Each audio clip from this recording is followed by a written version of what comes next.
Chu Xiaoxiao found herself cast into the pages of a book, becoming a mere pawn destined to perish at birth. In a fit of defiance, she successfully orchestrated her own rescue, vowing to alter the fate of her family and herself. Chapter 1. Born to Die. Chu Xiaoxiao was cast down to the mortal realm by the will of the heavens. Her lingering affection for the human world delayed the blooming of plum blossoms, and as a celestial being of flora, she was meant to face punishment. As she descended rapidly, she felt herself plunge into water. Warmth enveloped her as she opened her eyes to darkness. "Madam, push with all your might, the baby's head is already visible." A frail voice whispered in her ear, "Do not be afraid, madam. He is right here. Push harder, or the child will be lost." Chu Xiaoxiao was taken aback. "Child? Are they referring to me?" A heart-wrenching scream pierced the air. With a sudden flash of light, she squinted against the brightness. Before she could utter a word, a woman hoisted her by the feet. "Madam, it's a girl. The child has been deprived of air for too long," the midwife reported, trembling with fear. "Quickly take her away. Do not let madam see it, lest she be heartbroken." The gentle voice urged. "Understood, Missy," came the obedient reply. Was it Louis? The very character from the grand narrative she had ventured to witness. I am the empress? Had she truly traversed into a novel?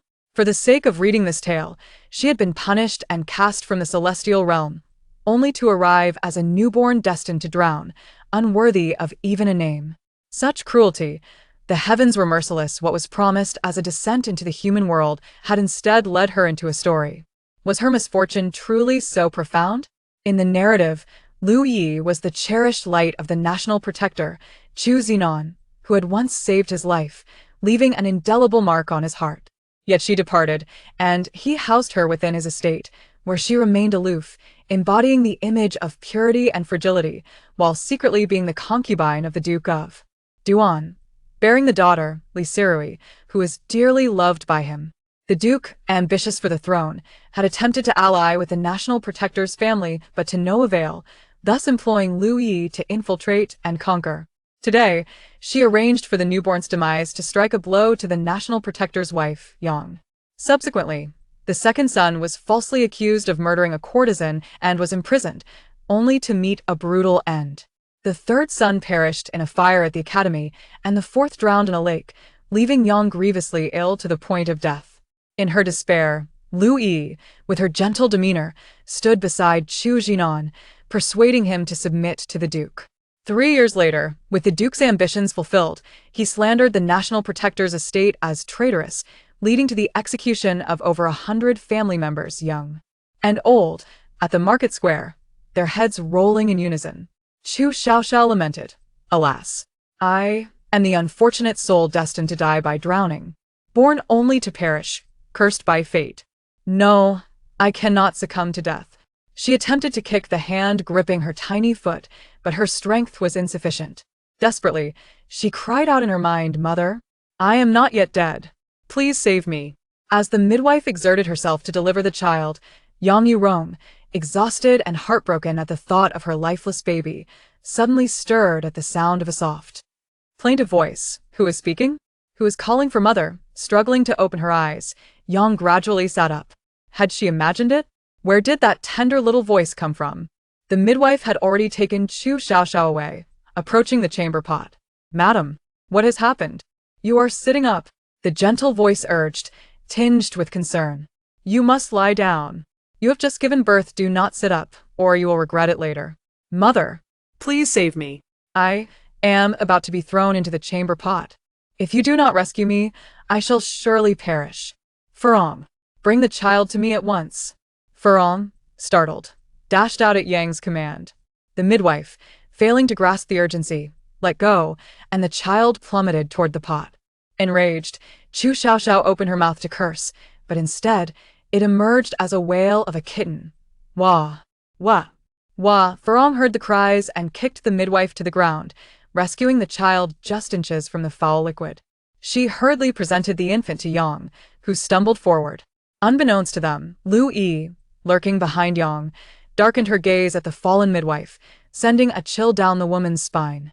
"Madam, the child still has breath," the midwife stammered. Yang, taking the child from Furong, quickly wrapped her in cloth and cradled her in her arms, casting a glance at Furong, who understood the cue and dragged the midwife away. With her gentle tone, Lu Yi addressed Yang. "Congratulations, madam, on the birth of your daughter." Lu Yi's expression faltered, but she maintained her gentle demeanor, bowing slightly to Yang. "I shall take my leave now." Looking down, Yang noticed her daughter had ceased crying, though tears lingered in her eyes. Heart aching, she pressed her face against her daughter's. Recalling the earlier peril, her heart twisted with anguish who sought to harm her child. Fortuitously, she could hear her daughter's thoughts. What if she could not? Would the child have fallen prey to that midwife? Such thoughts ignited a murderous rage within her. Furong had already begun inquiries, though whether they would yield results remained uncertain. "Child, I am sorry. It is my fault I failed to protect you. Mother, do not be sad. I shall protect you. I am quite capable." Yang, on the verge of tears, found herself smiling at her daughter's declaration, who had the audacity to assert her ability to safeguard her mother. What a remarkable child! To dare act beneath her watchful gaze was truly audacious. The National Protector's household had always maintained a virtuous reputation, untainted by the sordid intrigues of concubines. Who could possibly wish to harm her? Tears blurred her vision as she wiped them away, gazing once more at her daughter, who appeared splendid. With thick, dark hair and large, glistening eyes akin to black pearls, her beauty was undeniable. The tears had vanished, replaced by a gentle smile, her lips curving adorably, exuding a charm that was simply irresistible. "Mother, do not grieve." The midwife was sent by Lu Yi. what?" Lu Yi, shock coursed through Yang, though her face remained impassive as she instructed her maid to cleanse Chu Xiaoxiao of blood. The child, barely born, had nearly met her end and still required a bath. Fearing to allow anyone to take her away, she insisted on the cleaning being done in her presence. Once cleansed and clothed, Yang held her tightly, no longer daring to let go, terrified of another mishap. After 4 sons, this precious daughter was a treasure beyond measure. Why had Lu Yi summoned the midwife to kill her child? What was her motive? She has sought refuge in the Duke's residence for 5 years, where she has been treated with respect and courtesy, never having overstepped her bounds.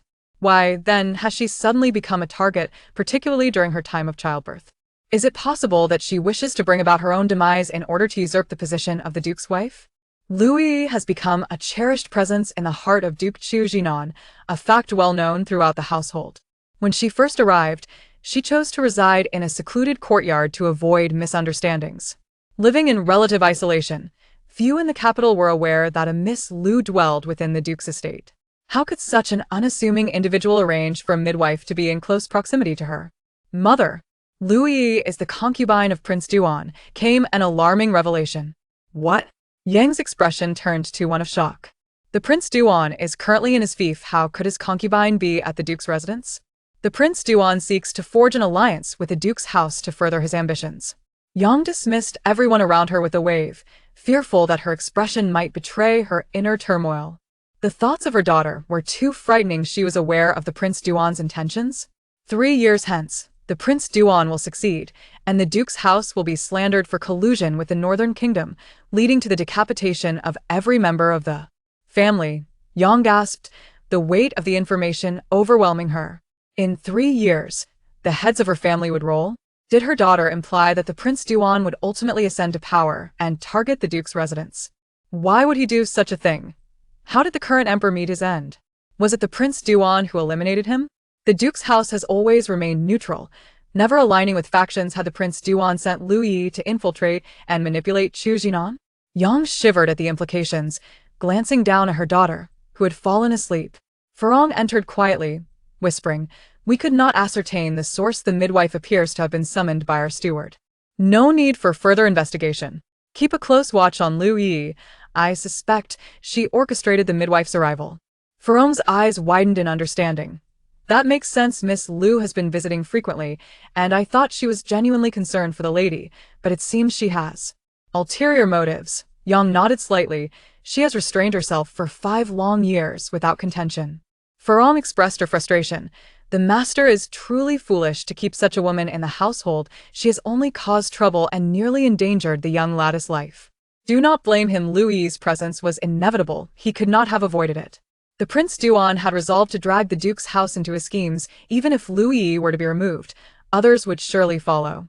The immediate concern is to inform the old Duke of this situation to ensure that, 3 years hence, the heads of the family do not roll. Currently, Duke Chu Jinan is stationed at the border to combat the Northern Kingdom, accompanied by a 16-year-old son, Chu Yifei, and his uncles, Chu Ziqi and Chu Zhibei. Having just given birth, she feels powerless to discuss these matters. Her in-laws will not visit her chamber, and she must wait until the child's naming ceremony to address this issue. Farong hesitated to voice her thoughts, for the master was a match secured by the lady, and after so many years of marriage, they had developed a respectful relationship. The Duke has not taken any concubines, remaining devoted solely to his wife, much to the envy of many noble women throughout the capital. Aside from Louis, the Duke has no other female confidant. The lady, having expressed no blame toward her husband, did not expect her maid to do so either, and thus, she bowed and took her leave. Awakening from her slumber, Chu Xiaoxiao felt a gnawing hunger. "I'm so hungry," she exclaimed, prompting Yang to awaken and gently lift her, smiling tenderly. "Are you hungry?" "How did you know, mother? You are so gentle, I like you so much." After the harrowing experience of childbirth, Yang was too frightened to entrust her child to anyone else, uncertain if Louis had placed anyone else in her quarters. All prepared wet nurses had been dismissed out of fear of sabotage. She would personally care for her child.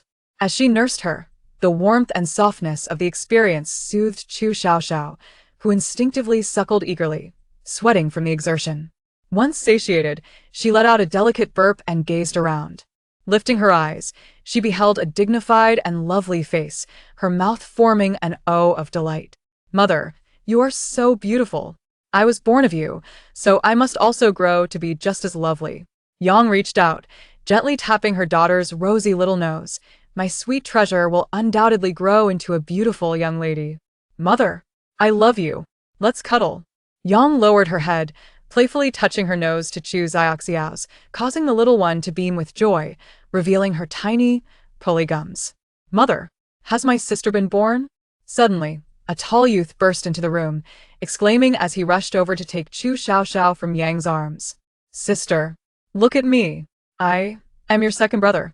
Chu Xiaoxiao slowly closed her mouth and raised her eyes to him, noting the admirable features of the Chu family. This second brother was indeed handsome, though his fate appeared grim. The infant couldn't help but sigh inwardly. Second brother? Alas. Poor choices in friends, leading to a tragic end. Chu Yimo nearly dropped his sister in shock, glancing at Yang, who remained composed, leaving him astonished. Who had just spoken? Was it his newborn sister? How could she speak already? Was she perhaps a reincarnated fairy? It seemed only he heard her words, which suggested a unique connection between them. But when had he made poor choices? Why had he met a tragic end? Sister, please continue. What have I done? Why is my fate so dire? Yang maintained her serene demeanor, while her heart raced with anticipation to hear her daughter's thoughts, particularly regarding her second son's fate. Would he be beheaded by the Prince Duan in 3 years, or was it Louis who would bring about his demise? Chapter 3. This child is different. Second brother. You were killed by someone Louis sent. Chu Yimo was left speechless. Louis, the woman residing in the back courtyard? Why would she want to harm him? Yang felt a chill run down her spine. It was indeed that woman, a viper lurking within the household, waiting for the opportune moment to strike. Truly despicable. You were out drinking with friends and selected the renowned courtesan Xian from Baihua Tower to accompany you. Xian, displeased, insulted you, and in a fit of anger, you pushed her. She fell from the second-floor balcony and died. You were arrested by the authorities and, consumed by guilt, took your own life by strangling yourself with your belt. Yang suppressed the urge to gasp, gripping the blanket tightly as her expression remained impassive, fearful of revealing anything to her second son. Louis had actually plotted against her son. This woman, as venomous as a snake, was utterly wicked. I have indeed indulged in drinking, Chu Yimo admitted, but the courtesan Xian is a rare gem, and hardly anyone could meet her. That Louis could manipulate her was unfathomable. Actually, second brother, you were wronged. It was all part of Louis's scheme. Chu Xiaoxiao's revelation left Yang astounded. Her second son was indeed a bit of a rogue at 14. He spent all his time gallivanting about, neglecting his studies and martial training, preferring instead to engage in trade and amass a circle of acquaintances. In the estate of the Protectorate Duke, she entrusted numerous properties and businesses to him, each meticulously managed with great care. While traversing the world, one inevitably encounters a variety of individuals accompanying guests to the pleasure quarters is a frequent occurrence. Tall and slender, with well-defined features and an elegant demeanor, Chu Yimo felt a surge of indignation upon hearing his sister's warnings about being ensnared by Lu Yi's schemes. This woman had quietly resided in the rear courtyard, rarely crossing paths with him. What motive could she possibly have to harm him without cause? How could a mere woman from the inner chambers command the renowned courtesan Xian from the 100 Flowers Pavilion? It appeared she was not to be underestimated. "Dear sister, do you remember your second brother?" Teasing Chu Xiaoxiao with his voice, which was in the throes of change, Chu Yimo was eager to hear more from her. "Second brother. Do not casually accompany others to the 100 Flowers Pavilion. That is where Prince Duan gathers intelligence." Chu Yimo was taken aback. What? The true owner of the 100 Flowers Pavilion was Prince Duan? What connection did Lu Yi have with him? Oh, dear. A thief had infiltrated the estate. Prince Duan had long been attempting to persuade their grandfather to align the Protectorate Duke's household with his interests, but grandfather had yet to acquiesce. With their father, uncles, and elder brother absent, and their grandfather aging, he, being the eldest of the younger generation, felt compelled to investigate Lu Yi's background thoroughly. After returning Chu Xiaoxiao to Lady Yang, Chu Yimo found a pretext to depart. If Lu Yi intended to eliminate him, he could not remain passive. He must devise a means of self-preservation. On the day of Chu Xiaoxiao's naming ceremony, the Protectorate Duke, the matriarch, and other members of the Chu family were present.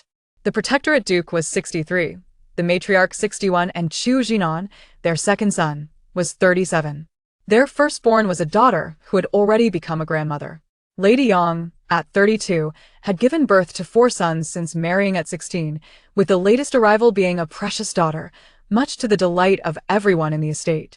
The Protectorate Duke's household had no concubines or secondary wives, only the legitimate wife. Lady Yang had insisted on marrying into the family, drawn by the Chu family's strict moral standards. Chu Xianan's younger brothers, Chu Ziqi and Chu Zhibei, along with their eldest son, Chu Yifei, accompanied him to battle.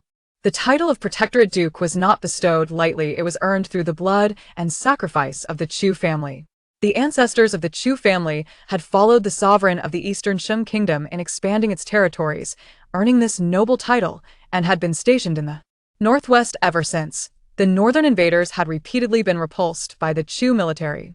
All 5 brothers of the Protectorate Duke perished in battle, and their sons had also met untimely ends, leaving only the elderly and the weak behind, with him as the sole survivor. Had he not been advanced in years, he would not have remained in the capital. As Chu Xiaoxiao was presented, the Protectorate Duke eagerly took her into his arms, beaming with joy. "This is our little 5th from the first branch. Grandfather's little darling, you are my grandfather? Your smile is so kind." Alas, the ending does not bode well.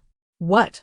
The Protectorate Duke and the matriarch, hearing the soft, delicate voice of the girl, looked around in search of the speaker. After scanning the vicinity and finding no one moving their lips, could it be the heartfelt words of their granddaughter? Lady Yang had grown accustomed to it. Upon hearing Chu Xiaoxiao's inner thoughts, she showed no surprise. Chu Yimo pondered. The ending does not bode well? Could it be worse than mine? Grandfather, what ending? He urged. Merely 6 years old, Chu Yishang was in a playful phase and did not pay close attention to what was being said. The Protectorate Duke, having spent years at war, was no stranger to many affairs. Hearing his granddaughter's thoughts did not astonish him. In old age, the significance of endings seemed less pressing. 3 years hence, accused by Prince Duan of treason, the entire family's heads rolled in unison. The old Protectorate Duke was taken aback. What? Prince Duan accused them of treason? Did he execute the whole family? The matriarch questioned. Is that true? Is Prince Duan so formidable 3 years from now? What gives him the authority to execute us? Has he successfully usurped the throne? Though shocked internally, their faces remained impassive as they personally attended to their granddaughter's ceremony. This child was extraordinary and deserved to be cherished. Otherwise, 3 years hence, the entire household of the Protectorate Duke could meet a dire fate. Prince Duan and His Majesty were both sons of the current Empress. His Majesty was the elder brother, while Prince Duan was the younger. His Majesty was benevolent, aware that Prince Duan had long been courting ministers, coveting the imperial throne beneath him, yet he cherished their brotherly bond too deeply to strike decisively, merely relegating him to his fief. Little did he realize, Prince Duan's ambitions had grown increasingly audacious in recent years, relentlessly recruiting allies. The Protectorate Duke's household had long since refused his advances, yet he remained undeterred. How exactly had he managed to sway them? To prevent the grim fate of having their heads severed, vigilance must be exercised. The Protectorate Duke's household was loyal to the throne, disregarding other princes and nobles. This had been the family's guiding principle for many years. As he gazed at the gathered Chu family members, young and old, the grim image of severed heads loomed in his mind, filling the old Protectorate Duke with a heavy heart. Yet, he wore a benevolent smile and inquired, "Has the child been named?" The old Duke stroked his beard and thought, Xiaoxiao, washing away light dust under the night rain, walking alone on the quiet long street. "I believe we shall call her Xiaoxiao." Chu Xiaoxiao, the matriarch nodded with a smile. "What a lovely name. Chu Xiaoxiao. Quite splendid indeed." Afterward, she placed a shimmering longevity lock into Chu Xiaoxiao's arms, a cherished gift she had rummaged through her belongings to find. "Ah, gold. How delightful. Thank you, grandmother." The matriarch chuckled, caressing Chu Xiaoxiao's soft, plump cheeks. "This child is truly lovely, fair and tender, not at all resembling one who has just been born for 3 days." Chapter 4. The little money grubber. The Duke of Protecting the Nation presented a golden collar, and Chu Xiaoxiao's eyes sparkled with delight. "Ah, gold. Brilliantly yellow, my favorite. Come to my embrace." The Duke. Why is she such a money grubber? The old lady. I see, from now on. Any gifts for my granddaughter must be dazzlingly golden. Chu Yimo. The gift I prepared is a silver bracelet. Will my sister dislike it? Should I exchange it for a gold bracelet? Chu Yilin. Aunt Yu from the Chu family gifted a gold bracelet, while Aunt Wang presented a jade pendant. Whenever Chu Xiaoxiao received gold, she would emit sounds of joy. For anything else, she remained silent. Yang Shi realized her daughter was a little money grubber, with a particular fondness for gold. The Duke and the old lady also recognized that their little granddaughter adored gold, ensuring that future gifts would be radiant. After her ceremonial bath, Chu Xiaoxiao received numerous presents, and while she was overjoyed, being only 3 days old, she could not vocalize her happiness. She could only unconsciously curve her lips, making every effort to express her delight. Ultimately, she fell asleep clutching the gold. Alas! Who could blame her for her previous life of poverty? In the human realm, she dared not reveal her magical abilities for fear of disturbing the order of the worlds. With a clean pocket compared to her face, she could not fully indulge in her desires. The golden collar was too heavy, fearing it would weigh her down. Yang Shi quietly packed all the gifts into a redwood box after she fell asleep, knowing her daughter would look for them upon waking, placing the box beside her cradle. Given her money-grubbing nature, if she woke and found no gold, she would surely scream in her heart. Her daughter was truly adorable, recognizing her desire for gold just 3 days after birth. Henceforth, Yang Shi resolved to prepare more golden treasures for her. Seeing her daughter asleep, she too succumbed to slumber. "Where is my gold? Why is it gone? Mother, I have become a destitute again." The soft voice of her daughter roused her, prompting her to quickly lift the child and point to the box beside the cradle. "Xiaoxiao, mother has placed all your gold in the box." With great effort, Chu Xiaoxiao turned her gaze to see the golden gleam within the box, her satisfaction palpable. "Mother, you truly understand me. The gold is here. I am so happy. Thank you, beautiful mother. Let us cuddle." Yang Shi, understanding the meaning of cuddle, embraced her daughter, pressing her cheek against the child's. The baby's tender skin was delightfully smooth, softening Yang Shi's heart. The thought that such a precious daughter had almost been lost sent shivers down her spine. "My dear daughter, I shall take good care of you, ensuring no harm comes your way. You need only grow up joyously and happily." "Mother, Louis has faltered. For now, she will not deal with us. but it is uncertain when she will strike next. Peach Blossom Courtyard, located in the most remote part of the Duke's estate, was Louis's residence, chosen long before she entered the Duke's household. Surrounding the courtyard were over 100 peach trees, with a wall at the back. Beyond the wall lay a desolate patch of grass, rarely trodden by human feet. It was an ideal spot for Louis to send messages outside and smuggle items in. Having lived there for 5 years, she had silently transformed the space into her own. Little did she know, all her efforts had come to naught. Louis stood under the eaves, sighing in silence, while her maid, Xinge, dared not speak. Everything had been meticulously arranged by her. Yet it had all crumbled to dust. Unrolling a narrow strip of paper, she scribbled the word failure, crumpled it, and placed it inside a pigeon, handing it to Xinge. Send the message out. Holding the pigeon, Xinge stepped outside, gently stroking its head. Coo, coo, coo. After releasing it, she threw her hands skyward, and the pigeon soared into the night sky. Despite knowing the darkness concealed everything, Xinge remained motionless, gazing upward. This scene was witnessed by a spy sent by Furong, who hastily reported back. Furong frowned as she entered, quietly relaying, "Madam, that one from Peach Blossom Courtyard has actually kept pigeons and has just released one." Furong obediently withdrew to execute Yang Shi's orders. "Mother, there are still 3 years left. We cannot let Lu Yi perish yet. It would be far more entertaining to return her to the Prince of Duan." Yang Shi pondered. Why not let Lu Yi perish? Returning her to the Prince of Duan? Why? That woman was clearly a cherished obsession of Chu Xiaoxiao. It was better for him to handle her himself. No wonder Lu Yi did not associate with him. It turned out she was the Prince of Duan's concubine. After a satisfying meal, Chu Xiaoxiao let out a delicate yawn, bubbles escaping her lips, before drifting back to sleep. Completely unaware of her wet diaper being changed, sleeping soundly like a little piglet. Seeing her daughter asleep, Yang Shi could not bear to lay her down, gently rocking her in hopes of inducing sweet dreams. If anything were to happen to the child, she felt it would cost her half her life. That lunatic Louis was indeed a dog sent by the Prince of Duan to lurk within their household to deal with them. It was utterly terrifying. According to her daughter, both she and her child had perished, and the Chu family had suffered a devastating blow, leaving Chu Xiaoxiao disheartened and surrendering to the Prince of Duan.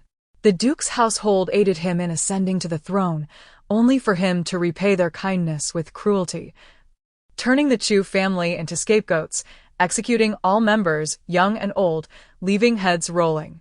Just thinking about it incensed her. The Prince of Duan had never sincerely treated the Duke's household. They were merely cannon fodder. The Duke's family had sacrificed generations for the Eastern Shang dynasty, only to be met with such brutality. How despicable! She had yet to discover how her third and fourth sons were wronged by Lu Yi, and once her daughter awoke, she needed to listen closely, not to miss a single detail. If Lu Yi dared to harm her and her children, she would not passively accept it. As the matron of the Duke's household, it was a simple task to arrange for a few individuals to keep an eye on her. She firmly believed that with her daughter as a loving little guardian, her other children would surely be safe. Leaning down, she kissed her daughter's cheek before lying down beside Chu Xiaoxiao. Chapter 5. Perishing in the fire of the Academy's library, Chu Yilin was well aware of his younger sister's fondness for golden jewelry. He discreetly exchanged the silver bell he had for a golden one.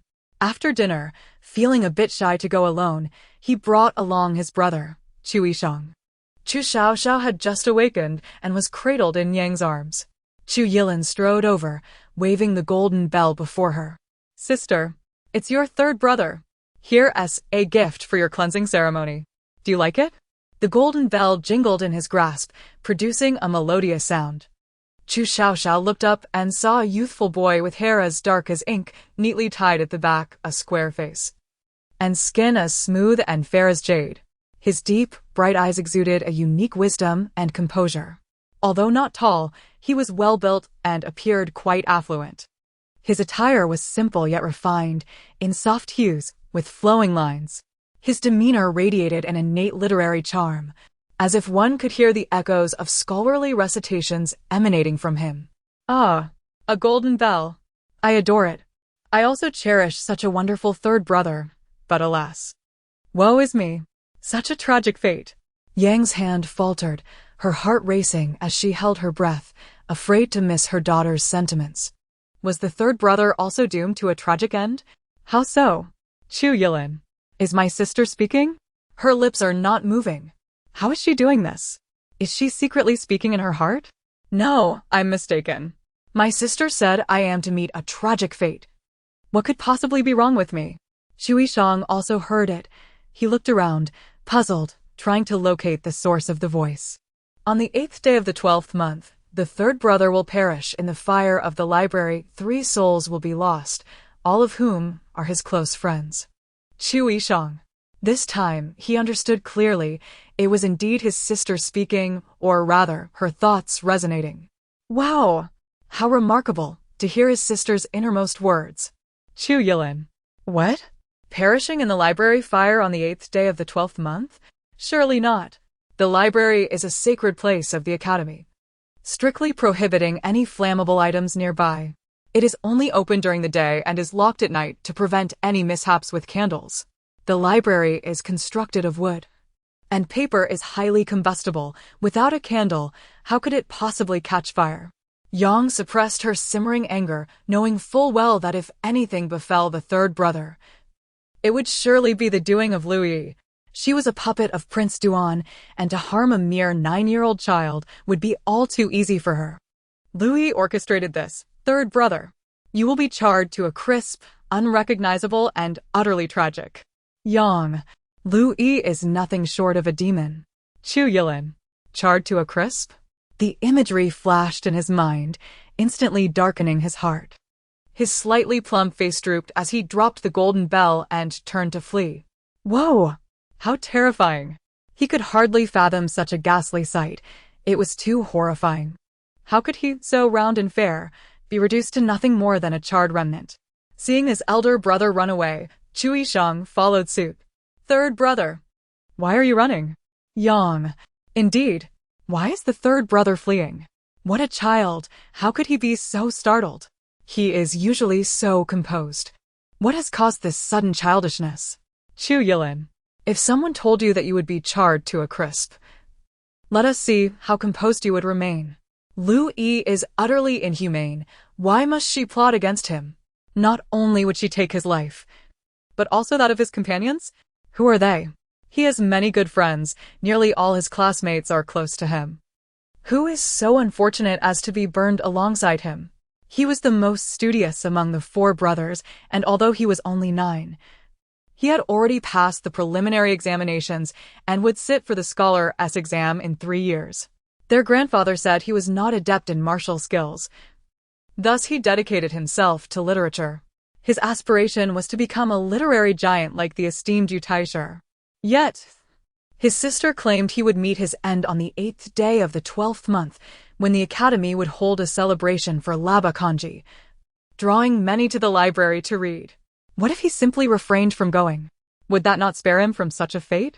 He resolved that come that day, no matter who urged him to visit the library, he would resolutely refuse. At that moment, the old duke and the matriarch sat in their chamber, gesturing for everyone to withdraw, exchanging glances laden with understanding. After years of marriage, a mere glance sufficed to convey their thoughts. The old duke lowered his voice. Our little fifth is extraordinary. She can foresee future events. The matriarch's eyes brightened. Did you hear that? The old duke, astonished, replied, You heard it too? The matriarch nodded. Indeed, she mentioned that in 3 years, the heads of our family would roll, all in a neat line, and that it would be the doing of Prince Duan. The old duke's expression darkened.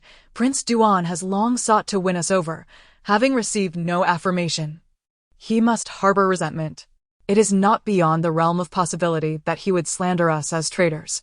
Now that they were aware, it was imperative to devise a plan to safeguard against Prince Duan's potential defamation.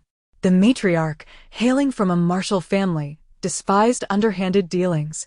The old duke snorted dismissively. Such treachery. The emperor's excessive compassion will undoubtedly invite calamity in the future. With a slight furrow of her brow, the matriarch inquired, "Old man, are you suggesting that in 3 years, a change will occur at the top?" "It remains to be seen." The old duke waved his hand dismissively. According to their granddaughter's words, it is highly likely that Prince Duan would ascend to that position.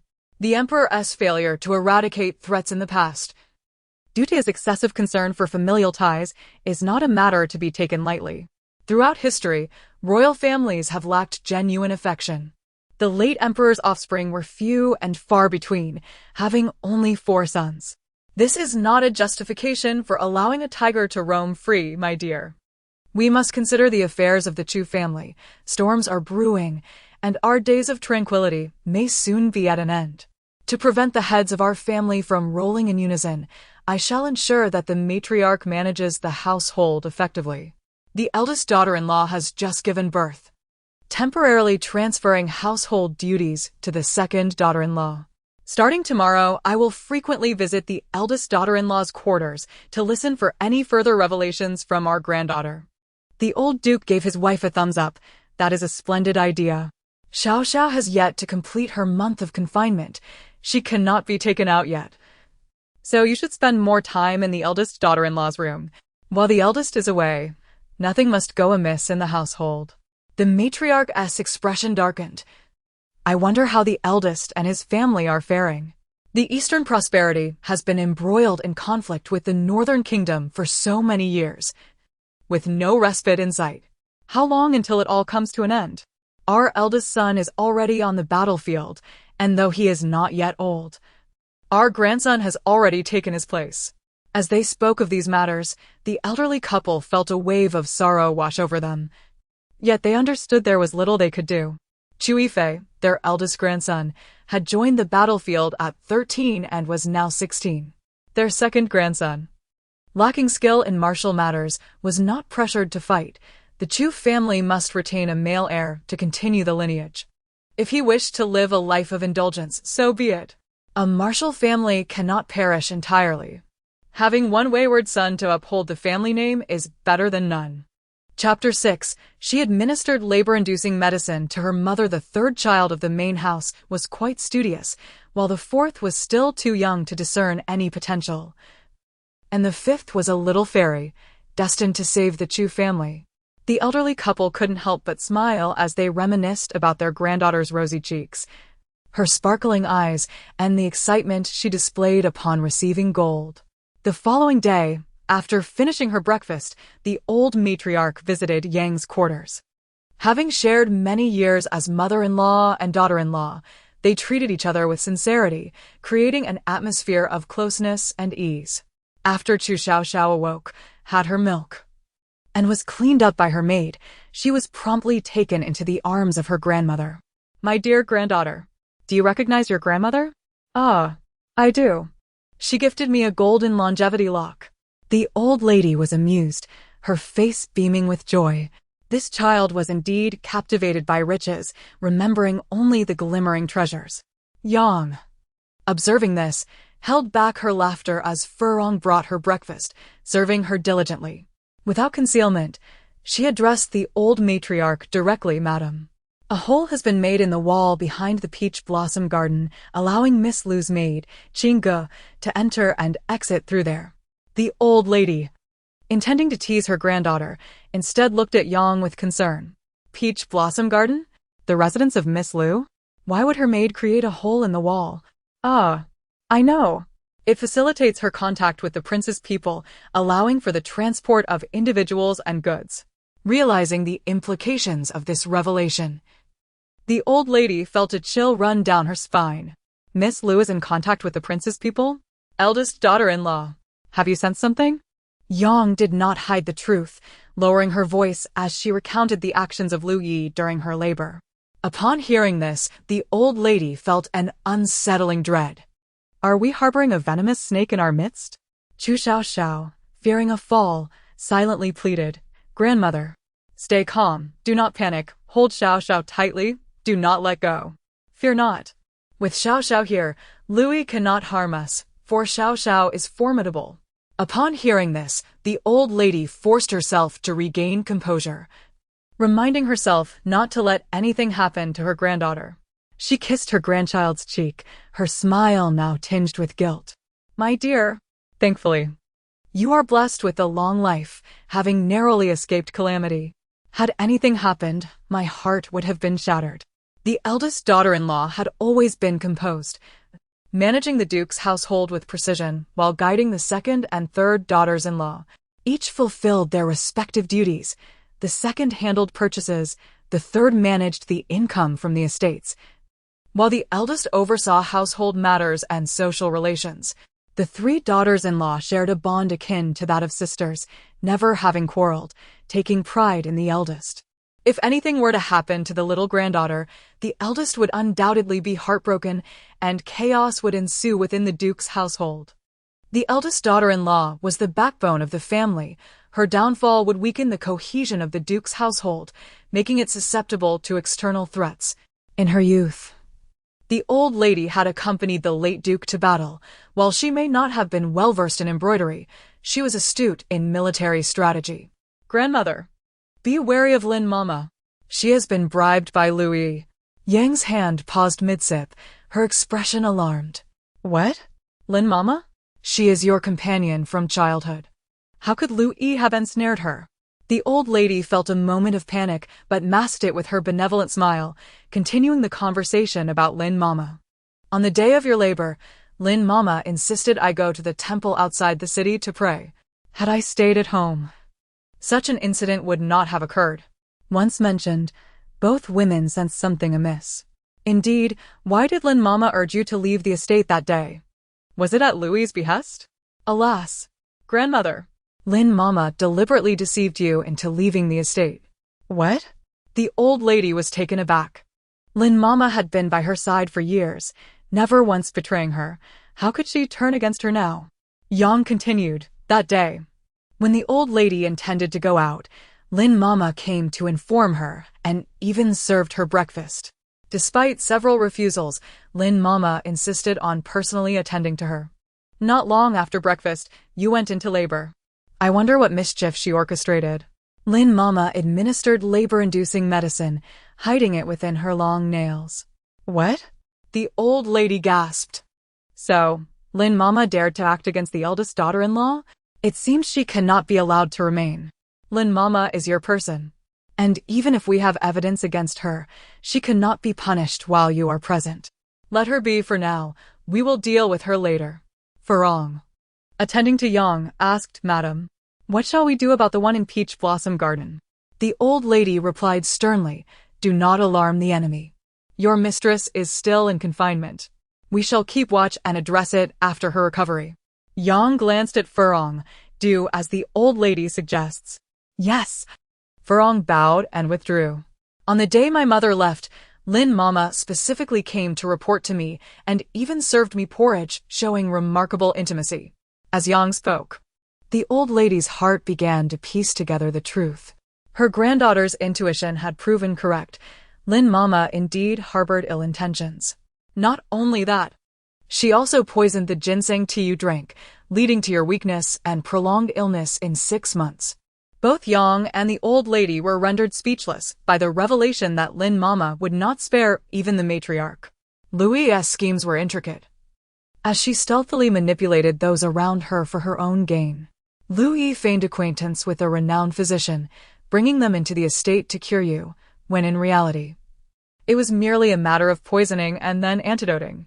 The old lady, cradling Chu Xiaoxiao, watched her bright, inquisitive eyes and her tiny tongue licking her lips as if searching for food. What a delightful child! The more she gazed, the more her heart swelled with affection. The prince was utterly despicable, willing to sacrifice a woman's honor to further his ambitions, indifferent to the ridicule he would face upon achieving power. And Lin Mama was nothing but a treacherous ingrate, whom she had aided in marrying a suitable husband and supporting her 2 sons' futures, treating her as a sister. Yet, she chose to poison her. Such treachery was unworthy of her company. Chapter 7. Another one frightened away, the elderly lady held on to Chu Xiaoxiao. Only releasing her once, she confirmed the child had drifted into slumber. She instructed Yang, "Put aside all pressing matters for now. Take good care of yourself and Xiaoxiao. I shall return to visit you both tomorrow." The matriarch had always been kind to her daughters-in-law, regardless of which one bore her grandchildren, visiting them several times during their confinement. Yang harbored no doubts about her intentions, deeming the old lady's actions entirely normal. In the afternoon, Chu Xiaoxiao arrived, holding a small lantern crafted from gold leaf, waving it enthusiastically before Chu Xiaoxiao. "Sister, it's your fourth brother. Look at your lantern. I made it just for you. And even asked third brother to paint on it." "Ah, fourth brother. The golden lantern is so beautiful." Chu Xiaoxiao beamed at his sister's praise, delighted that she admired the golden hue he had chosen specifically for her. Yang lifted Chu Xiaoxiao, allowing her head to rest on her arm, with her arms slightly raised. The child could better see the lantern in her brother's hands. Chu Xiaoxiao lay comfortably, mentally showering Yang with compliments. "Mother, you truly understand me. Love you. Let's cuddle." Upon hearing her daughter's request for a cuddle, Yang leaned down, pressing her face against Chu Xiaoxiao's soft, fuzzy cheek, eliciting a light tickle. "Ah, mother, you smell so nice. It's my favorite scent." Chu Xiaoxiao shook the lantern, exclaiming, "Sister, look, this lantern has 6 sides." The characters were written by third brother, and the orchids and plum blossoms were painted by him too. The rocks and artificial hill were drawn by me. Chu Yilin was quite skilled in his studies, and his handwriting was commendable. His characters were bold and vigorous, exuding a powerful presence, with an effortless flair that conveyed an aura of rustic simplicity and refreshing elegance. It was indeed rare for a 9-year-old to write so beautifully. Third brother's writing is truly wonderful, and the plum and orchid paintings are quite nice. But he is unfortunate, passing away too early. Yang interjected, "That won't happen. As long as I am here, I will ensure nothing befalls your third brother." Chu Xiaoxiao questioned, "Will third brother really die?" "No, he won't. He will avoid going to the library on the 8th day of the 12th month. Whoever goes there is foolish. He certainly doesn't wish to be charred black and become a lifeless husk." A smile unconsciously flickered across Chu Xiaoxiao's face at her brother's audacity. Was it truly so simple to become a top scholar? It required relentless practice, rising with the rooster and enduring both summer's heat and winter's chill. Seeing her smile, Chu Xiaoxiao exclaimed, "Mother, sister is smiling. Sister is smiling." Yang echoed his joy, "Indeed. Your sister is smiling." Chu Xiaoxiao felt a mix of emotions. She intended to smile, but being so young, she could not quite control her facial expressions. It was likely an involuntary muscle twitch, misinterpreted as a smile. Let it be. Given her brother's delight, she refrained from correcting him. "Alas, fourth brother, be a bit more mindful." Chu Xiaoxiao paused, curious about his sister's admonition. Why should he be more mindful? Was he not already? He instinctively touched his chest, feeling his heart thumping vigorously. He did have a heart. Why must it grow any larger? Yang held her breath, keenly attuned to her daughter's thoughts, fearing she might miss even the slightest nuance. What had Louis done to her son? Had she placed someone beside him? The little boy pursed his lips, blowing a bubble with his saliva. "Fourth brother, don't go near the water's edge. You were pushed into the artificial lake and drowned. When they found you, you were swollen and unrecognizable, your belly larger than the lantern." At 6, Chu Xiaoxiao suddenly halted, realizing the lantern no longer seemed appealing. Drowned? Swollen? Was his sister merely trying to frighten him? But then he recalled that these were her true thoughts, audible only to him, not a deliberate attempt to scare him. This was real. Tears welled in his eyes. No. I don't want that." He placed the lantern in Chu Xiaoxiao's arms and ran away. Chu Xiaoxiao was taken aback by his sudden tears, grieving as if he had been truly frightened away. Yang gazed at her son's retreating figure, her brow furrowed. Although her daughter had not named the one who pushed the fourth son into the lake, she was acutely aware. It was undoubtedly Louis's doing. orchestrating events to align Chu Xiaoxiao with Duke Wang, eliminating his wife and children, leaving him devastated and then providing healing assistance, restoring him to health. Chu Xiaoxiao and her father-in-law would surely be grateful to her, with the Duke's household cornered and reliant on her help, ultimately compelled to support Duke Wang. Chu Xiaoxiao smacked her lips, yawned, and then closed her eyes, succumbing to sleep. Gradually, she was becoming accustomed to the life of an infant, alternating between eating and sleeping. With her mind seemingly regressing, she could not even control her impulses. Like the habit of sucking her thumb, she would inevitably shove her hand into her mouth to gnaw, relishing the taste, saliva flowing freely. Seeing her daughter asleep, Yang placed her gently on the bed and called for Furong. "Go check on fourth brother.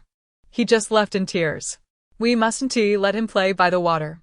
Furong, understanding the subtext in her words, quickly departed. The young master's residence was situated near a lake. He often misbehaved in that vicinity, and the thought of him accidentally tumbling in was too dreadful to contemplate. While crying, he kicked stones along the path. His sister said he would die in the water, so he resolved never to play near the lake again. If he wished to practice martial arts, he would do so in the courtyard.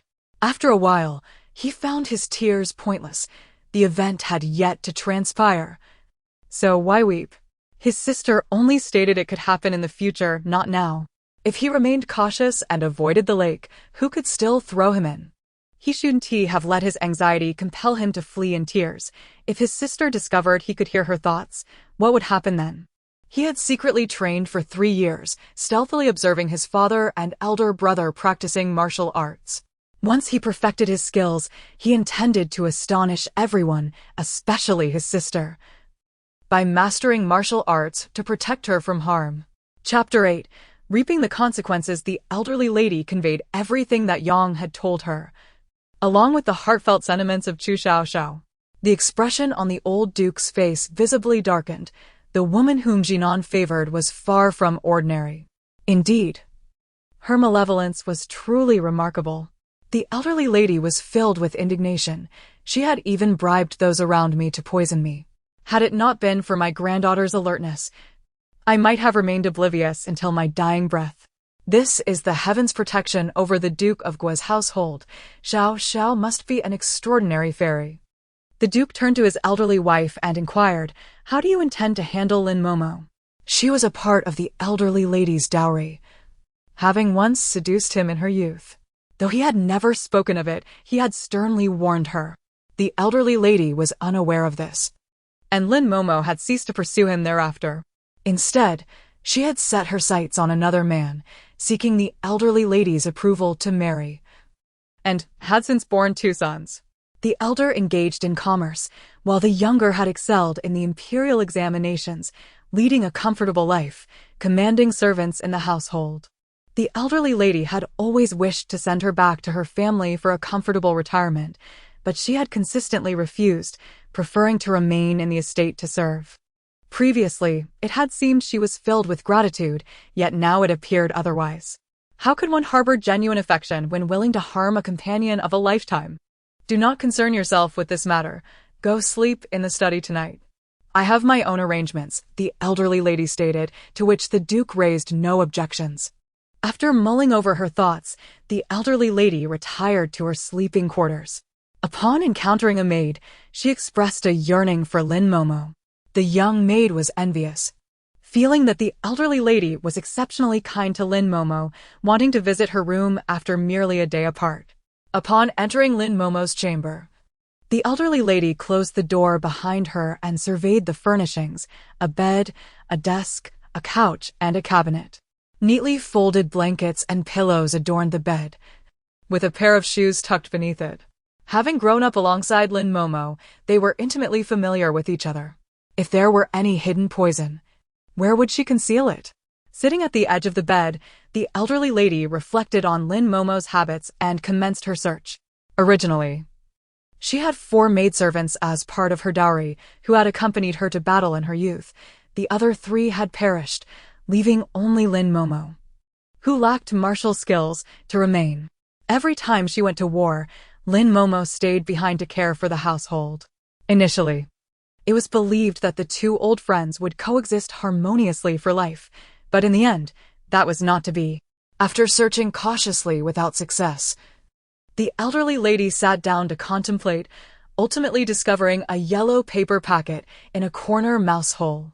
Upon opening it, she found it contained a pinch of powder, colorless and odorless, as white as frost and crystalline. Feeling a momentary wave of panic as she found nothing else, she stood, momentarily dazed, and sighed. If not, then not. Perhaps it is simply not my fate to perish. After muttering to herself, she exited the room to join the elderly lady. Lin Momo greeted her with a smile.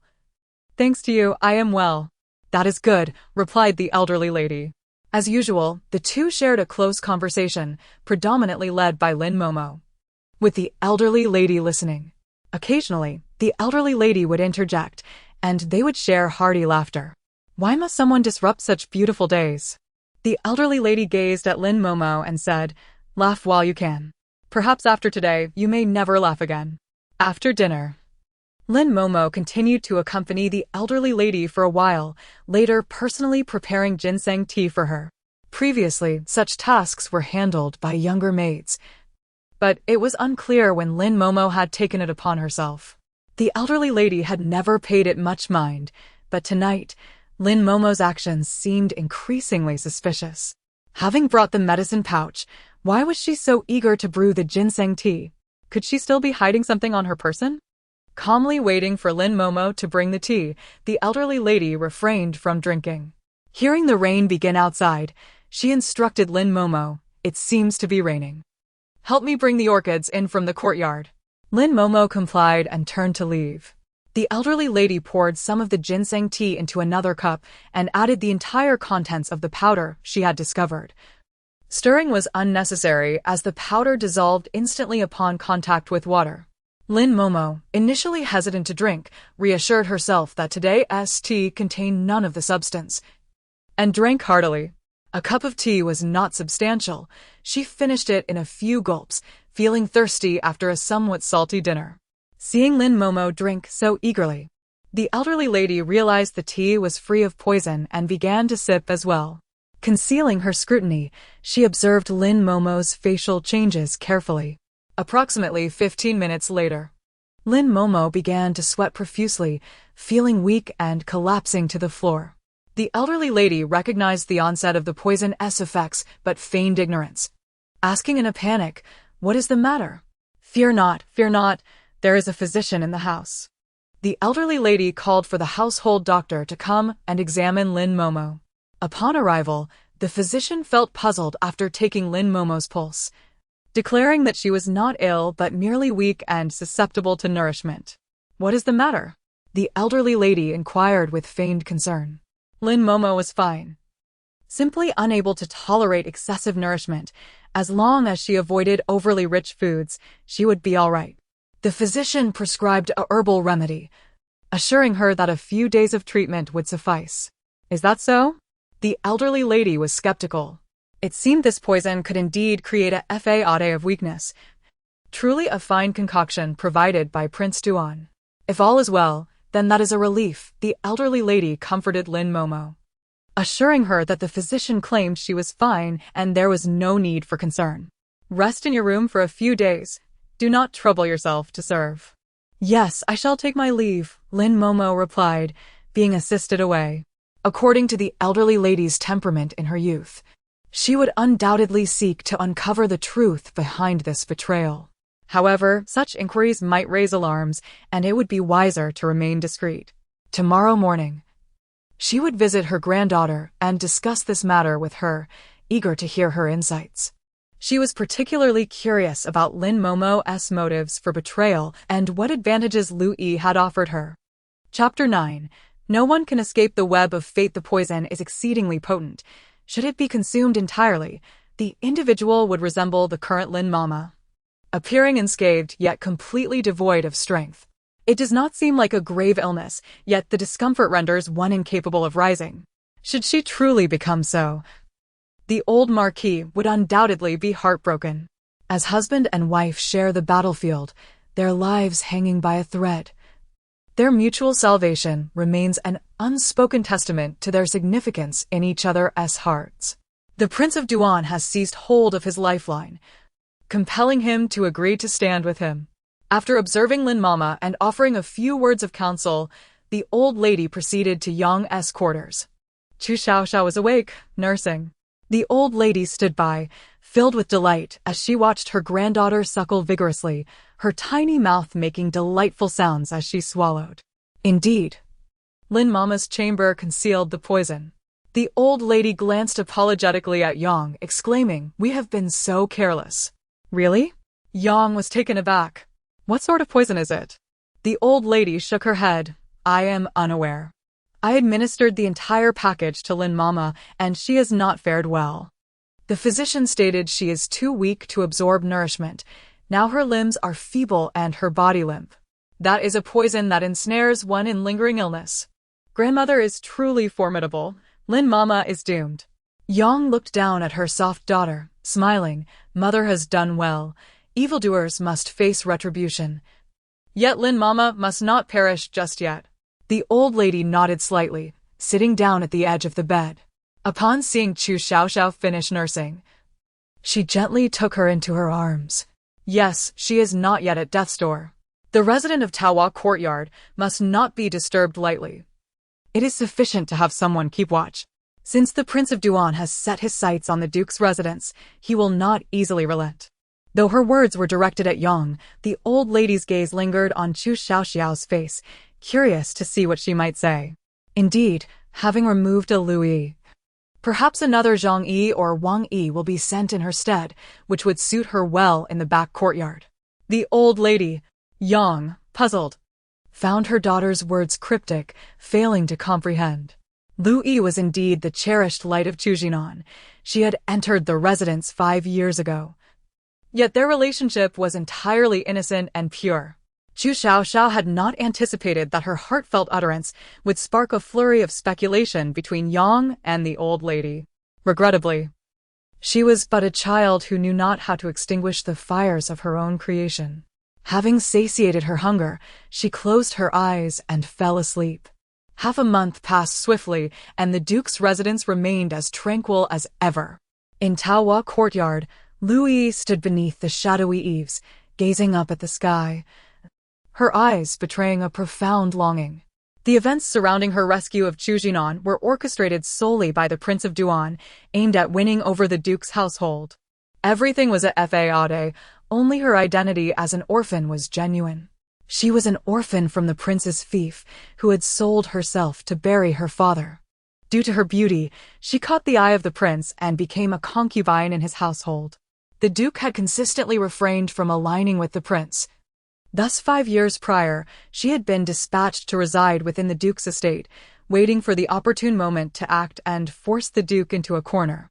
After lying in wait for 5 years, her first attempt ended in utter failure, and the fear rising within her threatened to engulf her.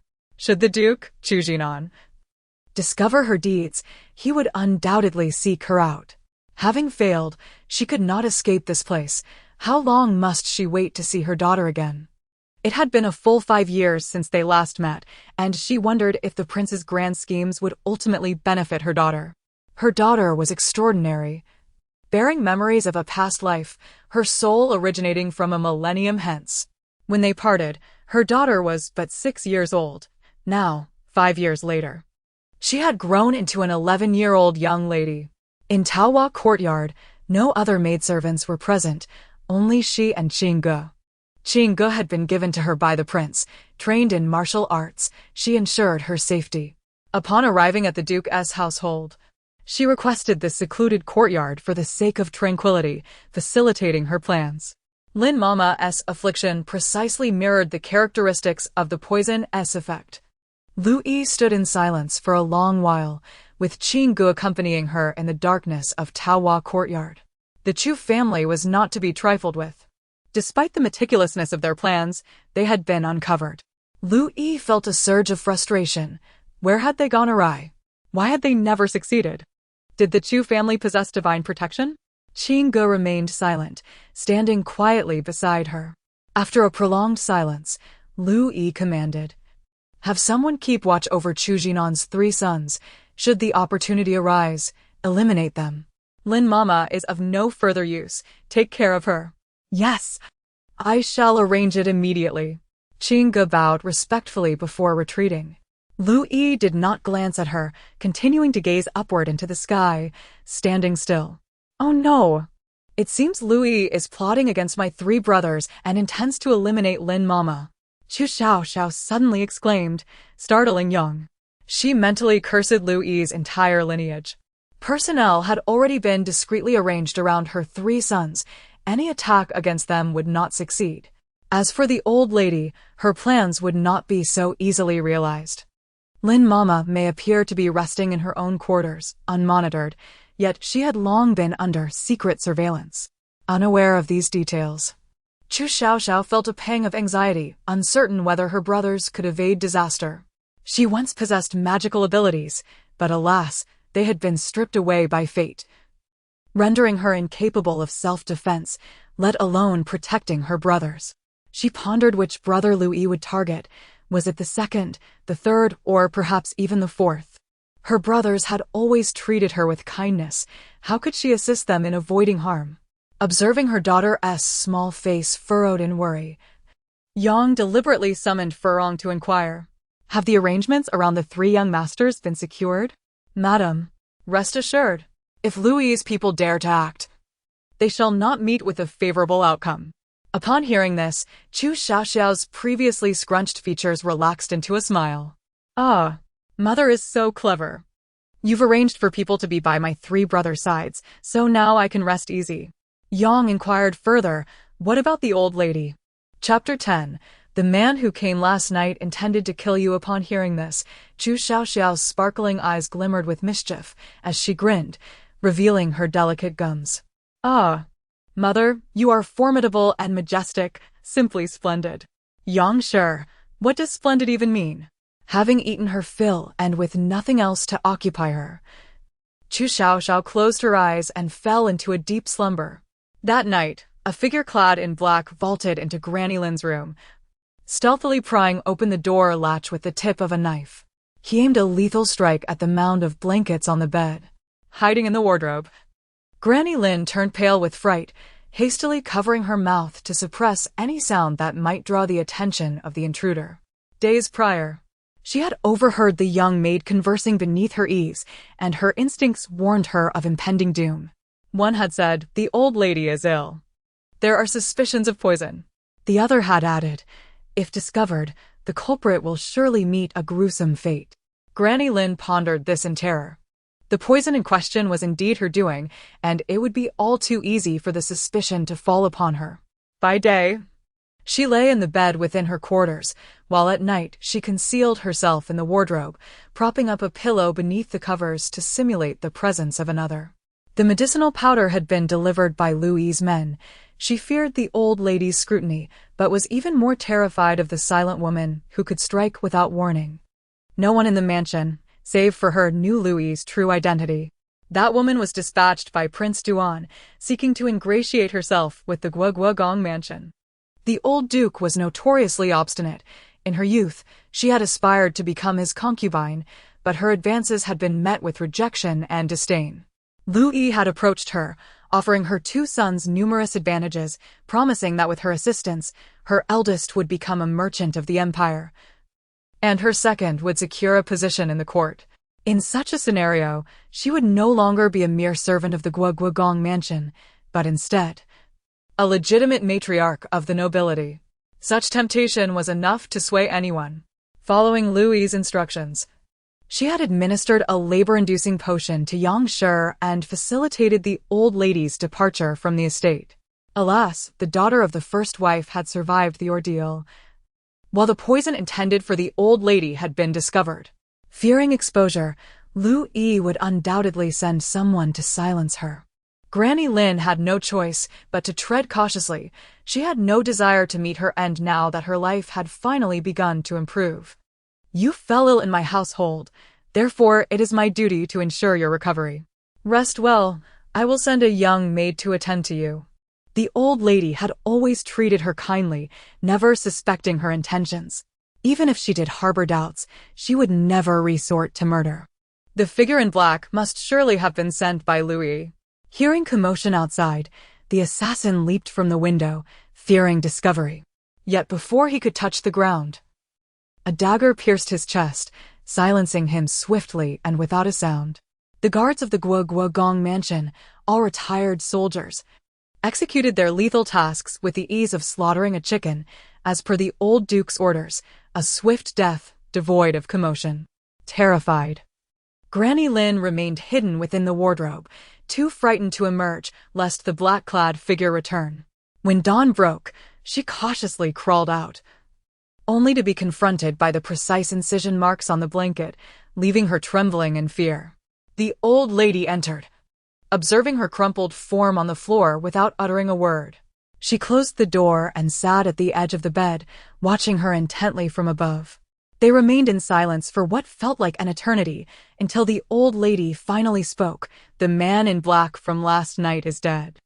Granny Lin's head shot up in horror. "Miss, you knew? Miss?" The old lady's face twisted into a bitter smile, tinged with disappointment. "I had thought you were blinded by wealth and had long forgotten the bond we forged in childhood." Granny Lin's face was awash with tears, half from fear and half from guilt. "Miss, are you unharmed?" The old lady nodded calmly. "Yes, I am unharmed. Ever since you administered the drug to me, I have been awaiting your confession. Yet you never came forth, leaving me no choice but to ensure all the medicine was consumed." Granny Lin's eyes widened in disbelief. "Miss, you mean I ingested that poison? No wonder the medicine in my room had vanished. It was you who took it?" The old lady's expression remained serene. "Indeed, I took it, dissolving it into the ginseng tea I prepared for you." "Miss, how could you treat me this way?" Granny Lin implored, scrambling to the old lady's feet. "In all those years, I cared for the Guogong mansion and tended to the young children. I may not have earned merit, but I have endured hardships. How could you betray me?" The old lady gazed down at her in silence, her stillness eventually transforming into a question. "Then how could you have poisoned me? If I were dead, what would you gain?" "The poison would not kill. It would merely render you feeble, allowing you to languish indefinitely." Granny Lin's voice trailed off abruptly.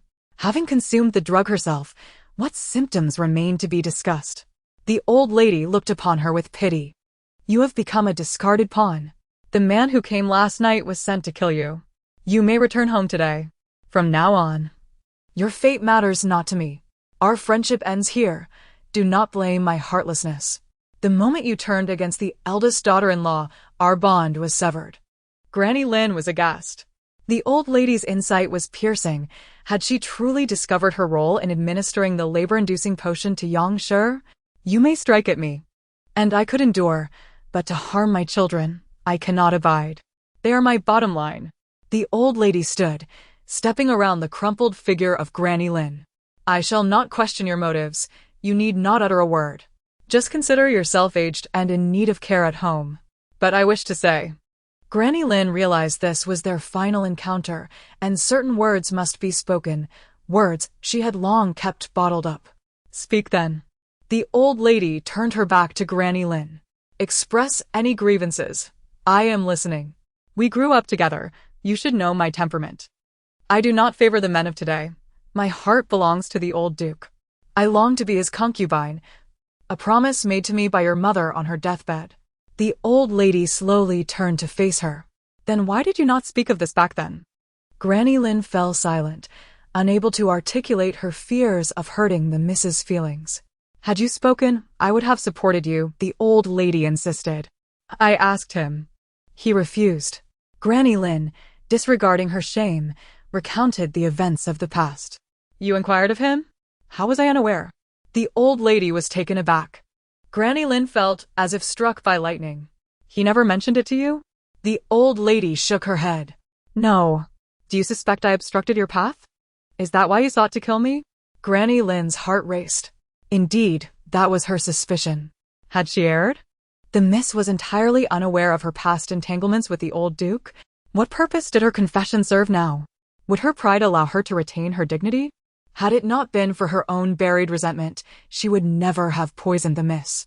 Now she had become ensnared in her own trap. What a cruel twist of fate. Chapter 11. The elderly matriarch glanced at Lin Momo, who sat dazed on the floor, and after a final look, she slowly exited the room. Shortly after, someone entered to gather Lin Momo's belongings, carrying them out of the Duke's residence and loading them onto a carriage for departure. Louis, having made a misstep, hesitated to act recklessly, at least within the confines of the estate. Outside, however, it was a different matter.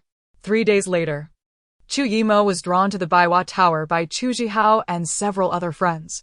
He recalled his sister's words, predicting that he would end up with the celebrated courtesan Ziyan as his drinking companion. However, she had resisted, feigning arguments, and he had inadvertently pushed her off the second floor, leading to her tragic demise. Today, he resolved to observe how Ziyan would come to serve him. As the top courtesan, she usually entertained only the elite. Why would she deign to accompany someone of his relatively modest status? Lu Yi's influence seemed exceedingly formidable. Furthermore, Chu Xiaoxiao, seated beside him, had orchestrated this gathering with the intent to harm him. He had no personal grievances with Chu, so why would he seek to take his life? Was it truly for the benefit of the Duke that the Chu family would resort to such treachery? Chu Xiaoxiao was not particularly close to him. Yet he had sent an invitation for him to come to the Baiwa Tower, which he had scrutinized repeatedly before accepting. Lu Yi was unwilling to act within the estate, so he planned to seek assistance externally. He had not disclosed this matter to his mother, who was still in confinement, wishing not to burden her. At 14, he was no longer a child. He must assume responsibility. Discreetly accompanying his friends to the Baiwa Tower, he noted Chu Xiaoxiao's unusual generosity that evening. We have yet to see Ziyan on any of our visits. Tonight, she must make an appearance to entertain us, brothers. I shall host this evening. Let us arrange for Ziyan to join us. Is that so? Where has Brother Chu found such wealth to afford a beauty smile? Ha ha ha. If Brother Chu can summon Ziyan tonight, I shall follow your lead in the future. Chu Yimo remained silent, fully aware that this was a trap set to ensnare him. Lu Yi must have lavished Chu Xiaoxiao with silver, otherwise, how could he be so extravagant? Feeling uneasy in his position, he rose and switched seats with another guest. He resolved to remain silent that night, observing how the courtesan would attempt to create trouble for him. Chu Xiaoxiao cast him a significant glance, inwardly mocking him. No matter where Chu Yimo sat, he could not escape the scheme. This was a trap devised by his father, aimed at eliminating the heir of the Duke's residence. Chu Yimo was taken aback as he noticed a slightly plump, middle-aged man, a silk merchant from Jiangnan, bowing to him. The man mentioned a batch of miswoven silk that needed to be disposed of, offering a very low price, yet they could not reach an agreement. After more than half a month without a sale, it appeared he had come to seek him out, having found no other buyers. Let us find a quiet place to discuss this matter, Chu Yimo suggested, rising to leave, only to be intercepted by a woman clad in purple. She was stunningly beautiful, with a delicate figure and a face like a lotus blossom, clearly a captivating human enchantress.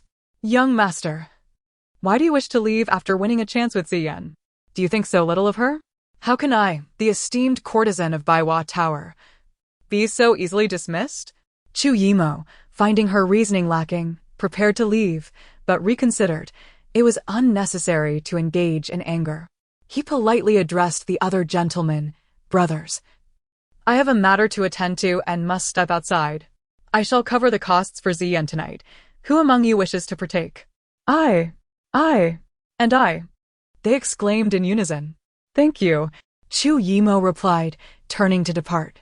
Ziyan attempted to drink with the other young masters, but forcefully pushed them away and rushed out of the room, shouting down to Chu Yimo as he descended the stairs, "You are not human.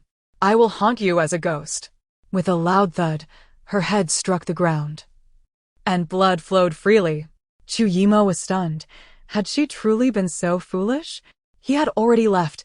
Why had she chosen to leap to her death? You know nothing.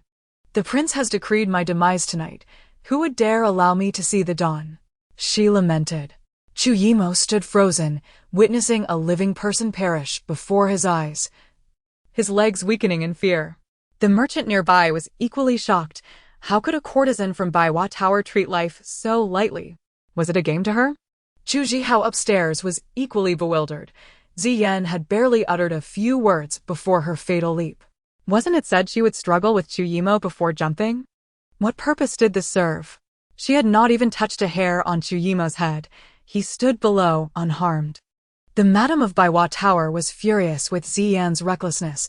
Her anger stemmed from the fact that she had merely been ordered to ensnare a young man. Yet here she was, overly dramatic. Dying so soon had not harmed Chu Yimo in the least, rendering her sacrifice utterly pointless. Moreover, she could not afford to die. She bore an affliction. This very illness had been orchestrated by those seeking to ensure her compliance, severing any hope for her escape. The silk merchant gazed mournfully at the lifeless Ziyan, questioning how it had escalated to such a tragedy. Chu Yimo's expression returned to its usual calmness as he regarded the madam feigning grief over Ziyan's body. The courtesans of Baiwa Tower were truly entertaining, jumping to their demise as though it were a mere jest. Did she intend to extort them with her life? Everyone had witnessed the events unfold. They had not laid a finger on her. The madam, initially poised to speak, faltered under Chu Yimo's piercing gaze. Indeed, Ziyan had failed to fulfill her task. And even if she wished to extort someone, she would not know how to proceed. Observers noted that Chu Yimo had already descended before she leaped. As for her exclamation, "You are not human. I will haunt you," it may not have been directed solely at Chu Yimo. Perhaps it was a reflection of her own torment. The true tormentor was herself. She was trapped by her circumstances, unable to defy the prince's will. Thus, Ziyan met an untimely fate, entangled in an insolvable predicament at such a tender age. Chapter 12. A glutton is born. Chu Yimo turned away from the Baiwa Tower. His mind no longer inclined to discuss business with the silk merchant. They had agreed upon a time to meet again, but the events of the evening left no room for commerce. Upon returning home, he found himself in a daze upon seeing Yangshi. "Ni, what troubles you?" she inquired. "The Lady Ziyan from Baiwa Tower has died, right before my eyes," Chu Yimo recalled, a shiver of horror coursing through him. She had leaped from the second floor, her skull grotesquely deformed upon impact. "Did you push her?" Yangshi gazed at her son with concern. Chu Yimo shook his head slightly. "I did not. I was already at the entrance when she suddenly jumped, seemingly in a fit of madness." The scent of liquor clung to him, and he feared it might disturb his beloved daughter. After bathing and changing his attire, he stepped inside, only to be greeted by a soft, melodious voice whispering in his ear. "Brother has returned. How wonderful! Surviving this calamity, great fortune awaits in the future." Hearing this, Yangshi smiled brightly, lifting her daughter and pressing her cheek against the child's, radiating satisfaction. Had it not been for her daughter's inner voice revealing Lui's malevolence and schemes against them, she would have remained oblivious to the danger lurking nearby. "Ah, mother, you are so beautiful and gentle. Let us be close together. I adore you. Mother, let me snuggle too." Observing Yangshi's blissfully ignorant expression, Chu Yimo felt he might be the sole individual capable of hearing his sister's thoughts. Was he indeed the chosen one of the family? How fortunate he felt. "Mother, let me hold my sister. Be gentle." Yangshi entrusted her daughter to her son, who clumsily cradled the swaddled infant with utmost care. "Ah, you are my second brother. So handsome, I like you. Second brother. Never return to Baiwa Tower again. It is a den of spies for Prince Duan. Visiting there is akin to walking into a tiger's lair." Chu Yimo was taken aback. "Sister, how do you know this? Baiwa Tower is a stronghold of Prince Duan? Did the Lady Ziyan's leap serve his intent?" "Second brother, you must be more cautious. In the future, choose your friends wisely. Chu Xiaoxiao's father is a spy for Prince Duan in the capital." Yangshi gasped. "What?" Chu Yimo replied, "Understood. I shall keep my distance and cease all interactions with him." Yangshi regarded her son with newfound concern. "What prompted you to think of Baiwa Tower?"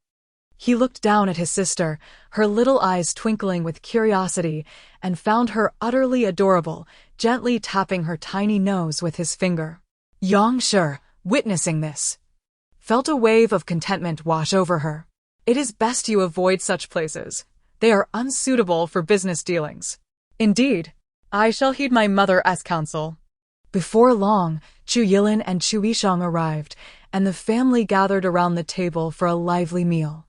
Chu Xiaoxiao also joined, cradled in Yang Shi's arms, watching them eat. Ah, such delightful braised carp, tender greens, and the fragrant ginseng chicken soup. I long to taste it. Yang Shi chuckled. How did we end up with a little glutton? So young yet so fixated on food. Chu Yimo remarked, my sister is adorable. She has a penchant for delicious treats and treasures. I shall earn a great fortune to indulge her in countless delicacies and amusements. Chu Yilin added, indeed. She is truly remarkable. I shall study diligently to secure the top spot in examinations and protect my sister. Chu Xiaoxiao chimed in, but she has no teeth yet. She cannot enjoy the delicacies. When she grows up, I shall give her all my hidden savings for sweets and pastries. Humph. How unfair. You all enjoy your meals without letting me have a taste. Mother, my beautiful mother, please let me have a try. Look at me, I desire to eat. Yang Shi leaned down to her daughter, teasing, my little Xiaoxiao will grow quickly. Once you turn 1, you can join your brothers and mother at the table. Why must I wait so long? I want to eat now. Chu Xiaoxiao spun her dark, grape-like eyes, her mouth bubbling with saliva, making smacking sounds. Chu Yimo, Chu Yilin, and Chu Xiaoxiao were astonished. Their sister was truly clever for her age. Most infants lacked such awareness. She was indeed exceptional. After the family finished dinner, the maidservants came to clear the table, which distressed Chu Xiaoxiao. Don't take it away. If I can't eat, at least let me smell it. Don't take it away, or I will cry. Yang Shi thought it was mere talk and did not expect her to genuinely burst into tears when the maidservants began to remove the dishes. Woe is me. Why must my life be so bitter? In my past life, I lacked the means to buy delicacies and could only savor the aroma. I did not expect to be reborn and still unable to eat, merely left with the fragrance. Oh, how difficult it is. Yang Shi hurriedly embraced her, soothing her. Oh. Xiaoxiao, do not cry. Is my little Xiaoxiao hungry? Mother will feed you right away. Do not cry when you can eat solid food. I shall prepare many delectable dishes for you, so you will never go hungry. Realizing his sister was hungry and needing to nurse, Chu Yimo discreetly led his 2 brothers away. Once the sons departed, Yang Shi quickly nursed her daughter. The little one was not very hungry, nibbling a few times before playfully smacking her lips. Before long, Furong entered. Madam, we have made a discovery. Lu Yi is raising carrier pigeons. After dark, Chinga went to Baiwa Tower, not through the front or back doors, but rather sneaking through a hole in the wall behind the peach blossom garden. A hole in the wall? Yang Shi scoffed. Since when did the Duke's estate have a breach? No wonder Lu Yi chose to reside in the peach blossom garden. It is secluded and facilitates her schemes. Upon hearing this, Furong grasped her mistress's intent. Indeed, we overlooked this detail. Since arriving at the estate, Miss Lu has behaved impeccably, never erring. We assumed her to be sensible, not realizing she was a venomous snake. Madam, what should we do now? Ah, mother, are you planning to reveal the true nature of the white moonlight to father? My beautiful mother, what a clever scheme. Lu Yi's true identity will surely shock father. He did not reject her due to the disparity in status with the Duke's estate, but rather because he held her in low regard. I wonder how shattered his heart will be upon discovering the truth. I eagerly await the revelation. Chapter 13. The Fall of Heads in the House of the Protectorate. Thanks to my esteemed father, Yang's lips couldn't help but twitch, sensing that her daughter was rather perceptive, even guessing her intentions. She wished for Chu Jinan to witness firsthand the actions of his beloved towards their children. Tonight, the second child had nearly fallen victim to a scheme. If he continued to defend Lu Yi after this, she would not hesitate to confront him. Go! Yang commanded Furong, instructing her to carry out her orders. Yes, madam. Furong replied, withdrawing. Once Furong left, Chu Xiaoxiao, engrossed in her bubble blowing, soon drifted off to sleep. The atmosphere in the Duke's household was one of jubilation, and Yang welcomed her with open arms at the entrance. As Chu Jinan dismounted, he spotted his chubby little daughter, eyes wide open and gazing around, bubbling with joy. The infant's features were charming, her big, round eyes scanning her surroundings in wonder. With her mouth forming an adorable O shape, she occasionally let out a dainty yawn. The sight of her sweetness melted Chu Jinan's heart. After such a long wait, he had finally been blessed with a daughter. As he approached Yang, a tiny, sweet voice suddenly caught his attention. Is this my esteemed father? He appears quite valiant, yet alas, he seems not to possess much wit. Having been duped by Lu Yi to the point of losing everything, the realization struck Chu Jinan like a thunderbolt. He glanced around, noticing no one else seemed affected, which felt rather peculiar. Could it be that only he could hear his daughter's thoughts? What are you staring at? I mean to say you're foolish, esteemed father. Lu Yi did not rescue you as you believe. Your fall from the cliff was all orchestrated by the Duke. What? The Duke orchestrated it? Chu Jinan was taken aback, staring incredulously at the delicate infant in his arms. If this were true, then all his years of longing had been in vain. Do you not realize? How could a solitary orphan like Lu Yi survive in the desolate mountains alone? Only you, esteemed father, could be so easily deceived, forgetting even the most basic rules of survival. Chu Jinan's expression cracked as he processed this revelation. His daughter was aware of this? It seemed all too real. Yang, are you stunned? After holding on to that woman in your heart, learning the truth, did your heart not shatter? How many pieces did it break into? Chu Emo, father is so pitiful.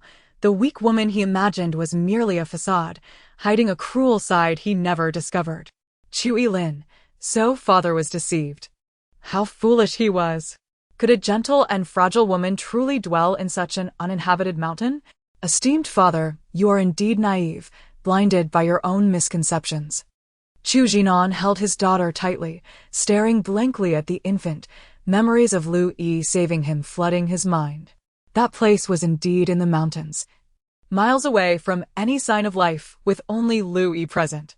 In his youthful arrogance, he had found her delicate beauty astonishing. Could it be that all of this was part of the Duke's scheme? Do you know why Lu Yi refused to marry you? Because she is the Duke's concubine. Surprised? Shocked, esteemed father? Your idealized woman looks down on a mere warrior like you.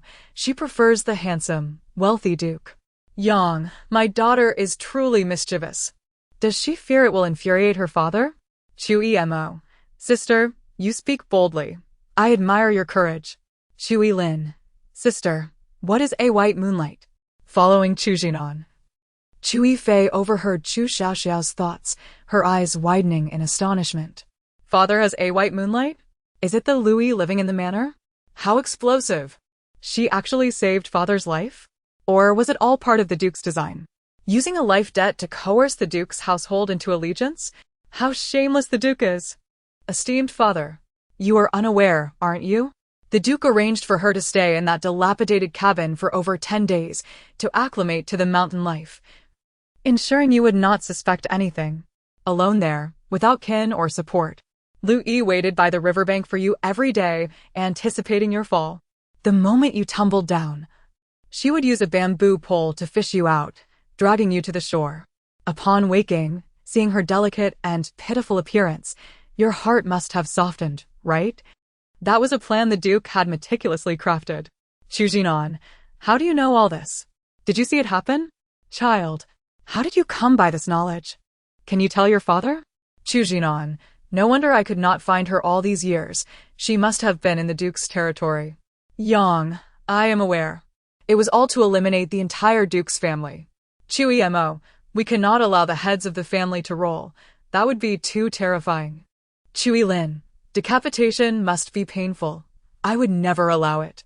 If there must be a beheading, let it be Lu Yi. Chu Shang, sister, do not fear. I will protect you. Whoever dares to threaten our heads, I will retaliate fiercely. The Duke's scheme is to keep the Duke's household in turmoil, to eliminate your wife and children, and when you are in despair, to draw you into his web, making the Duke's household his staunch support. When he ascends the throne, the first to be exterminated will be the Duke's household, all men and women dragged to the market square for execution, including you, elder brother, grandfather, grandmother. Every last member of the Chu family will meet the same fate, their heads rolling across the ground. Chu Yifei? What? So, Louis is a calamity? Why keep her alive? Chu Jinan, how could this be? He is so gentle. How could she be so cruel? I understand you find this hard to believe, and I do not expect you to accept it immediately. On the day I was born, Lu Yi attempted to kill me but failed. She will not act again for a while. Chu Jinan was further stunned. What? Kill his daughter?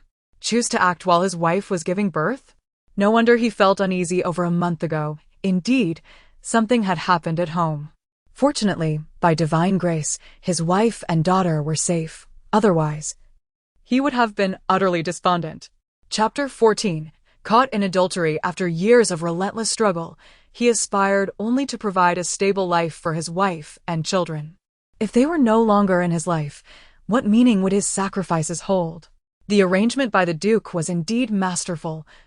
Knowing well the Chu's deep sense of loyalty and affection, employing a woman to ensnare him. This woman happened to be his concubine, truly laughable. He had once harbored tender feelings for Louis, but after her rejection many years ago, he had long since relegated her to the recesses of his mind. Nonetheless, out of gratitude for her saving his life, he had endeavored to repay her.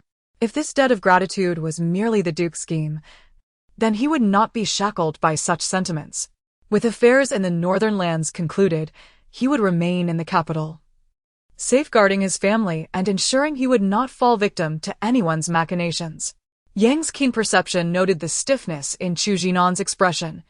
Understanding he was startled by his daughter's unguarded thoughts, and suggested, "General, let us retire indoors." Without waiting for his consent, she called to her eldest son, Yifei. "Come inside." The family followed suit, moving toward the house. After exchanging respectful bows with the Duke and the elderly matron waiting in the hall, Chu Jinan and Chu Yifei gathered for a reunion meal. However, just as they settled, they heard Chu Xiaoxiao's inner exclamations. "Ah, Lu Yi is audacious indeed. Frolicking with her lover in the peach blossom grove, as if the heavens were their canopy and the earth their bed. Quick, someone take me to see this." Yang, the peach blossom grove? Why hasn't he Farong reported this? Could it be that her spies are ineffectual? Chu Yimo, sister. Such revelries are best avoided. Oh, dear. What is there to see in the antics of adulterers? It would only offend the eyes.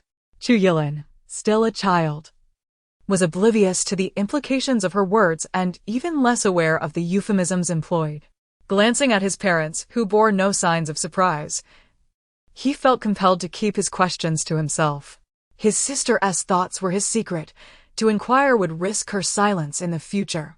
Chu Yishang, too, was baffled by his sister's declarations, yet his fondness for her remained unscathed.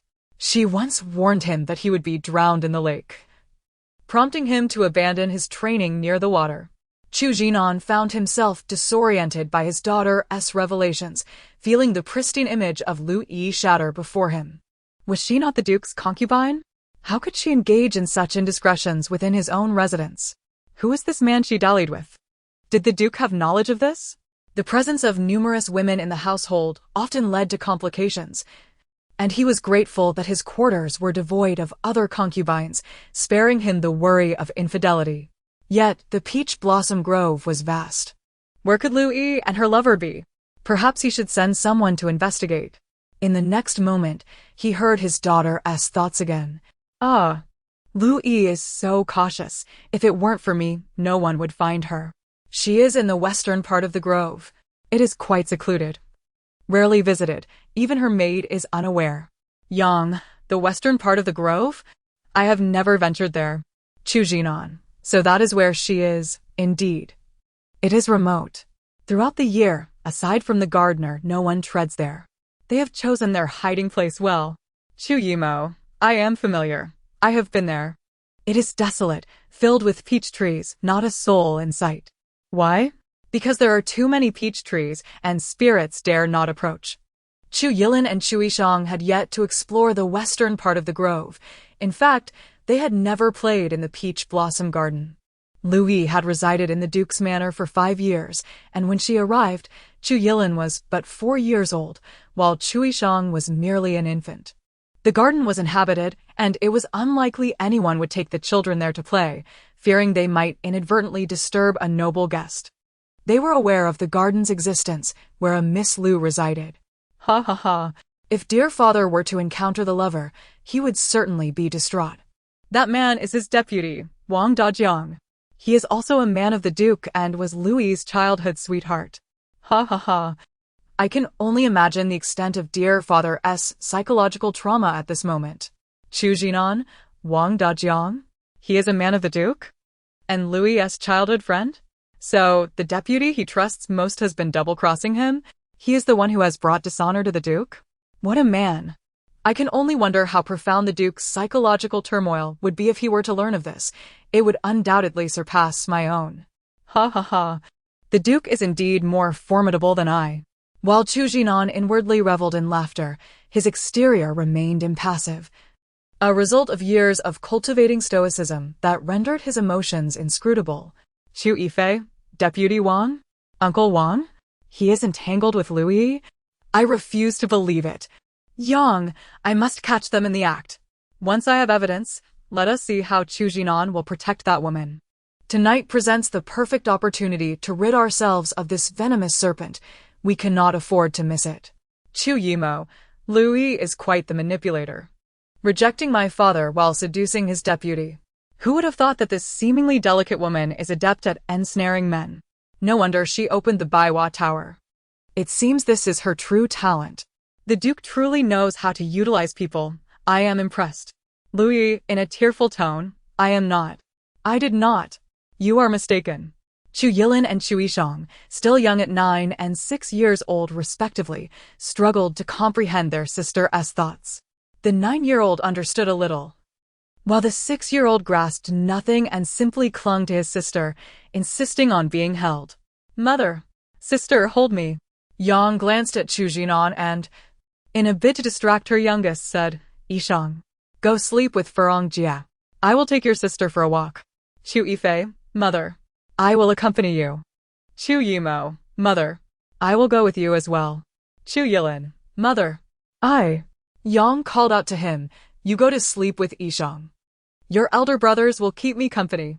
Chu Jinan rose slowly, taking his daughter from Yang's arms. I will take Xiaoxiao for a walk. Yang paused, taken aback, but offered no objection. If he wished to take her, so be it. She would pursue this shameless couple with her sons. Ah, dear father. I do not want to go for a walk with you. I want to accompany mother to the western corner of the Peach Blossom Grove to see the live performance. Chu Jinan, what is a live performance? What does he mean? Does it refer to the notion of the heavens as a canopy and the earth as a bed? In the western corner of the Peach Blossom Grove, Louis is engaging in such indiscretions with Wang Dajiang there? Does she not fear being seen? Chapter 15. The protagonist aspires to become Empress Ah. My dear father possesses remarkable lightness of foot, enabling him to elevate me high into the air. How delightful! However, he must exercise caution, lest he disturb those two. If I am unable to witness the grand spectacle, it would surely dampen my spirits. Chu Jinan chuckled inwardly, finding his daughter to be exceedingly amusing, as she often exuberantly expressed her thoughts within her mind. What a charming child! Upon arriving at the western edge of the Peach Blossom Garden, Chu Jinan alighted gracefully, his footsteps as silent as a cat's. Father, advance 15 paces, and you will see them. Be careful, and do not startle them, his daughter cautioned. Heeding her advice, Chu Jinan proceeded forward, concealing himself behind a peach tree, holding his breath, and indeed, he overheard a conversation. You have suffered. To confine you to such a secluded place is truly a great injustice. Furrowing his brow, Chu Jinan recognized the voice of Wang Dajiang. A glint of sharpness flashed in his eyes.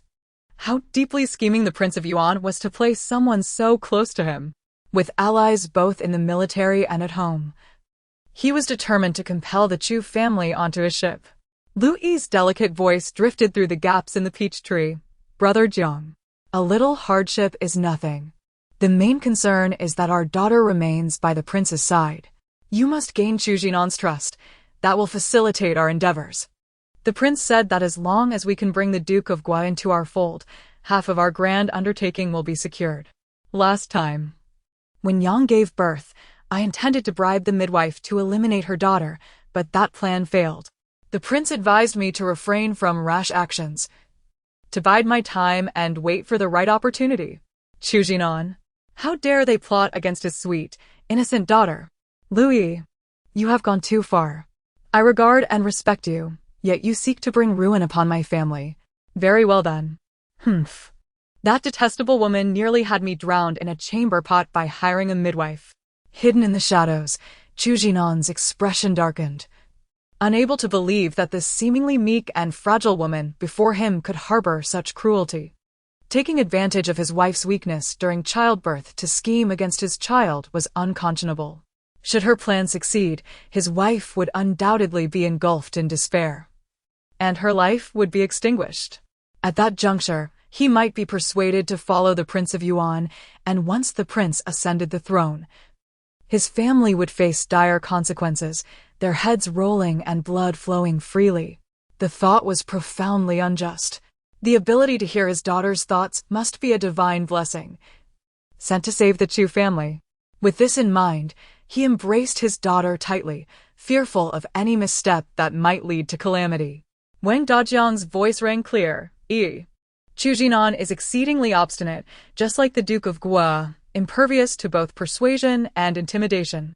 To win him over, we must rely on you. For the sake of our daughter's grand ambitions, you must endure some hardship.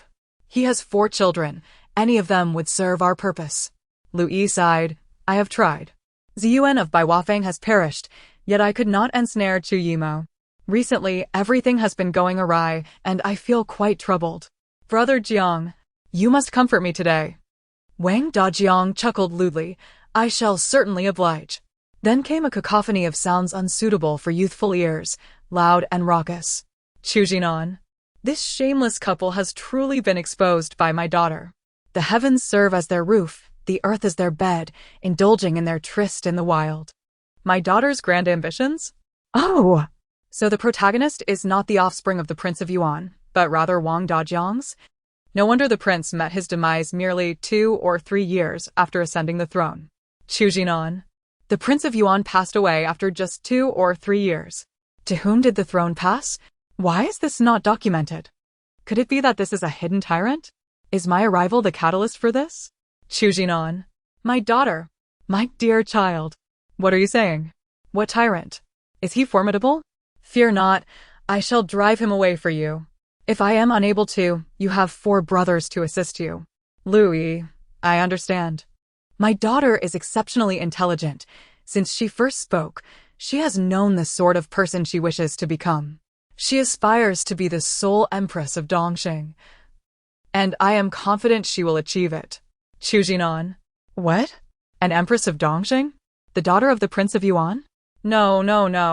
How could Wang Dajiang's daughter harbor such lofty aspirations? Does she wish to reign over all? But I am still alive. If you become empress, will not the heads of all members of the Duke of Gua's family roll down in a gruesome display? This cannot be allowed. I shall not consent. If you seek to eliminate us, we shall strive to eliminate you instead. Gazing down at his small, soft daughter nestled in his arms, Chu Jinan was overwhelmed with affection. Her bright, twinkling eyes sparkled in the night, exuding an irresistible charm.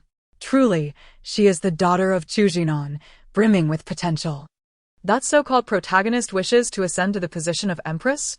The Chu family must thwart her ambitions.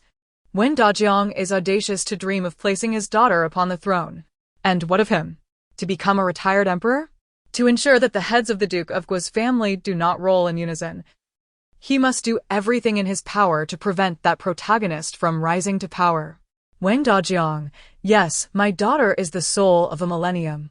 bearing the weight of countless historical transformations. From a young age, she has been astute, skilled in creating various lucrative enterprises.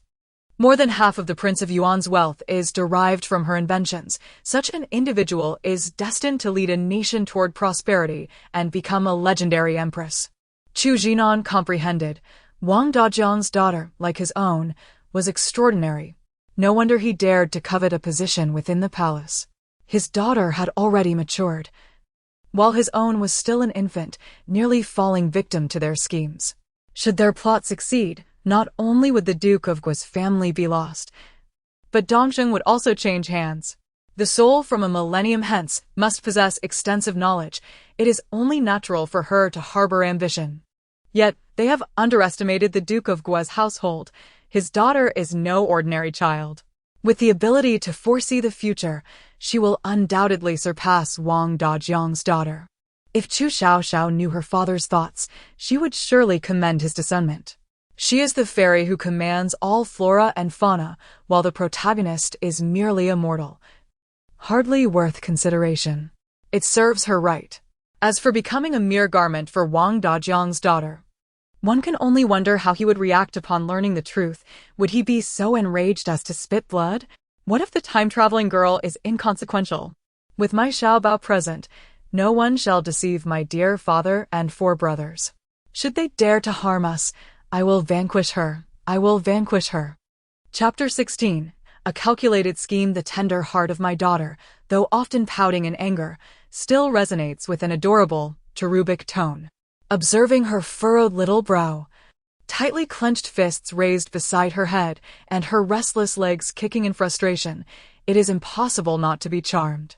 How could my daughter be so enchanting? She proudly calls herself Xiaobao, a name that embodies her irresistible cuteness. No girl in the entire capital could compare to my Xiaobao. Yang led Chu Yifei and Chu Yimo along a shortcut toward us, encountering guards whom she instructed to stealthily approach the western side of the peach blossom garden. Meanwhile, Wang Dajiang and Lu Yi were nestled together, deeply engrossed in each other's affections, blissfully unaware of the impending danger. They had been neighbors since childhood. Lu Yi's father, an aging scholar, had spent his life in vain pursuit of academic success before succumbing to despair and drowning in drink. With no funds for a proper burial, Lu Yi resorted to selling herself, her beauty capturing the attention of Prince Duan. At that time, Wang Dajiang had already gone off to war, oblivious to Lu Yi's sacrifice to lay her father to rest. She became the prince's favored concubine, and their clandestine meetings bore fruit in the form of their daughter, Li Sirui. The prince sought to assign someone to Chu Xiaoxiao's side, meticulously selecting candidates, and Lu Yi recommended her neighbor, Wang Dajiang. Over the years, their encounters had been few and far between, naturally stoking the flames of their passion. Just as they had managed to calm their ardor, various circumstances reignited it. Fearing that his precious daughter might witness something inappropriate, Chu Xiaoxiao concealed her in his embrace, determined to shield her innocent eyes from such vulgarity. Xiaoxiao protested silently, her thoughts echoing, "Dear father, what are you doing? Can't I at least see the scene? Listening without a visual is dreadfully dull. Oh no, mother is coming. I must devise a way for those two to remain entangled." Chu Xiaoxiao pondered. Not let them separate? Why? Before he could finish his thoughts, he beheld the branches of the peach tree bending as if endowed with life, ensnaring the two fervently engaged individuals. Having lived for over 30 years, he was witnessing such an extraordinary sight for the first time. Had the peach tree truly come alive?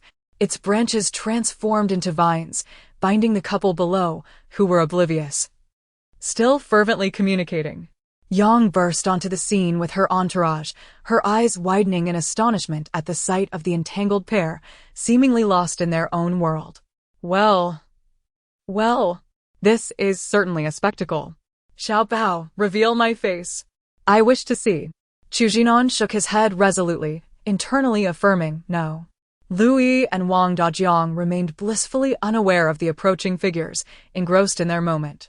There was no need to inquire why. It was all part of Xiaoxiao's mischievous scheme.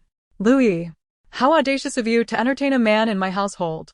Yang reprimanded. shooing her two sons away and commanding the guards to approach Lu Yi and Wang Dajiang. Startled by the sudden intrusion, Lu Yi gasped, realizing the crowd surrounding her, and let out a mortified shriek. Attempting to push Wang Dajiang away, she found herself unable to move, as the branches of the peach tree had ensnared her. Wang Dajiang, emerging from his stupor, tore at the branches binding him, only to discover he was unable to rise, firmly trapped beneath. Lu Yi, now aware of her predicament, was filled with panic and shame. What on earth?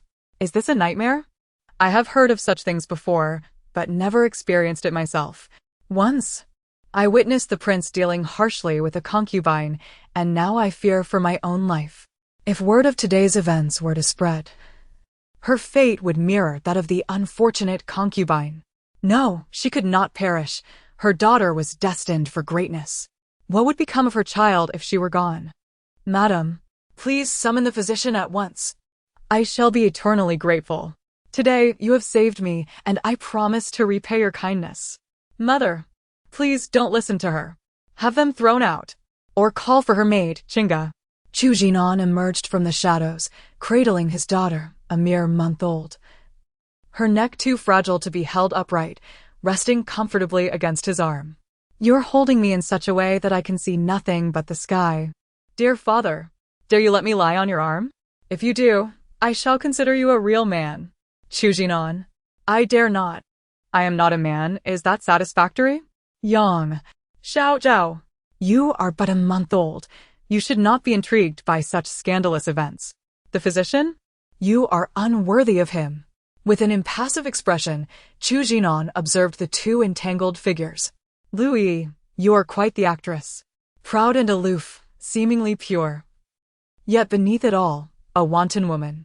Guards, wrap these two in cloth and expel them from the estate, lest they tarnish the peach grove of the Duke of the Protectorate. Furthermore, send her maid away as well.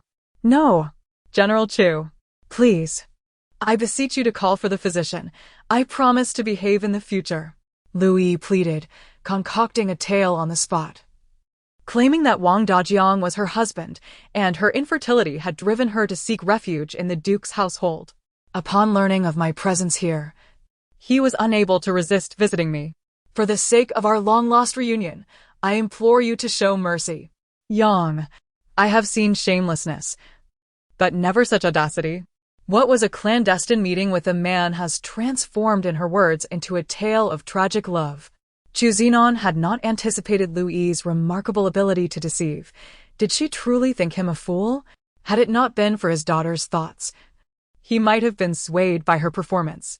Lu Yi was focused solely on extricating herself from the situation, regarding Chinga as a mere obstacle to eliminate. She recalled her daughter's words, a woman must be ruthless to secure her standing. Chinga belonged to the prince, claimed to protect her, but in reality was merely a monitor. She would first escape this calamity, then deal with Chinga, and ultimately plot the downfall of the Duke's household. Once her daughter ascended to the throne, she would ensure that all associated with the Duke would meet their demise regardless of age or gender. None would escape. Lu Yi is quite the performer. She spins a tale with such ease. Does she not fear her maid will uncover the truth? Dear father, let us turn the tables and save Lu Yi. A life for a life. Chu Jinan frowned, puzzled by Xiaobao's intentions. He understood the concept of a life for a life, but the phrase turn the tables eluded him. Chapter 17. Not a good match, Yang.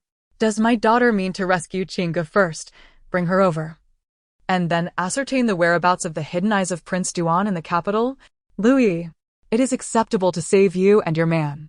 Yang spoke, suppressing the hatred within her. Once the treatment is complete, we must leave immediately. Can you manage that?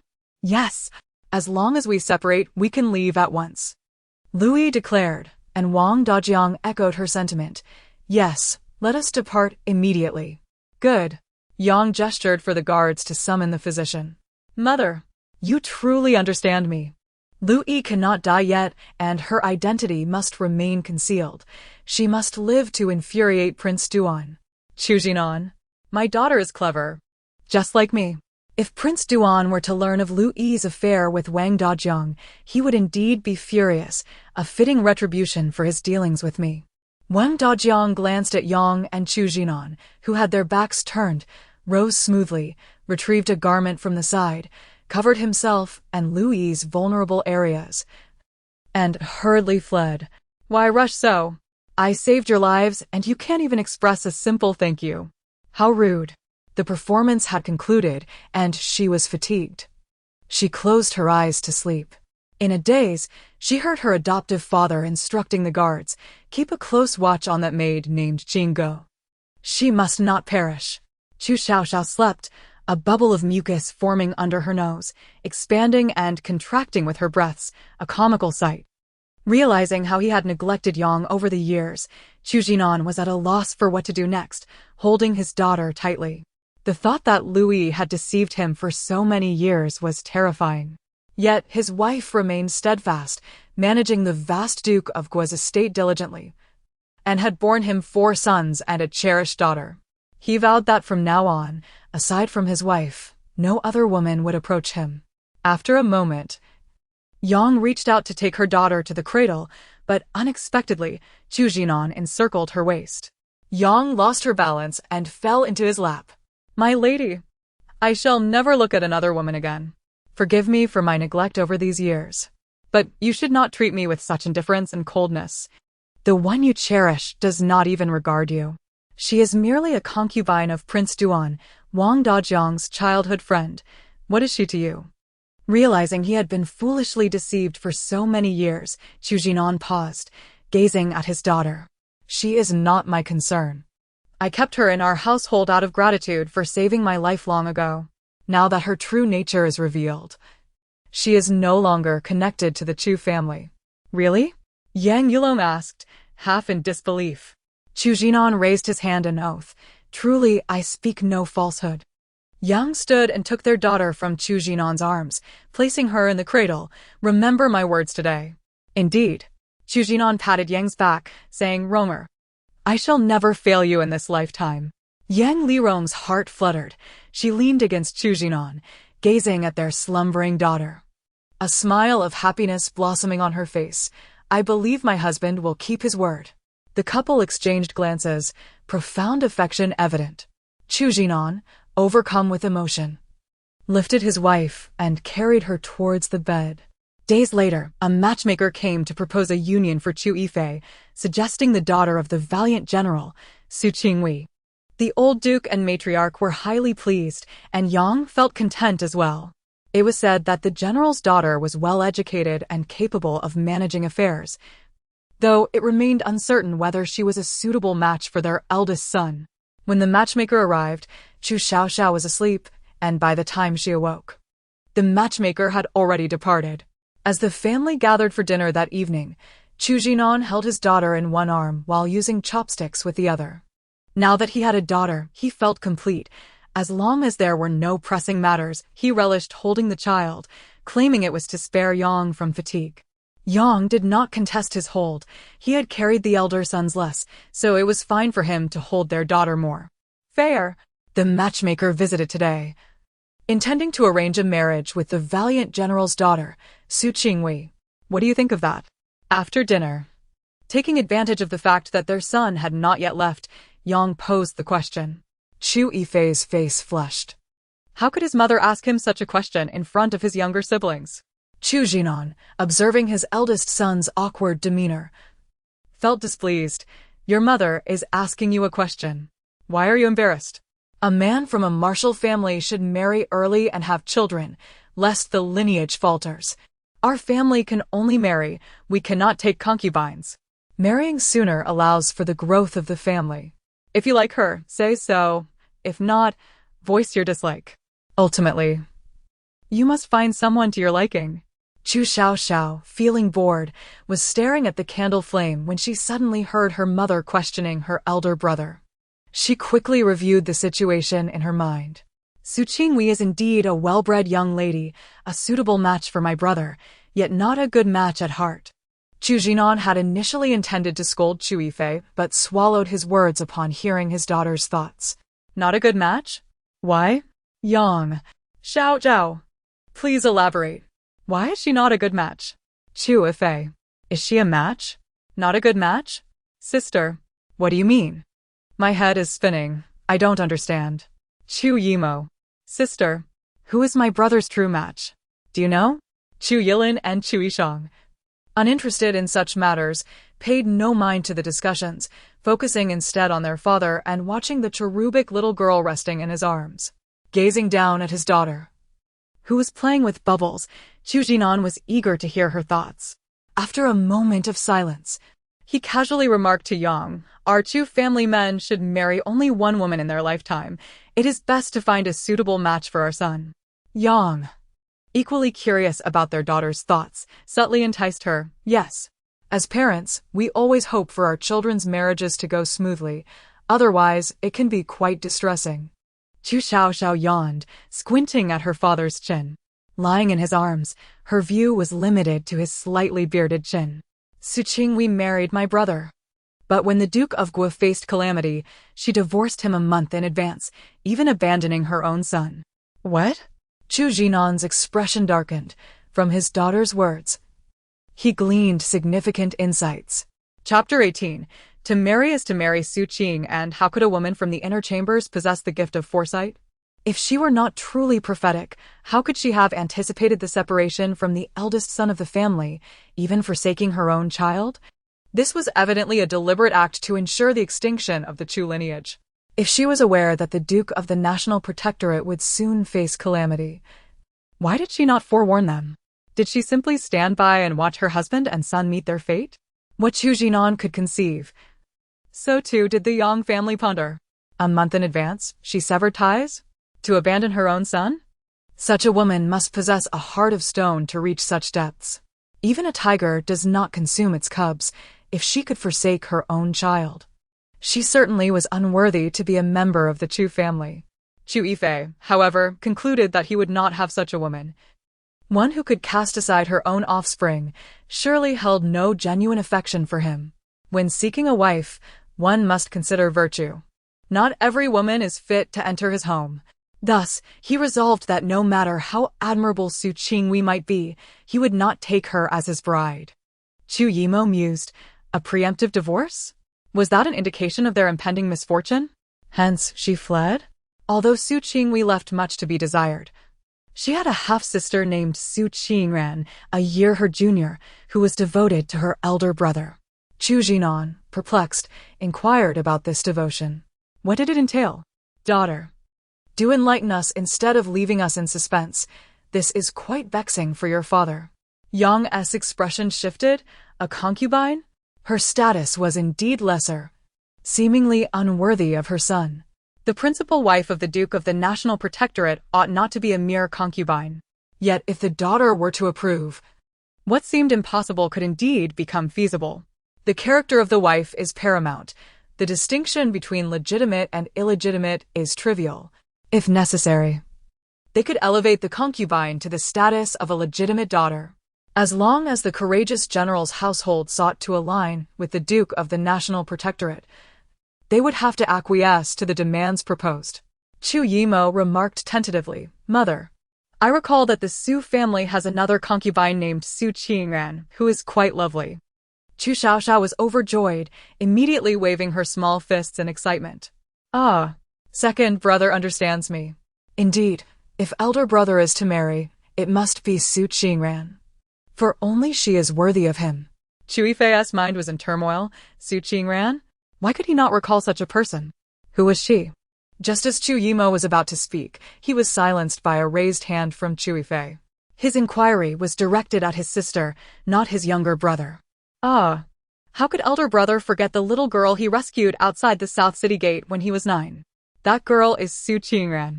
Her aunt passed away, and when she was taken to be buried, she wanted to follow, but her biological mother forbade her. She stealthily trailed behind, leaving the city. Chu Jinan's expression was one of realization, and Yang's was one of understanding. No wonder that child sought to assist the Chu family in collecting and burying the dead. It was an act of gratitude. Chu Yimo glanced at Chu Yifei, raising an eyebrow. The little girl was frail, resembling a kitten curled up in a ball.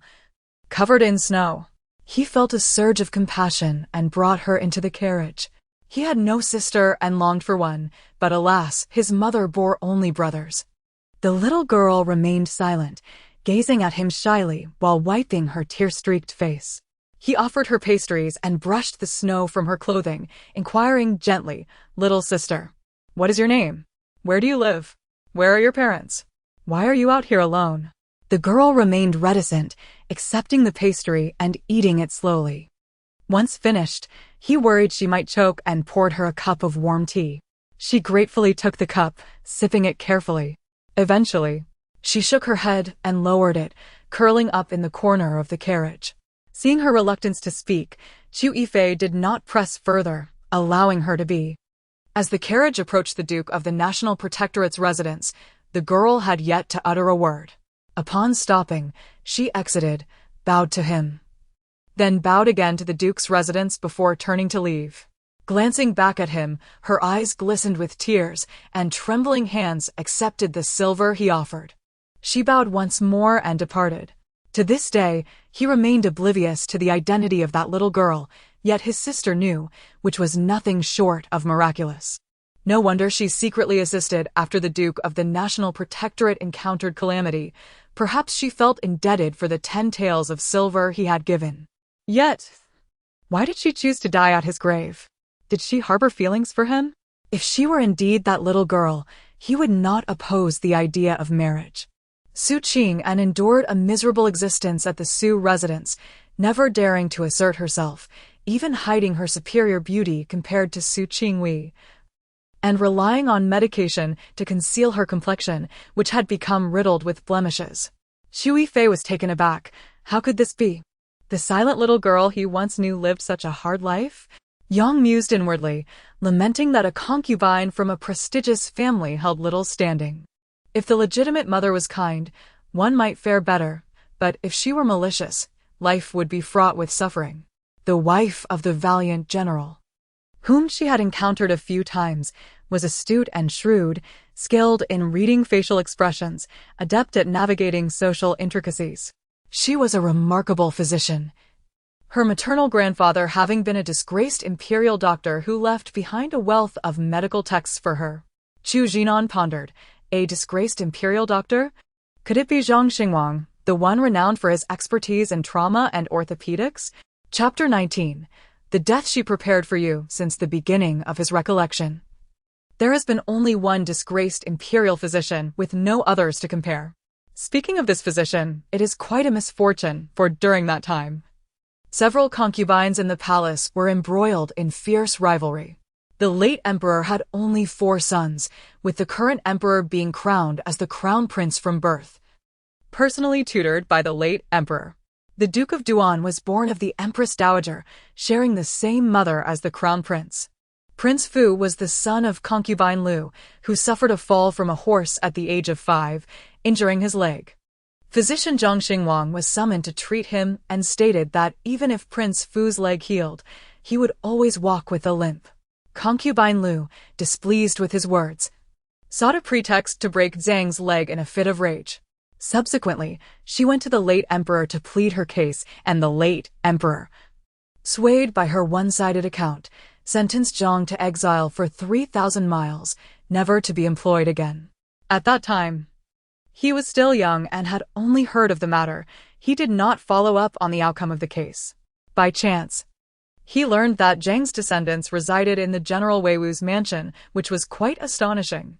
Lowering his gaze to his daughter in his arms, Chu Jinan found himself increasingly fond of her. The little one furrowed her brows, her dark eyes sparkling as they met his, and she smiled at him. The furrowed brow instantly smoothed out. Chu Yifei, summoning his courage, said to Yang, "Mother, I believe Su Qingran is quite remarkable." Chu Yimo was momentarily taken aback, intending to speak, but was halted by Chu Yifei's gesture, which silently urged him to remain silent. Chu Xiaoxiao was overjoyed, waving her small hands, kicking her little legs, and laughing uncontrollably. "Ah, brother and I share a spiritual connection. Yes, marry Su Qingran. She is the most mysterious orthopedic doctor in the capital." Yang strove to maintain her composure, yet tumultuous waves surged in her heart. She had gained fame by healing the long-impaired second son of the Yongning Marquis's household. And while everyone regarded her as a wandering physician, it turned out that the exceptional Su Qing and was the illegitimate daughter of the General Weiwu. Unaware of who Su Qingren was, Chu Jinan noted the admiration in his daughter's tone, suggesting she was indeed extraordinary. Such a person must be brought into their family, as their military desperately required proficient orthopedic doctors for external injuries. Indeed, the son always heeds his mother's counsel. After finishing his words, Chu Yifei rose, glanced at his sister, and led his 3 younger brothers out, assigning a physician to guard the door while the 4 brothers convened secretly. Second brother, can you hear what sister is saying in her heart? Chu Yifei asked directly. Chu Yimo was momentarily stunned, then, as if struck, his expression darkened. Eldest brother, you can hear it too? So I am not the most special one. Chu Yilin, upon noticing the gaze from his elder brother, nodded. I can hear it as well. Chu Yimo, relieved. Eldest brother is not the most special either. I feel much better now. Chu Yisheng, receiving the elder brother's look, frowned. Sister says I will be thrown into the lake to drown. I won't practice by the lake anymore. Practice? Chu Yifei exclaimed in shock. Chu Yimo shouted. 4th brother, when did you start practicing? Second brother had no idea. Chu Yilin, ever composed as a scholar, replied. 4th brother has been practicing for quite some time. Second brother is always out with his friends and has no time for us. As the eldest, Chu Yifei glared coldly at Chu Yimo. Is this how you care for mother and your brothers at home? You didn't even realize sister was nearly harmed. It's your fault for not protecting mother and sister. Faced with his elder brother's reproach, Chu Yimo dared not retort. Indeed, among the men in the household, apart from their grandfather, he was the eldest and bore the responsibility for not safeguarding mother and sister. Having known Louis for 5 years, did you not notice her malicious intentions? Chu Yifei's questioning grew increasingly fervent, filled with apprehension. Have you considered that if sister were to face danger, mother would surely be heartbroken? If 4th brother were to be harmed, would mother survive it? Chu Yimo lowered his head in acknowledgement. It is my fault for not taking care of the family. Louis has also plotted against me. It took sister's reminder for her schemes to fail. Curiously, Chu Yilin asked, what kind of death did she prepare for you? Defamation, imprisonment, suicide, Chu Yimo responded, intrigued. And for you? Alas. Chu Yilin sighed. I have the worst fate. I would be burned alive, turned to charcoal. Chu Yimo looked at him with sympathy. That is indeed quite tragic. Chu Yisheng protested. Am I not tragic? To be thrown into the lake to drown?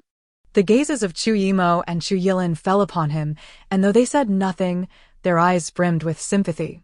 Who has the most tragic death? Chu Yifei interjected, perplexed as the topic veered off course. Is that what we were discussing? He cleared his throat deliberately, drawing the attention of his 3 younger brothers. Since we are all safe, let us refrain from careless talk in the future. The planted spies from the Duke of Duan in our mansion have been removed, and for the time being we are in no immediate danger. Let us remain vigilant of the people and events around us, and avoid the dangers sister spoke of. Chu Yimo quickly affirmed, I have already acted upon sister's advice. The lead courtesan of the Baiwa Tower, Xian, attempted to slander me but failed. Instead, she met her own demise by jumping off a building. Chu Yilin's pupils constricted for a moment, but then returned to calm. Sister said I would perish in a fire in the library on the 8th day of the 12th month. I have decided not to go to the library anymore. Chu Yisheng nodded in agreement. I too have resolved not to go near the lake. Let us see who dares to throw me in. Chu Yifei looked around at his brothers, cautioning them. The knowledge of being able to hear sister's thoughts must remain a secret. She is like a celestial being sent from above, here to save us. If outsiders learn of this, she will be in danger. From now on, no matter what you hear, keep it to yourselves. Understood? Chu Yimo, Chu Yilin, and Chu Yisheng all nodded in understanding. Chu Yifei, still concerned, reiterated, the matter concerning the Duke of Duan is not simple. Second brother, You roam outside daily. Make sure to gather intelligence regarding the Duke's influence in the capital. Remember what to say and what to keep silent about. Sister S' secret is of utmost importance. Even with a knife at your throat, do not divulge it. Do you understand? Chu Yimo solemnly replied, Understood. Sister has already saved our entire family. I will not speak carelessly outside. This matter is indeed strange, and even if I spoke of it, few would believe it. Chapter 20. This is the little girl he brought back from the Southgate years ago. Chu Yilin. Regardless of whether anyone believes it, we cannot speak of it. Chu Yisheng. Indeed, we must remain silent. Chu Yifei sat at the table, reminiscing about the little girl he had encountered at the age of 9. He had heard that she had endured a life of hardship, and his heart ached for her. It was no wonder she had been silent back then. Her aunt had passed away. Losing her mother at such a tender age, she must have faced great difficulties in the general's manner, even daring not to reveal her own face, which spoke volumes of her caution. With nothing to occupy his time, he slipped out of the back gate and wandered the streets. Over the years, the nation of Dongxing had grown increasingly powerful, and the nights in the capital had become ever more vibrant. As he strolled, he found himself unknowingly standing before the grand entrance of the valiant General S' estate. He glanced up briefly before continuing on, finding a secluded spot where he leaped gracefully into a large tree. Upon closer inspection, he realized this area must be the ancestral hall in the backyard, as the air was thick with the scent of incense. Second miss. Why does the madam insist on punishing you by making you kneel in the ancestral hall again? Hearing voices from within, Chu Yifei descended quietly from the tree, his feet landing softly on the ground as he crept closer. The guards in the estate were few. They were likely stationed at the storerooms, not guarding the ancestral hall. Second miss. Pearl has left. What will you do alone? There isn't even a guard here. If anything happens, who will protect you? It will be fine. This is not the first time I've been punished. The young woman spoke calmly, accustomed to the ordeal. You must leave now. If Mama Li comes to check and sees you here, I will suffer even more. Reluctantly, Pearl wiped her tears and departed. She knew if Mama Li, who was close to the madam, spotted her, the punishment for the miss would be even harsher. Fortunately, the miss was intelligent and spent her days in her small courtyard, studying and practicing medicine. The madam often punished her, even for trivial matters, demanding she kneel in the ancestral hall, which was truly excessive. She was not allowed to accompany her. If discovered, she would either be beaten or punished herself. Once the maid left, Chu Yifei stealthily approached the kneeling Su Qing'an, peering through the window to see her face marred with blemishes. While her face had not changed much in shape or features, she had merely grown older. Understanding that it was inappropriate for a young man and woman to be in such proximity, he had nonetheless resolved to marry no one but her. Thus, he felt no hesitation and knew he must enter to clarify his intentions. Kneeling on the mat, Su Qing'an maintained a straight posture, utterly still, believing Mama Li had arrived. Chu Yifei moved with a grace akin to that of a woman, so she did not discern his presence. Observing her frail back, upright like a mountain, he recognized her tenacity. You need not be so. Noticing her stunned silence, he squatted down. Why are you still as mute as you were in childhood? Su Qing'an's heart trembled, her voice quavering as she asked, Do you still remember me? Of course, Chu Yifei replied, casting a glance at her. He pulled a mat closer and sat beside her. You are Su Qing'an, the second miss of the valiant general's estate. I have inquired about you. Her eyes glistened with unshed tears as she realized that the warmth of their childhood was not forgotten, not by him. She had thought no one would remember, but he, the eldest son of the Protectorate Duke's household, had kept her in his heart all these years. Yes, I am Su Qing'an, the illegitimate daughter of the valiant general's estate, she explained, lowering her head humbly. Deep inside, she understood that someone of her status could never enter the Duke's household. Not only her, but even her proud legitimate sister. Su Qingwei might not have the same privilege. Do not belittle yourself. You are unique in your own right. Chu Yifei found it difficult to equate the humble figure before him with the skilled physician his sister had described. They were not of the same essence. He believed wholeheartedly in his sister's sentiments.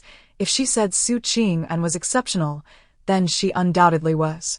Hearing these words, Su Qing and smiled faintly, realizing she had misjudged him. The esteemed Chu Yifei did not look down upon her, but rather, it was she who had undervalued herself. Yes, you are right. I shall not be this way any longer. With that, Su Qingran flashed a smile at Chu Yifei. In the dim, ancestral hall, her smile illuminated her blemished face in the candlelight, strikingly vivid and grotesque. Chu Yifei frowned slightly. Why have you disfigured your face in such a manner? You were so beautiful as a child. How have you grown to be so unappealing? Though, you remain quite endearing. Oh! So that is it, he mused, realization dawning upon him. No wonder. I thought, how could a perfectly fine person bear such a visage? Do the people in the estate often bully you? His face flushed as he spoke the truth. Someone came to my house to propose, speaking of Su Qingwei. I refused.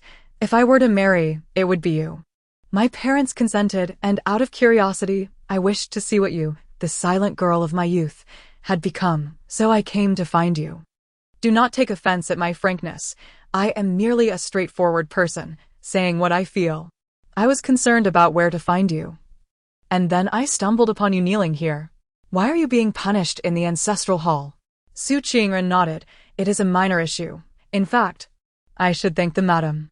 Were it not for this punishment, I would never have had the chance to meet you. Indeed, Chu Yifei said, reaching out to gently touch her head, his expression warm. I am often away from the capital, and in the blink of an eye, you have grown so much. Chapter 21. A sense of potential wrongdoing. With a soft chuckle, Su Qing and quickly covered her mouth, fearing her laughter would attract attention. She glanced up to meet Chu Yifei's gaze, remarking, your tone is strikingly reminiscent of my grandfather's, yet you are hardly my senior. Such maturity at a young age could only stem from having faced the battlefield. Just as she was about to respond, Chu Yifei heard footsteps approaching and promptly stood up. Someone's coming. I must take my leave. Be cautious. With that, he leapt through the window, leaving Su Qing and wide-eyed, sensing a thieving potential within him. Not long after his departure, the door to the ancestral hall swung open, revealing a young lady. At that moment, Su Qingran had already knelt obediently, her back straight. The young lady was her elder sister, Su Qingwei, who towered over Su Qingran, her expression rife with derision. Sister, how does it feel to kneel in the ancestral hall? As a mere concubine's daughter, why can't you utter a few words to please me? You are, after all, an eyesore. Am I wrong?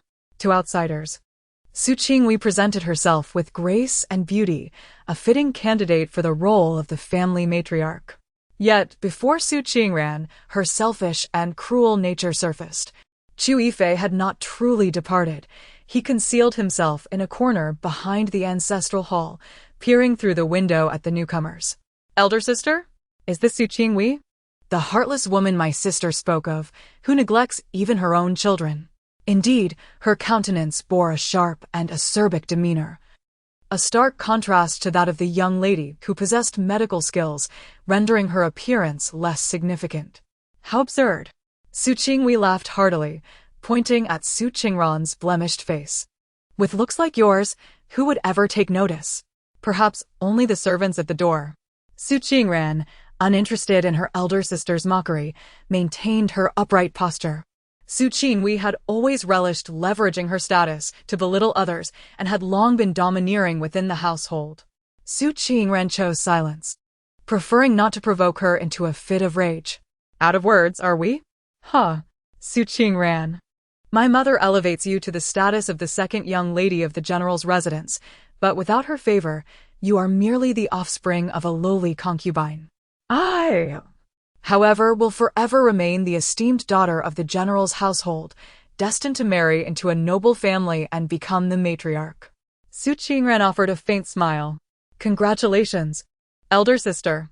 Su Qingwei, with a haughty snort, smugly continued, do you know which family is proposing to me? It would be no surprise to you. My future husband is Chu Yifei, the eldest son of the Protectorate Duke's residence. Had she not encountered Chu Yifei moments ago, Su Qingren might have believed Su Qinghui's claims without question. However, she had already been informed by him, and her expression remained unchanged, calm. Congratulations to my elder sister on becoming the next duchess. Outside, Chu Yifei stifled a laugh, amused by how composed the young lady remained despite the taunts. It was evident that Su Qingren intended to irk Su Qinghui, and she made no effort to correct her elder sister's premature assertions. Su Qinghui raised her chin, questioning mockingly, "Are you envious? Jealous? Do you desire that position? What can you do? With your lowly birth, you'll never rise above." Su Qingren turned to face her, coldly retorting, "Not necessarily." "Not necessarily? What do you mean? You don't wish me well?" Su Qinghui bristled, having come to flaunt her status rather than listen to dispiriting words. She craved flattery, yet Su Qingren, like a fool, never offered her any. "No, I do not envy. I merely speak the truth." Su Qingren's tone was neither submissive nor arrogant. The Protectorate Duke's residence was an esteemed family in the capital, while the general's residence, though formidable, paled in comparison. Many noble daughters existed beyond just Su Qinghui, and merely speaking of marrying into the Protectorate Duke's residence would not suffice. Chu Yifei pondered, intrigued by the young lady's intentions. Was she attempting to advise Su Qinghui? Would she fall for it? Understanding her elder sister well, Su Qingren recognized the facade of grace and virtue that masked Su Qinghui's inherently narrow-minded and selfish disposition. Regardless of whether Su Qinghui heeded her advice, she had already offered it. Whether or not she could accept it depended on her own capabilities. Realizing Su Qingren's intentions, Su Qinghui inwardly agreed with her perspective but refused to show it.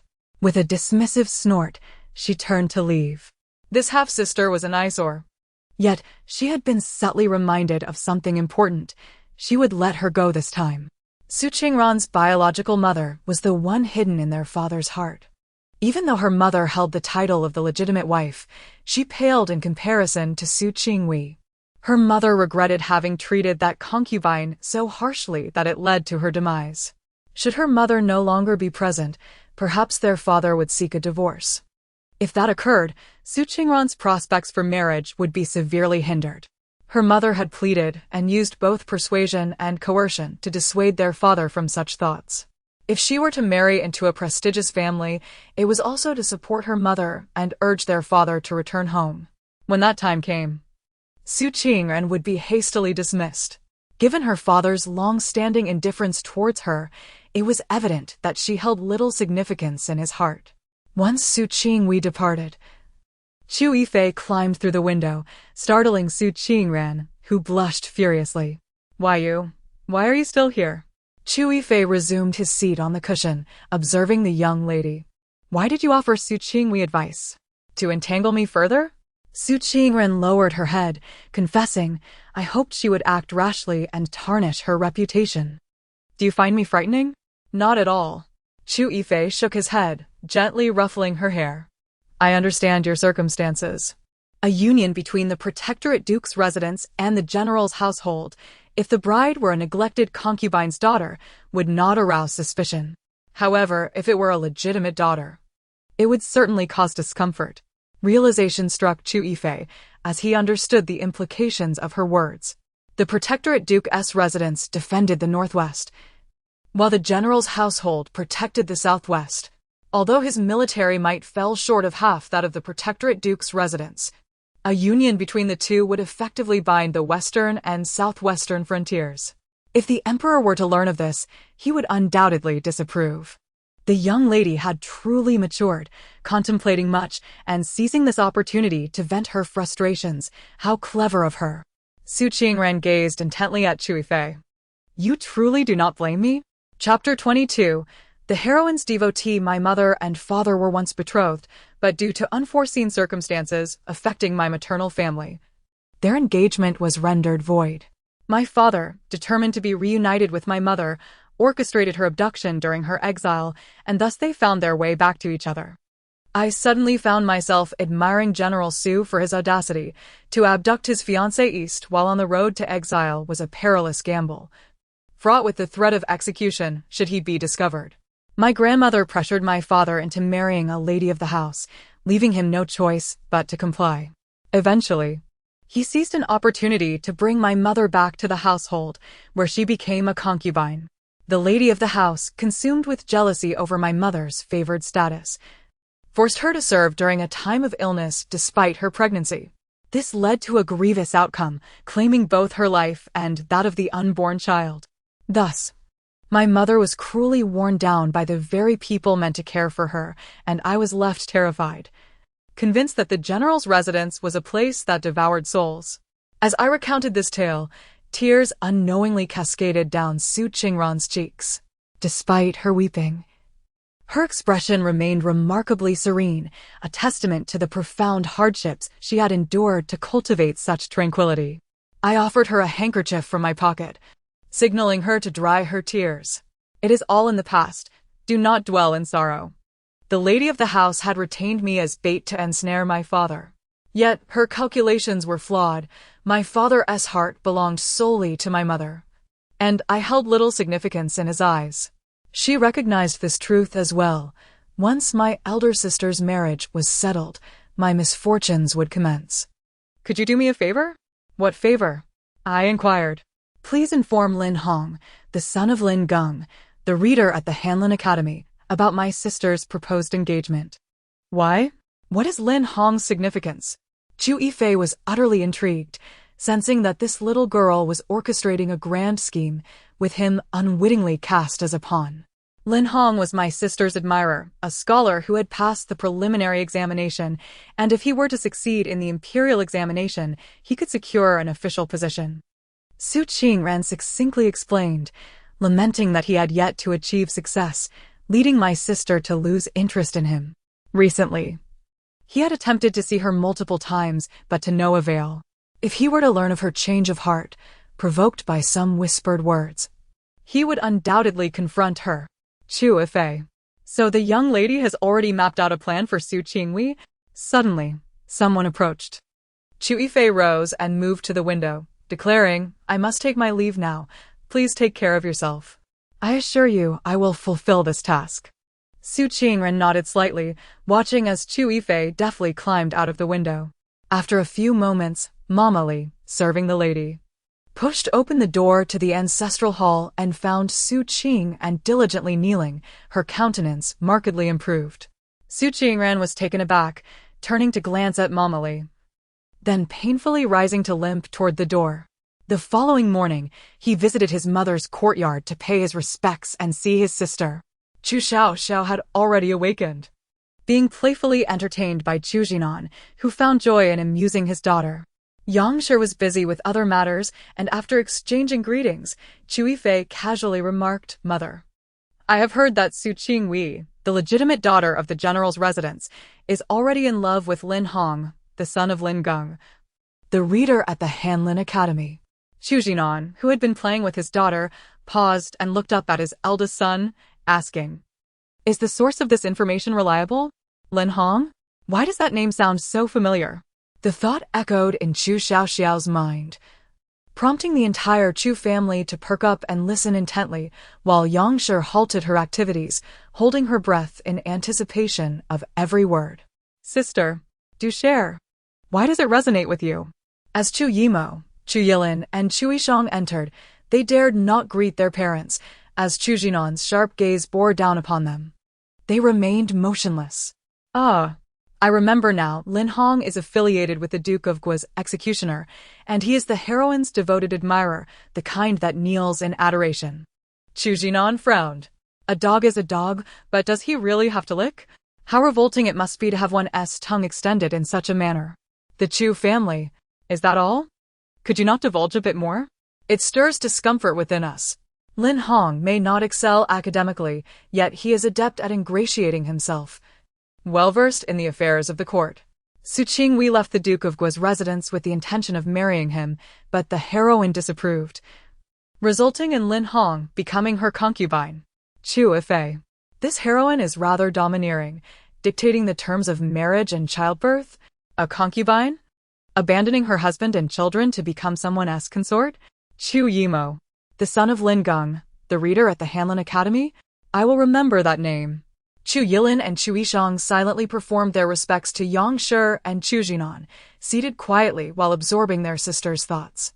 After the heroine ascended to the throne, Lin Hong was appointed as the prime minister, becoming her trusted advisor.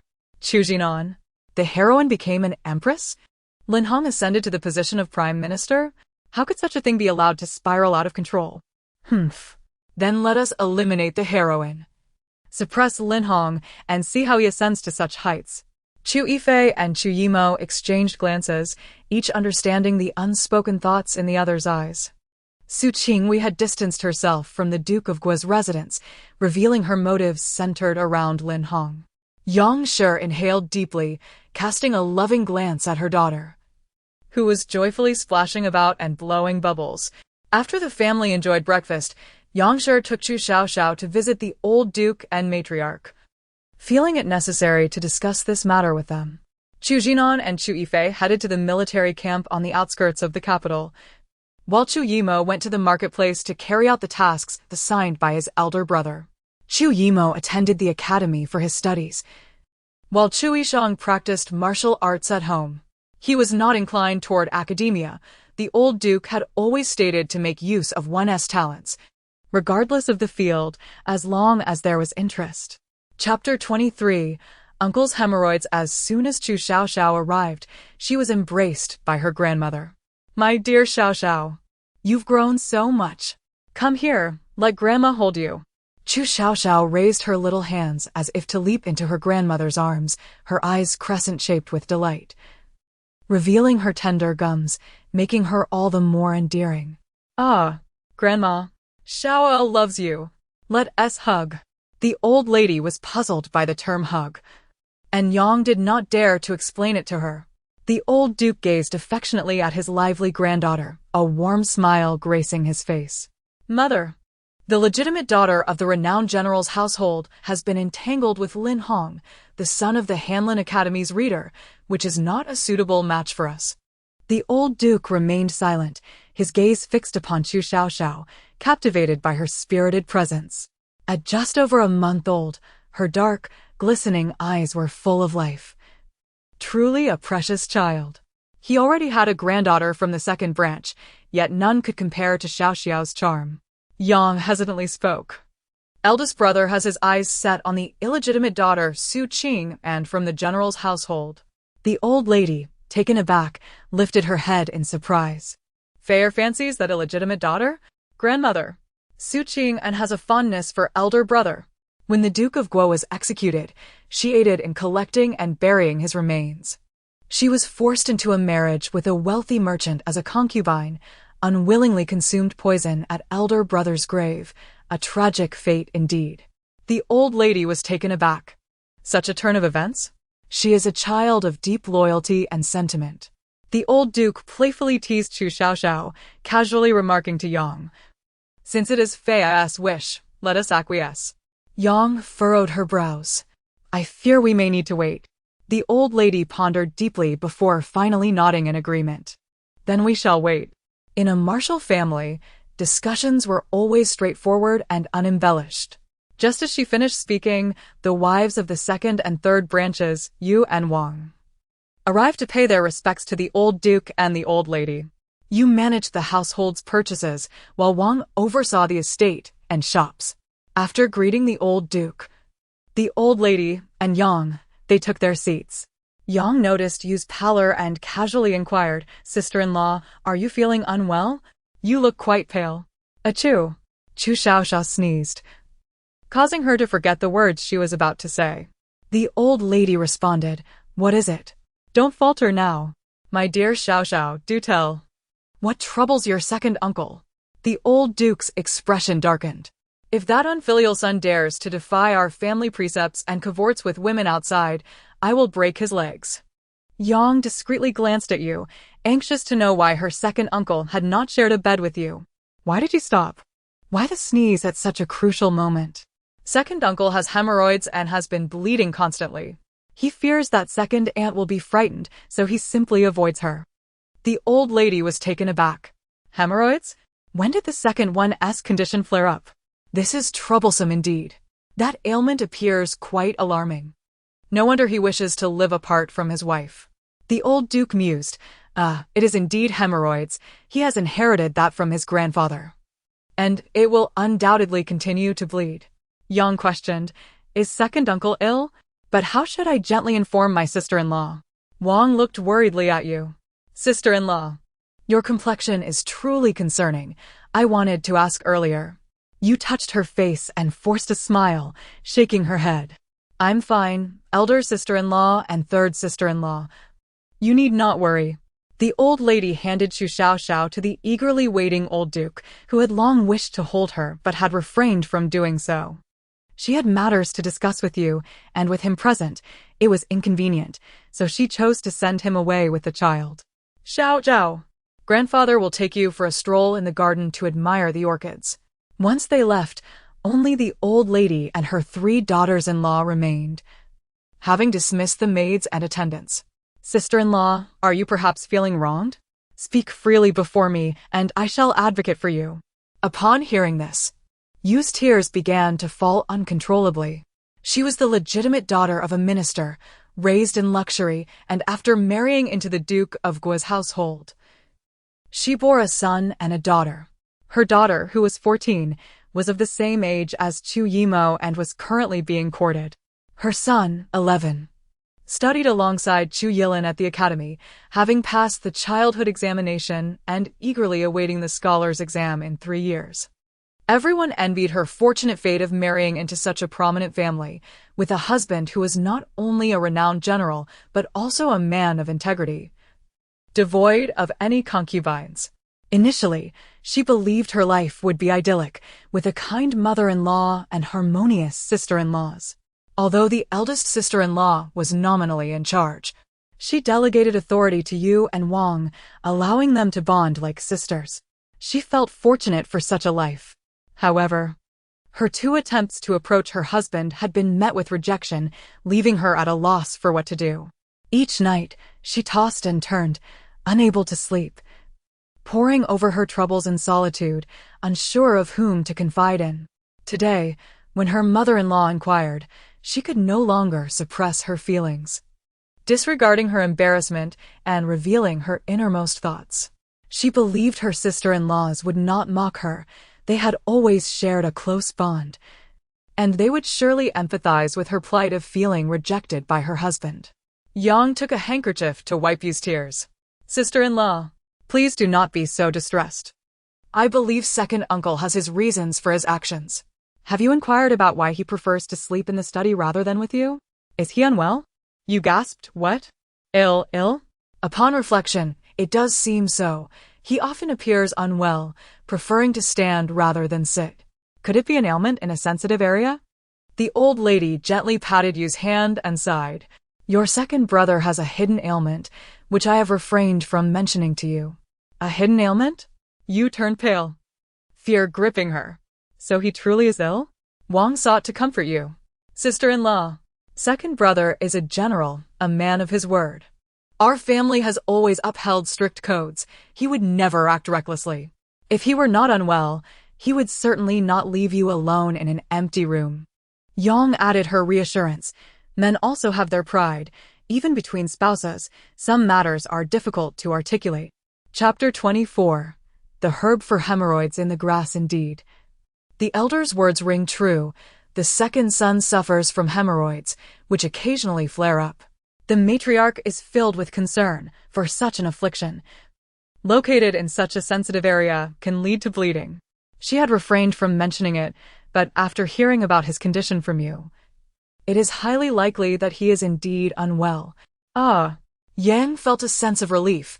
It was fortunate that the old lady was aware of the second uncle's ailment. Had it been left to her, she would have had to navigate countless convolutions to convey the matter. Yu, upon hearing this, stared blankly, realizing that her husband was ill, and not entangled with someone else. The daughter-in-law understood. Yu offered a hurried bow to everyone and rushed away. Yang and Wang followed suit, bowing and retreating. The matriarch looked upon her three obedient and understanding daughters-in-law with a face full of satisfaction. After Lin had departed, she appointed Hua, who had served her for over a decade, to assist her. In her youth, Hua had been abandoned by a man and had not remarried, choosing to remain by the matriarch's side. The blood that had seeped out was no less than what she had witnessed, staining her trousers in a crimson hue. "My husband, why did you not inform Yao of your illness? Yu's given name was Yu Yao. How long do you intend to keep this from me? Why have you not sought a doctor for such a serious condition?" Chu Xiaoxiao's face flushed red. He never anticipated that his long concealment would ultimately be discovered. The thought of it made him feel despondent. He had never feared the iron cavalry of the northern lands, but the sight of his wife's tear-filled eyes struck terror in his heart. He had consulted a doctor and tried every remedy available, yet the bleeding persisted several times a day. He feared that if this continued, he might bleed out completely. This condition tormented him beyond words, and to add to his distress, it resided in the most embarrassing location. Each visit to the physician was done in secrecy, as he felt utterly humiliated at the thought of being seen. Who would have thought that the valiant General Chu would be reduced to such a state by a mere growth in an inconspicuous place? Observing Chu Xiaoxiao's gaunt and pallid face, you felt a pang of sympathy. It was indeed the elder sister who discerned that her husband must have some profound reason for avoiding her chamber. Bleeding several times a day would be enough to wear down even the strongest of beasts. "My husband, let us take the household's notice and seek the imperial physician." Yu, unfazed by the mess, wished to tend to Chu Xiaoxiao's wounds herself. He held her back, exclaiming, "Yao, you must not, it is unclean." Tears welled in Yu's eyes as she implored, "Husband, why are you so foolish? We are one, it is my duty to care for you. What does it matter about cleanliness? Tonight, let us rest in my chamber. You cannot remain here alone." Chu Xiaoxiao lowered his head. "I shall not go. It is unclean." Yu brushed aside his hand and continued to tend to him, saying, "If you prefer the study, Yao can accompany you there." Glancing at his wife, Chu Xiaoxiao relented. "No need, I shall go to Yao's chamber." Yu was overjoyed and nodded. "Let us tidy up and go at once." In the garden, the old marquis strolled slowly with his granddaughter toward his orchid garden. He had no other passion but a profound love for orchids. Each blossom displayed a myriad of forms and vibrant colors, particularly the beloved lotus orchid. The spring sword orchid boasted a form that was both vigorous and regal, exuding an air of nobility. The spring orchid with its elegant and simple flower structure, the cold orchid with its slender, graceful stature, and the magnificent large-flowered orchid, a rare gem among orchids, were all part of his cherished collection. The jade orchid, with its fluorescent green leaves and fiery red flowers, resembled exquisite jade ornaments. The Marquis favored the orchid for its noble qualities, its purity, elegance, and unwavering spirit. Although he might not be a paragon of virtue, he found solace in the symbolism of the orchid, representing integrity, loyalty, and purity. Chu Xiaoxiao remained preoccupied with thoughts of Chu Xiaoxiao's ailment, determined to find a herbal remedy to alleviate his suffering. As the guardian of all flora, she had dominion over every herb, including even the rarest of treasures. Lost in her thoughts, she was greeted by an array of orchids that dazzled her senses. "Ah, grandfather, how splendid. How did you gather so many orchids? Do you have any dendrobium orchids? They are a type of orchid as well." The old marquis replied, "Dendrobium orchids? What are they? I am not familiar." He carried Chu Xiaoxiao around the garden, ensuring she saw each variety of orchid. None were dendrobium, and each bore its unique name. But he was curious about the dendrobium. These orchids thrive on cliffs, beneath moss. This garden lacks such terrain. "Ah, over there in the grass. There is a herb that can treat Uncle's hemorrhoids. That one over a foot tall, with red leaves and white flowers." Upon hearing his granddaughter's words, the old marquis approached the grass and, to his astonishment, discovered the herb she spoke of. He knelt to examine it closely, utterly shocked that his little granddaughter knew of a remedy for the second son's ailment. What herb was this? How should it be used? Should it be brewed or crushed for topical application? As he pondered, The little girl's voice echoed in his mind once more. This herb is for external use. Crush its leaves and mix with honey, then apply to the affected area. It cools and stops the bleeding. In 2 or 3 days, he will be well. The old Marquis was ecstatic. Without hesitation, he hurriedly gathered a handful of leaves, ready to take them to the second son. Grandfather, that orchid is on the verge of dying. Its roots are rotting. You must pull it out immediately. It is crying. What? The Marquis hurried to the orchid. Inspecting it closely, it appeared perfectly fine. How could it be rotting? Surely, his granddaughter was mistaken. He decided to prioritize the herbal remedy for the second son and would address the orchid issue later. Chapter 25. A flower fairy visits their home. The old duke cradled Chu Xiaoxiao as he exited the orchid courtyard, heading towards the western courtyard of Chu Xiaoxiao. Along the way, he encountered the elderly matriarch who had come out searching for him. Observing his anxious demeanor, she reached out to take Chu Xiaoxiao from his arms. Where are you rushing off to? Hand Xiaoxiao over to me. Be careful not to drop her. The old duke evaded her grasp and thrust a bundle of herbs into her hands. This is medicine for the second young master. Crush it and mix it with honey for external application. It will clear heat and stop the bleeding. Please deliver it swiftly. Accepting the herbs, the matriarch was somewhat skeptical. Where did you find this? Does it truly work? The old duke glanced down at his granddaughter in his arms, then met the matriarch's gaze, and she understood instantly.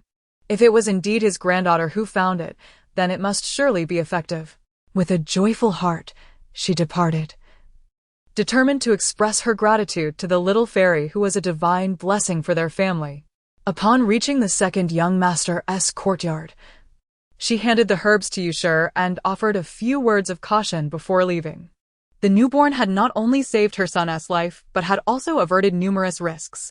What was even more astonishing was her innate understanding of medicine. It was truly remarkable. Following Yusher's instructions, she crushed the herbs, added honey, and applied it to Chu Xiaoxiao. Within a quarter of an hour, he noticeably felt much better. Did mother really gather this medicine?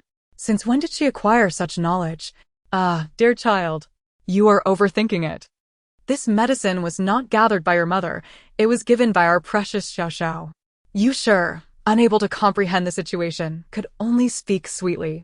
Naturally. Mother had been worried about her husband, which prompted her to inquire of others before gathering the herbs. The bleeding had ceased, and the pain had diminished considerably, leading to a marked improvement in Chu Xiaoxiao's complexion. He felt a pang of filial guilt for causing his mother to worry at his age. Approaching the Mo orchid, he examined it closely and quickly recognized that something was amiss. The leaves had developed spots, resembling a skin ailment. Previously, he had perhaps not seen it clearly, but now, as he bent down to scrutinize, he realized the Mo orchid was indeed in distress, its leaves drooping. Chu Xiaoxiao cast a glance at the potted Mo orchid and heard its plaintive groans. Oh dear! Oh dear! I am dying. Who will come to save me? Who will come to my aid? I shall save you. Do not fret. Soon, I will excavate you, remove the rotten roots, and replant you, ensuring your survival. It seemed the Mo orchid sensed Chu Xiaoxiao's presence, its leaves unfurling and stretching towards her as if reaching out for help. The leaves resembled human limbs, appearing remarkably anthropomorphic. This astonishing display caused the old duke's pupils to constrict in disbelief. How could the Mo orchid mimic human behavior, stretching and reaching? Had it become sentient? What had his granddaughter just mentioned about replanting? He had personally tended to this entire garden of orchids, treating them like longtime friends, never once entrusting their care to another. Rarely did he engage with the outside world. He preferred to immerse himself in nurturing his beloved flowers. This particular Mo orchid, procured from the northern border, was exceedingly rare, and he had lovingly tended to it for over 3 years. How could it suddenly be in such a state? In a flurry around the Mo orchid, the old duke grew increasingly anxious. He needed to excavate it to ascertain whether the roots were indeed rotting. Yet, with his granddaughter in his arms, he could not set her down. His granddaughter was remarkably insightful, having discerned the orchid's plight with just a glance. Had he not whimsically decided to carry her to the orchid courtyard today, he might have remained oblivious to the orchid-esque condition until it perished in the days to come. At a loss, the matriarch arrived. Without waiting for her to request the granddaughter, the old duke willingly placed her in the matriarch's arms. You've come at the perfect time. Hold Xiaoxiao and watch closely as I excavate this orchid. Excavate? Why? The matriarch cradled the granddaughter, inspecting the orchid carefully. It appears to be perfectly healthy. What is the reason for excavation? The old duke's gaze lingered on Chu Xiaoxiao for a moment before turning back to the matriarch, implying that his granddaughter had suggested the excavation. The matriarch understood and circled around the orchid, cautiously guiding. This orchid hails from the northern border. At that time, our relations with the north were amicable, with no conflict. Grandfather does not know how to care for it. The orchid thrives in a location with partial shade and sunlight. During the summer and autumn, it must not be exposed to direct sunlight. Yet it cannot be deprived of it entirely. The soil must not be compacted. It needs to be mixed with pine bark and soil for planting. Hearing this from his granddaughter, the old duke felt a surge of admiration. She knew so much, even more than he, who had cultivated orchids for years, could discern. Fertilize it lightly every 20 days and water it similarly. It should not be too wet or too dry, maintaining a state of semi-dryness. The old duke and the matriarch exchanged glances, realizing that a flower fairy had indeed graced their home, possessing knowledge of how to nurture flowers. Not long after Chu Xiao spoke, she fell asleep. After all, she was still an infant, requiring ample rest. The matriarch held her close, standing beside the old duke as he carefully unearthed the orchid, inch by inch. The soil in the pot was indeed compacted, tightly encasing the orchid's roots. Even with gentle pressure, it would not break apart, but fortunately, he was a man of strength. The soil beneath was unexpectedly moist, completely enveloping the roots of the orchid. It appeared that excessive watering had led to stagnation at the pot's base, causing the roots to rot. The old duke sighed inwardly. Had it not been for his granddaughter's arrival, he would have remained ignorant of the intricacies of caring for the orchid. He resolved to bring her to see the orchids more frequently, gleaning her insights. This child's unique abilities must remain a secret. It was likely that the eldest son and his wife were unaware, and only they should know. As he worked, he urged the matriarch that the peculiarities surrounding his granddaughter should be kept to a minimum. Casting a glance at the peacefully sleeping infant, whose delicate features radiated innocence, the matriarch felt a deep joy within her heart. This child was a divine blessing bestowed upon them. From now on, for any family matters, she would consult with her. Were it not for her, Fei's marriage might have ended in confusion. The arrangements for the eldest granddaughter's betrothal would also require her input. Surely, she would find a most suitable match. The old duke nodded. As long as you have a plan in mind, do not hasten to make decisions. Speak to Xiaoxiao about our family's circumstances and listen to her responses. We must ensure that no calamity befalls our family, for such a fate would be too tragic. Chapter 26. He plans to stir things up tonight early in the morning. Chu Yimo ventured out to meet a silk merchant, acquiring a batch of silk at an exceptionally low price. In truth, the silk was not flawed. It merely differed in design from what the customer had originally requested, which was inconsequential to others. By the time this matter was settled, noon was nearly upon him. Chu Yimo had specifically invited Qin Jianyu, a close friend of Lin Hong, to lunch. Qin Jianyu's father was an editor at the Hanlin Academy, often socializing with Lin Hong. Having met Qin a few times, Chu Yimo found them to be kindred spirits, both indulging in a life of extravagance. Brother Chu, did you summon me for a particular reason today? Qin Jianyu's demeanor was soft and obsequious, always eager to please. I seek to inquire about a certain individual, Chu Yimo replied, pouring Qin Jianyu a drink and gesturing for him to partake. Have you heard of the esteemed General Wei's legitimate daughter, Su Qingwei? Su Qingwei? Qin Jianyu furrowed his brow, downing his drink in one gulp. Brother Chu, why do you wish to know about her? Casting a glance around, Chu Yimo leaned closer to Qin Jianyu. whispering, "Someone has come to our house to propose to my elder brother, and it pertains to the daughter of General Wei." My brother, being rather shy, is hesitant to inquire. So he entrusted me with the task. I happened to see you and thought I might ask. After sampling a bite of food, Qin Jianyu leisurely questioned, "Did that person truly claim to be from the Wei family's legitimate line?" "Indeed," Chu Yimo countered. "Brother Qin, you do not know her? How could that be? You are Lin Hong's shadow. It is improbable that you do not recognize Su Qingwei." "I have seen her once, but we are not acquainted well." Qin Jianyu placed his chopsticks down, suddenly slapping his forehead. "Oh dear. I just remembered I have urgent matters to attend to, Brother Chu. Please excuse me. I must take my leave." "What? Departing so soon? Will you not indulge in another drink?" "Alas, I truly have pressing matters. Farewell. We shall arrange to drink together another day." Chu Yimo, not wishing to impose, stood to see him off. "Very well, I shall not delay you any further, Brother Qin. We shall gather again soon." Qin Jianyu clasped his fists in farewell and hurried away, eager to relay this news to Lin Hong. After all, Su Qingwei was the one who held his heart. She could not marry another. At the tender age of 14 or 15, one is often inclined to meddle and champion justice. Observing Qin Jianyu's hasty departure, Chu Yimo felt certain that the matter would soon unfold.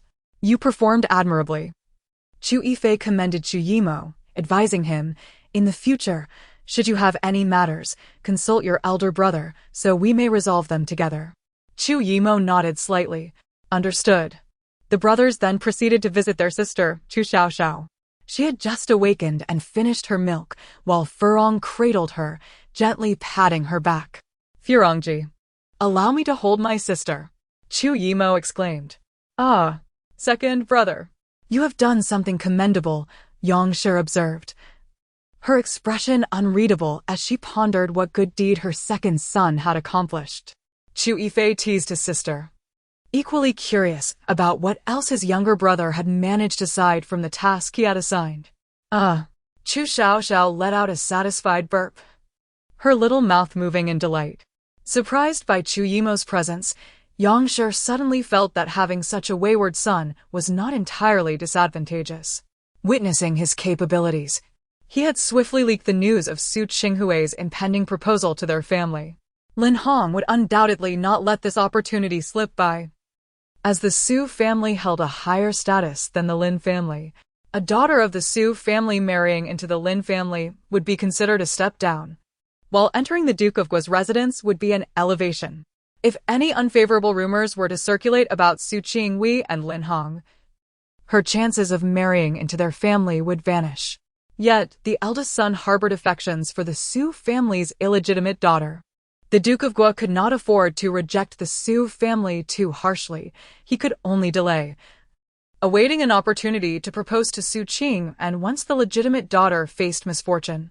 Gently rocking his sister with his arm, Chu Yimo elicited delighted giggles from her as they engaged in playful babble.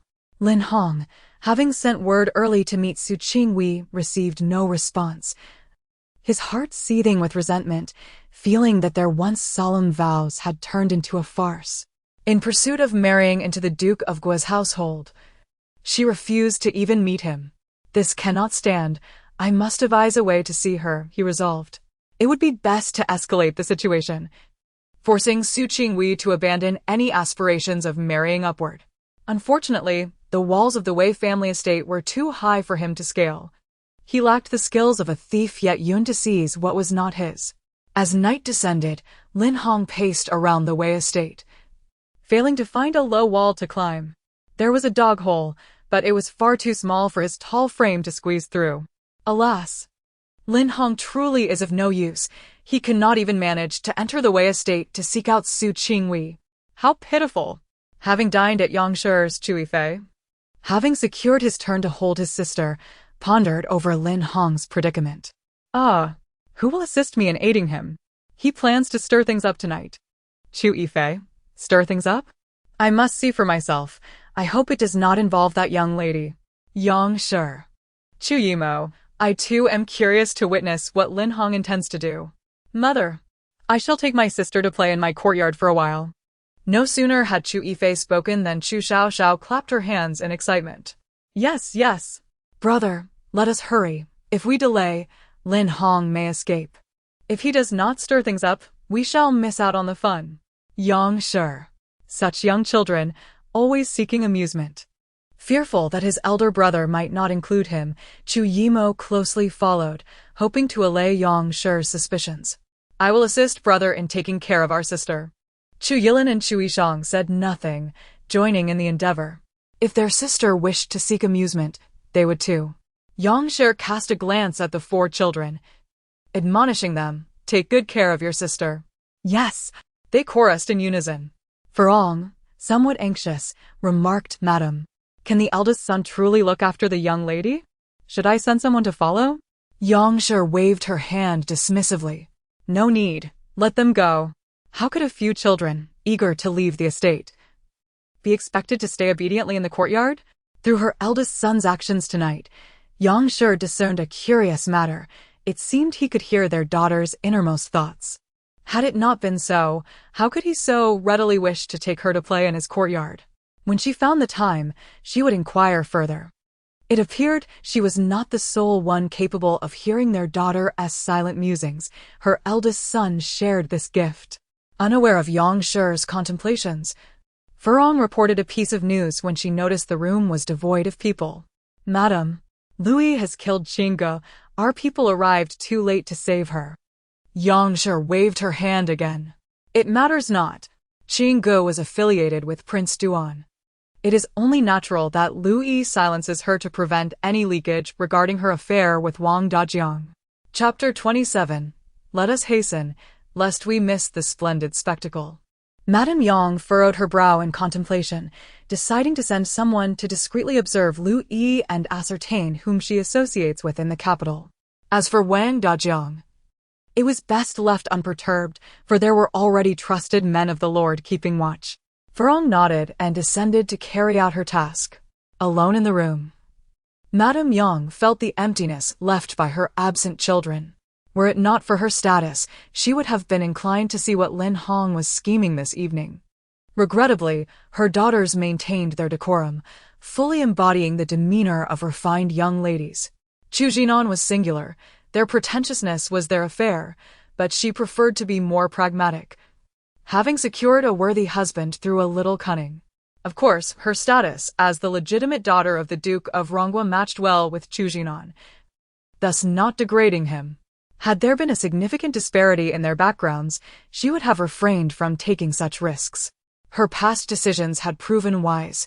Both the old duke and the matriarch were exceptionally benevolent individuals, and her life had been smooth sailing. Although Chu Jinan did not harbor affection for her, he never put her in a compromising position, treating her with respect and protection, albeit without deep emotional investment. On the surface, he maintained a commendable facade. Besides Louis, no one else had garnered his attention. Now that Louis's true nature was revealed, his heart would harbor no one else. Chu Yifei, carrying his sister, exited their home with 3 younger brothers in tow, utilizing an inconspicuous carriage akin to those used by the servants of the Duke of Gua. They drove to a hidden alley not far from the back entrance of the General Wei Wu's residence, shrouded in darkness. Chu Xiaoxiao nestled in his arms, peering around with bright, curious eyes, spotted Lin Hong, who was anxiously pacing like an ant on a hot pan, and exclaimed joyfully, "Ah, found him. Little mouse. Don't fret. We shall rescue you shortly." Chu Yimo, Chu Yilin, and Chu Yishang, upon parting the curtain of the carriage, witnessed Lin Hong being effortlessly lifted by branches protruding from the wall, guiding him into the courtyard. Chu Yimo gaped in astonishment. Elder brother, am I seeing things? Did the branches really extend to the ground and lift Lin Hong inside? Chu Yilin reassured him, "You are not mistaken, second brother. Although our teacher admonishes us not to speak of strange forces, what we just witnessed was indeed real. The branches acted as if they were human hands, aiding Lin Hong's entrance into the general's residence." Chu Yishang stood there, dumbfounded, realizing that following his sister led to delightful spectacles, and the previous scene had been quite entertaining. Chu Yifei, however, focused on his sister, observing her animated gestures as she watched Lin Hong being assisted by the branches, suspecting that it was likely her doing. Ah, the little mouse is inside now. He must express his gratitude for my assistance. Without me, his plans tonight would surely fail. Chu Yifei thought to himself. It was indeed his sister's handiwork. Her playful nature relished in witnessing others embroiled in mischief. Lin Hong, initially frantic and uncertain about how to enter the general's residence, was unexpectedly supported by branches that cradled him beneath, safely transporting him across the high walls. What he presumed would be the end of his ordeal was merely the beginning. The branches seemed to conspire, transferring him from one tree to another. Experiencing such a surreal event for the first time, Lin Hong felt the urge to scream, yet the thought of being discovered and branded a thief silenced him, forcing him to stifle his cries. He dared not attract unnecessary trouble that might thwart his plans, allowing the branches to lead him to Su Qinghui's courtyard. Though the branches moved with great flourish, they made little sound, perfectly coinciding with a gust of wind that masked the presence of a person with ulterior motives hidden among the swaying leaves. The branches, seemingly imbued with a spirit of their own, swiftly conveyed him to Su Qinghui's domain. Do not inquire how he knew. Simply put, he had heard Su Qinghui's commanding voice scolding her maidservants. Upon reaching the ground, Lin Hong knelt beneath the tree, his hands clasped in reverence, murmuring softly, "Thank you, great trees, for your assistance. Should my intentions bear fruit, I shall return to express my gratitude." Lin Hong has expressed his thanks erroneously. He ought to be grateful to me alone. He has arrived in Su Qinghui's courtyard. Elder brother, take me to see the spectacle. I wish to witness how he concocts his schemes. Chu Yifei gazed fondly at his sister, who waved her small hands and kicked her little legs, occasionally nibbling on her fingers, her cheeks flushed and her tousled hair dancing in the breeze. Second brother, you and the third and fourth brothers remain in the carriage. Do not wander about. I shall scout ahead. Chu Yimo boldly made a request. Elder brother, may I accompany you? Chu Yilin shook his head with composure. No. I cannot carry you while holding our sister. To secretly observe such antics, we must ascend the rooftops. Can you manage that, second brother? With a rueful expression, Chu Yimo replied, You jest. You expect me, a debauched youth, to climb rooftops? You overestimate me. Glancing between his elder brother, sister, and the concealed carriage, he could only concede with a sigh. Very well. We shall wait here together. Chu Xiaoxiao was exhilarated, silently cheering within. Elder brother, let us hasten, lest we miss the grand performance. Chu Yifei patted his sister's curly hair, then leaped onto the rooftop of the formidable General Wei Wu's residence. Over there. Su Qinghui's quarters are that way, near the sycamore tree. Elder brother, we need not sit on the roof. Let us perch upon the sycamore instead. Heeding his sister's suggestion, Chu Yifei embraced her and, with deft footfalls, they landed gracefully upon the sycamore, settling into a sturdy branch. This vantage point was ideal, allowing them to peer through the window into the room while eavesdropping on the conversation within. At that moment, Lin Hong knelt before Su Qinghui, weeping profusely as he implored, I have missed you immensely. I cannot eat or sleep. Without you, my days are devoid of joy. Why will you not acknowledge me? Have I erred in some way? Speak, and I shall amend my faults. In this lifetime, you are all I desire. Please look at me. I am your Hong Lang. How can you so heartlessly disregard me? Chapter 28. So you are such a brother. Su Qinghui was particularly susceptible to this approach. Every time he knelt down and earnestly pleaded, her heart would soften. The moment he entered, she had sent away her personal maid, Zijing, thus affording him a rare opportunity. Qinghui, you must be thirsty. This is the apology tea I have poured for you. Regardless of whether you choose to acknowledge me in the future, please take a sip. Qinghui, if you are truly resolved to reject me and sever all ties, I promise I shall no longer disturb you. This cup of tea shall be the last I serve you. Su Qinghui gazed at Lin Hong, sorrow evident in her eyes. as she accepted the tea and drank it down in one gulp. Tears streamed down her face as she embraced Lin Hong, weeping inconsolably. Hong Ling, it is not that I am heartless and wish to abandon you, but your social standing is simply too lowly. I am the legitimate daughter of a general. Marrying beneath me would only bring shame to my mother. I offered you chances, yet you have repeatedly disappointed me, failing even to pass the imperial examination. If you had succeeded on your own and been appointed as an official, I could have spoken well of you in front of my mother. But alas, you cannot even accomplish this. I truly have no face to argue on your behalf. What can I do about my mother's arranged marriages? It pains me to resolutely sever our ties. Hong Ling, you must take care of yourself and refrain from seeking me out. Let us pretend that nothing ever happened. Lin Hong scoffed internally. How easy it was for her to say nothing happened. Ultimately, was it not her disdain for his humble origins that was at the crux of their situation?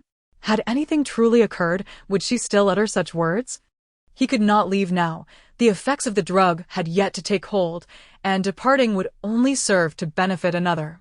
He intended to compel the general's wife to implore him to sleep with her daughter, requiring her not only to plead, but also to express gratitude.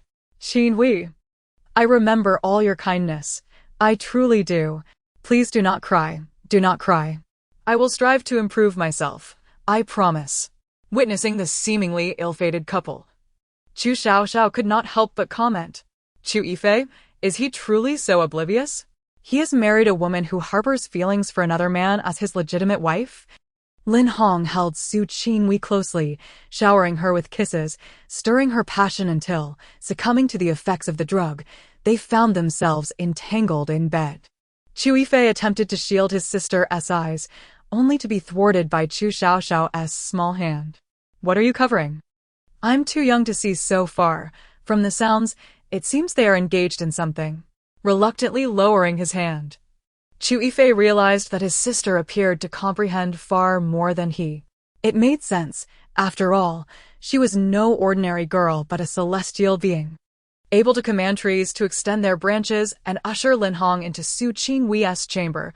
What could possibly escape her notice? Although astonished, he felt no fear. Regardless of her abilities, she remained his kin. Since she could not see and he had no desire to witness, he simply turned away. To his surprise, the couple within the room began to loudly exclaim their passion, especially Lin Hong, who called out with great fervor, as if eager for the world to know of their intimate encounter. The commotion was so loud that Su Qinghui's maid, Zijing, rushed in a panic, bursting through the door only to be rendered speechless by the sight before her. What did she see? The young lady was actually tearing at Lin Gongzi's clothing, repeatedly crying out, Hong Ling, I want you, give me, give me. Yet Lin Gongzi desperately tried to deter her. Xin Wei, what has happened to you? Why is your face so flushed? What do you want? Speak, I can give you anything, even my life if need be. Xin Wei, please, regain your clarity.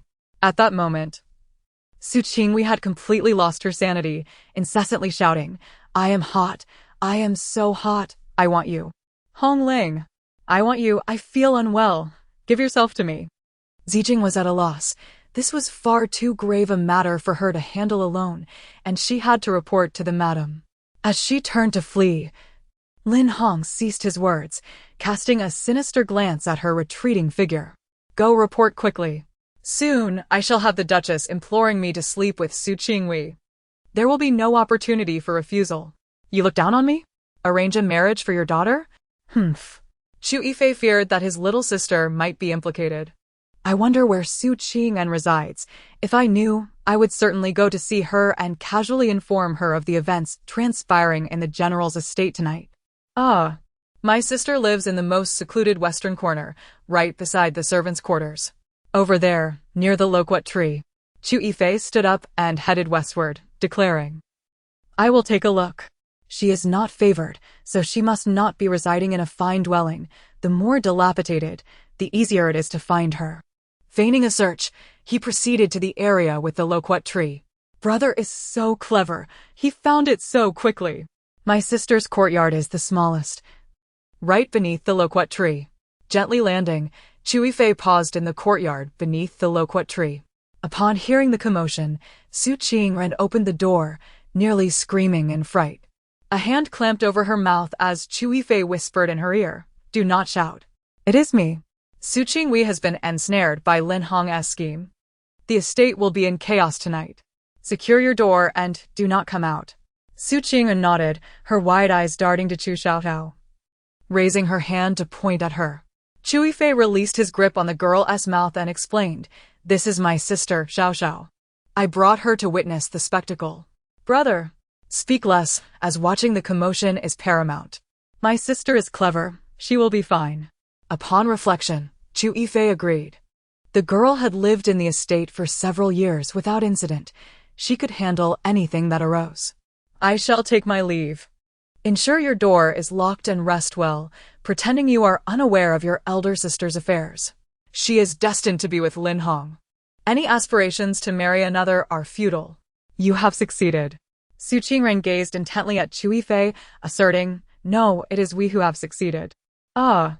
So you are such a brother, conspiring with my sister to push Lin Hong into a reckless gamble." No wonder he sought to procure that kind of drug for Su Qingwei. Chu Yifei's face flushed, and he chose not to respond to Su Qingren, leaping away. Returning to his previous perch on the parasol tree, the formidable matron of the general's household had already arrived in Su Qinghui's chamber. Observing her daughter's flushed cheeks and disoriented state, she grasped the situation all too well. She knew who had administered the drug to her daughter, but lacked the evidence to confront the matter openly. Chapter 29. Desperation for her daughter's slumber. If Lin Hong were to deny the situation, it would ultimately be her daughter who would suffer. Should this matter reach the ears of the Grand General, her life would become unbearable. As the matriarch of the household, how could she face the world if a man entered her daughter's chamber unbeknownst to her? Moreover, with her daughter under the influence of drugs, it would be unwise to disturb the household physician at such a late hour. Once the physician arrived, even the most discreet news would be difficult to conceal, leading to a tarnished reputation. Yet, if timely intervention were not achieved, her daughter could very well perish. This was her only daughter. How could she bear to watch her die? At this moment, the general's wife found herself in a dilemma. Should she allow the servants to intervene? That would be no better than relying on Lin Hong. Meanwhile, Su Qingwei, oblivious to the unfolding chaos, clung to Lin Hong, pleading passionately, "Give me what I need. I am in distress. Hong Ling, I want you, please. I cannot give you that. It would be detrimental to you. Our affair has yet to receive the approval of our elders. How could I commit such an unthinkable act?" The general's wife was furious, wishing she could strike Lin Hong dead. Did he intend for her to beg him to take her beloved and cherished daughter? How dare he? The general's wife had accurately surmised Lin Hong's thoughts. If she did not voice her concerns, he would never voluntarily engage with Su Qingwei. The aphrodisiacs from the Baiwa building came in various strengths, and he desired the most potent one. Without a man to counteract its effects, Su Qingwei might truly meet her demise. Why did he dare to brazenly administer drugs to Su Qingwei? It was because she had previously sought his assistance in procuring such substances from the Baiwa building. Her intention had been to use them against Su Qingren, though the truth remained uncertain. Lin Hong's willingness to utilize the drugs so openly stemmed from his calculated assumption that the general's wife would not escalate the matter. Such a scandal would be detrimental to the reputation of the general's household. Even if the origins of the drug were investigated, he would kindly inform the general's wife that Su Qingwei had previously purchased the drugs herself, thus shifting the blame away from him. Su Qingwei continued to tear at her clothing, fervently kissing Lin Hong. "Hong Ling, I want it, give it to me." Zijing watched in horror, her complexion paling.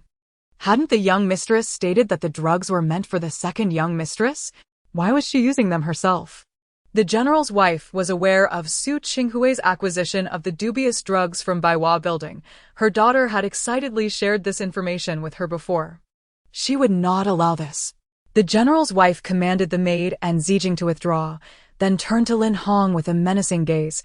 "How did you enter the estate?" Su Qingwei pressed closer to Lin Hong, nodding incessantly, yes. Yes. The general's wife's expression darkened further. Lin Hong's sudden appearance was indeed suspicious. He had not been announced by the gatekeeper, yet appeared in her daughter's chamber. What was his intention? If he were a martial clan's offspring, one might speculate he had scaled the walls, yet he was a scholar, incapable of such feats. What have you given Huia? The general's wife inquired, maintaining her composure. Huia, what have you consumed? Su Qingwei shook her head. Nothing at all. Lin Hong feigned innocence, looking at the general's wife with an expression that seemed to say, "Listen to her. I have given her nothing." He then turned to Su Qingwei and pressed, "Huia, you do not seem as though you have ingested nothing. Surely you must have taken something. Tell me, did you consume any drugs?" Su Qingwei clung tightly to Lin Hong, her mind swirling. Yes, I did. From a nearby tree, Chu Yifei observed, "I did not expect Lin Hong to be so cunning. Is he attempting to corner the general's wife into pleading with him?" Chu Xiaoxiao chuckled quietly, relieved that they were positioned high and the room was in disarray, ensuring her laughter went unheard. Lin Hong cast an innocent glance at the general's wife, his face clearly expressing that her daughter was scheming against him, leaving him feeling wronged. "I merely came at the invitation. I had no idea that Huia would." He left the rest unsaid, allowing the general's wife to speak. If she wished to see her daughter perish, he would have no objections. "You wretched child." The general's wife glared at her nearly naked daughter and then at Lin Hong. Gritting her teeth, "This is in your hands now. Huia is frail. Be gentle with her." Lin Hong shook his head. "That is not feasible. I cannot take advantage of her vulnerability. Madam, please consider another solution. I do not wish to cause Huia any distress." Internally, he was laughing heartily, thinking, "If you wish to save your daughter, plead with me." To think he would be expected to rush to her aid without any conviction. The general's wife was infuriated. "What does it matter at this point? Do you not care for Huia? Why are you hesitating now?" Lin Hong pushed Su Qingwei away. "It is not hesitation. I simply do not wish to put Huia in a compromising position. Please consider another option." "There are no other options." The general's wife was nearly grinding her teeth in frustration. If there were alternatives, she would not be compelled to allow her daughter to submit to Lin Hong. "That cannot be. This is utterly improper. How can I engage in such a disgraceful act?" Lin Hong remained unconvinced, pushing Su Qingwei back onto the bed and attempting to depart, only to be clung to by her. The general's wife was on the verge of losing her temper. If not for the need to save her daughter's life, she would have kicked Lin Hong out herself. "Will you not help? Do you not have feelings for Huia? She is in this state, and only you can assist her. In a few days, let your mother send someone to propose marriage to the general's household." Lin Hong appeared taken aback by this unexpected offer, his expression a mixture of surprise and contemplation as he glanced between the general's wife and the entangled Su Qingwei, secretly rejoicing. Yet he spoke with apparent reluctance. "As long as I can aid Huia, I would go to great lengths." Chapter 30. Lin Hong is a werewolf. The general's wife cast a perplexing glance at him before turning and exiting the room. She then closed the door, instructing Zijing to guard it and prevent anyone from approaching. Inside, a cacophony of loud voices echoed. Chu Yifei felt there was nothing left to witness and, cradling his sister, stood up to leave. Now it will be difficult for Su Qingwei to marry my elder brother. She has become Lin Hong's person, and Su Qingran's status as my sister-in-law is assured. Hooray! Our family is rid of a calamity. Initially eager to hear his sister's thoughts, he found the little one had, seemingly on purpose, fallen asleep. Seeing his elder brother's dark expression and the cold aura surrounding him, the three brothers dared not utter a word, uncertain of what transpired within the formidable general's residence. Yang Shi, upon hearing the news, was taken aback. The general's wife truly requested Lin Hong to spend the night with her daughter? Chu Yimo. Lin Hong is a werewolf. Could he really engage in such actions? Is he not fearful of Su Qingwei awakening to seek retribution? Yang Shi glanced at her son. This matter cannot be rushed. We shall wait until the next matchmaker inquires. Chu Yifei remained silent, nodding solemnly before bowing and taking his leave. The following day, within the formidable General's residence, Su Qingwei awoke to find herself lying beside Lin Hong in the same bed, shrieking loudly, startling the birds from the phoenix tree outside. "Ah, Lin Hong, how could you be in my bed?" Last night, in his efforts to satisfy Su Qingwei, Lin Hong had exhausted himself, his body aching from the exertion. The potion's effects undeniably potent. He had labored throughout the night, nearly drained of all energy. Just as he had finally managed to doze off, he was jolted awake by Su Qinghui's screams, his irritation mounting. "How could I be in your bed? Do you not know, Su Qingwei? To detoxify you. I nearly lost half my life. You do not care for my well-being, yet you question me?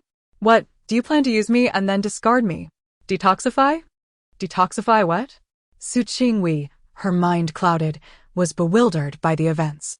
Upon attempting to move, she became acutely aware of her body's soreness and the implications of her experiences the previous night. "Detoxify? What do you mean detoxify?" Lin Hong retorted indignantly. "I came to see you last night, only to discover you were so ruthless that you ingested that potion yourself and then clung to me, weeping incessantly." "What? I did not. You are slandering me." Su Qinghui's fingers trembled in rage, her complexion paling. "Lin Hong, you schemed against me. You administered that potion."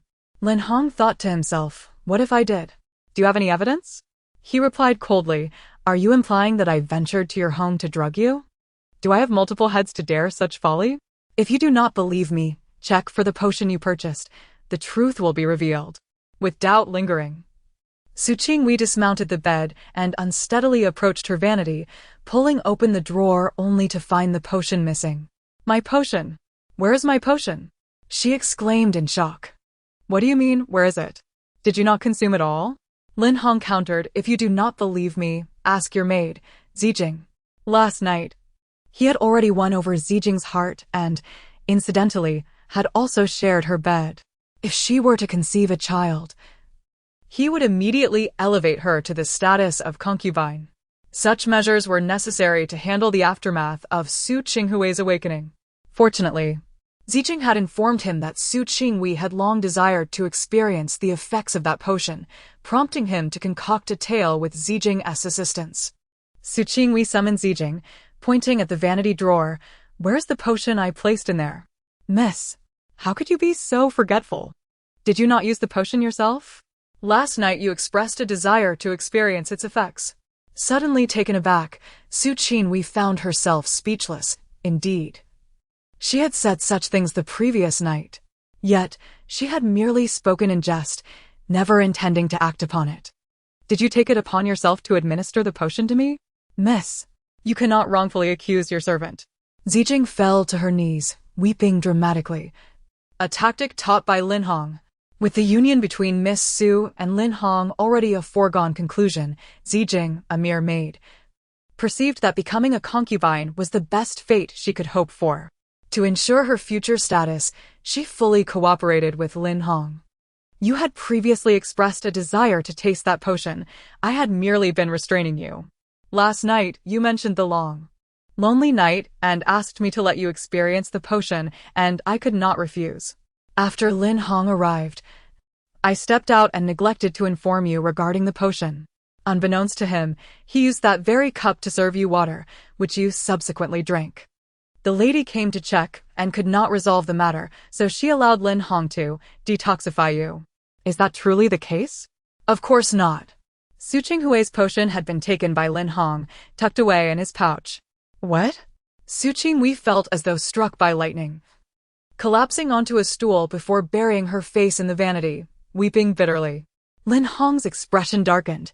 "Su Qingwei, do you regret using me as your antidote? If you do, let our affair end here." With that, he swept his sleeve and turned to leave. "If you do not marry him, I shall." Foolish girl.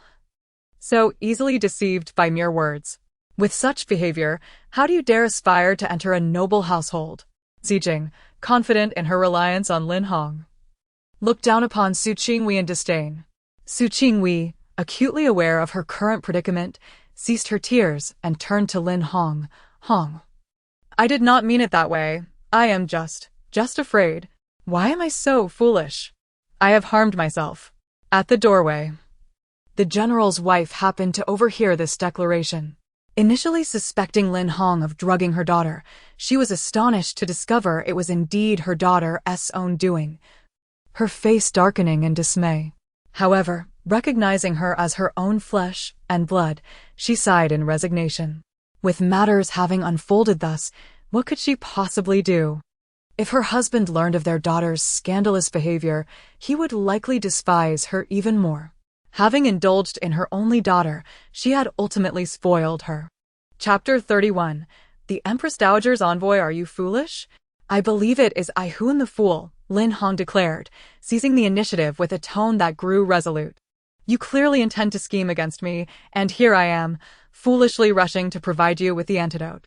Yet you turn away and deny it. Very well. My lineage is indeed unworthy of yours. Let us part ways here. How can that be, Hong Ling? I am already yours, Su Qingwei insisted, clinging to Lin Hong with unwavering tenacity. Outside, the general's wife was caught in a dilemma, unable to enter or retreat. My daughter truly is hopelessly naive. What is the point of this commotion? Originally, it was the Lin family seeking to marry into the general's household. But her actions had now made even a lowly match dependent on the Lin family's whims. What of it? You claimed you were unwilling to marry me. I think it best we separate, Lin Hong retorted, his displeasure evident. Su Qingwei quickly adopted a gentle tone, soothing him. It is not that I am unwilling, but rather fearful. Hong Ling, without proper matchmakers or formal proposals, we will be looked down upon.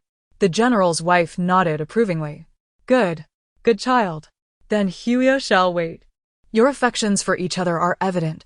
Otherwise, she would not have gone to such lengths in anticipation of your arrival. Having scolded her, she refrained from further conversation with the general's wife and departed. The matter between him and Su Qingwei was now secure. She would remain under his control. At that moment, Chu Xiaoxiao was cradled in Chu Jinan's arms as they paid respects to the old duke and matriarch, where Chu Ziqi happened to be present as well.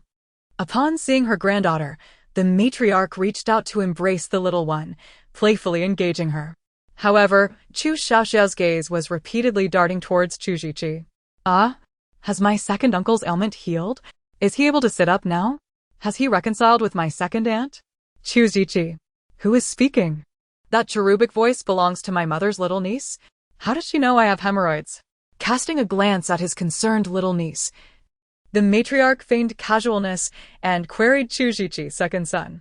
Now that your affliction has been remedied, you ought to pay some attention to your wife and not let her harbor suspicions.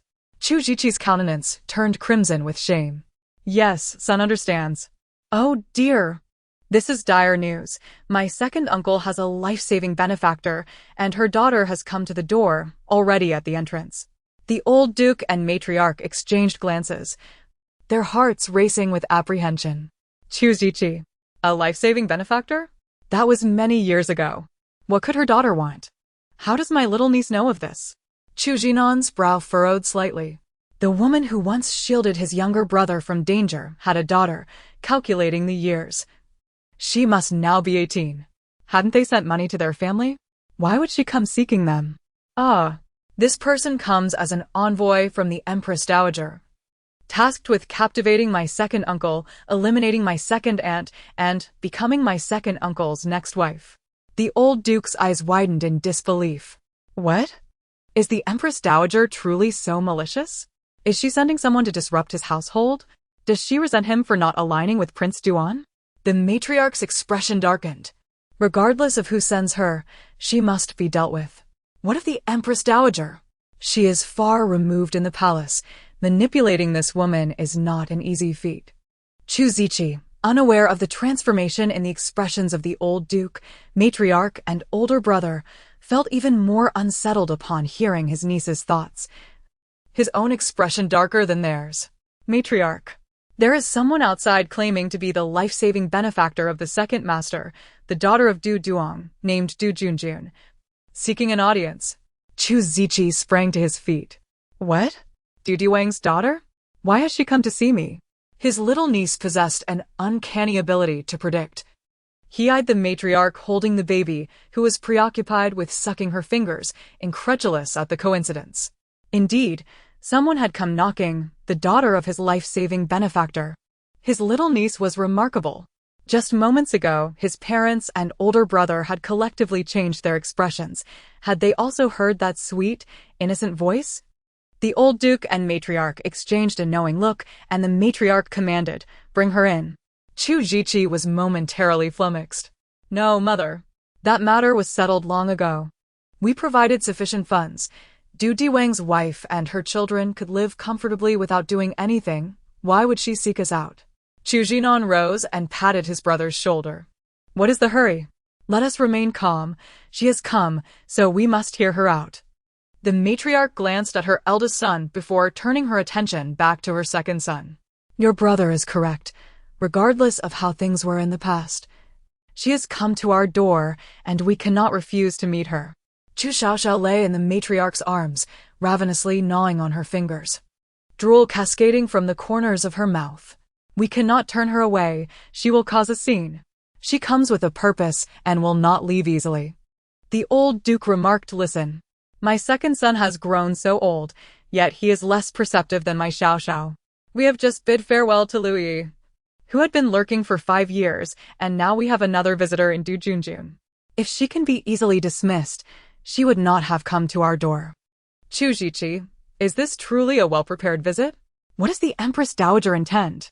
Why has she sent Du Diwang's daughter into our household? Does the Protectorate Duke's residence not align with Prince Duan's interests, prompting her anxiety? But the Emperor is also her son. What is she so anxious about? Whether her eldest son or youngest son ascends the throne, she remains the legitimate Empress Dowager. Why must she stir the waters of the Protectorate Duke's household? What schemes does that detestable old woman harbor?" Looking at the cherubic child, engrossed in her finger-gnawing, cheeks flushed and emanating a milky fragrance, he found the scene amusing. "Second, uncle, stop staring at me. You ought to be pondering how to deal with the emissary sent by the Empress Dowager, for she seeks to eliminate your wife. Are you not concerned?" The old duke, matriarch, and Chu Jinan all fixed their gazes upon Chu Xiaoxiao, compelling him to avert his eyes, no longer daring to stare at his little niece. Casting a meaningful glance at his son, the old duke advised, "Spend more time at home with your wife. She has her burdens to bear. While we are outside, the household relies on the support of the 3 sisters-in-law." The matriarch added, "Regardless of what transpires, you must trust your wife and not allow outsiders to cloud your judgment. We must learn from the incident with Louis. This sudden visit from Du Junjun likely harbors ulterior motives." Chapter 32. The second Louis the old duke admonished Chu Jinan, "You too. Your wife is the eldest daughter-in-law of the Protectorate Duke's residence, bearing the weight of all domestic affairs upon her shoulders. In your youth, you may not have held her in high regard, but now in your old age, with 5 children to raise, it is unwise to act recklessly.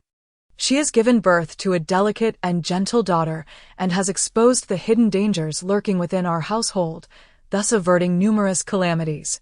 Truly, your wife is exceptional, far surpassing the average woman. In your youth, you harbored resentment towards her schemes against you, and indeed, you were partial to the fragile Louis, unaware that she was a venomous serpent, lying in wait to strike. Reflecting upon this now fills me with dread. Your daughter could have fallen prey to her treachery. Moreover, your second child nearly fell victim as well. Had it not been for your daughter's presence, the malevolent forces would undoubtedly have harmed your family. Your wife's merits are etched in your memory. You will not act foolishly again." At the entrance of the Protectorate Duke's residence, Du Junjun, clad in humble attire, peered curiously inside. She had been living contentedly with her mother and brother until 3 months ago when her brother succumbed to a gambling addiction, depleting their family's savings and even stealing their property deeds. To make matters worse, he ended up gambling her away. She was taken to a gambling den, where she was forced to sign a contract of servitude to settle her brother's debts. In that moment of despair, she believed her fate was sealed, destined to serve as a mere servant, Little did she know, her captor brought her to the capital, placing her in a remote estate where a stern old matron imparted many rules. Ultimately, she was informed of her true purpose, to infiltrate the Protectorate Duke's residence and eliminate Chu Ji's legitimate wife, Yushir, to take her place. Chu Ji? Du Junjun gasped, recognizing the name. Her mother had recounted the story of how her father had risked his life to save the Protectorate Duke's second son, Chu Ji, ensuring a stable life for the three of them. Yes, Chu Ji. Becoming his wife would promise an illustrious future. The matron's piercing gaze held authority as she stated, "Should you succeed, we will ensure your brother and mother are well cared for. But failure is not an option. You know what awaits you if you do not succeed. Being chosen by the master for such a significant task is your fortune." Du Junjun nodded, overwhelmed. "Yes, I will strive to succeed." The matron continued, "You have 1 year. If you cannot meet the expectations, your family will find solace underground." With that, the matron rose, casting a meaningful glance at her. "Take care of yourself." "Yes." Du Junjun lowered her head, her demeanor respectful and submissive. Subsequently, she was compelled to swallow a pill and was led to the Protectorate Duke's residence. The one who administered the pill was the fierce-looking matron. "This is poison. You must take an antidote between the 10th and 15th of each month, or you will perish." Terrified, she asked, "Where do I obtain the antidote?" "At Wu's General Store on South Street. Just enter and seek the shopkeeper. You need not say anything. He will provide it for you. Do you understand?" Du Junjun nodded vigorously, fully aware that her life depended on this. Approaching the imposing gates of the Protectorate Duke's residence, she felt uncertain, unsure if she could fulfill the matron's commands. With trepidation, she approached the steward to explain her purpose. The steward did not hinder her and kindly asked her to wait. "Miss, I have sent someone to inform inside. Whether you can meet our second master depends on your fortune." Du Junjun felt disheartened. If she could not even enter the Protectorate Duke's residence, how could she accomplish her task? Without completing her mission, she would be denied the antidote. Without it, her life would be forfeit. At merely 18 years old, she was not ready to die. After a brief wait, an elderly matron emerged, her demeanor far gentler than the previous one who had instructed her. This was Matron Hua, who assessed Du Junjun before kneeling respectfully. "I apologize for the delay. My legs are not as spry as they once were." Du Junjun hurriedly returned the gesture. "Matron, you are too kind. It is only natural to wait. Please follow me. The matriarch wishes to see you," Matron Hua said courteously, guiding Du Junjun to the matriarch's chamber. Inside the matriarch's room were only Chu Jinan and Chu Ji. Now, Yang Shi, Yu Shi, Wang Shi, and Chu Jibei had all been summoned. The matriarch's intent was clear, to introduce this newcomer. Upon hearing of yet another savior, Yang Shi's heart filled with wariness. Why were there so many saviors at the Protectorate Duke's residence? One after another, all women. Was this one also sent by the Prince of Duan? However, she withheld her thoughts, casting a sympathetic glance at Yushir, fearing she would struggle to contend with Du Junjun. Surely, this newcomer had ulterior motives. One does not simply arrive at the residence without reason. The matriarch observed the gathering, her tone grave as she remarked, "This young lady from the Du family arrives under suspicious circumstances. I hope she is not the second Louis." Her words were laden with implication. Her sons and daughters-in-law understanding the gravity of the situation, the household could not afford any further scandal. "Grandmother, you are correct. Du Junjun is indeed the second Louis." Chu Zibei heard for the first time the thoughts of his niece, leaving him stunned as he gazed at the infant in his sister-in-law's arms, astonished. The others remained unresponsive, leaving him perplexed. Was he the only one able to hear his niece's thoughts? Could it be that as an uncle, he could hear her while his elder brother and sister-in-law could not? Yang Shi's face betrayed no emotion, but internally she was deeply shaken. Was Du Junjun akin to Louis? Did this imply she was also sent by the Prince of Duan? How infuriating. Was this endless? Why was he so fixated on the Protectorate Duke's residence? "Mother, what should we do about this?" Yu Shi inquired anxiously, her heart heavy with concern for her husband. Louis had resided in the Protectorate Duke's residence for 5 years without ever enticing her brother-in-law. Would this new savior, however, prove to be a temptress, leading her husband astray? The old Duke glanced at his second daughter-in-law. Your mother and I have discussed this. When the girl arrives, she shall stay in our courtyard. Second son, you should refrain from coming here. Those in your courtyard must be cautioned not to let her in. Yu Shi felt reassured by her in-law's arrangements. Understood. We will remain vigilant and prevent anyone from approaching. Chapter 33. This sister has been poisoned. The elderly matron nodded affirmatively, instructing, eldest, third. You must also remind those in your courtyards to avoid any contact with that girl. I will keep a vigilant watch over my own courtyard to prevent her from wandering about recklessly. Inform the grandchildren as well, should they encounter any guests at home. They should steer clear if possible and keep their distance if not. Yang, Yu, and Wang all echoed their agreement, promising to convey the message to their children. Before Du Junjun had even entered, the people of the Duke's residence had already regarded her as a viper. Her task seemed insurmountably daunting. As she followed Granny Hua step by step, a weighty sorrow enveloped her heart. Why? Because she observed that the workers in the courtyard were predominantly those with physical disabilities. Yet each radiated an indomitable spirit. It was evident that these individuals had once fought valiantly alongside the Duke before retiring. If her father were alive, he would surely be among them. If her brother had chosen to study diligently instead of gambling, perhaps he could have secured a respectable position one day. Even if he failed to achieve the status of a scholar, they possessed a home and land, and could marry and raise a family, living a life free of worries. Yet he had succumbed to the vice of gambling, leaving their household as if swept clean by a flood, with nothing left behind. Her own engagement had been annulled.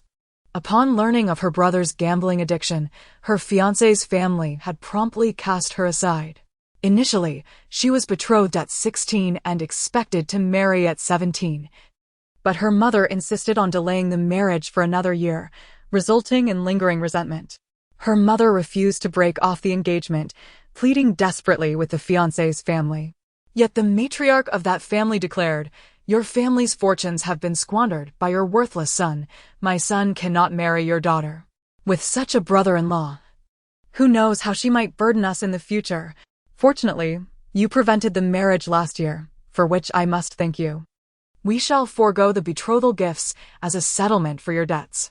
Henceforth, this engagement is null and void. The couple shall part ways, with no ties remaining." No. In-laws. Junjun had been wronged. The engagement could not be annulled. Her mother knelt on the ground, bowing her head. "I beg you, I beseech you. Do not break off the engagement. What will become of Junjun? What will she do? I care not what becomes of her. It must be annulled, whether you like it or not. Your son owes us 50 taels for his gambling debts, which we cannot afford. What happens to your daughter is of no concern to me. The engagement is off." She pulled her mother, who was pleading on the ground. "Mother, enough, let it go." Barely 2 days after the engagement was annulled, she was seized by men sent by her brother. Reflecting upon these distressing events, Du Junjun felt as though she had been trapped in a dream. It was only upon seeing the individuals within the Duke's residence that she realized this was not a dream, but a harsh reality. Upon entering the room with Granny, she hastily knelt and bowed her head. "I am Du Junjun, here to pay my respects to you all." Uncertain of who was who, she bowed to each in turn. Her mother had spoken of the Duke's household as being comprised of kind-hearted individuals. She ought not to impose upon them further. Yet, she found herself ensnared, unable to withdraw, and vowed to tread carefully henceforth, striving not to cause harm to the Duke's family. As for the ominous commands of that fierce old matron, she would navigate them one step at a time. This sister has been poisoned, and there is no antidote. She will suffer agonizing pain until death claims her. Old Duke. What? Poisoned? The Empress has grown increasingly ruthless, coercing the young lady to comply with her schemes. Elderly matron. The Empress truly goes to great lengths. I wonder how she managed to unearth this girl. Chu Xiaoxiao, poisoned? I wonder if there is any means of remedy. Chu Xiaoxiao, I have wronged Du Duong. I should have merely offered her some money and left it at that. I ought to have kept a watchful eye on her. She must be acting under duress. Yang cast a glance at Du Junjun, who was gently assisted to her feet by Granny Hua, her heart a tumult of emotions, uncertain whether she would act in accordance with the Duke's directives. Given the use of poison, it was evident that this was not voluntary. Should I seek an antidote for her? Yang Xiaoxiao, you are but a month old, still a mere infant. Do not burden yourself with such worries. The old Duke's expression softened. His celestial granddaughter's desire to find an antidote assured him that it would indeed be discovered. Just considering how she had cured his second son's ailment confirmed his hope. Elderly matron, is it true that our precious granddaughter can unravel the poison afflicting Miss Du? Would this not thwart the Empress's machinations? Chu Jinan, Chu Ziqi, and Chu Zhibei exchanged incredulous glances at Chu Xiaoxiao, then casually turned away, their eyes briefly betraying the shock of a world turned upside down. Miss Du, here, you're home now. How are your mother and brother faring? The elderly matron warmly pulled Du Junjun to sit beside her. She dared not feign. She had no intention of fabricating anything, and spoke the truth. Upon entering, she had recognized who Chu Ziqi and Yu were, as Granny had shown her their portraits. She was baffled as to why they had sent her to the Duke's residence, compelling her to entice Chu Ziqi. Aware of his harmonious relationship with his wife and their children, she had no desire to become a mere replacement. At 18, she was hardly older than their daughter.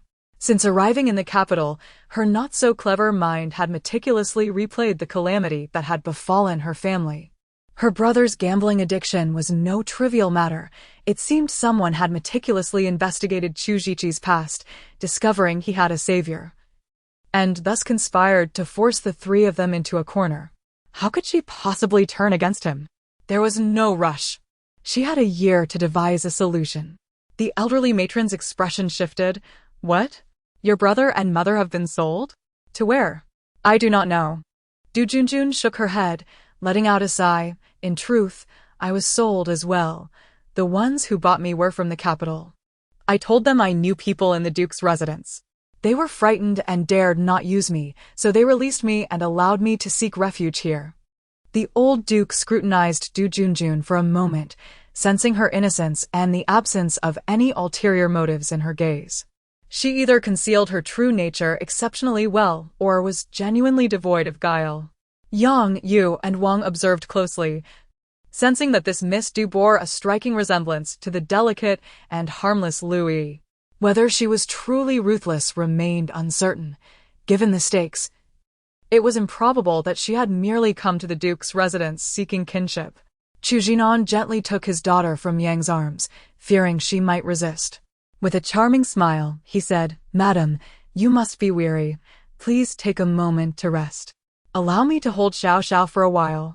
Chu Xiaoxiao reached out her tiny hand, eager to leap into her father's embrace, bringing him joy.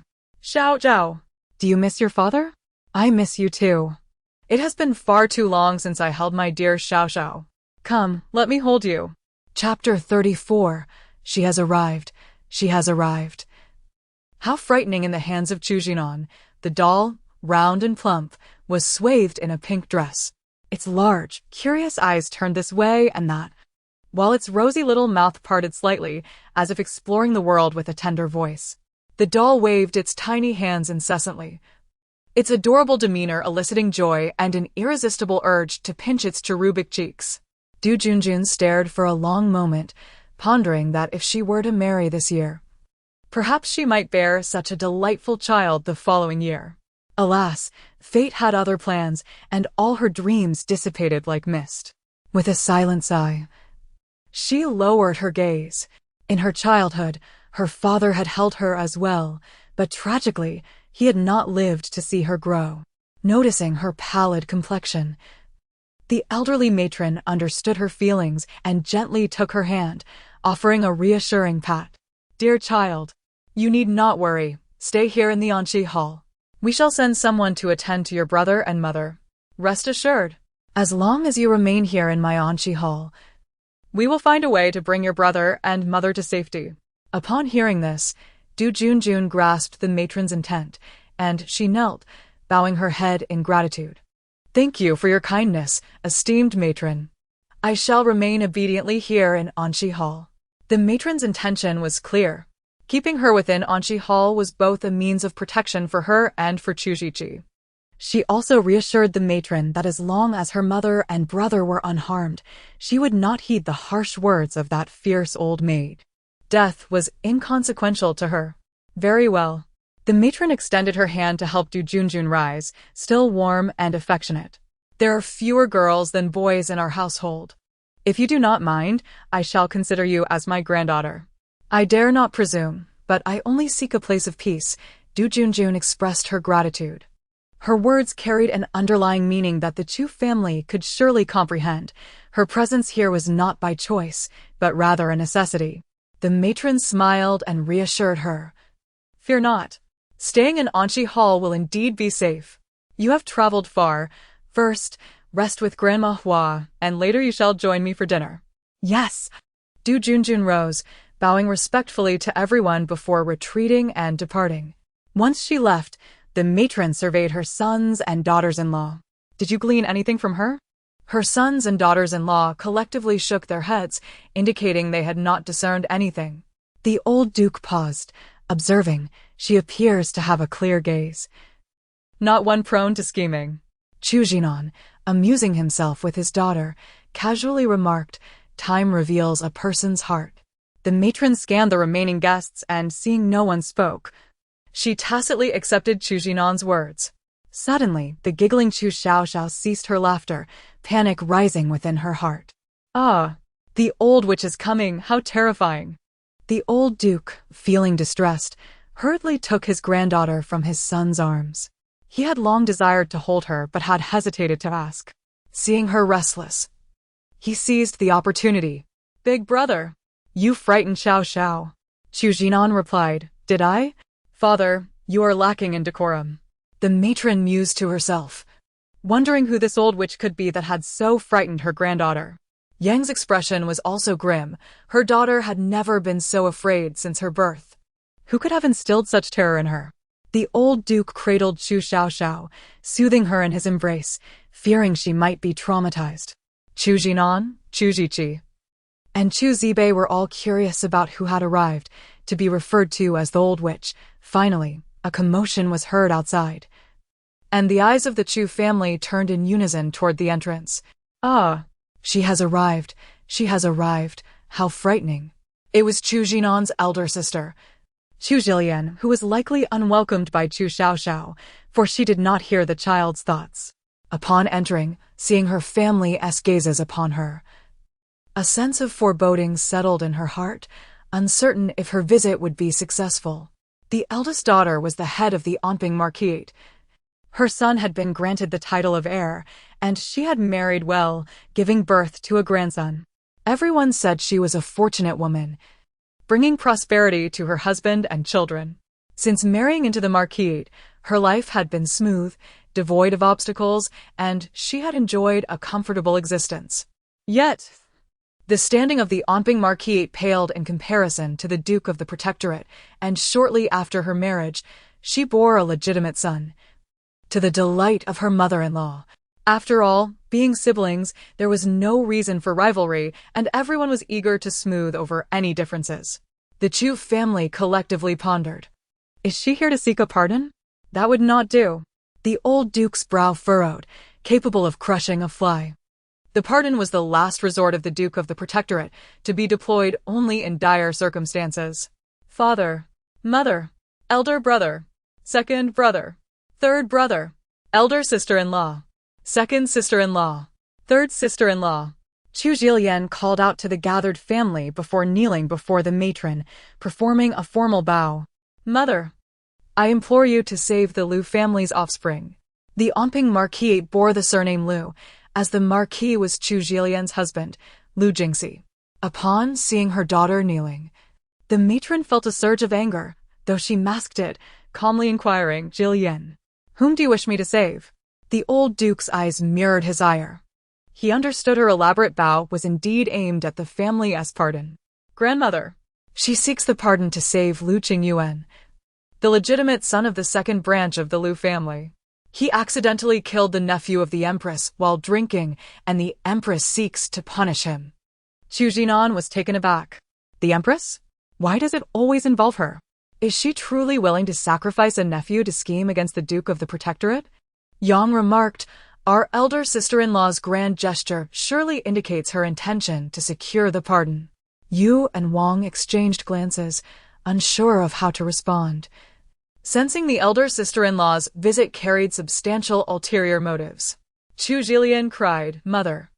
The second branch's legitimate son Lu Qingyuan's drunken mistake has led to the death of the empress's own nephew. The evidence is irrefutable, and he has already been imprisoned in the Dali Temple. Without the pardon, Qingyuan faces execution. My uncles, mother-in-law, and sisters-in-law are all kneeling before me, pleading for my assistance. Mother, I am left with no choice but to seek your help. Please lend us the family's pardon. The Chu family was taken aback, indeed. She had come to borrow the pardon. The empress had cunningly calculated that taking the Duke of the Protectorate's pardon would sever the Chu family's last glimmer of hope. Chapter 35. The death exemption token. Chu Xiaoxiao, in a state of desperation, flailed her arms and legs, fearing that the old matriarch might agree. The old duke almost lost his grip on her. Grandmother, please do not agree. She is a villain, a wicked person. If the death exemption token of the Protectorate Duke's mansion is lost, in 3 years we will face execution. And we will not even be able to secure a future for the Chu family. Having experienced these events, the old matriarch understood the immense value of the death exemption token, an emblem forged from the blood and sacrifice of generations of the Chu family. In times of crisis, it could ensure the survival of a descendant and preserve the family lineage. How could it be casually lent out? Should Prince Duan succeed in his schemes 3 years hence, and direct his wrath upon the Chu family, it might offer a glimmer of hope. Ji Lan, you are being foolish.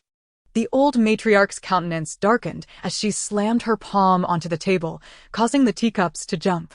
What business do you have running to our Chu family regarding the Lu family? Today, let it be clear, even if you were the legitimate son of the Lu family's second branch, that token cannot be lent out. Indeed, it cannot be borrowed.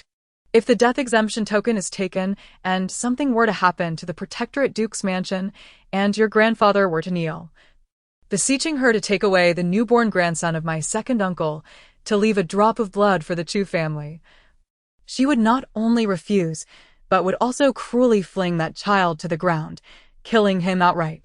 The members of the Chu family gasped. What? The eldest sister is so merciless? She killed the newborn infant of the Chu family?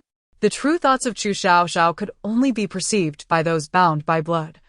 Those she detested, such as the Yu and Wang families, were shielded from her thoughts. The others, however, could hear her. The 3 brothers, Chu Jinan, Chu Jiwei, and Chu Jibei, exchanged glances, their expressions darkening, their hands clenched tightly on their knees, wishing they could berate Chu Jilan. Particularly, Chu Jiwei's face was a mask of fury. The eldest sister was utterly inhumane for having caused the death of his grandson. If it weren't for the loss of the death exemption token, would their father have to kneel and plead with her for his grandson? Yang Shi observed. The eldest sister has always been cold-hearted. As long as she benefits, nothing else matters to her. If her interests are even slightly compromised, she will not relent. The Yu and Wang families remained oblivious to the sudden change in demeanor from their husbands and in-laws, puzzled as to why they were incensed by the eldest sister's words. They had not pondered deeply. What connection did the legitimate son of the Lu family's second branch have with the eldest sister? Even if she were the head of the Omping Marquisate, it did not pertain to the affairs of men outside. Moreover, the second branch's wife had her own family. If something were to happen, wouldn't it be her family she turned to for help? What need was there for the eldest sister to meddle? Why should she stir trouble in her natal family? The old duke mused. In light of this, it is even more imperative that the token not be casually given away. The Empress Dowager would forsake even her own nephew, demonstrating her relentless pursuit of that token. The old matriarch realized. The Empress Dowager has already begun plotting against the Protectorate Duke's mansion. It seems she truly wishes to drive the Chu family to ruin. The death exemption token must not be lent. The eldest daughter is a fool for even contemplating using it to save someone. The Empress Dowager would surely find a way to seize it. Seeing the old matriarch silent, Chu Jinan spoke first. Eldest sister, do you not understand our mother's words? The death exemption token is meant to protect the Chu family's descendants, not the Lu family's. Even if you were to take it, it would be of no use. Chu Jilan, always formidable, maintained her elder sister's authority even after her marriage. She rose abruptly, her face darkening. Glaring at her three brothers, how dare you speak such words? What do you mean by Chu family and Lu family? As long as the death exemption token can save someone, who cares if it saves a Chu family member or a Lu family member? Chu Xiaoxiao felt an overwhelming urge to lunge at her, finding the woman utterly despicable, both foolish and shameless, repugnant beyond measure. I want to strike her. She speaks nonsense. After the Protectorate Duke's mansion was imprisoned, she visited once, and not only did she kill my second uncle's grandson, but she also berated the men of the Protectorate Duke's mansion for their ingratitude, accusing them of treachery and selling out, declaring they deserved to be cut off from their descendants and meet a wretched end. Upon hearing this, the Protectorate Duke, enraged, thrust the granddaughter he held into Chu Jinan's arms and struck Chu Jilan across the face. Wretched daughter. Chu Jilan, stunned by the blow, covered her face, disbelief flooding her features as tears streamed down. Father, why did you hit me? The death exemption token protects the Chu family, not the Lu family. How many times must I say it for you to understand? That does not justify striking me. Chu Jilan cried pitifully. If you won't give it, so be it. What is the need for violence? The old duke's face turned ashen. He did not need to heed his granddaughter's thoughts. With such a disposition, their eldest daughter could indeed commit such heinous acts. She should have considered why the Empress Dowager's own nephew was killed by those from the Onping Marquise. It was precisely because they had calculated that the matriarch of the Onping Marquisate's family possessed the death exemption token. As a woman of the inner quarters, how could she not discern such nuances? You brought this upon yourself. The old matriarch cast a disapproving glance at Chu Jilan, wary of discussing the Empress Dowager. As one of her envoys resided in the courtyard, any careless words could lead to rumors. This woman is truly foolish. Her husband has long since allied with Prince Duan. The evidence of the Protectorate Duke's treachery was brought in by him and hidden in the depths of grandfather's study drawer. The Chu family members, upon hearing this revelation, were at a loss for how to express their shock. It was utterly astonishing. The Onping Marquis was indeed in league with Prince Duan, which explained why the Lu family had killed the Empress Dowager's own nephew. The old duke declared, from now on, the Onping Marquis is never to be allowed to visit. Should he come, he must be driven away. Such a treacherous beast is unworthy of crossing the threshold of the Protectorate Duke's mansion. The old matriarch felt an intense wave of fear. Had she not been able to hear her granddaughter's thoughts, she might have been swayed by the eldest daughter's cries and fallen into the Empress Dowager's trap, lending out the death exemption token. If that token were to be taken, what would they do if calamity were to befall the Chu family? Chapter 36. Captivity. That object was acquired by the elder generation of the Chu family at the cost of their lives, intended to secure a path of retreat for the descendants. Should that escape route be blocked, the Chu family might face utter extinction. On the fateful day when the entire family of the Duke of the Protectorate faced execution, Lord Onping arrived, not to bid farewell to the Chu family, but to vehemently denounce them for their treasonous acts, inciting the populace's fury, leading them to riot. The grandfather sustained a grievous head wound, blood streaming down his face. Even though the Chu family had not experienced such horrific scenes, upon hearing Chu Xiaoxiao's heartfelt words, they fell into a heavy silence, as if the tragic and terrifying images were vividly reappearing before their eyes. Members of the Chu family, regardless of age or gender, were all dragged to the execution ground, awaiting their doom. Onlookers, riled by Lord Onping Lu Jingxi's words, hurled rotten vegetables, foul eggs, and stones at them. The Duke of the Protectorate, with a gash on his forehead, stood defiantly, blood flowing, unafraid of death. Then, the executioners descended upon them, and the Chu family, big and small, was executed, their heads rolling across the ground. If the Chu family had indeed committed treason, they would have no grounds for complaint regarding their execution, yet they were victims of slander. Unjustly accused. They did not deserve to die. Thus, heaven sent a little fairy to rescue them, to save the Eastern Shang kingdom. The Chu family was the guardian of the emperor. If usurpers succeeded, both the Eastern Shang and the Chu family would cease to exist. Yang. The Empress Dowager had originally intended to scheme against Lord Onping's heir, but he escaped peril due to a sudden illness. Chu Jinan. Escape? Not necessarily. It is also possible that Lu Jingxi schemed against his nephew. Chu Ziqi and Chu Zhibei shared this sentiment, believing their brother-in-law was cunning, and that both he and his wife were quick to seize opportunities that benefited them. Conversely, they would devise ways to use others as cannon fodder for matters that could bring them harm. How can you explain this to others? The Duke of the Protectorate's golden ticket of immunity cannot save the Lu family. As soon as the old lady finished her words, Chu Jilian raised her voice, crying out, "Mother, how can you be so heartless? Originally, it was my son Qingji who was to meet the Empress Dowager's nephew. He suddenly became dizzy and could not go, and in his stead, it was Qing Yuan who went. Who would have thought such a calamity would befall him? How could you be so cruel? If something happened to my son Qingji, would you still be so callous?" The old duke fixed his gaze upon his daughter, speaking slowly. Regardless of who it is, the Duke of the Protectorate's immunity cannot save the Lu family. Father, how can you say that? If something happens to Qingji, will you truly stand by and do nothing? Chu Jilian fell to her knees, weeping. You are too cruel. He is your own nephew. Even a nephew cannot sway me. Relinquish that thought. The old duke shouted angrily at his daughter. That is the bottom line for the Chu family. No one can cross it. Unable to persuade her father, Chu Jilian turned to her mother, tears streaming down her face. Chu Jinan coldly interjected, "Eldest sister, if you desire gold and silver, that is simple enough, but to demand that object is truly unreasonable." Chu Ziqi followed suit. The immunity token belongs rightfully to the Chu family. For the Lu family, possessing it would be an act of treason.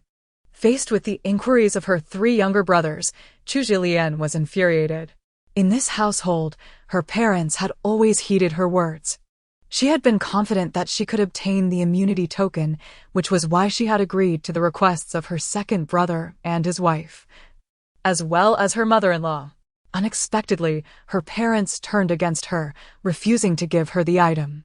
How could this be allowed? If they would not comply, she would create a scene. Her 3 foolish brothers had already set the stage for her. It was the perfect opportunity for her to perform. What nonsense are you all spouting? I am merely borrowing that object for a moment. How is that unreasonable or treasonous? Third brother, are you pleased to see your eldest sister in such dire straits? Do you enjoy watching her suffer at the Duke's residence? Are you even human? Where is your conscience? I have held you the most. Now that you have grown, you dare to look down upon me as your elder sister? What has become of your conscience? Has it been devoured by dogs? Upon finishing, she noticed Chu Jinan amusing the little infant in his arms, seemingly ignoring her words, which only fueled her anger. Upon entering, she had seen this little girl being cherished by her father as if she were a precious gem. If she were to use this child to coerce her father, would he not retrieve the immunity token for her? Big brother, are we so impoverished that we cannot afford maids? You, a grown man, always carrying a little girl? Come, let me hold her for a while. Chu Xiaoxiao flailed her arms and legs in fright, struggling desperately. No! This old hag intends to use me to threaten my grandparents into handing over the immunity token. Please don't let her take me. What if she lifts me high and drops me? The Chu family members. What? She harbors such malicious intentions? Chu Jinan was momentarily stunned, and in that instant, Chu Xiaoxiao was snatched away by Chu Jilian. The old lady abruptly stood, gazing at her granddaughter who was suddenly taken away, her lip trembling, tears welling in her eyes, filled with heartache. Yang also felt sorrow for the child, who had not known a good life since birth, nearly meeting her demise, unable to see the dawn of another day. Unexpectedly, after her first month, she was seized once more, and by her own aunt, no less. The situation was pushing her to the brink of despair. Eldest sister, you cannot do this. It will frighten Xiaoxiao. She is still very young and fragile. How can you use her to threaten us? Seeing the concern in her parents' and brother's eyes, Chu Xiaoxiao tightened her grip around the child. As long as she held this little girl, she could compel them. First, she would secure the item, and then they could resolve matters later. After all, they were her parents and brothers. Surely they would not turn against her for this trivial matter? Chapter 37. Cast out if you truly care, let her starve to death. I am indifferent. If you do not wish that, then hasten to provide me with what I seek. Otherwise, I cannot guarantee the actions I might take if provoked. She wishes to harm me. The old duke was equally incensed. He had never been coerced in his lifetime, and yet today he found himself threatened by his own eldest daughter, using his beloved granddaughter as leverage, all in pursuit of her own ambitions within her marital family. Rebellious daughter, are you truly prepared to sever ties with your maternal family? I do not wish for this. Chu Xiaoxiao began to weep, her tears flowing freely. Father, if you grant me what I ask, I shall return your precious granddaughter immediately. The matriarch, furious, rose abruptly and coldly declared, Chu Xiaoxiao, you are no longer human. Should you dare frighten my granddaughter, I will not let this rest. There is no chance of you receiving a pardon. Abandon that hope.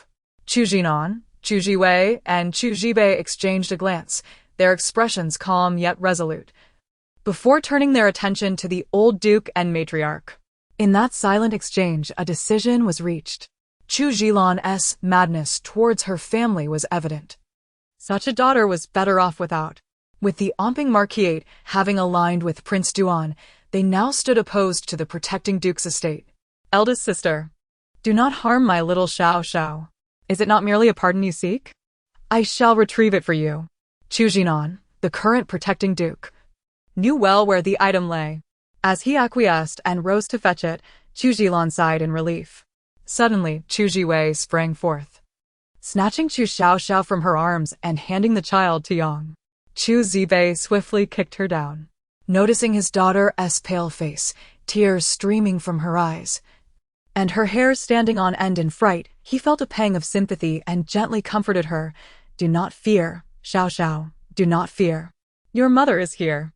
As a woman and a lady of high birth, Chu Xiaoxiao could hardly withstand such an attack from Chu Jibei. With a cry of dismay, she tumbled to the matriarch's feet. The matriarch gazed down at her eldest daughter, her expression ominous. The old duke, fearing Chu Xiaoxiao had not comprehended the gravity of the situation, reiterated, your thoughts are vile, unworthy of the Chu family. From this day forth, you shall be cast out, never to return. Chu Xiaoxiao, equally incensed, cast a cold gaze upon his disheveled elder sister. The Omping Marquisite's lady was utterly detestable, willing to endanger even a newborn for the sake of obtaining the Chu family's pardon. Chu Jiwei scoffed. The Chu family has nurtured the Omping Marquisite's insatiable appetite, allowing them to take whatever they desire, behaving as they please. It is truly laughable. Chu Xiaoxiao rose, her eyes wild with fury, pointing accusingly at her parents and brothers, laughing and crying in a frenzied manner. You. Ha ha ha. You are all so good, so very good. Cast me out? How cruel. The matriarch furrowed her brow, unwilling to engage in further discourse with Chu Xiaoxiao. It was no wonder her granddaughter referred to her as a witch. Though the meaning eluded her, witnessing Chu Xiaoxiao's true nature revealed the malevolence within.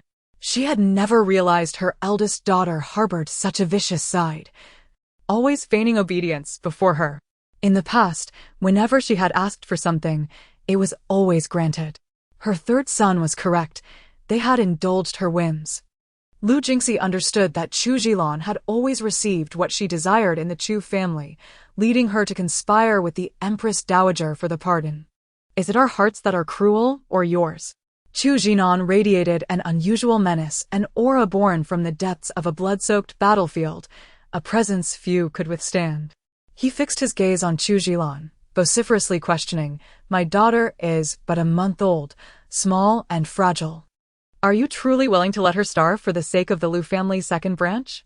Is this how humans speak?" "Ah, mother, I am afraid. She is a wicked witch." Yang, hearing her daughter's cries of fear, held her tightly, tears streaming down her face.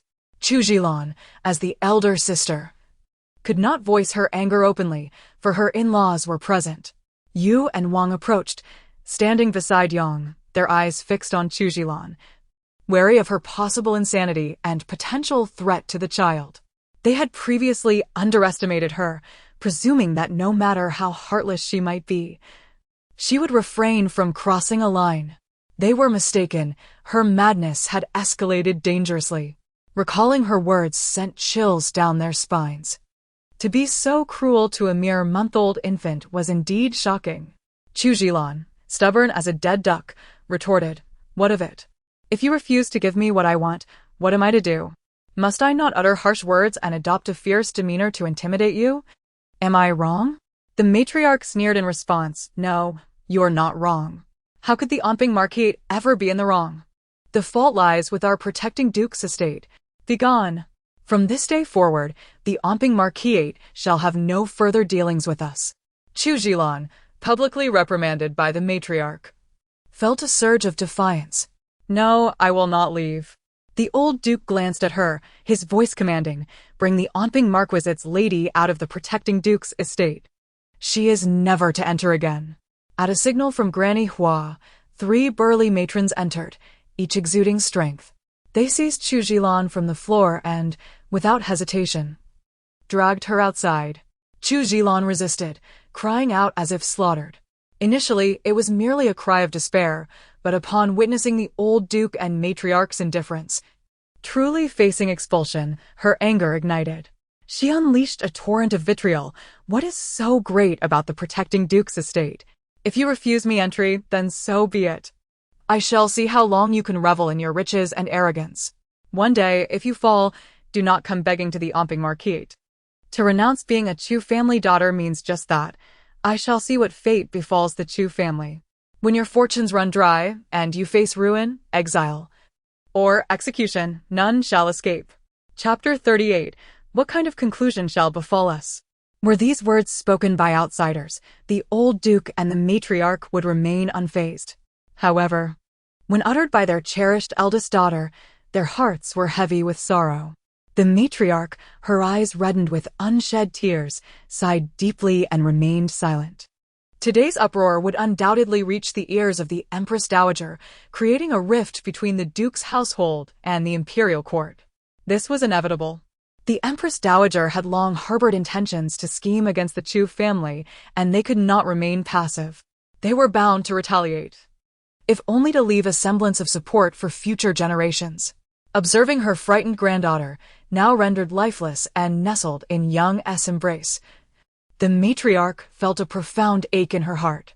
She gently took her granddaughter into her arms, pressing her cheek against the child's. Alas, in truth, her own fate was hardly brighter. While the Duke of Onping outwardly respected her, he secretly groomed Lu Qingxiang to succeed the heir. The matriarch's hand trembled momentarily before she resumed patting her granddaughter's back with an air of feigned nonchalance. The affairs of the Duke of Onping had no bearing on the Chu family. Who was he to determine the successor? Ultimately, it was a matter for the Lu family. Was not Chu Jilan astute? Why had she failed to discern Lu Jingxi's nefarious ambitions? Chu Jinan, Chu Jixi, and Chu Jibei sat in silence, awaiting the next revelation from Chu Xiaoxiao. Meanwhile, Yang, Yu, and Wang, seated together, were at a loss as to how to console the old Duke and the matriarch. The turmoil within their household weighed heavily upon their hearts as well. The Duke of Onping's downfall led to Lu Jingxi poisoning them both, using the very same poison that had afflicted their grandmother. Within 6 months, both mother and son had perished. The old Duke was aghast. Lu Jingxi was utterly inhumane. resorting to such treachery against his wife and child to curry favor with the new emperor. The matriarch echoed his sentiments. As long as the duke's household remains intact, he would not dare to act. Lu Qingxiang was not her biological son. The daughter she bore had been stillborn. Lu Jingxi had thrust upon her the son of her cousin, Feng Yuing, to raise. The Chu family collectively sighed. Such matters were of no concern to them. As the matriarch continued her soothing motions, Chu Xiaoxiao drifted off to sleep. Chu Jilan was escorted out of the duke's household by the servants, stumbling and cursing vehemently, drawing the attention of numerous onlookers. Granny Hua, standing nearby, attempted to mediate and clarify the truth to prevent the public from spreading misunderstandings. Madam of Anping, please exercise restraint. The duke's household possesses a decree of immunity, but it is not a shield for just anyone. The old duke and the matriarch had made it abundantly clear that it was intended solely for the protection of the Chu family. How could it be lent to the Lu family? Moreover, the Lu family's crime lay with their legitimate son from the second branch. What relevance did it have to the duke's household? Why must the Madam of Anping meddle so shamelessly? She had even abducted their newborn daughter, threatening the old duke with starvation if the decree was not procured. Did the Madam of Anping deem such actions appropriate? The crowd gasped in disbelief, some daring to voice their curiosity. Granny, is everything you said true? Granny Hua nodded affirmatively. I never speak falsehoods. I have been present throughout. The old duke and matriarch were nearly overcome with rage, and the Madam of Anping's behavior is utterly indefensible. Indeed, such actions are without reason. For the sake of her marital family, she has disregarded her own, losing all sense of propriety. One must care for both families.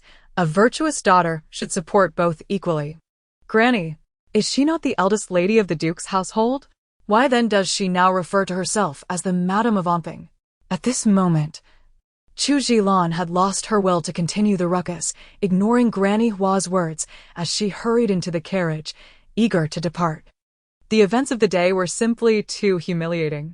She could not believe her parents and brother were so indifferent to her plight. Such a maternal family was hardly worth keeping. Over the years, she had profited handsomely from the family estate, enough to indulge her two sons. If it were severed, so be it. She had nothing to fear. Her eldest son had already been conferred the title of heir, and the Duke of Anping was firmly under the control of her and her sons. What was there to dread?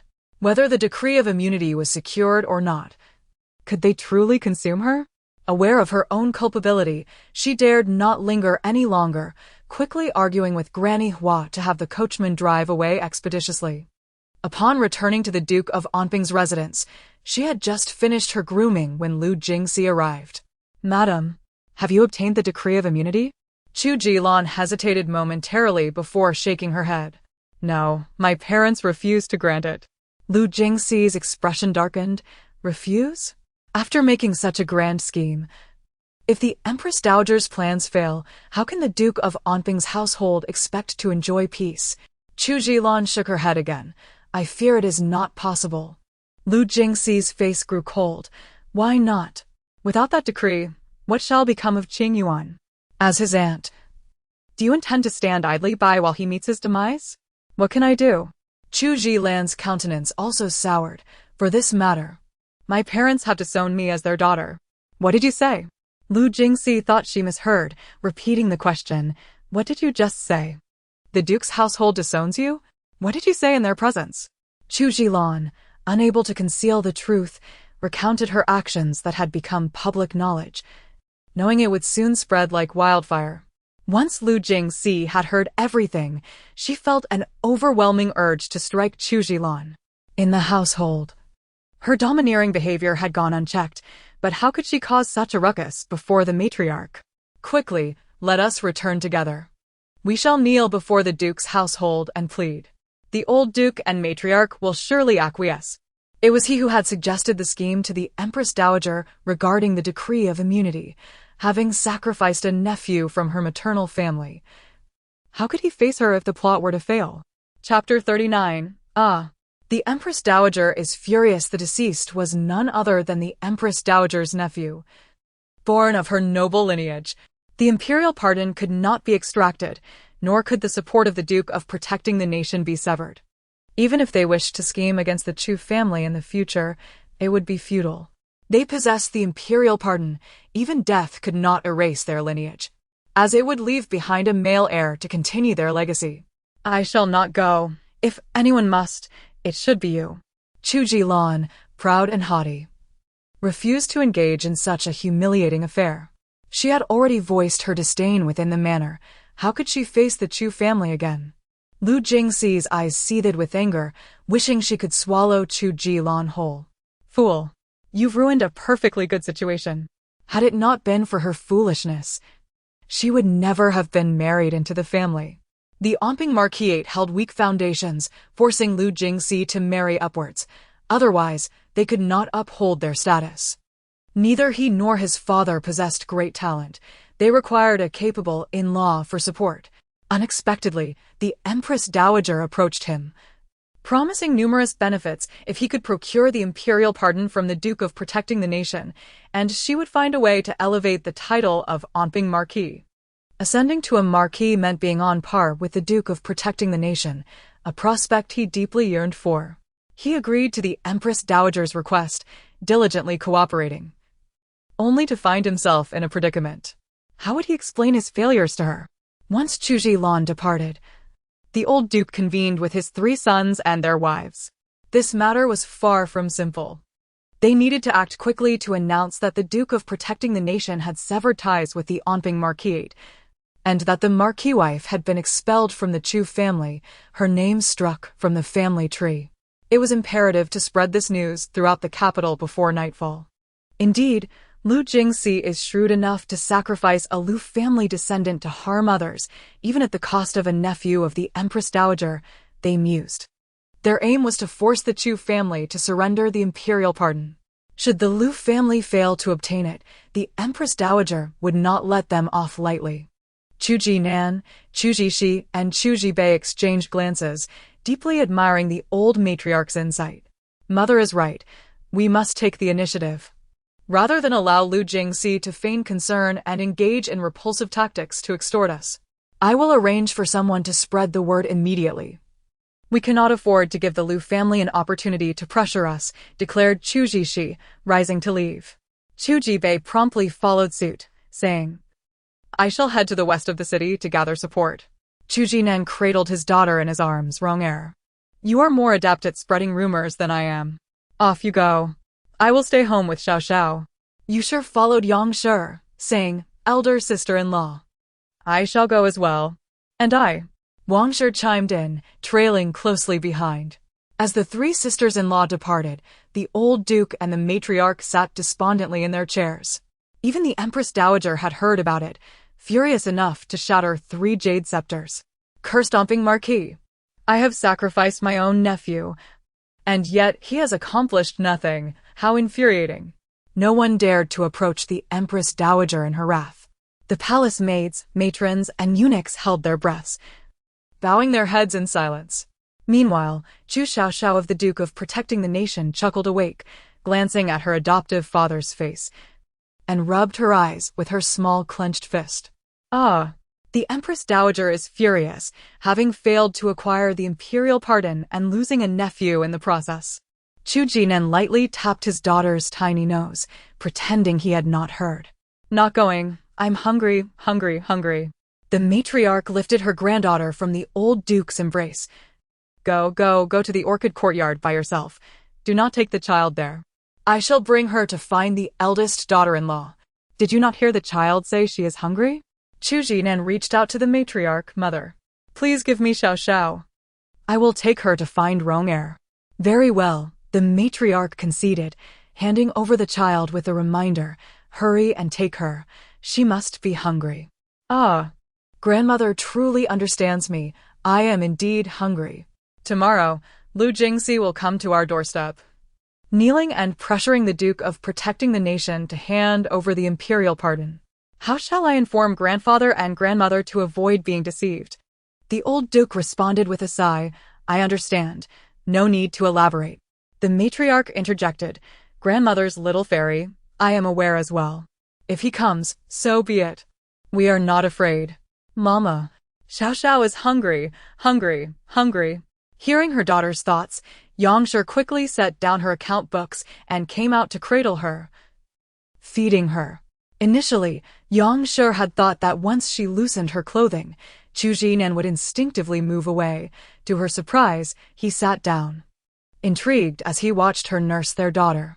Romer, you have worked hard with the family affairs. Why do you say that? The Duke of Protecting the Nation may face turbulent times ahead.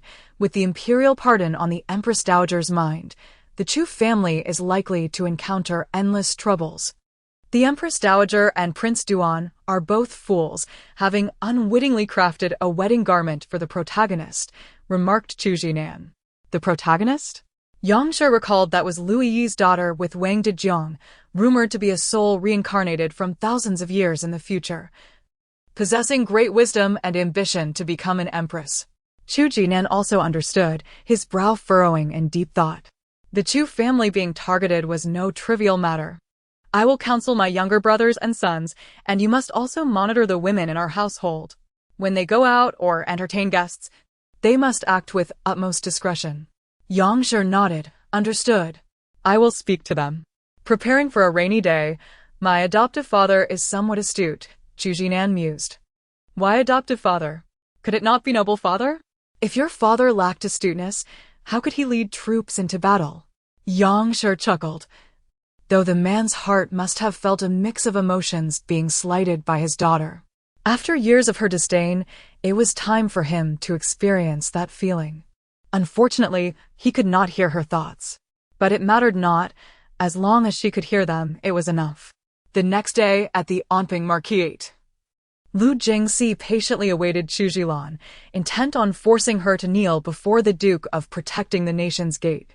He was determined to secure the imperial pardon. Otherwise, the Empress Dowager would have his skin. However, Chu Jilan was reluctant to comply, dragging her feet, while he remained unhurried, waiting patiently. Chang Sui entered, whispering in his ear. Upon hearing, Lu Jingxi's expression changed drastically. Is this true? Is it truly being spread outside? Indeed, Chang Sui dared not lie, recounting everything without omission. It was being said that the Duke of Protecting the Nation had opened the ancestral hall and struck the lady's name from the family register. What? Lu Jingxi could no longer sit still, pacing the room like an ant on a hot pan. This was dire. What had the Chu family sensed? Their actions were alarmingly swift, without a hint of hesitation. Chapter 40. Kindred spirits among the cannon fodder. The members of the Chu family murmured, of course. With our little fairy guiding us, if we are to fall for your tricks, it would be better to simply buy a block of tofu and end it all. Behind the screen, Chu Jilan overheard Chang Sui's words, her golden hairpin slipping from her grasp and falling to the ground unbeknownst to her. Had her parents truly cast her out so swiftly? Had she genuinely shattered their hearts yesterday? Was she no longer a daughter of the Chu family? Was that object more valued than her in the eyes of the family? They were eager to erase her name from the family tree. Wretched. Lu Jingxi stormed in, unleashing a torrent of punches and kicks upon the dazed Chu Jilan seated at her vanity. You useless fool. If Qing Yuan is dead, you should follow him to the grave. Since marrying into the Onping Marquis' household, Chu Jilan had always maintained her poise and grace. Lu Jingxi had showered her with affection. They had never quarreled in over 20 years of marriage. Yet, as soon as the Duke of Guoguo expelled her from the family, he turned his wrath upon her. At this moment, her resentment and indignation ignited a fierce fire in her eyes.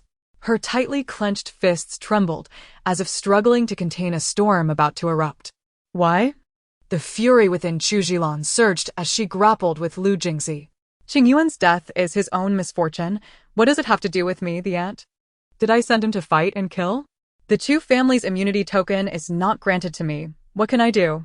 Though Lu Jingxi was a man, he often indulged in debauchery with concubines, and yet he found himself evenly matched against Chu Jilan.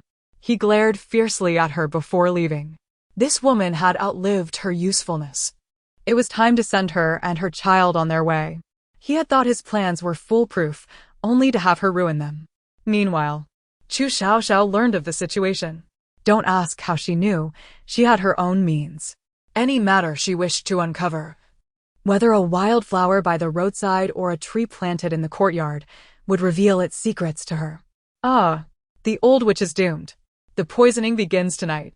At this moment, Chu Xiaoxiao happened to be in the old lady's arms. She paused, nearly dropping her. The old duke's heart tightened, and he remarked, "I wonder how Qingji is faring. He has never done anything wrong and is a good child." The old lady dared not speak, fearful of missing something. Her eyes glued to the little infant in her arms. Her granddaughter's round little face shone like the moon, evoking an irresistible desire to kiss it. The small hands, soft and fluffy, felt like cotton in her grasp, radiating warmth and comfort. Those innocent, large eyes seemed to speak, captivating anyone who gazed upon them, rendering them entranced. Her skin resembled the finest silk, smooth and delicate, tempting one to caress it endlessly. The tiny mouth, slightly ajar, occasionally made adorable sounds that melted hearts, filling them with happiness and satisfaction. The heir of Confronting Marquis is merely cannon fodder. The book mentions nothing but that he was poisoned by his own father, which is even worse than my situation. The old lady pressed her face against her granddaughter's, knowing she relished such affection. Every time they shared this moment, the little girl would burst into joyous laughter. Qingji is innocent. I must find a chance to warn him not to lose his life at Lu Jingxi's hands. The old duke nodded. I shall arrange this matter. Be swift. Lu Jingxi is already preparing to act. The potency of the poison is doubled, and soon Lu Qingji will meet his demise. In the Confronting Marquis's residence, Lu Jingxi conspired with the old marquis in the study. Father, the immunity token is unattainable. We must devise another plan regarding Qingyuan. I intend to eliminate that foolish woman and her child. The old marquis remained silent, then raised his head after a moment. Must it be so? Qingji is your legitimate eldest son and has already been conferred the title of heir. What if something goes awry? How will we justify promoting the second son instead? That will not happen. I shall offer my legitimate son's life as atonement for her nephew's. As for Qingyuan, his fate rests in the hands of destiny. The old marquis sighed deeply, lamenting the cost of the immunity token. For the Confronting Marquis's house to sacrifice the legitimate son of both the first and second wives seemed a heavy price to pay. Father, you misunderstand. We only sacrificed Qingyuan. As for Qingji, he was destined for death. After all, he emerged from that foolish woman's womb. The old marquis fell silent again, and after a long pause, wearily inquired, "What do you plan to do with them?" The empress has provided a colorless, tasteless poison. Once ingested, it elicits no immediate reactions, merely leaving them looking frail, undetectable even by the imperial physician. We shall prepare it for them tonight. Within half a year, they shall depart this world quietly. Alas, what sin is this? Handle these matters discreetly. We must leave no trace. I understand. Once their discussion concluded, Lu Jingxi rose to depart, entirely oblivious to the figure concealed in the corner of the room. After the old marquis left, this person steadied their nerves, leaning against the wall before slowly sinking to the ground. Earlier on the street, he had encountered Uncle Lei, who served his maternal grandfather. As they brushed past each other, Uncle Lei had slipped a note into his hand. Upon reaching a secluded area and opening it, he found 5 words, "Beware of your father." Uncle Lei, a loyal attendant to his grandfather, undoubtedly conveyed his grandfather's warning through the note. His father truly intended to kill him and his mother. He could not fathom why. Despite their apparent affection, his parents would turn against them the moment his mother was banished from the family. Was this an act of loyalty to the empress? Were their lives to be sacrificed to prove sincerity? How absurd. In his father's eyes, he was evidently dispensable at any moment. The title of Confronting Marquis's heir sounded so illustrious. He could not perish. He must seek out his grandfather. Perhaps only his grandfather could help him navigate this perilous situation. His grandfather cared for him. Otherwise, he would not have sent Uncle Lei to warn him of his father's intentions. His mother's mind was truly clouded. She remained oblivious to the lethal schemes being plotted against her. So devoted to her family, she failed to realize that her sacrifices went unappreciated, all mere facades. In a daze, he arrived at the Chu residence, where the guards did not stop him but allowed him entry. Upon seeing the old duke and the old lady, Lu Qingji fell to his knees before them, tears streaming down his face, looking utterly pitiful. Yang Shi, holding Chu Xiaoxiao, sighed as she nursed her. Alas! Kindred spirits among the cannon fodder. Chapter 41. Let us die together, grandfather. Grandmother. My father truly intends to kill me tonight. The poison bestowed by the empress is colorless and tasteless. Once ingested, it will not elicit any immediate symptoms, merely causing me to grow weaker. He also plans to poison my mother, wishing for us both to perish. How can a father be so merciless? What wrong have I committed? Why does he wish to take my life? The elderly lady embraced her grandson's shoulders and gently urged him to rise. This matter is rather intricate. Your father has allied himself with Prince Duan and the Empress, coercing your mother into seeking a pardon from us, with the intent of severing the Chu family's future. Whether you and your mother can survive depends on your own capabilities. Since this incident has occurred within your Lu family, others have no means to intervene. Lu Qingji wiped away his tears and stood up. What you say is true, grandmother, but my heart is heavy, and I momentarily lost my composure. I never imagined my father would be so cruel as to turn against both me and my mother. He lamented, he has but 2 sons. If my mother and I were to perish, what would become of my younger brother? The old duke, witnessing his naivety at such a critical juncture, could not suppress a cold laugh. Younger brother? Qingxiang is not your mother's child. He was born of your father's affair with Feng Wing. Your mother, in fact, gave birth to a daughter, but she was stillborn. Upon hearing this, Lu Qingji collapsed into a chair. No wonder. No wonder Aunt Feng is always so amiable towards Qingxiang, while she treats me with indifference. I thought it was because I was less likable than my brother. The elderly lady gazed at him with compassion. Qingji, your mother has already been expelled from the Chu family. Henceforth, you should avoid visiting the duke's residence to prevent further complications. Lu Qingji knelt once more, bowing deeply to the old duke and the elderly lady, then rose to depart. He understood that his parents had betrayed the Chu family, and as their son, he no longer belonged in this place. Upon returning to his residence, he went to Chu Zilan's quarters and dismissed the attendants, recounting everything he had heard. Qingji, what nonsense are you spouting? How could your father possibly act so treacherously towards us? Mother, I speak no falsehood. From this day forth, we must be cautious with our food and drink, lest we truly fall ill. Do you not know? Qingxiang is not your offspring. He is Aunt Feng's son. What? Chu Zilan's expression darkened, her grip tightening on the handkerchief. How do you know this? Lu Qingji, unwilling to disclose that it was his grandfather who uncovered the truth, fabricated a lie. I overheard it. Father said we are Chu family members, and the Empress despises the Duke's residence. She is bound to blame the Chu family. He fears being implicated and wishes to eliminate us. In the future, the Duke's title will pass to your younger brother. You gave birth to a daughter who perished shortly after birth, and your father adopted Aunt Feng's son to raise as his own. Chu Zilan's face turned ashen. So I unwittingly became the garment for that wretched couple, and my son is to pay the price? Indeed. Now that I know, Chu Zilan said. Looking at her son, I had thought the Duke's title was securely in our grasp, but it seems I was foolish. A scheme? Humph. It is uncertain who is truly scheming against whom. After speaking, Chu Zilan motioned for Lu Qingji to lean closer, whispering instructions in his ear. Lu Qingji cast a skeptical glance her way, but remained silent as he turned to leave. That night, both Lu Qingji and Chu Zilan received a bowl of soup sent by Lu Jingxi. The explanation for Chu Zilan was one of apology, while for Lu Qingji, it was one of concern. Chu Zilan promptly passed her portion to Feng Wei, ensuring that she drank it before departing. A stillborn daughter? What a ruse. It is likely a ploy to send her illegitimate son into my care, having caused the death of my own daughter. Lu Qingji, on the other hand, delivered his portion to Lu Qingxiang, stating it was a gift from their father, asserting that as the elder brother, he could not indulge alone. They must share equally as brothers. Before long, it was time for Chu Xiaoxiao's 100-day celebration.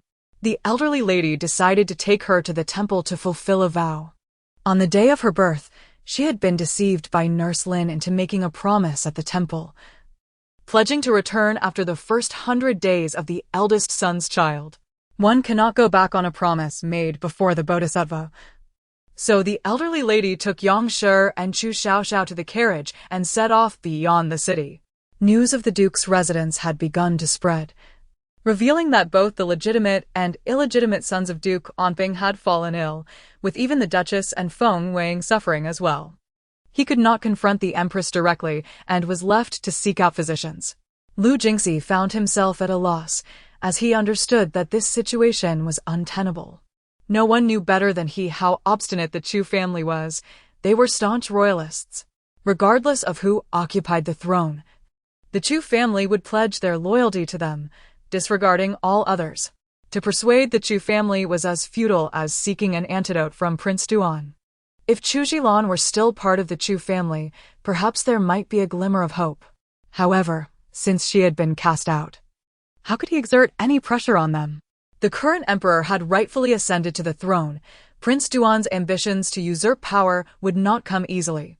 As he watched the woman he cherished and his beloved son grow weaker by the day, Lu Jingxi felt a sense of frustration and resolved to confront Chu Jilan. This woman, both foolish and venomous, had the audacity to deceive him by sending soup to his most cherished woman. When Chu Jilan saw Lu Jingxi approach her bedside, she feigned weakness with a smile. "Have you come to see if I am alive or dead? You wretched woman." Lu Jingxi brandished the poison he had prepared, forcing her mouth open. "You dare to plot against Yueying and Qingxiang. You deserve to die. Is that so?" Chu Jilan retrieved a dagger from beneath her pillow and thrust it forward, the blade piercing Lu Jingxi's abdomen. "Let us die together. In the underworld, we shall remain a devoted couple." Lu Jingxi stared in horror at the dagger embedded in his belly, momentarily stunned, forgetting even the pain. "Were you not utterly feeble? How is this?" Before he could finish his sentence, Chu Jilan withdrew the dagger and plunged it into his chest. Warm blood sprayed across her face, yet she showed no fear. "Even in my frail state, I shall drag you with me to the realm of Yama." Swallowing the poison, it was not long before blackened blood trickled from the corners of her mouth. "A tiger does not consume its own cub. You have slain my daughter and now wish to eliminate both me and my son. What purpose do you serve in living? Better to accompany me into the abyss. Your death will allow my son to seize control of the Duke's estate." Chapter 42. The legitimate daughter's plot against the bastard daughter seated in the carriage. Chu Xiaoxiao was initially filled with joy as she gazed outside. Suddenly, she fell silent, sitting still and obedient. The elderly matron teased her. "Xiaoxiao, what troubles you? Are you tired? Why the long face, my dear granddaughter? Where has your smile gone?" Sighing, she reflected on the intricate dance of love and vengeance, acknowledging that she had at least avenged herself, as both Lord and Lady Onping were now deceased. The old lady's hand faltered, a pang of sorrow gripping her heart. As she turned her face away, tears streaming down her cheeks unbidden. She had not anticipated the swift departure of her eldest daughter, despite her frustrations with her foolishness. She was nonetheless a piece of her own flesh and blood. Yang Shi gently lifted Chu Xiaoxiao from the old lady's arms, remaining silent and casting her gaze down, choosing not to acknowledge the tears on the old lady's face. At such moments, utter silence was the wisest course of action. The old lady understood that shedding tears now would only lead to disaster if her granddaughter noticed. It was vital for the Chu family to hear her innermost thoughts. They had already discerned who among their kin could hear her thoughts. Besides the grandparents, parents, and elder brother, there were also 2 uncles. Others had not been privy to this gift, leaving them in ignorance as to why. As long as those few could listen, it sufficed. Their granddaughter was a divine presence sent to rescue them. The loss of Chu Jilan was inconsequential, not worth mourning over. Composing herself, The old lady led her family onward to the temple to fulfill their vows. This outing included Chu Yifei. While Chu Yimo had set off to inspect the family shops and fields, Chu Yilin and Chu Yishang were too young and had not been permitted to accompany them.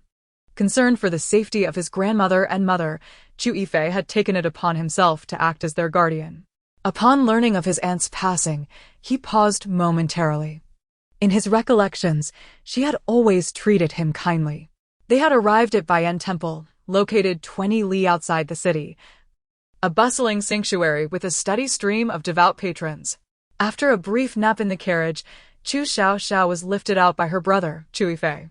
The cherubic infant had skin as fair as snow and eyes that sparkled like stars, exuding an irresistible charm.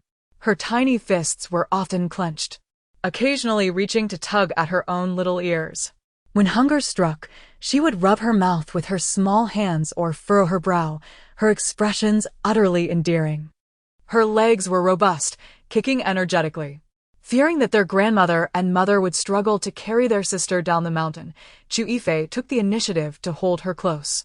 The plump little girl, with her glistening, wide eyes, surveyed her surroundings, intermittently exclaiming "Oh!" and much to the delight of the old lady, who found her spirits lifted, momentarily forgetting her troubles.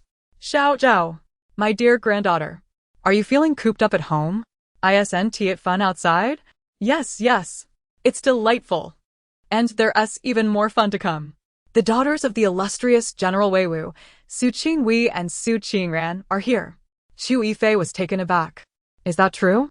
The young ladies have arrived? What an extraordinary coincidence. Yang Shi interjected, "We must devise a plan to meet those girls. We cannot let this opportunity slip by in the temple." The old lady's thoughts aligned with Yang Shi's eldest daughter-in-law. "You must come up with a strategy to solidify this matter, ensuring that the wife of General Weiwu cannot back out." Chu Yifei, overhearing their conversation, feigned ignorance, his ears reddening with embarrassment. As a trained martial artist, his hearing was acute, and he had taken in every word clearly. The young lady was an uncherished daughter of the household. Should she attain an extraordinary match, she would likely incite jealousy from Su Qingwei. What if she took action against the young girl? If the matter were to solidify, even the wife of General Weiwu would have to consider the reputation of the Guogong family. And her hesitance to propose a match stemmed from a desire to protect the girl from trouble. Indeed, the daughter-in-law must find a way to facilitate this union. No need to ponder. Su Qingwei has already devised a plan for the eldest brother. Chu Yifei halted in his tracks, stealing a glance at his grinning, drooling sister. Wishing to inquire, what scheme had Su Qingwei concocted? Yang Shi glanced at her daughter and urged, "My dear Xiaoxiao, do tell us what plans Su Qingwei has thought up for your brother." The old lady, wise with age, interjected. Could it be that the legitimate daughter intends to harm the bastard daughter? How do I explain to my brother that Su Qingwei plans to lure Su Qing and to the back mountain of the temple and then push her off the cliff? What? The old lady stumbled back in shock, nearly losing her balance, but was steadied by the maidservants and Yang Shi. "Mother, please be careful. We must intervene," the old lady whispered, determined that the unfortunate maid should not come to harm. Yang Shi immediately understood. "Mother, rest assured, I will arrange everything. She is one of our own, a member of the Chu family, and shall not be easily bullied." The old lady nodded in silence, continuing her ascent to the temple. To comfort his sister, Chu Yifei deliberately turned to Yang Shi, stating, "Mother, I have heard that the scenery behind Baiyan Temple is splendid, especially the cliffs. The views are particularly breathtaking. Shall we take a look?" Yang Shi responded with alarm, "Oh no. The child is barely 100 days old, and already she comprehends the matters of pregnancy." The old lady remarked, "No wonder she is so cold-hearted, disregarding even her own son, opting to return home instead." Chu Yifei's expression darkened as he cradled his sister, carefully navigating the steps up. How repugnant Su Qingwei was. Lin Hong had no desire to marry her. What did that have to do with the little girl? Why would she want to cast her off the cliff? Did she wish to see her injured? Or worse, dead? As they reached the summit and arrived at the temple entrance, the abbot Wuyin approached them. Wuyin was a revered monk, esteemed even by the emperor, and rarely met with pilgrims. It was a rare honor for anyone to be personally welcomed by him, and his presence drew envious glances from the surrounding worshippers. With a benevolent smile, Wuyin glanced at the cherubic infant in Chu Yifei's arms and placed a string of prayer beads into Chu Xiaoxiao's embrace. The old lady recognized the value of those beads, said to have been passed down through generations of abbots. Though there were only 9 beads, each was smooth and lustrous, precious enough that even the empress had coveted them but did not dare to take. Yet, they had been bestowed upon her granddaughter. If the empress were to discover this, she would surely covet her precious treasure. Chapter 43. With a forceful push towards the edge of the cliff, the abbot expressed his fondness, declaring that such a precious thing should not be given to a mere child, for she could not bear it. Take it away, take it away. This object has been handled by countless filthy monks. I refuse it. The old lady was indeed fortunate. The monk felt a connection with the child. Yang was at a loss. Her daughter did not fancy it, yet the abbot insisted on gifting it. What was she to do? Stunned into silence for a moment, she ultimately put away the prayer beads. He gazed at Chu Xiaoxiao, his gentle smile deepening as he playfully teased her. You little rascal. Humph. You're the rascal. I shan't pay you any heed. Do not approach me henceforth. Let us maintain our peace and not disturb one another. As soon as he departed, the old lady hurriedly took Yang to express their gratitude, for they were pressed for time. They had to rescue the granddaughter-in-law soon. After paying their respects to the bodhisattva, the group hastened to the back mountain. Yang had initially suggested the old lady rest in the meditation room, but the old lady refused, insisting on accompanying her granddaughter. It would be dull to wait for news in the meditation room. Being by her granddaughter's side allowed her to hear some amusing tales. In her youth, she had fought valiantly in battles, so climbing a mere hillside was hardly a challenge. Quickly. We must hurry. Su Qingwei has already taken the others over. The old lady, familiar with the back mountain of Baiyan Temple, led the way along a small path. Eldest daughter-in-law. This route is faster. She had traversed the cliff with her late husband in their youth, and the small path had been known to her since then, gradually becoming well-trodden. Observing the group hastening up the mountain, some curious onlookers asked Yang, Madam, where are you headed? What marvels await at the summit? Yang, with a clever turn of thought, smiled and replied, There is a cliff on the back mountain, reputed to have splendid scenery. It is said that someone plays the flute there amidst the wind. Such a scene is rare in a lifetime, and we must see it. Really? Oh, thank you, madam, for informing us. We must go and admire it. The inquirer hastened away, spreading the word vigorously. Soon, more people were aware, each making their way towards the back mountain. Mother is so clever. If Su Qingwei knew, she'd surely be furious. Chu Yifei, observing his younger sister in his arms, felt a sense of relief.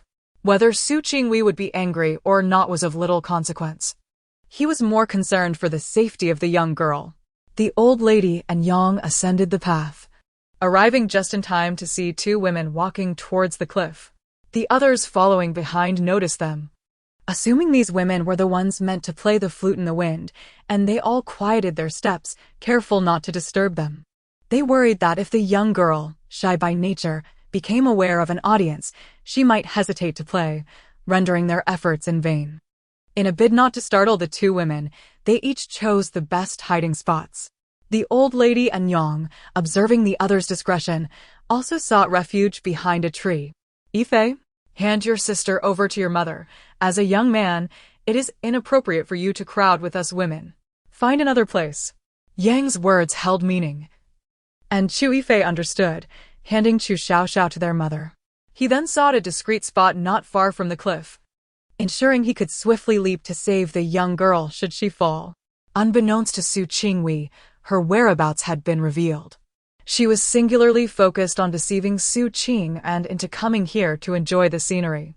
Aware of her ill intentions, Su Qing had never visited Baiyan Temple before and was unaware of the cliff on the back mountain. Su Qingwei, feigning distress, had persuaded her to accompany her to burn incense and appreciate the view, leaving Su Qing and with no choice but to comply. Refusing would mean facing their stepmother's wrath. Since their elder sister had quarreled with Lin Hong, he seldom visited the general's residence. It took persistent invitations from the elder sister for him to come, and he would leave soon after, seemingly indifferent to Su Qingwei. Their stepmother was displeased and sent someone to the Lin residence to inquire, but Mrs. Lin deflected, claiming Lin Hong was still unmarried and focused on preparing for the provincial examinations with no plans for marriage. Marriage would distract him and hinder his studies. The imperial examination was a significant matter, and their stepmother could not argue against it. Would she suggest he forego his studies to marry the elder sister? She dared not speak such words, knowing Mrs. Lin would cast her out. The importance of the examination outweighed the urgency of marriage. A delay would only aggravate the elder sister, who seemed anxious, fearing that her condition would soon be revealed. In a foul mood, she insisted on taking Su Qingren out to clear her mind, leaving Su Qing and with no option but to accompany her. In Yang's embrace, Chu Xiaoxiao watched the Su sisters approaching the cliff. Su Qingwei has gone to great lengths for this, yet it is our elder brother and sister-in-law who benefit. Go for it, brother. Bring home the beauty. Yang shared the same hope. How could Su Qinghui's heart be so cruel? Her half-sister was still a person. How could she push her off the cliff? Did she not fear for her sister's life? The duke's household also had a daughter of lesser status, and she believed she had never harmed her half-sister. Their relationship was cordial but not intimate enough to warrant such hostility. Su Qingwei led Su Qingren to the cliff's edge, gazing at the scenery across the mountain, suddenly asking, "Do you think if I jumped down from here, I would die?" It was hard to say. Su Qingren glanced at the thorns below. Perhaps she would die, perhaps she would not. The duke's household had not visited, likely aware of her situation. If the stepmother discovered that Su Qingren's prospects were better than her own, she would surely devise ways to eliminate her. Lin Gongzi has grown weary of me. He has yet to propose. What should I do? Su Qingwei appeared despondent, as if life were devoid of meaning. Su Qingren dared not speak carelessly, remaining silent beside her. With Lin Hong's reluctance to propose, what could she do? It was futile to ask her. She was not Lin Hong. Su Qingren looked up at the sky, coldly scoffing. "Father? You expect him to help?" Su Qingwei approached, intrigued. "What? You think I cannot rely on him?" "No, perhaps the elder sister can depend on him." "And you? Who do you rely on?" Su Qingren shook her head. "I do not rely on him." "Then who do you rely on?" "I rely on myself." "Is that so?" Su Qingwei suddenly laughed, her joy evident. "But I wish to rely on you." "What?" Before Su Qingren could finish her sentence, she was seized by Su Qingwei and forcefully pushed towards the cliff's edge, completely unprepared, and stumbled backward, falling into the abyss. A scream echoed. Chapter 44. Leaping from the cliff to rescue her. She is terrifying. She has committed murder. Murder. She is the culprit, the murderer. Seize her. Alert the authorities. Su Qingwei suddenly heard a cacophony of voices behind her, each accusing her of being a killer. Her complexion paled, and she trembled uncontrollably. How did you all get here? The crowd was taken aback. How had they arrived? Was the mountainside of Baiyan Temple solely her domain? Could she traverse it while others could not? What does it matter how we got here? Who do you think you are, daring to take a life? It was said that someone was playing the flute here, but it turned out to be a murder plot, revealing the woman's heart to be as venomous as a serpent. "Oh! Is this not the legitimate daughter of the illustrious general's residence? I have heard she is determined to marry Lin Hong, the son of the Hanlin Academy's scholar Lin Geng. Is the Lin family aware of her true nature? Surely, they were unaware. Such a woman presents one facade while concealing another. Unless witnessed firsthand, who could fathom the truth? Su Qingwei, how could you commit such an atrocity? Do not dare to associate with me in the future. You are truly fearsome." Who was the individual she had pushed from the precipice? Why had she cast someone down? Just as Su Qingren plummeted, she was deftly caught by Chu Yifei, who steadied her amidst her panic. Clinging tightly to his neck, she shut her eyes and screamed incessantly. Chu Yifei lightly tapped the cliff with his toes and leaped upward, landing securely on solid ground. "Fear not, it is I." The familiar voice, the comforting presence, and the warmth of his embrace finally coaxed Su Qingran to open her eyes. Before her stood the elder brother she had longed for, as if a celestial being had descended to rescue her. She burst into tears, for at that moment, she felt no regret about falling. Her only sorrow lay in not having the chance to express her affection for him. Unbeknownst to her, in her most desperate hour, her elder brother had flown down the cliff to save her. As Chu Yifei ascended with Su Qingran, the onlookers took note of her distress, recognizing her shivering form as one gripped by fear. Yang, holding Chu Xiaoxiao, gestured to her son, set her down first. "Brother," in front of everyone, "if you do not release her, you risk tarnishing your sister-in-law's reputation." Chu Yifei paused, then gently placed Su Qingran on the ground. Yang took Chu Xiaoxiao from him, enveloping Su Qingran in her embrace. "Child, do not fear. The one who saved you is my son. We all witnessed that woman push you over the edge." Su Qingran, having lost her mother at a young age, was further comforted by Yang's gentle embrace, which carried a faint maternal scent, reminiscent of her own mother. Nestling against her, she sobbed as if reunited with her lost parent. Those familiar with Su Qingwei recognized Su Qingran as her half-sister. What? They are sisters? What enmity could lead to such treachery? Why would one seek to end the other's life? There was no enmity. Su Qingran had never been favored within the household, while Su Qingwei sought to marry Lin Hong. For reasons unknown, the engagement had been indefinitely postponed. Yet, could such a delay justify the murder of a half-sister? Heavens! If this were true, then the heart of the Su family's legitimate daughter was indeed malicious. No wonder the Lin family hesitated to accept her. They must have discovered something. Alas! If Su Qingwei does not marry soon, her condition will become evident. The elder matriarch pondered how to reveal the truth of Su Qinghui's predicament to the world. Yang leaned closer to Su Qingran, whispering, "Do not be afraid. The Duke of Guo will not turn a blind eye to your plight. Today presents a rare opportunity. Regardless of what is said, remain silent and simply weep." Su Qingran was taken aback, but nodded slightly in understanding. Meanwhile, seeing her scheme unravel, Su Qingwei fainted, though whether it was genuine or feigned remained uncertain. Yang seized the moment, calling out, "The legitimate daughter of the Su family has fainted.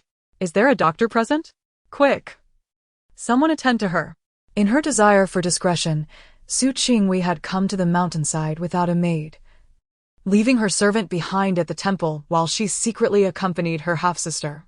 Pretending to faint was intended to evade the scornful gazes of the crowd. Yet she did not anticipate the call for a doctor. In a moment of panic, she desperately sought to awaken, fearing discovery. But should she remain unconscious? What if a doctor arrived and uncovered her secret? Considering the desolation of the wilderness, she pondered whether a physician could even be found. She resolved to feign unconsciousness a little longer, waiting for the doctor to arrive before revealing herself. "I am a doctor." Su Qinghui's eyes flew open as she attempted to withdraw her hand, but it was too late. The physician had seemingly already taken her pulse.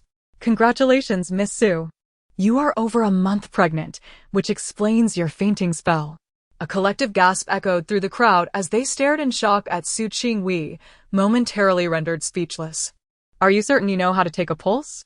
What nonsense is this?" Su Qingwei sprang to her feet, berating the doctor. "Do you dare to speak such slander? I will have you silenced." The doctor, a man in his 50s, bristled at being chastised by a woman in front of so many witnesses. "Am I speaking nonsense? Humph. I am stating facts. You are undoubtedly with child. Where is the falsehood in that? I do not claim to be a divine physician. Yet, even a simple pulse can reveal the truth. Shall we descend the mountain to consult the most renowned physician in the capital for verification? Do you have the courage to accompany me?" "I have no interest in your madness, old man." Su Qingwei dared not seek another doctor. She was acutely aware of the secret she harbored. Nearby, someone snickered, alas. The proud daughter of the general has raised a daughter of such poor character and malicious intent. No wonder she would push her half-sister off a cliff. Perhaps the Lin family has discovered her true nature and deliberately delayed the marriage, refusing to wed her. A child born out of wedlock, who knows if the baby belongs to Lin's son? Chapter 45. You can jump and see if I will save you, poor Miss Eyre from the general's residence, enduring each day in the company of such a scheming sister. She must hardly dare to close her eyes even in sleep. Indeed, who knows when her life may be in peril? Such a pity, had we not been present today. This child might have perished without anyone knowing, let alone the circumstances of her demise. Fear not. An excuse for a tragic fall will certainly be concocted. As for the truth, it holds no significance. Fortunately, the eldest son of the Duke of Protection managed to rescue her. Yet, alas, what a shame. What a shame, you ask. The second miss from the illustrious general's residence has already been held by the eldest son of the Duke of Protection. Who would dare to propose marriage in light of this? Witnesses bear witness here, so that this unfortunate girl does not carry the burden of scandal. Indeed, though she was almost cast to her death, the fact that she was saved and the nature of her contact with a man will undoubtedly complicate her future prospects. To marry a daughter of such a noble house as the Duke of Protection? A true loss, as countless esteemed daughters await such an opportunity. The Duke of Protection's residence is immaculate. Any daughter fortunate enough to marry within its walls would have indeed secured a prosperous future. What? The eldest son of the Duke of Protection wishes to wed Su Qingran? Su Qingwei stepped forward to object. No, Lady Duke. Su Qingran is of illegitimate birth and is unworthy of the eldest son. Before Yang could respond, someone nearby immediately retorted. Su Qingwei, how dare you utter such words? Had you not pushed Su Qingran off the cliff, would the eldest son of the Duke of Protection have leapt to save her, leading to such unseemly intimacy? Or do you wish for your half-sister to meet her end once more? The thoughts of the legitimate daughter of the general's residence are truly malicious. The matriarch observed the crowd, her voice steady. Thank you all for bearing witness. My grandson's marriage to the illegitimate daughter of the general's residence, Su Qingran, is indeed a matter of necessity. Should the general's residence employ various excuses to impede this union, resulting in any misfortune befalling this young lady, it shall not concern our household. Su Qingwei stood condemned by the crowd, rendered mute, her gaze fixed coldly upon the weeping Su Qingran, who remained silent. Had she known that her leap would summon Chu Yifei, she would have jumped herself, thereby placing the blame for her unborn child squarely upon the Chu family. Chu Yifei, you can jump and see if I will save you. Aside from my little girl, I shall save no one else. Rest assured. We must ensure that Miss Eyre does not suffer harm again. Ah, what a noble sister. I admire her. Holding his sister close, Chu Yifei nodded slightly. Indeed, her actions are commendable. Following today's uproar, the wife of the general would certainly not dare to trouble the young lady. Yang gently patted the tearful girl in her arms, whispering 2 words in her ear, show weakness. Su Qingran understood instantly, slowly raising a tear-streaked face. Filled with fear, thank you, Sister Wang. She had cried for so long that her eyes had swelled, resembling walnuts. Each word came with a sob, and her frail frame trembled, evoking sympathy from all present. Almost falling victim to her sister's treachery, she was saved just in time. Had she not been, next year's anniversary would mark her death. No need for thanks. Come with me. Wang Yuling helped Su Qingran to her feet, scanning the surroundings. Where's your maid? In the temple, in the meditation room. My sister said she needed to clear her mind and not to bring a maid. Those nearby found Su Qingran too naive to be deceived. What clearing of the mind? What prohibition against bringing a maid? These are mere excuses. She seeks to quietly dispose of you. From now on, be more astute. Do not venture out alone with anyone. It could lead to disaster. Su Qingran bowed deeply to the speaker, nodding earnestly. Thank you for your guidance. Neither Yang nor the matriarch spoke, watching as she and Wang Yuling turned to leave. Wang Yuling glared coldly at Su Qingwei. Do you still have the mind to concern yourself with this? Shouldn't you contemplate how to conclude today's events? With a mocking smile, her gaze fell upon Su Qingwei's abdomen. Su Qingwei appeared indifferent. What credibility does a quack possess? At that moment, the doctor interjected. Is the esteemed miss from the general's residence unwilling to acknowledge the truth of her pregnancy? Am I a quack? I see that you are merely bold in words yet cowardly in actions. Originally, your affairs were of no concern to me. But if you insist on labeling me a quack, I shall share with the assembly how the child in your womb came to be. This topic instantly piqued the interest of many. Even the matriarch was intrigued. Yang had informed the matriarch of Su Qingwei's situation, albeit briefly, only hinting at it. As one ages, with little to occupy the hours, one seeks to hear tales of the unusual. Someone, more curious than the matriarch, directly inquired, "How do you know?" "I am simply perplexed. How did you come by this knowledge?" The old doctor chuckled. "Do not ask how I know. Instead, I shall regale you with a tale that guarantees you have never encountered such peculiarities before." "Very well. Speak on, but let others remain silent." Su Qingwei was uncertain whether the man truly knew or not. Her eyes narrowed, filled with rage. "Do you dare to fabricate tales about me? Do you not fear my reporting you to the authorities?" The doctor dismissed her threat. "Report me?" "Certainly. I did not misstate your condition. Why should you have grounds to report me? Is the child in your belly Lin Hong's, or did your mother plead with him to plant his seed within you?" Boom. That final statement shattered the air like thunder, leaving the crowd in stunned silence. "What did you say? The wife of the general sought Lin Hong to father her daughter as child? Why? Indeed. Your words are outrageous. Is it true? Why would the general's wife do such a thing?" Chapter 46. Elder brother is to marry why? The doctor, observing the pallor on Su Qinghui's face, inquired, "Shall I continue?" Su Qinghui was taken aback that the doctor was indeed aware of her predicament, and she felt darkness envelop her, fainting away. "What are you asking her for? Speak up. Why do you insist on Lin Hong sleeping with her?" Upon noticing her fainting, the doctor seized the opportunity to check Su Qinghui's pulse, confirming it was indeed weak. He had not erred in his assessment. It was merely a case of anger and distress causing her swoon, and she would naturally awaken shortly without need for intervention. Hearing no further elaboration from the doctor, impatience surged among the onlookers. "Doctor, hurry and tell us, why are you merely fussing over her? Enough, enough. Let us maintain some decorum." The doctor waved his hand dismissively and rose, stating, "It is true that she carries Lin Gongzi's child. I take my leave. Do not inquire further." "Hey, how can you leave? If you go, I shall be haunted by questions and unable to sleep at night."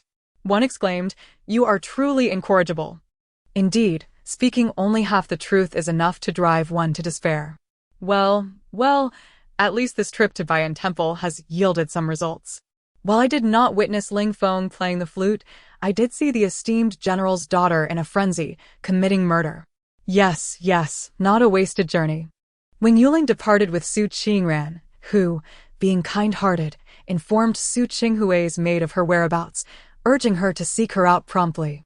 Yang and the matriarch also took Chu Yifei and Chu Xiaoxiao away from the back mountain of Bayan Temple. Today went smoothly, and the mother-in-law and daughter-in-law were quite pleased. The matriarch settled into the carriage, cradling Chu Xiaoxiao with joy.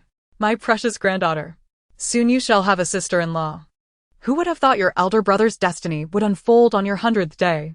Our family truly experiences double joy. Ah, elder brother is to marry. How delightful." Outside, Chu Yifei, mounted on horseback, felt his ears flush crimson, a smile curling at his lips. Before long, the young lady would be freed from her plight and become his wife. Yang was equally elated, observing Su Qingran's demeanor, confident she would make an excellent sister-in-law, daughter-in-law, and wife. Upon hearing the news, the matron of the esteemed general's household dispatched the capable Mama Li to invite Wang Yuling for tea in the flower hall. When Yuling declined, her countenance darkened as she gazed at Su Qing and beneath the osmanthus tree, in a small, shabby courtyard adjacent to the servants' quarters. In the past, she had been on friendly terms with Su Qingwei and frequently visited the general's residence. She had no idea how many times she had been to Su Qinghui's chamber. which was furnished with the finest of everything, but was astounded that Su Qingran's quarters were hardly superior to that of Su Qinghui's maid. Ah, the illegitimate daughter of the esteemed general lives worse than a servant. I have truly underestimated Su Qinghui. How could she have the audacity to claim her room was on par with mine? Mama Li, devoted to the general's lady, was determined to protect Su Qinghui. Humph. Mama Li is indeed a sycophant, looking down upon others. Before Wang Yuling could voice another word, Su Qing and clutched her tightly, signaling her to remain silent. Fearing that the lady might later hold her accountable. Do not fear. I speak only the truth. Many witness Su Qinghui nearly push you off the cliff at Baiyan Temple. She cannot wriggle out of this. Mama Li's expression changed, sensing impending trouble, and hurried to relay this news to the lady. Upon seeing the inconspicuous little illegitimate daughter being brought in by Miss Wang, she felt something was amiss. It seemed the young lady had faltered. Not only had she faltered, but she was also caught in her misdeed. If this news reached the Lin family, her chances of marrying in would be severely compromised. Just as she turned to leave, she overheard Wang Yuling casually state, as for Su Qinghui's sudden fainting, diagnosed by the doctor as being over a month pregnant, she will surely deny it. What? The young lady went out and accomplished nothing, only to have her secrets exposed?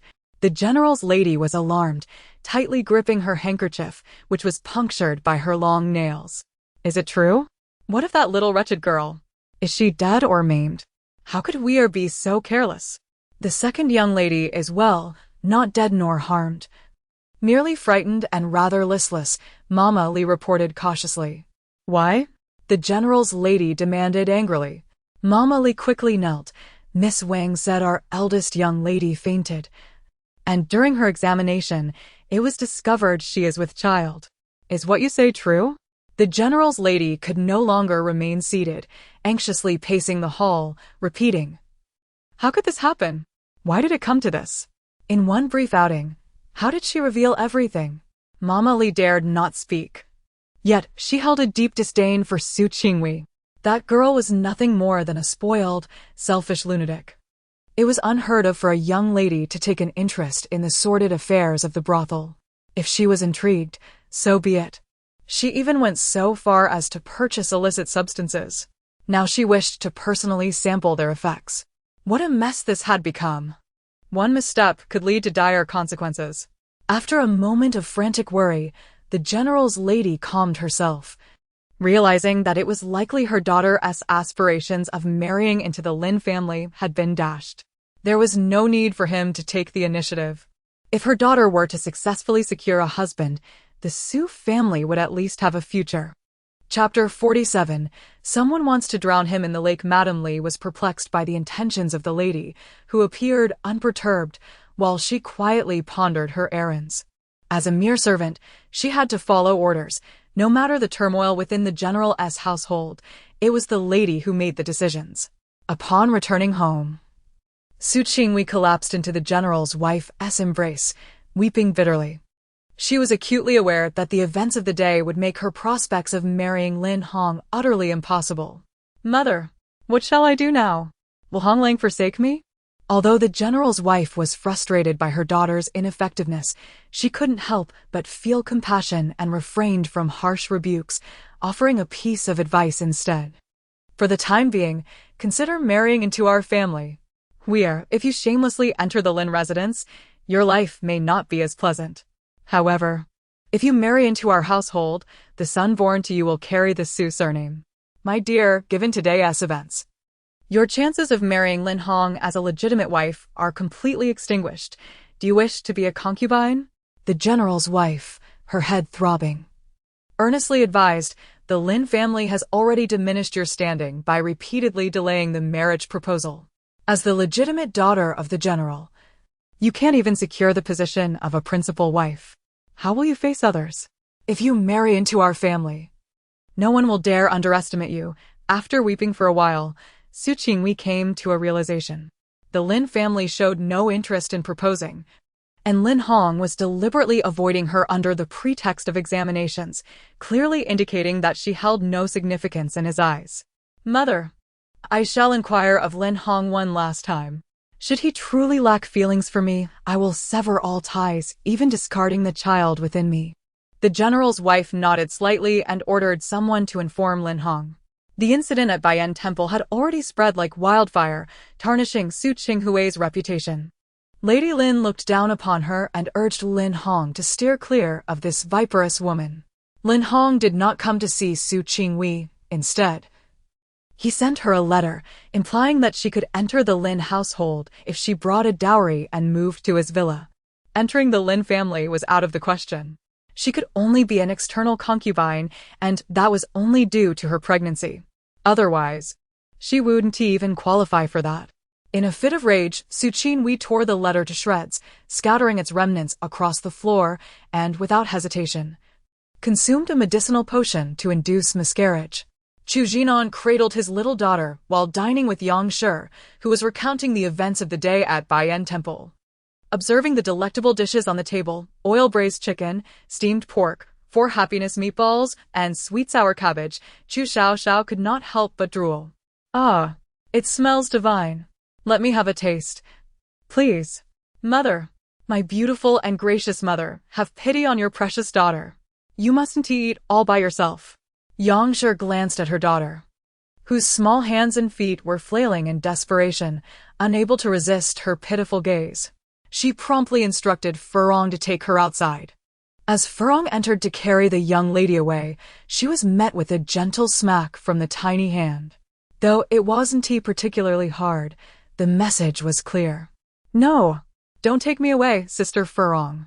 Please, don't carry me off. If you do, I will cry. Furong could not hear Chu Xiaoxiao's thoughts, but Chu Jinan did. Seeing his daughter's pouting lips and imminent tears, he felt a pang of sympathy and waved Furong away. Ah, father is the best.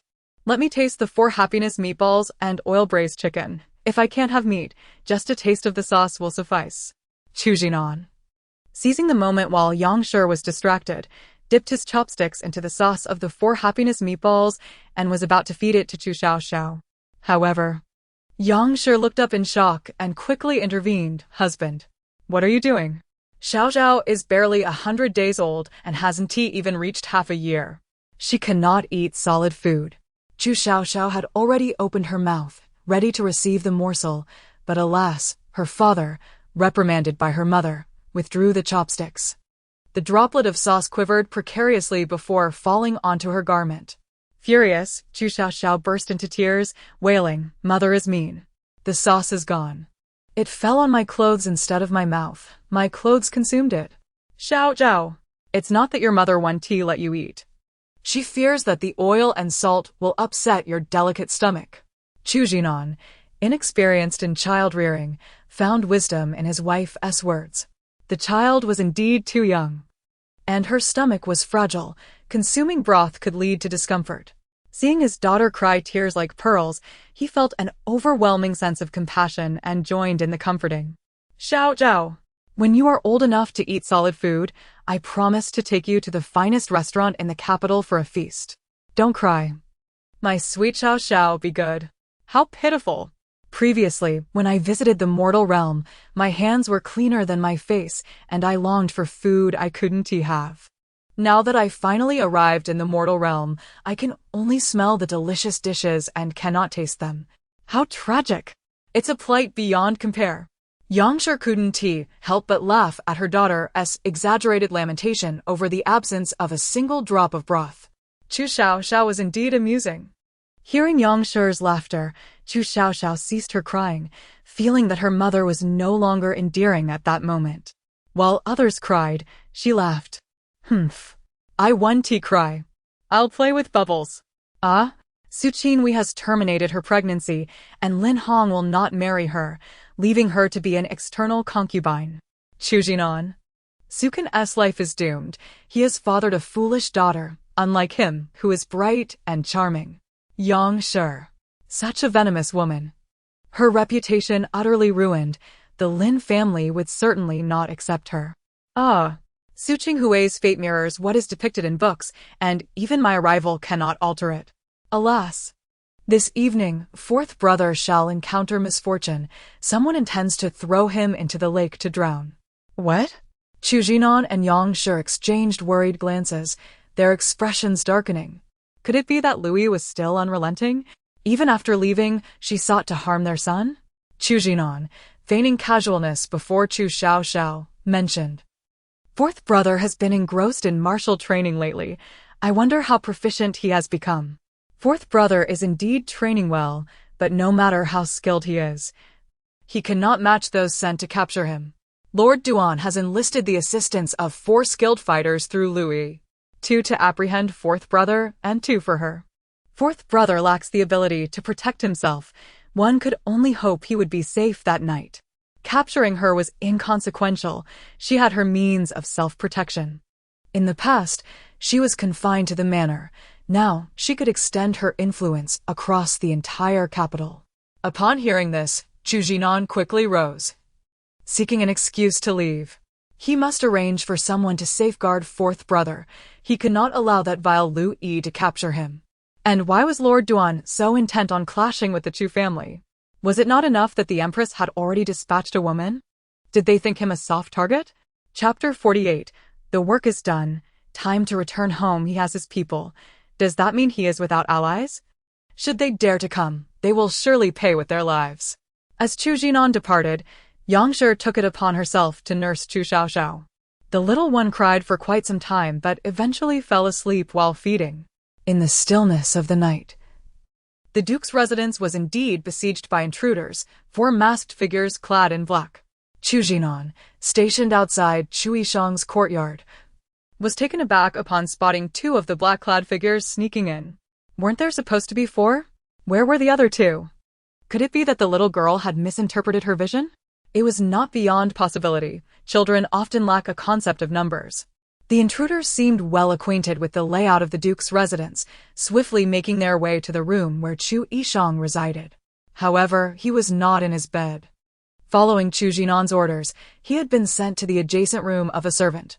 The figure lying in the bed was not Chu Yishang, but rather an adept swimmer disguised in his garments.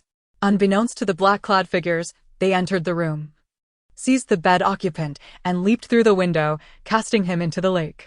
As they watched him sink, both sighed in relief, under the impression that they had successfully eliminated one of the Duke's children. Then, another black-clad figure appeared, indistinguishable from the first 2, and in a hushed voice inquired, "Did you succeed?" The pair, caught off guard, nodded simultaneously. "We did." "I don't believe you. Look, the child is rising from the water." They turned to gaze at the lake, where indeed a head bobbed above the surface. "We must go and finish the job," one exclaimed. How difficult could it be to deal with a mere child? They leapt onto the lake's surface, aiming to stomp on the head. However, the child below extended a hand, seizing one of them and pulling him beneath the water. The other, sensing trouble, hastily fled to the shore but found himself ensnared in a large net. All those who had come to capture were clad in black, making it impossible to discern friend from foe. Realizing he had been trapped, the captured man immediately ingested poison to end his life. The one submerged in the lake struggled for a full quarter of an hour before he ultimately succumbed and was dragged to the surface. Meanwhile, Chu Xiaoxiao, lying in her cradle, heard the commotion at the doors and windows, but felt no fear. Her gaze was fixed on the window as a black-clad figure climbed through and swiftly scooped her up, leaping out into the night. She remained silent, finding the experience rather amusing as she was carried aloft. Outside the Duke's residence, they approached a carriage, and the figure bore her toward the city gate. From the bulging chest of her captor, she discerned that it was a woman. Giggling, Chu Xiaoxiao opened her eyes, smiling broadly at the person carrying her. The woman paused, glancing down at her, murmuring softly, "What a Navi child, kidnapped yet still smiling joyfully. This act is rather unscrupulous. Targeting a defenseless little one is not the mark of a hero." "Perhaps not," the black-clad woman retorted coldly. "Carrying off Chu Xiaoxiao may not necessarily coerce the Duke. See, we are merely following orders. Whether we can compel him is not our concern. Chinga, you have been with Louis for quite some time. Do you know why she insists on abducting this little one?" for the simple reason that she failed to eliminate the child at birth. Tonight she seeks to achieve 2 objectives in one stroke. Louis is quite capable, aiming for 2 targets. It seems more like 4. The 4 black-clad figures she dispatched tonight will all meet their end.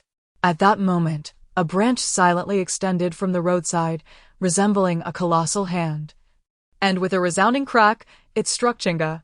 Chinga screamed, sent flying by the force of the blow, landing with a thud atop the carriage. The startled horses bolted uncontrollably forward. Chinga, reeling from pain, attempted to rein in the horses, but to no avail. In the carriage, Xia was filled with dread. She set Chu Xiaoxiao down and leapt out to assist Chinga in controlling the runaway steeds. Together, they exerted every ounce of strength, managing to rein in the frenzied horses enough to calm them somewhat. Inside the carriage, Chu Xiaoxiao lay laughing heartily. Giggling, she exclaimed, "This is so much fun." Chinga, bruised and bloodied from the branch's assault, was still recovering when another tree loomed ahead, its thick branches seemingly animated, swinging down to strike her once more. With unfortunate timing, the branch landed squarely on Chinga. Boom. She cried again, the horses growing more agitated. Despite Xia's efforts, the horses galloped wildly as Chinga suffered further injuries, her arm broken and blood seeping from her mouth. As they passed yet another tree, the branch rose high, then descended with precision, striking Chinga once more. Boom. Splutter. Blood erupted from her mouth, splattering into a crimson mist. Chu Xiaoxiao, from within the carriage, laughed even louder, her melodious giggle echoing eerily through the night streets. Xia was utterly bewildered by the branch's uncanny targeting. Despite sitting beside Chinga, each strike seemed to selectively target her companion, while sparing herself entirely. Chinga, now battered and on the brink of death, remained motionless, unable to retaliate. Dare to abduct me? Let me show you what it means to be struck down by branches. Inside the carriage, Chu Xiaoxiao continued to wave her arms and legs, emitting sounds of delight as if engaged in conversation. The horses, still in a frenzy, dashed ahead, and Xia, disregarding everything else, clutched Chinga, repeatedly calling out, "Chinga! Chinga! Are you all right? Hold on. I can't hold on much longer. She's the one who plotted my abduction. She wants me dead." As they passed yet another tree, the branches swung down with the same ferocity, striking Chinga heavily.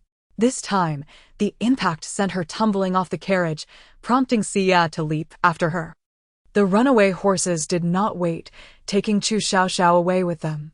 Her laughter echoed, "This is so amusing. Chinga sent people to capture me. Yet now it seems she has become the prey." The horses barreled forward, racing towards the Duke's residence as if understanding her words. Chapter 49. Misfortune for those who capture her in the stillness of the night.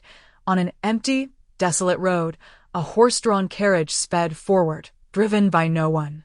Within the carriage lay an infant of merely 100 days, occasionally breaking into an eerie giggle. This scene was utterly incomprehensible. At that moment, the Duke's residence was in complete disarray. Lady Young awoke to find the cradle empty. Her beloved Xiaoxiao was missing. A profound sense of loss gripped her heart, as if it had been violently wrenched away. She gasped in shock, springing up and rushing outside, her shoes forgotten. Furong and the maids on night duty in the courtyard hastily rose to search, scouring every nook and cranny, from beneath the beds to every other hiding place. Lady Yang sent someone to inform Chu Jinan, who rushed over upon receiving the news. "Ronger, how could Xiaoxiao be missing? Wasn't she sleeping in her cradle?" "I don't know. I fed her before I went to sleep," Lady Yang cried, tears streaming down her face, disheveled and overwhelmed with guilt. With her eyes opening, Xiaoxiao had vanished. This statement was clearly an attempt to mislead. Although Lady Yang found it hard to believe, she was grateful for Chu Jinan's demeanor. He did not scold her for her incompetence in caring for the child like other men would. Instead, he comforted her, urging her not to dwell solely on her sorrow. "My husband. It's all my fault. I failed to watch over Xiaoxiao." Lady Yang, supported by Chu Jinan, wiped her tears, heartbroken. lamenting her deep slumber that left her unaware of the moment Xiaoxiao was taken away. Do not grieve, Xiaoxiao allowed herself to be taken. What? My husband? What do you mean? Lady Yang could scarcely believe it. How could a mere infant willingly let herself be taken? Chu Jinan pondered for a moment before speaking, originally. For men in black appeared at the 4th young master's quarters. We only managed to capture 2, while the other 2 are missing. I suspect they may have come to our courtyard and, taking advantage of your slumber, abducted Xiaoxiao. Had she not wished to go with them, she would have cried out, alerting you. The child is clever. Her silence signifies her understanding of the situation. As Chu Jinan articulated his reasoning, Lady Yang found some sense in his words and ceased her weeping, hastily arranging her disheveled hair. What shall we do now? She inquired, nodding in agreement and obediently waiting indoors while Chu Jinan ventured to the front yard to dispatch people to search for Xiaoxiao's whereabouts. The elderly duke and matriarch were alarmed by the commotion, and upon hearing that their granddaughter was missing, they were stricken with fear. How could she just vanish? My Xiaoxiao, my precious granddaughter. The matriarch, like Lady Yang, burst into tears at the news of the child's disappearance. Who could be so wicked as to abduct a nursing infant? The old duke comforted his wife. Do not weep, Xiaoxiao will be fine. She is no ordinary child. Misfortune will befall anyone who tries to take her. Upon hearing this, the matriarch gradually stifled her sorrow, realizing the truth in his words. When Xiaoxiao was born, Louis had attempted to end her life, only to be caught in the act and subsequently struck down by a sudden illness. Old Madame Lin had drugged Lady Yang, only to be exposed. Who would dare harm their Xiaoxiao? Surely, they would meet a dire fate. Chinga, indeed, I just had a terrible idea and unexpectedly met with a tragic end. The absurdity of a 100-day-old child going missing without anyone searching for her, instead hoping she would reappear on her own, was almost unfathomable. Chu Jinan dispatched people to search. Yet regrettably, they took the wrong direction, missing the carriage bearing Xiaoxiao. The horses pulled the carriage to the entrance of the Duke's residence and halted, while Xiaoxiao internally called out to Chu Jinan. Chu Jinan, Chu Yifei, Chu Yimo, Chu Yilin, and Chu Yishang rushed back, particularly Chu Jinan, who felt his daughter was too mischievous and needed a firm lesson, planning to spank her. She had 2 black-clad men come to capture her, yet she said nothing. The entire family had been left in a state of panic. She deserved punishment. The gatekeeper of the Duke's residence, noticing a throng of masters approaching, promptly came out to inquire, what is happening? Chu Jinan asked, is there commotion outside? The gatekeeper nodded, indeed, a carriage has arrived. And it seems there is a child inside making quite a ruckus. Chu Jinan hurriedly opened the door and rushed out, where he found Xiaoxiao giggling inside the carriage. Ah, my dear father has come to fetch me. How wonderful. Did the 2 black-clad men meet their end? What about 4th brother? Is he all right? Originally intending to chastise his daughter, upon hearing her laughter, all anger dissipated from Chu Jinan's heart. The child's safety was paramount. He reached out to embrace her, pressing his face against hers, a gesture learned from Lady Yang. His daughter referred to this as Ti Tai, and she delighted in it. Xiaoxiao, my precious. Who took you away? Who else could it be but your beloved Louis? Chu Jinan was taken aback. Louis again? Was her scheme tonight designed to achieve 2 objectives? Mother, Ti Tai, do not fear, do not fear. Chinga tried to abduct me, and I was furious. She must be dealt with. Chu Yifei, sister, how could you, a mere infant, possibly defeat a skilled adult woman? Chu Yimo, sister, you are truly formidable. I will rely on you henceforth. Chu Yilin, sister, we are but infants. Let us not speak of violence. Chu Yishang, no doubt you are my sister. And such wickedness deserves severe punishment. The matriarch arrived, taking Xiaoxiao from Lady Yang, pressing her face against the child's. My sweet grandchild, who was it that abducted you? Tell grandmother, and I shall send someone to deal with her. Chapter 50. He sold sister Lian to the brothel. The old duke agreed. stating that it was imperative to eliminate anyone daring enough to wreak havoc at the Duke's residence. It has already been done. It was Qingge, the maid of Lu Yi, sent by the Prince of Duan. The old matriarch slightly frowned, realizing that the Prince of Duan was relentless and that they must remain vigilant in the future. The old Duke sighed deeply, lamenting that the Emperor should not indulge in familial ties, for nurturing a tiger is fraught with peril. Moreover, the entire Duke's estate bore the brunt of it. Had it not been for the extraordinary qualities of his granddaughter, she would have surely encountered calamity today. The protector of the Duke's residence could not be without his granddaughter, as she was the guardian angel of the entire Chu family. The return of his granddaughter brought immense joy to the old matriarch, who held her tightly, unwilling to let go, while Chu Xiaoxiao incessantly complained of hunger. The carriage outside was declined by the protector of the Duke's residence, as they had no interest in things of uncertain provenance. Where it had come from, no one knew. Following this incident, Yang Shi, regardless of day or night, did not dare to leave Chu Xiaoxiao's side. It was unexpected that the daughter she had always looked down upon would have such fortune, having survived a fall from a cliff thanks to the eldest son of the protector of the Duke's residence. Su Qinghui opposed the marriage. Mother, we cannot accept the proposal from the protector of the Duke's residence. Su Qing ran, that little wretch, does not deserve it. It was originally my engagement, but now it has become hers, and it unsettles me. The general's wife pointed her finger sharply at her daughter's forehead, filled with frustration. The events of that day had already been firmly stated by the old matriarch of the Duke's residence if they rejected this marriage. And if anything were to happen to Su Qingran, the blame would fall squarely on the illustrious general's estate. Wea, is it not enough that you have caused so much trouble?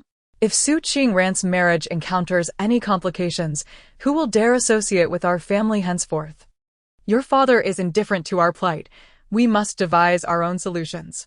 Su Qinghui, infuriated, declared, I cannot tolerate that wretch climbing over my head. Why should she marry into the protector of the Duke's residence? Why must I be the one to welcome an outsider into our home? The general's wife felt overwhelmed. Her daughter was indeed headstrong. Fortunately, there were no in-laws or cousins in the courtyard. Otherwise, with her character, even marrying an outsider would bring shame to their household. And she might as well be sent to a temple as a nun. Wea, you and Su Qingran are sisters. If she does well, she might one day support us. At this point, the mother truly regretted her earlier intolerance towards that woman. If she had treated her well, even if your father disapproved, he would have had to respect me for her sake. What is this now? A discarded wife who resembles neither a discarded wife nor a mistress. In the long, lonely night, the mother found herself without anyone to converse with. Wea, you must never walk the path I have taken. Frowning, Su Qinghui rose and left, unwilling to witness her mother speaking with Su Qingran and her concubine. Yet, she understood in her heart that she could not obstruct this matter. Whether she liked it or not, Su Qingran would marry into the protector of the Duke's residence. The old matriarch and Yang Shi prepared a generous dowry to send to the illustrious general's estate, where the general's wife smiled broadly, proclaiming to all that Su Qingran had been registered under her name since childhood as the legitimate daughter of the general's estate. Whether it was true or not mattered little to anyone. Whether a legitimate daughter or a concubine, the old matriarch and Yang Shi sought only to secure the marriage, disregarding all else. With the engagement of Chu Yifei settled, attention turned to Chu Zhixi's daughter, Chu Lianlian, who was of the same age as Chu Emo, though she was born 6 months earlier, thus making her the elder sister. The Prince of Duan, wary of the protector of the Duke's residence, suggested a humble marriage for her, mirroring the low marriage of Chu Yifei. Once news of Chu Yifei's engagement spread, many of the old matriarch's former acquaintances, including Yang Shi's sisters, lamented collectively. They claimed that this marriage was inappropriate due to the vast disparity in status, which would be a disservice to Chu Yifei. Yang Shi and the old matriarch had no choice but to explain their unavoidable circumstances, recounting the events surrounding Baiyan Temple's back mountain once more, lest they fail to quell the outcry of their acquaintances. The Chu family's sons had yet to mature. Not only was the emperor keeping an eye on them, but so were the noble daughters from all over the capital, drawn by the pristine reputation of the protector of the duke's residence. The Chu family adhered strictly to the principle of marrying only wives, forbidding concubines or secondary wives. Any daughter who married into their family would be considered fortunate, and the fact that a daughter from the illustrious general's estate would be the one to gain such fortune incited envy and resentment among others. As for Chu Lian's marriage, the old matriarch wished to hear her granddaughter Chu Xiaoxiao's thoughts and see if she had any good suggestions or opinions. She now cherished her time spent with her granddaughter, sharing her musings and seeking her insights, which she found delightful. Such a miraculous event, had it not been witnessed firsthand, would have seemed utterly implausible. The eldest daughter-in-law? Someone has proposed for Lian to the legitimate son of the Chung Guogong residence, and another to the fifth grandson of the Grand Tutor's residence, as well as the third son of the Chancellor. Which do you think is preferable? I believe the Chancellor's third son is the better choice. I have heard he is a steady man with good family upbringing. What do you think? The legitimate son of the Chung Guogong residence is not a good man.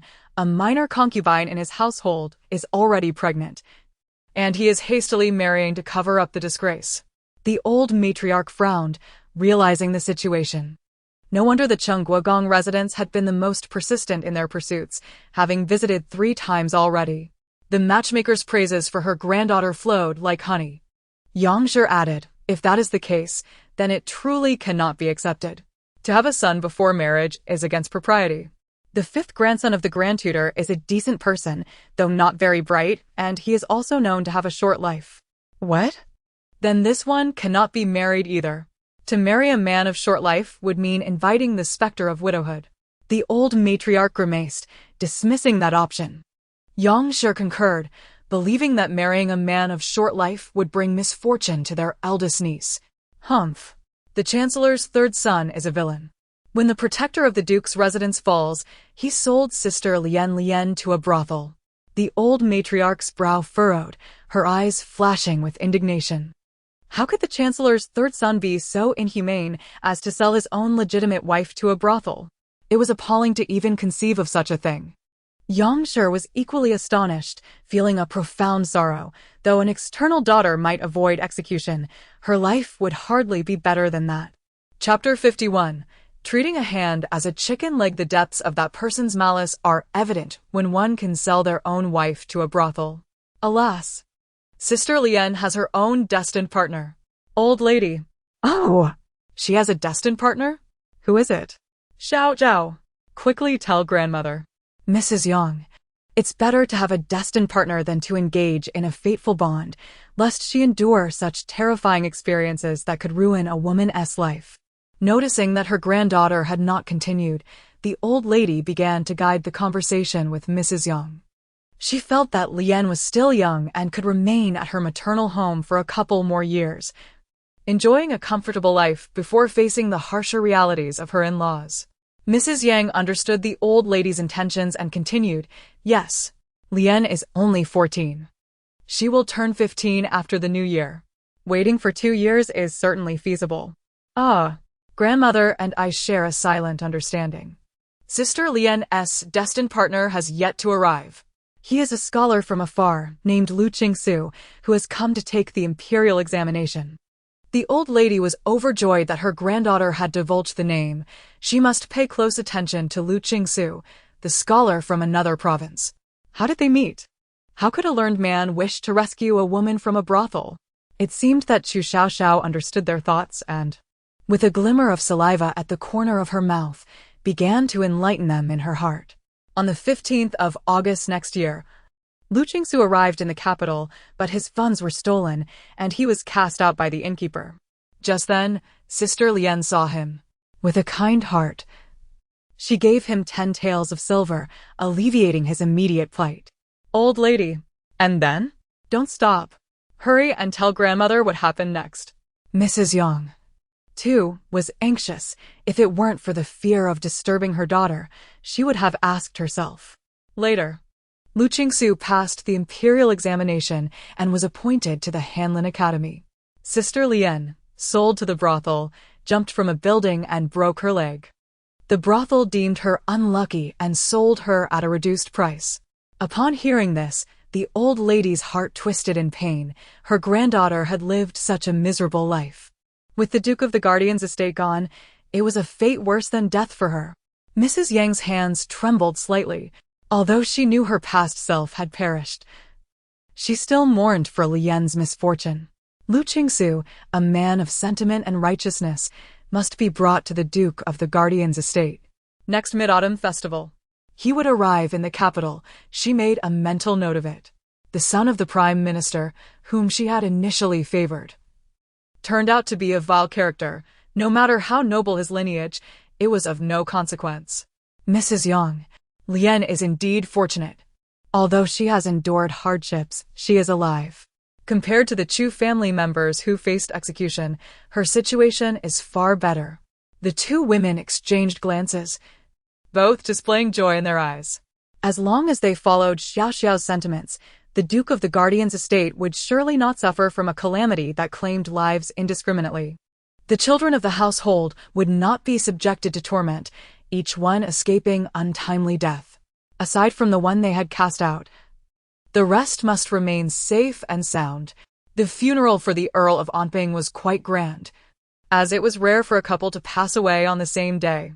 Upon learning of their sons and daughter-in-law's demise, even if the old lord had doubts, he dared not voice them. The first to discover this matter was Lu Qingji, who had sealed off all information. Even the old lord was unaware of how Lu Jingxi had died. Lu Qingji's explanation was that the father had gone to visit his gravely ill mother and, overcome with grief, suddenly passed away. The old lord did not probe further.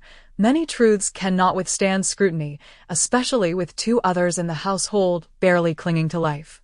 He understood well that this must be the result of his son's actions being exposed, leading to his eldest grandson's counterattack. With the sight of his lively eldest grandson and the sickly second grandson and Feng Weiing, what more was there to comprehend? Ultimately, the estate of Onping fell into the hands of the eldest grandson. It was acceptable. As the heir, he would smoothly take over his father's position, and the old lord, now aged, need not concern himself with such matters and could enjoy his twilight years. Chu Xiaoxiao and Lu Jingxi passed away on the same day. Outsiders were unaware of the truth and believed it to be a testament to their love, a bond that was hard to sever. For a time, the estate of Onping was the subject of many stories. Only Lu Qingji knew the true circumstances of his parents' deaths. His mother harbored a deep hatred for his father and had slain him with her own hands. After the funeral, he became the Earl of Onping, assuming many responsibilities within the estate. It was then that he discovered his father had allied with Prince Duan and conspired with the Empress Dowager against the Duke of the Guardian's estate. He had no desire to ally himself with Prince Duan. The affairs of the court held no interest for him. Lu Qingxiang and Feng Weiing did not receive the antidote. Lu Qingji sent people to mix all the poison prepared by his father into their food. With the new year approaching in just 10 days, Lu Qingxiang and Feng Weiing were gone, and the estate of Onping was firmly under Lu Qingji's control. He was grateful for his maternal grandfather's warning. Otherwise, he would have been the one to perish. His mother killed his father, clearing obstacles from his path. But she should not have fallen for the trap and created a scene with his maternal grandfather. Being cast out of the Chu family, she left him without a maternal home. His father's insincerity had deceived her for a lifetime, and in the end, he poisoned her. He could not fathom why his father was so cruel to them. Now that his father was gone, as well as his second brother, mother, and concubine Feng, surely the Empress Dowager would be appeased? The Earl of Onping had lost 4 members in one fell swoop. What more could she desire? Indeed, the Empress Dowager was placated. Lu Jingxi had paid with his life, dragging his legitimate wife down with him, which struck a blow against the Duke of the Guardian's estate. But it was not enough. Far from it. What she wanted was for the Duke of the Guardian's estate to align with her son, Prince Duan. Otherwise, there would be but one word: annihilation. As New Year's Eve approached, our little Xiaoxiao had already turned 5 months old. Today, she was to attend a banquet in the palace, and Mrs. Yang dressed her in a newly made red dress. Her hair was tied into two little tufts, but alas, her soft and sparse hair always unraveled. The old lady, gazing at her fair and tender granddaughter with exquisite features and bright, darting eyes, couldn't he help but smile broadly. "Oh my, grandmother's darling grandchild. It's New Year's. Shall we not nibble on our fingers?" Chu Xiaoxiao sighed, silently complaining in her heart. "Grandmother, Xiaoxiao is suffering. Mother is strict. She won't even let me taste a drop of vegetable soup. Every day, I can only watch my brothers enjoy chicken legs, braised pork, and big pig trotters, while I have to nibble on my fingers." Hearing her plight, the old lady couldn't help but chuckle. Her precious little fairy was simply too adorable. How could she be so charming? Just because she couldn't enjoy delicious food, she treated her fingers as chicken legs, braised pork, and big pig trotters? Mrs. Yang also laughed. Recognizing that the child was too young and it was winter, she dared not let her eat indiscriminately for fear of a stomachache. If that happened, her heart would ache terribly. Chapter 52. Attending the imperial banquet. Not to mention Chu Xiaoxiao, even she herself was meticulous about what she consumed, fearing that she might inadvertently ingest something that could harm her precious daughter. How could she possibly allow her child to eat indiscriminately? The old duke and the matriarch chose not to attend the banquet, as they were advanced in years and had little desire to participate. The emperor and empress were well aware of this, and had never insisted upon their attendance. Only Chu Jinan and Lady Yang were present at the banquet. Even Chu Shiqi and Chu Jibei remained at home to keep the old duke and matriarch company. The presence of the three from the Chu family sufficed. As Chu Jinan cradled his daughter, they leisurely departed from home in a carriage bound for the palace. Chu Xiaoxiao was still nibbling on her hand, saliva dripping down. Despite her reluctance, she could not resist, feeling as though something was amiss without something to chew on. Chu Jinan took a handkerchief from the side to wipe her mouth, smiling as he found his darling daughter utterly adorable. Her tiny white fists balled up and stuffed into her mouth made delightful sounds, and whenever he tried to take it away, she would soon return it, chewing with unrestrained enjoyment. Upon arriving at the palace gates, they dismounted and walked inside. Chu Jinan held his daughter, while Lady Yang followed beside him. Familiar ladies exchanged smiles, acknowledging one another, mindful of the need for discretion within the palace. Ah, the palace is indeed magnificent, adorned with splendid flowers and plants, though in the midst of winter, there is little beauty to behold. Surely, the plum blossoms must be blooming by now. It would be a pity if the branches remained barren. The mere thought of the peach grove conjured memories of Lu Yi's distasteful demeanor, shattering her previously gentle, elegant image. As they approached, someone raised their chin and regarded Chu Jinan, cradling the child. "General Chu, is this your daughter?" "She is quite lovely, though her nose resembles Lady Yang's, somewhat flat. A higher bridge would enhance her beauty."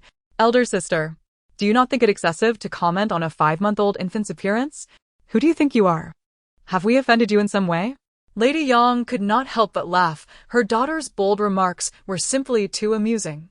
Chu Jinan stifled his laughter as well, charmed by his daughter's soft, babyish voice juxtaposed with her audacious tone, a delightful combination that could melt hearts. Especially when she paused her nibbling to gaze at Princess Qingyuan with her big, sparkling black eyes. Her expression was so adorably naive that it could captivate anyone. Recognizing Princess Qingyuan, Chu Jinan nodded politely while still cradling Chu Xiaoxiao. Lady Yang performed a respectful curtsy, despite her lingering disdain. After all, Princess Qingyuan was still a member of the royal family, and decorum must be upheld. In her youth, Princess Qingyuan had harbored fond feelings for Chu Jinan, though her status prevented her from expressing them openly. Princess Qingyuan? The one who raised a son for 18 years only to discover he was not her own, but rather the offspring of a concubine? Chu Jinan. What? The Marquis of Xiao is a child of a concubine? Lady Yang. No wonder the Marquis of Xiao bears no resemblance to Princess Qingyuan or the Marquis of Xiao. When did she discover this? At 18? The Marquis of Xiao will turn 18 soon. Ha ha ha. This princess is quite foolish, unaware that her daughter was raised by the Marquis's concubine, while her own flesh and blood suffered daily abuse, ultimately meeting a tragic end at the tender age of 8. Lady Yang's gaze towards Princess Qingyuan suddenly brimmed with sympathy. It was indeed tragic to be deceived by one's own partner. Despite her resentment for having claimed Chu Jinan first, she could not help but feel pity for her. A dignified princess reduced to having another raise her son, while her own child was tortured to death, a child who should have been a noble princess, lost forever. Chu Jinan? What? The Marquis of Xiao could commit such inhumane acts? How could a child be subjected to such cruelty? Suddenly, he felt an overwhelming sense of gratitude. His daughter was safe in his arms, contentedly chewing on her hand. Princess Qingyuan, perceptive as she was, caught the unusual glint in Lady Yang's eyes and felt a twinge of discomfort. Was she pitying her? Pitying her for not having won Chu Jinan's affection? Her countenance soured at the thought. Lady Yang, why do you look at me in such a manner? With a smile, Lady Yang quickly masked her sympathy. Though the princess is older than I, you maintain yourself so well that you appear younger. I envy you greatly. Envy? Was it envy? Her earlier gaze had clearly conveyed sympathy. Princess Qingyuan frowned slightly, flattered by Lady Yang's flattery, and chose not to dwell on her previous rudeness. With a haughty glance at Chu Jinan, she wore an expression that suggested he was blind to the treasure he had missed. Of course I care for myself meticulously. My complexion is undoubtedly superior to yours. Are you breathless at being called fat? My mother was merely being polite, can't you tell? Foolishness.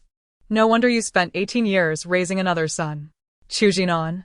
Indeed, Princess Qingyuan's judgment of people leaves much to be desired. The Xiao family thrived on the Marquis's connections, yet despite the support of the princess, they still exuded an air of pettiness. Lady Yang. Princess Qingyuan had lived a life of pride. If she were to learn her son was not truly hers, it might very well be her undoing. What was she so proud of anyway? Was she not merely the youngest sister of the late emperor? While the late emperor reigned, she wielded power, but now, who did she have to impress? Chu Xiaoxiao, on her first visit to the palace, was wide-eyed with curiosity, her hand forgotten as she gazed around, her mouth slightly agape. Head swiveling in wonder. The golden bells on her hat jingled pleasantly, drawing the attention of several ladies nearby. Upon seeing such a charming, chubby child, they were immediately captivated. A few ladies hastened to approach, and at that moment, Chu Xiaoxiao was cradled in Lady Yang's arms, while Chu Jinan stepped aside. The banquet was divided by gender. And since Chu Xiaoxiao was still quite young and needed her mother, she naturally remained in Lady Yang's embrace. Madam Chu, your daughter is truly beautiful. She resembles a heavenly maiden descended from the goddess of mercy. May I hold her? The speaker was the wife of the Minister of Rights, a woman fond of children who felt an irresistible urge to embrace Chu Xiaoxiao upon seeing her. Lady Yang handed Chu Xiaoxiao over, of course. Despite being held by a stranger, Chu Xiaoxiao did not cry. Instead, she smiled at her, her eyes curving with delight, laughter ringing out joyfully. Chapter 53.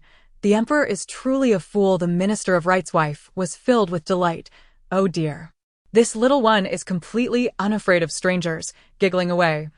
And she is truly a fortunate child. Yang pondered, agreeing wholeheartedly that her daughter was indeed blessed. As they made their way to the banquet hall, Yang held on to Chu Xiaoxiao and found her designated seat. Before the feast commenced, Chu Xiaoxiao stood on Yang's lap, stretching her neck to observe her surroundings, her little mouth busy chewing on her own fingers. The tiny tot's skin glowed with a rosy hue, her bright eyes sparkling. Adorned in a festive red dress, trimmed with a delicate collar of white rabbit fur, enhancing her enchanting beauty. Standing there, giggling while nibbling on her fingers. She was simply adorable, captivating everyone who laid eyes on her, many ladies wishing to scoop up the delightful cherub for themselves. Several ladies did just that, and Chu Xiaoxiao, unperturbed by the unfamiliarity, welcomed any embrace, flashing her tender gums in a joyous smile. Yang watched intently, anxious for her precious daughter's safety. Soon, a eunuch announced, His Majesty has arrived. The Empress Dowager has arrived. Chu Xiaoxiao turned her head to glance at the two leisurely emerging figures, inwardly critiquing. The Emperor is such a fool. Yang furrowed her brow. How could the Emperor be a fool? As the Emperor settled onto the dragon throne, still adjusting himself, he was taken aback by the soft voice that floated into his ears, incredulous at the utterance. His gaze swept across the hall, noticing only two individuals holding children. One was Yang from the Duke of Protection's household, and the other was Li from the Prime Minister's residence. Li held a baby boy, yet that voice had distinctly belonged to a girl. Could such a small child truly speak?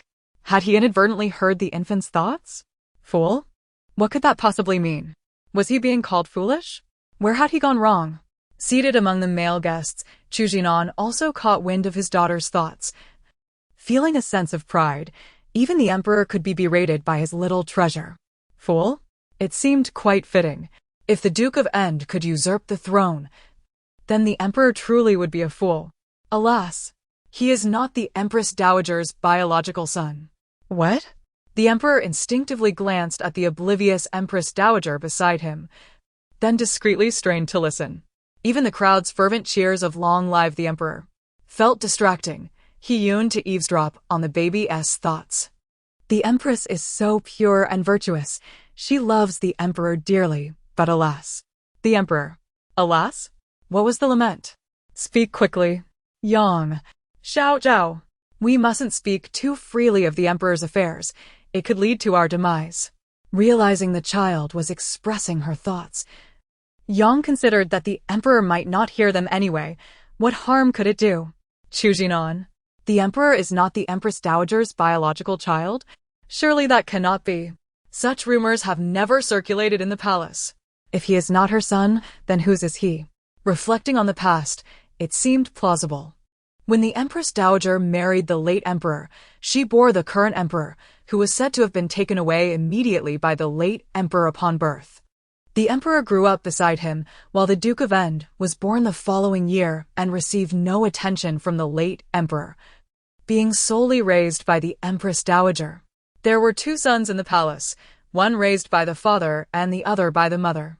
The one raised by the father was designated as the Crown Prince from birth, while the one raised by the mother received the title of Duke of End only before the late Emperor's passing, along with a fief.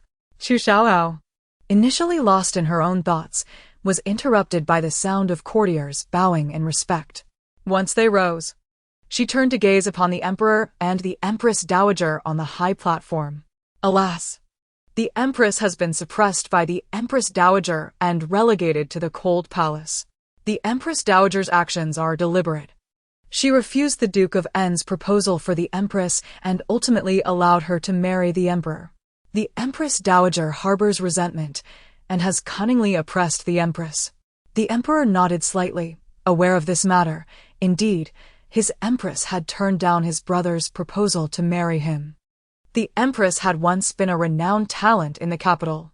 He had not wished to compete with his brother for a woman, dismissing the entire affair until his brother's rejection prompted him to beseech his father for the imperial decree to marry the Empress. The Empress was cast into the cold palace due to her disrespect towards the Empress Dowager and for allowing her attendants to injure the Empress Dowager's maid. In a fit of anger, he had banished her, but had he misjudged the situation? Was there more to the story? Was the Empress Dowager scheming against him? Does this short-lived fool of an emperor truly believe in maternal love? Little does he know he is being poisoned. The ginseng soup he consumes daily is not born of maternal affection, but rather a lethal poison. 3 years hence, he shall fall ill and lie in bed, utterly weakened and immobile. He had always assumed the Empress Dowager cared for him amidst the burdens of governance, but this was not the case. She sought his demise. Since he began consuming the ginseng soup, he had indeed felt lethargic, often heavy-lidded and drowsy during council meetings. Chu Xiaoxiao. The Empress Dowager's poison must have been supplied by the Duke of End, cleverly mixed into the ginseng soup, a malicious scheme indeed. Yang, cradling her daughter, averted her gaze. Wholly uninterested in food, feeling a pang of sympathy for the Emperor, who was being plotted against by his own mother and brother. The emperor's tightly clenched fists gradually relaxed as he maintained a calm facade, if the baby's thoughts held any truth. The Duke of End could not be allowed to live. He had long coveted the throne he sat upon, gathering many powerful allies in the capital. He was not unaware of this. Out of brotherly affection, he had refrained from taking action, merely relegating him to his fief. The Duke of Protection was also among his allies, though he had failed to win them over. His father had warned him that the Duke of Protection was a loyalist. As long as he occupied this position, the Duke would safeguard him. Could it be that his mother was indeed conspiring against him? The late emperor is not truly dead. The Empress Dowager has imprisoned him in her palace's secret chamber. Boom. The emperor's mind felt as though it had exploded. His teeth clenched as he struggled to maintain his composure, revealing no hint of his turmoil. His father was not dead? Then who lay in the tomb? Had they mourned and honored the wrong man? Why did this happen? Despite the revelry and merriment in the hall, the emperor felt no joy. The weight of the information imparted by the infant was overwhelmingly burdensome, leaving him in a state of disbelief. Chapter 54. A withered corpse. Casting a casual glance at the Empress Dowager beside him, the emperor was flooded with memories from his childhood. The Empress Dowager had never held affection for him. In her eyes, there was only the crown prince. In his youth, he once inquired of his father, "Why does mother not love me?" His father had chuckled and replied, "Having your father's love is sufficient. What does it matter whether your mother loves you or not?" At that time, he found wisdom in his father's words, believing that one could not have both fish and bear's paw. With his father's affection, he felt it was inconsequential to lose his mother's love. He was not greedy and thought it wise to allow his mother's affection to be bestowed upon his younger brother instead. Had he been mistaken all along? Was it not that his mother's disdain stemmed from his usurpation of his father's favor, but rather from the fact that he was not her biological child? The Empress Dowager had poisoned the Grand Emperor, leading to his frailty and eventual demise, but that was merely a fade. Following the Grand Emperor's departure, he had been substituted and administered an antidote, barely clinging to life, while remaining imprisoned. "Why, mother? Why did you do this?" The emperor lamented. "Indeed, why?" Chu Xiaoxiao echoed, sharing in the curiosity. Yang, grasping a fried meatball, swiftly stuffed it into her mouth, wary of her daughter attempting to snatch it away. She was meticulous in matters of food, always cautious about what she consumed. Previously, she had inadvertently grabbed a piece of tofu and, despite her efforts, could not prevent her daughter from commandeering it. Thankfully, it was tofu, a soft substance that posed no choking hazard. Had it been a meatball, the outcome could have been dire. Years ago, the Grand Emperor had coerced the Empress Dowager into feigning pregnancy to provide the emperor with a legitimate birthright. In truth, the emperor was the offspring of the Grand Emperor and another woman whose identity remained unmentioned. The Crown Prince was a reward bestowed upon the Empress Dowager for her cooperation in this charade. How unsurprising, Chu Xiaoxiao mused. No wonder the Grand Emperor took the child away immediately upon birth. It became clear that the emperor was not the Empress Dowager's biological son. Yang remarked, "The Grand Emperor's ruthlessness is astonishing. To grant his beloved woman's child a perfect identity, he forced the Empress to feign pregnancy, a woman's greatest humiliation. It is no wonder the Empress Dowager sought every means to unseat the emperor. Why, then, did she meddle in the affairs of the Protectorate Duke's household?" Reflecting on the children's fates, Yang harbored no kindness towards the Crown Prince and the Empress Dowager. If even a newborn could be schemed against, this mother and son were far from virtuous. Chu Xiaoxiao, still an infant, had watched the commotion for a considerable time before gradually nestling into Yang's embrace and drifting off to sleep. The emperor, hearing the soft coos of the baby, glanced over and realized the little one had succumbed to slumber. Tonight, he would venture to the Empress Dowager's quarters. Should he indeed uncover the secret chamber and find his father, many truths would inevitably be revealed. How extraordinary was this child from the Protectorate Duke's household, capable of hearing her innermost thoughts, particularly those concerning his fate. He resolved to have General Chu bring the child to the palace more often. He had not yet satiated his curiosity for her insights. "Mother, come. Your son offers you his respects." The Empress Dowager, with a placid expression, lifted her cup, signaling to the Emperor before downing its contents in one swift motion. Previously, he had overlooked the concealed emotions lurking in the depths of her gaze, but today, he discerned a subtle hint of disdain directed towards him. If she were not truly his mother, then he need no longer regard her with any reverence. "Guide me to the Empress Dowager's palace. I shall personally search for the secret chamber," the Emperor commanded. The dragon guards, having resided within the palace, were familiar with the general layout of each residence. Donning ordinary attire after shedding his dragon robe, the Emperor was escorted to the rooftop by 2 dragon guards. Outside, eunuch Yuanbao stood vigilant, refusing entry to anyone without exception. Having imbibed more wine than usual, he felt a slight dizziness. After resting for a moment, a playful thought crossed his mind. The Empress Dowager rose, closed her eyes, and called out, "Kaiping." An elderly maid entered, her features sharp and austere. She had accompanied the Empress Dowager since her marriage and was complicit in the slander against the Empress. In truth, the Empress had not struck her, rather, she had inflicted blows upon herself, knocking out 2 of her front teeth and then lamenting to the Emperor. The Empress Dowager had been furious, nearly fainting. And to placate her wrath, the Emperor had consigned the Empress to the cold palace. "I am here," Kaiping dutifully responded, ever reverent towards the Empress Dowager, never daring to show any sign of negligence.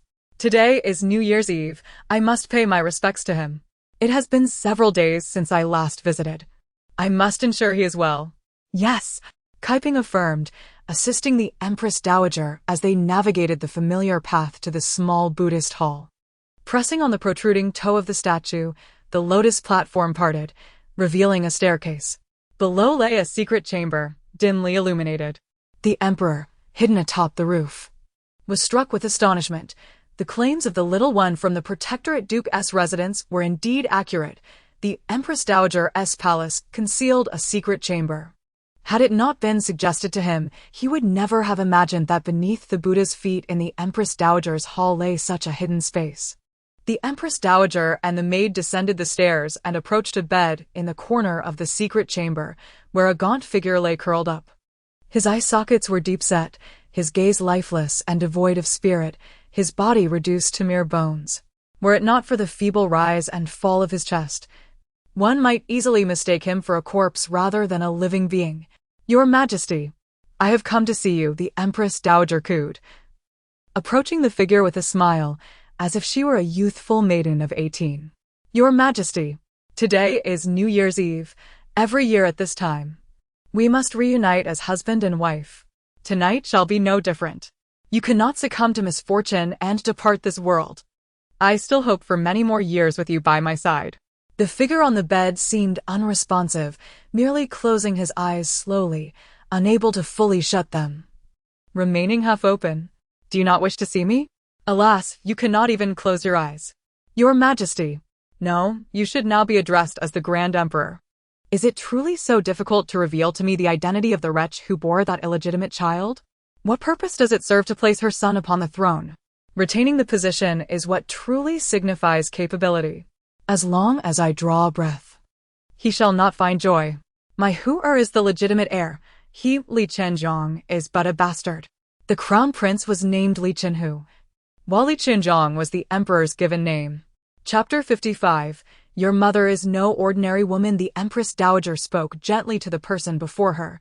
"For that illegitimate child, you compelled me to feign pregnancy, to simulate labor, and then you presented me with a son. Yet, you denied me the right to care for him.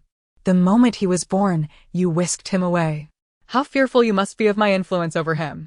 Alas, you may protect him for a time, but you cannot shield him for eternity. Once you are gone, he will inevitably fall into my hands. How can you not comprehend such a simple truth? Just because you are the emperor, do you think yourself beyond worry? You underestimate me gravely." The figure on the bed remained silent, while the maid, Kaiping, stood by with her head bowed, lost in thought. "What has that woman given you? Why will you not reveal her identity?" The Empress Dowager gazed at the person on the bed, her hand caressing his gaunt cheek with an expression of obsession. Do you know?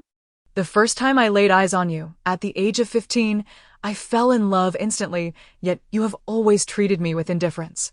Despite my affections for you, your heart seems perpetually occupied by another woman. I bore Li Qinjiang for you, and you gifted me Huer. Thinking that sufficed to settle the debt? You are mistaken. You owe me a lifetime of devotion. You remain steadfast for that woman while the ladies of the harem lament your neglect. I have pleaded for just one more daughter, yet you refuse. How absurd. As a queen, I find myself begging for children. It infuriates me. Thus, I ensured your offspring met with misfortune. Observing the lifeless form on the bed, the Empress Dowager, lost in her thoughts, burst into laughter. I have poisoned you, rendering your body increasingly frail. You shall perish. And the imperial physician will be utterly unable to discern the cause of your demise. The poison is a secret elixir from the kingdom of Nanyun, of which only I possess the antidote. Your beloved son, Li Qinjiang, is also consuming it. Soon, he too shall be as feeble as you. It is a pity that the matriarch of the Protectorate Duke's household has somehow discerned the nature of this poison, rendering it ineffective against her. If the Chu family of the Protectorate Duke stands with my Hua, what chance does your son have? At that moment, the person on the bed struggled to open his eyes, weakly uttering two words, venomous woman. The Empress Dowager continued to laugh, her demeanor transformed from dignified to wildly unrestrained. In this secluded chamber, devoid of outsiders, she felt no need to disguise her true nature. A venomous woman, you say? You speak the truth. I am indeed a venomous woman, for you were the one who initially schemed so cruelly against me. You forced me into a false pregnancy to bear an ill-fated child. Is your heart not filled with malice? He is the rightful heir, while Li Qinjiang is merely the crown prince, not my legitimate son. All of this is your design. Your fault. The more she spoke, the more her rage intensified, her eyes gleaming with hatred. She raised her hand and struck the figure on the bed with a resounding slap. Smack. After the blow, she gazed at her own hand, laughing maniacally. What of the retired emperor? He is still subject to my whims. I can strike or scold him as I please. Once my Hua ascends to that position, I shall truly be the Empress Dowager, while you, the retired emperor, will rot away like a dead dog in this hidden chamber. After receiving a slap, the person on the bed seemed deeply angered, his chest heaving. Venomous woman, do you dare to insult me again? The Empress Dowager raised her hand for another strike, only to have her wrist seized, causing her to gasp in shock as she turned to see the source. She was met with the sight of Kai Ping, who had been knocked unconscious, lying on the ground. How did you enter? He had indeed walked in unannounced. The dragon guards had brought him down from the rooftop, and he had entered alone. Kai Ping had been about to cry out in alarm when he swiftly silenced her. Impudent! This is the Empress Dowager's chamber. How dare you intrude without announcement? Though aware of her precarious situation, the Empress Dowager still attempted to bluster, hoping the emperor would hastily depart and forget the scene he had just witnessed. Alternatively, she contemplated increasing the dosage of the poison to render the emperor too weak to attend court. This is a chamber? It is nothing more than a Buddhist hall. How leisurely you are, Empress Dowager, to create a hidden chamber beneath the statue of the Buddha, imprisoning the retired emperor here. The emperor scoffed. Empress Dowager, you are exceedingly audacious. Jiang. Upon the emperor's appearance, the figure on the bed stirred with renewed emotion, striving to open his eyes and focus on the figure before him. This venomous woman must not be spared, and the Duke of Duan must be guarded against. The Empress Dowager collapsed to the ground. Incredulity etched on her face as she beheld the emperor and retired emperor, unable to fathom how he had discovered her secret. She had kept the retired emperor imprisoned for years without detection. Why had she been discovered today? Chu Xiaoxiao. Because I entered the palace today. She attempted to flee, climbing the steps, only to be intercepted by those guarding the entrance to the secret passage. Empress Dowager, do not think of escaping. You cannot get away. The emperor approached her, yanking her down from the steps and casting her beside Kai Ping, swiftly rendering her unconscious with a single blow.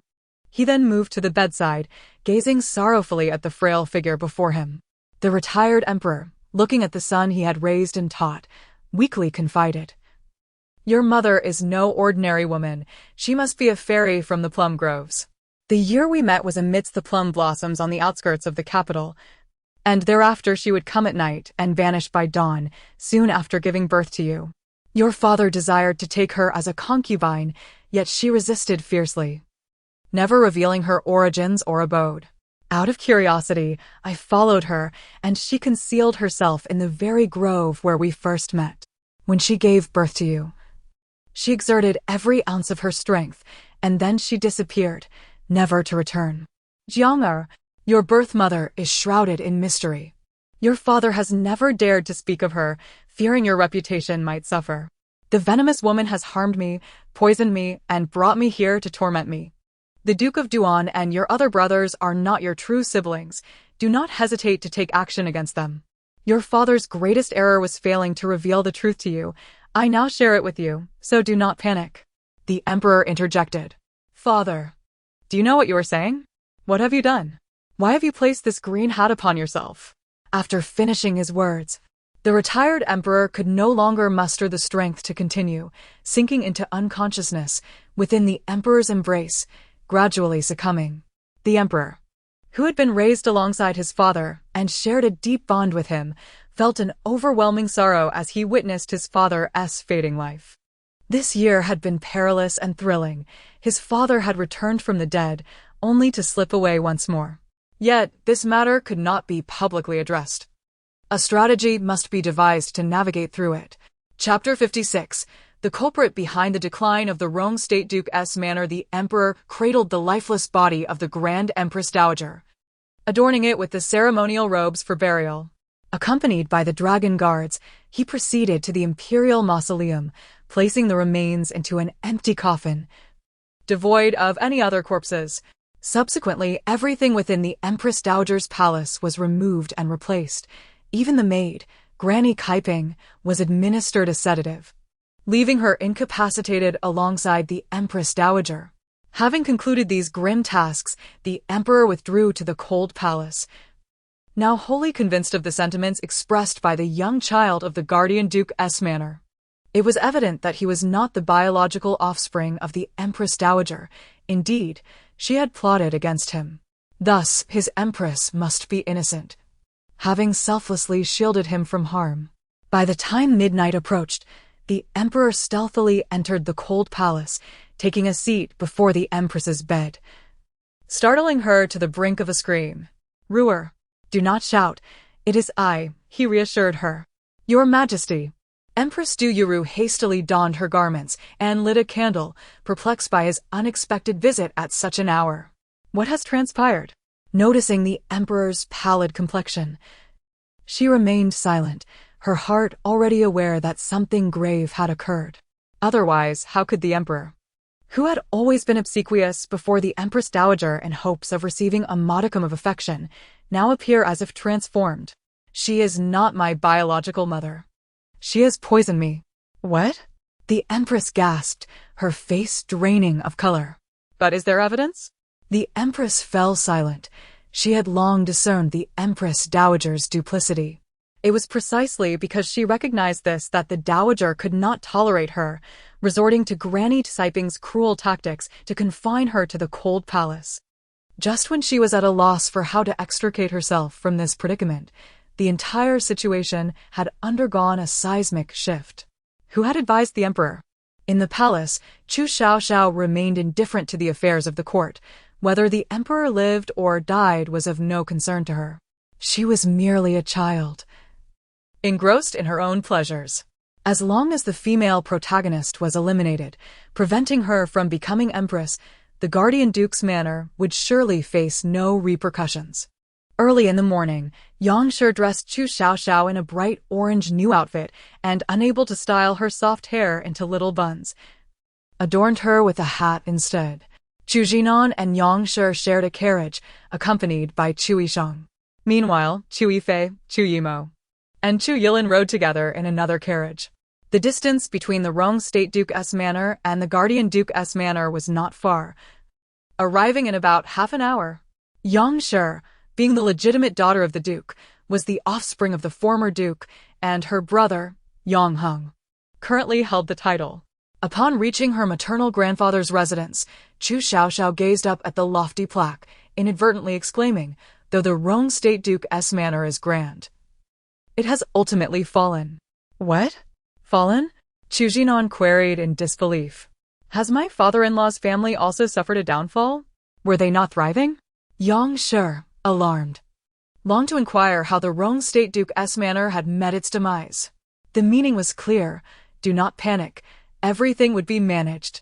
Chu Yishang wore a sorrowful expression, lamenting that his mother, due to her pregnancy with a sister, could not care for him, and his grandmother often sent someone to bring him to the Rong State Duke's manor. How could his beloved uncle fall ill? How could his kind grandparents pass away one after the other? He resolved to speak with his uncle, urging him not to travel south for flood relief, believing that as long as his uncle remained, nothing would go awry. The family entered to pay their respects to the elder duke and the matriarch, where Yang Shi's sister-in-law, Chu Shi, was also present, and they exchanged cordial greetings. Chu Xiaoxiao busily observed her surroundings, exclaiming in delight, as the elder duke and matriarch, aware of the child's fondness for glittering objects, presented her with gold ingots as New Year gifts. The little one eagerly extended her hands to receive them, instantly stuffing them into her mouth. "Ah, what a fortune to visit for the new year! My grandparents are truly generous, presenting gold upon entry." The elder duke and matriarch, taken aback by the child's innocent thoughts, recognized that the only child present was indeed their granddaughter. Chu Shi, lacking any blood relation to Chu Xiaoxiao, could not hear her musings. Yang Shi, aware of her daughter's penchant for wealth, refrained from voicing it, fearing ridicule. Chu Shi also offered Chu Xiaoxiao a red envelope, though it contained silver notes rather than gold, each worth 10 taels. Just as Chu Xiaoxiao was filled with joy, she took the envelope, but it slipped from her grasp. Chu Shi's expression shifted slightly, casting an irritable glare at the child. Naturally, a glance like that would go unnoticed by an ordinary child. But Chu Xiaoxiao was no ordinary child. Meeting Chu Shi's gaze, she sensed the malice behind it, her expression darkening as she huffed. Chu Shi is the true culprit behind the downfall of the Rong State Duke's manor. The elder duke, maintaining a calm demeanor, glanced at the little one and teased. "Xiaoxiao, why the displeasure? Did the envelope fall? Your grandfather will pick it up for you." Yang Shi, however, was lost in thought, unable to comprehend her daughter's words. Why would her sister-in-law be deemed the root of the manor's downfall? Had she committed some heinous act? Although her sister-in-law was not known for her magnanimity, she had diligently managed the affairs of the Rong State Duke's manor for over a decade without incident. The wasteful woman. She engaged in usury, leading to loss of life, and the Dali Temple traced it back to her. Not only did she partake in this, but she also involved her maternal relatives, creating a vast network, inciting the emperor's wrath. The elder duke was astounded. What? Engaging in usury? The illustrious Rong State Duke's manor stooping to such immoral activities? The matriarch added, "No wonder our granddaughter claims Chu Shi is the root cause of the manor's decline. She is absolutely correct. Engaging in usury, leading to loss of life, has shocked the court, and with the emperor enraged, how could the Rong State Duke's manor hope to appease him? That is not all. When apprehended, she, being timid and fearful, confessed everything, revealing her complicity in the loss of lives." The matriarch, incensed by this revelation, nearly dropped her granddaughter. Involved in the loss of lives? How could the head matron of the esteemed Rong State Duke's manor disregard human life? Chapter 57. 3 lives in hand. The venerable Lord Rong could no longer maintain his composure, his gaze towards Mrs. Chu imbued with authority. Mrs. Chu's countenance faltered in disbelief. She felt she had done nothing wrong, yet the old lord's eyes bore a fierce intensity. Mrs. Chu holds 3 lives in her grasp. 15 years ago, she orchestrated the demise of the chief maid, Bailan, from her elder uncle's household. Young Bailan? That girl was my brother's concubine, present long before Mrs. Chu arrived. Was it not said she accidentally ingested poisonous mushrooms? So, it was not an accident, but rather the doing of Mrs. Chu? And who are the other two lives? Lord Rong and the matriarch recalled the incident. Bai Lan was indeed the chief maid in the eldest son's quarters, having perished within 3 months of Mrs. Chu's marriage. Was this the truth? Had Mrs. Chu deliberately caused Bai Lan's death? Do not question their unwavering trust in Chu Xiaoxiao's revelations. To them, the ability to hear their granddaughter's innermost thoughts was a marvel. She had unveiled the source of the Rong family's decline, and whether it be true or not, an investigation would soon clarify. 7 years prior, the esteemed concubine of the elder uncle tragically fell into the lotus pond. That woman was not to be underestimated. She had visited the Rong household once, during Mrs. Chu's pregnancy, claiming she wished to care for her. She appeared demure, leaving no one to suspect her intentions.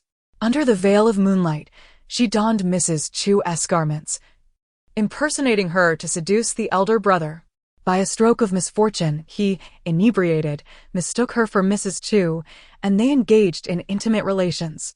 Mrs. Chu, having been betrayed by her cousin, could do little but accept the circumstances. The concubine, aware of her own identity, bore no ill will towards Mrs. Chu.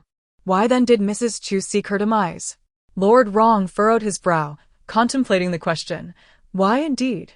The matriarch, cradling her granddaughter, observed her as she playfully turned a golden ingot in her hands, giggling incessantly. Earlier, as she was subjected to the old lord's inexplicable scrutiny, Mrs. Chu cast a disdainful glance at the innocent child. Still glaring at me? What have I done to provoke you? Why do you persist in your glares? If I could speak, I would expose your sordid deeds. Yang, it matters not, speak freely, your mother can hear you. Lord Rong, indeed, speak up. What else has Mrs. Chu done? Share with your grandfather, and I shall ensure she faces the consequences. The matriarch, why engage in petty disputes with a mere child? Is it merely because she failed to catch your red envelope? Why must you always glare at Xiaoxiao? This clever child is not oblivious. Do not presume your secret glares go unnoticed. Our whole family is aware. Mrs. Chu, so this little brat has unraveled my secrets? Humph. Glaring at me is futile. I know all your misdeeds. The concubine had entrusted you with money, and you promised her interest. When you later refused, a dispute ensued, leading you to push her into the lotus pond to drown her. What? Yang shot a shocked glance at Mrs. Chu, suddenly feeling a chill run down her spine. Her sister-in-law was indeed ruthless. The concubine was her cousin, her uncle's daughter. How could one so easily extinguish a life? Lord Rong and the matriarch were left with no doubts about Chu Xiaoxiao's revelations. 7 years ago, the concubine had indeed drowned in the lotus pond. In outrage, the eldest son had filled in the pond, not out of affection for the concubine, but out of concern for the children who might fall in. For all these years, Mrs. Chu's dealings in usury had amassed over 1 million taels of silver, all deposited in the Wantong Bank. Alas! Mrs. Chu gazed at the people in the room with astonishment, sensing something was amiss. What was the meaning behind the peculiar looks from her in-laws and sister-in-law? Why did they regard her with such disdain, disgust, and repulsion? What had she done to deserve this? It was all the fault of that detestable child. Ever since her arrival, the household atmosphere had soured. Chu Xiaoxiao was but a mere infant, her thoughts and speech reflecting a naivety that seemed to regress with each passing day. Another life had perished at her hands, the family's steward, Master Fu. What? Lord Rong abruptly stood, feeling an array of peculiar gazes upon him, realizing he had acted impulsively. He slowly resumed his seat, offering no explanation. Yang and the matriarch exchanged knowing glances, fully understanding. Chu Xiaoxiao's revelations could only be heard by those with blood ties. Outsiders remained oblivious. Could it be a malevolent spirit at play? Chu Xiaoxiao cast a glance at her grandfather, letting out a small sigh. Alas! Why the excitement, grandfather? Master Fu, the steward, discovered Mrs. Chu's usury and endeavored to dissuade her. Unyielding, she resorted to hiring impostors posing as bandits to slay him while he was away. Lord Rong, Master Fu has been a loyal elder of the household. It is unfathomable that Mrs. Chu would harm him. It is no wonder my granddaughter warned that Mrs. Chu would bring ruin to the Rong family. With each revelation of these tragic lives, how could the Yang family show their face to the world? No wonder the authorities could not ascertain who had slain Master Fu. The perpetrator lurked right beneath their noses. The matriarch clasped Chu Xiaoxiao tightly, showering her with kisses, thanking the heavens that matters had not reached their nadir. Once the Lantern Festival passed, she would ensure Mrs. Chu faced justice. No one would be allowed to bring suffering to the Yang family. Though Mrs. Chu had profited from her usury, the confiscation of her ill-gotten gains left them with a significant loss, and ultimately, the Rong family faced severe penalties. Yang, so it is true. Due to my sister-in-law's transgressions, the Rong household has weakened, compounded by my brother's illness from the plague while attending to flood control in the south, and the loss of our parents. It is no wonder the Rong family has declined. Usury is a violation of moral integrity. How could such a clever woman not realize this? As Yang cast a second discontented glance at Mrs. Chu, she rose, declaring she had matters to attend to, flinging her handkerchief as she departed. Lord Rong and the matriarch watched their daughter-in-law's retreating figure, their expressions darkening. This daughter-in-law was no longer trustworthy. Her greed and malice would inevitably drag the Rong family into an abyss of despair. The matriarch had never denied her sustenance. Why then was she so insatiable? Chapter 58. You have been deceived, oh, but that's not all. She is seeking to have the illegitimate daughter placed in the Duke's residence as a concubine. The girl refused, and soon after, at the princess's flower-viewing banquet, she cunningly managed to send the girl to the Duke's bed. When trouble arose, not only did the Duke not assist her, but he also trampled on her mercilessly. Such nonsense. The elderly Duke was furious, standing up to scold while slamming his chair. Then felt uneasy and left. He dared not say more, fearing it might frighten his granddaughter. The matron and Lady Yang exchanged glances, shaking their heads in sorrow. The mistress's cruelty was palpable. It was no wonder the Duke's family was on the brink of ruin. Speaking of her sister-in-law, Chu Jin, Lady Yang also felt troubled for her. Being the youngest in the family, she had been married for 8 years yet remained childless. Fortunately, her husband and in-laws treated her well. The rear courtyard was tidy, devoid of concubines or secondary wives, and if the couple were to have a child, it would be perfect. After causing a ruckus in the Duke's residence, Chu Xiaoxiao had her lunch and fell asleep. Chu Jinan held her in his arms, allowing her to rest comfortably against him. Lady Yang, filled with concern, inquired, "What did you discuss with your elder brother?" "Just a few casual remarks about court matters," replied Chu Jinan. Noticing the furrowed brow of his wife, he asked with great concern, "What is the matter? Has something occurred?" Lady Yang glanced at the sleeping Chu Xiaoxiao. Her expression pained. Chu is lending money at exorbitant interest rates, and it has already evolved into a chain of enterprises. If we do not intervene, it may lead to fatalities. Have your in-laws heard about this? The Chu family was well aware of Chu Xiaoxiao's sentiments. Those bound by blood ties could hear her thoughts. It was no secret. Yes, they have heard. There is no need for you to worry. My elder brother and your parents will take care of it. Now that we know where the calamity originates, it will surely be resolved beforehand. Lady Yang's eyes glistened with tears as she gazed at her slumbering daughter. Xiaoxiao truly is a little fairy I could not have wished for in my past life. Her presence brings me immense comfort. Chu pretended to be magnanimous and kind, managing affairs with meticulous precision. Little did they know, her heart was steeped in malice. Not only was she involved in usury, but blood also stained her hands. If this were to be revealed, the Yang family's century-long legacy would be obliterated. In the carriage returning home, Chu Yisheng was absent, having accompanied his 3 elder brothers. Lady Yang felt no need for restraint in her conversation with Chu Jinan. He patted her back reassuringly. "Our daughter is here to save us. Do not be disheartened. Everything will turn out well." I wonder how matters are in the palace. The emperor is being led in circles by the empress dowager and has even been poisoned. If the duke rises to power, Will we still have a way out? The carriage jolted slightly, startling the daughter in her arms, who opened her eyes briefly. Chu Xiaoxiao comforted her with gentle pats, and she soon drifted back to sleep. In a hushed tone, he murmured, "I will act judiciously regarding palace affairs. We cannot allow the Duke to ascend to that position. We have already severed ties with him. Should he prevail, the Duke's residence will surely be drenched in blood. And heads will roll. Rest assured. When the time is ripe, we will strike the Duke with a fatal blow, rendering him incapable of retaliating against us." Lady Yang remained silent, leaning against Chu Xiaoxiao. The couple had spent years apart, and being together was a rare blessing. As a mother of 5, she felt no shame in indulging in intimate moments with her husband when in seclusion. Having heard about the situation, Lady Yang took Chu Xiaoxiao to visit the old Duke and matron. Upon their arrival, the elderly couple immediately took the baby into their arms, particularly the matron, who held her tightly, unwilling to let go. The old Duke, eager to hold his grandchild, could only watch from the sidelines, teasing her, yet hesitating to ask for a turn, fearing the matron would refuse and embarrass him. The 5-month-old infant was fair and adorable, her little face rosy, her eyes bright and glistening.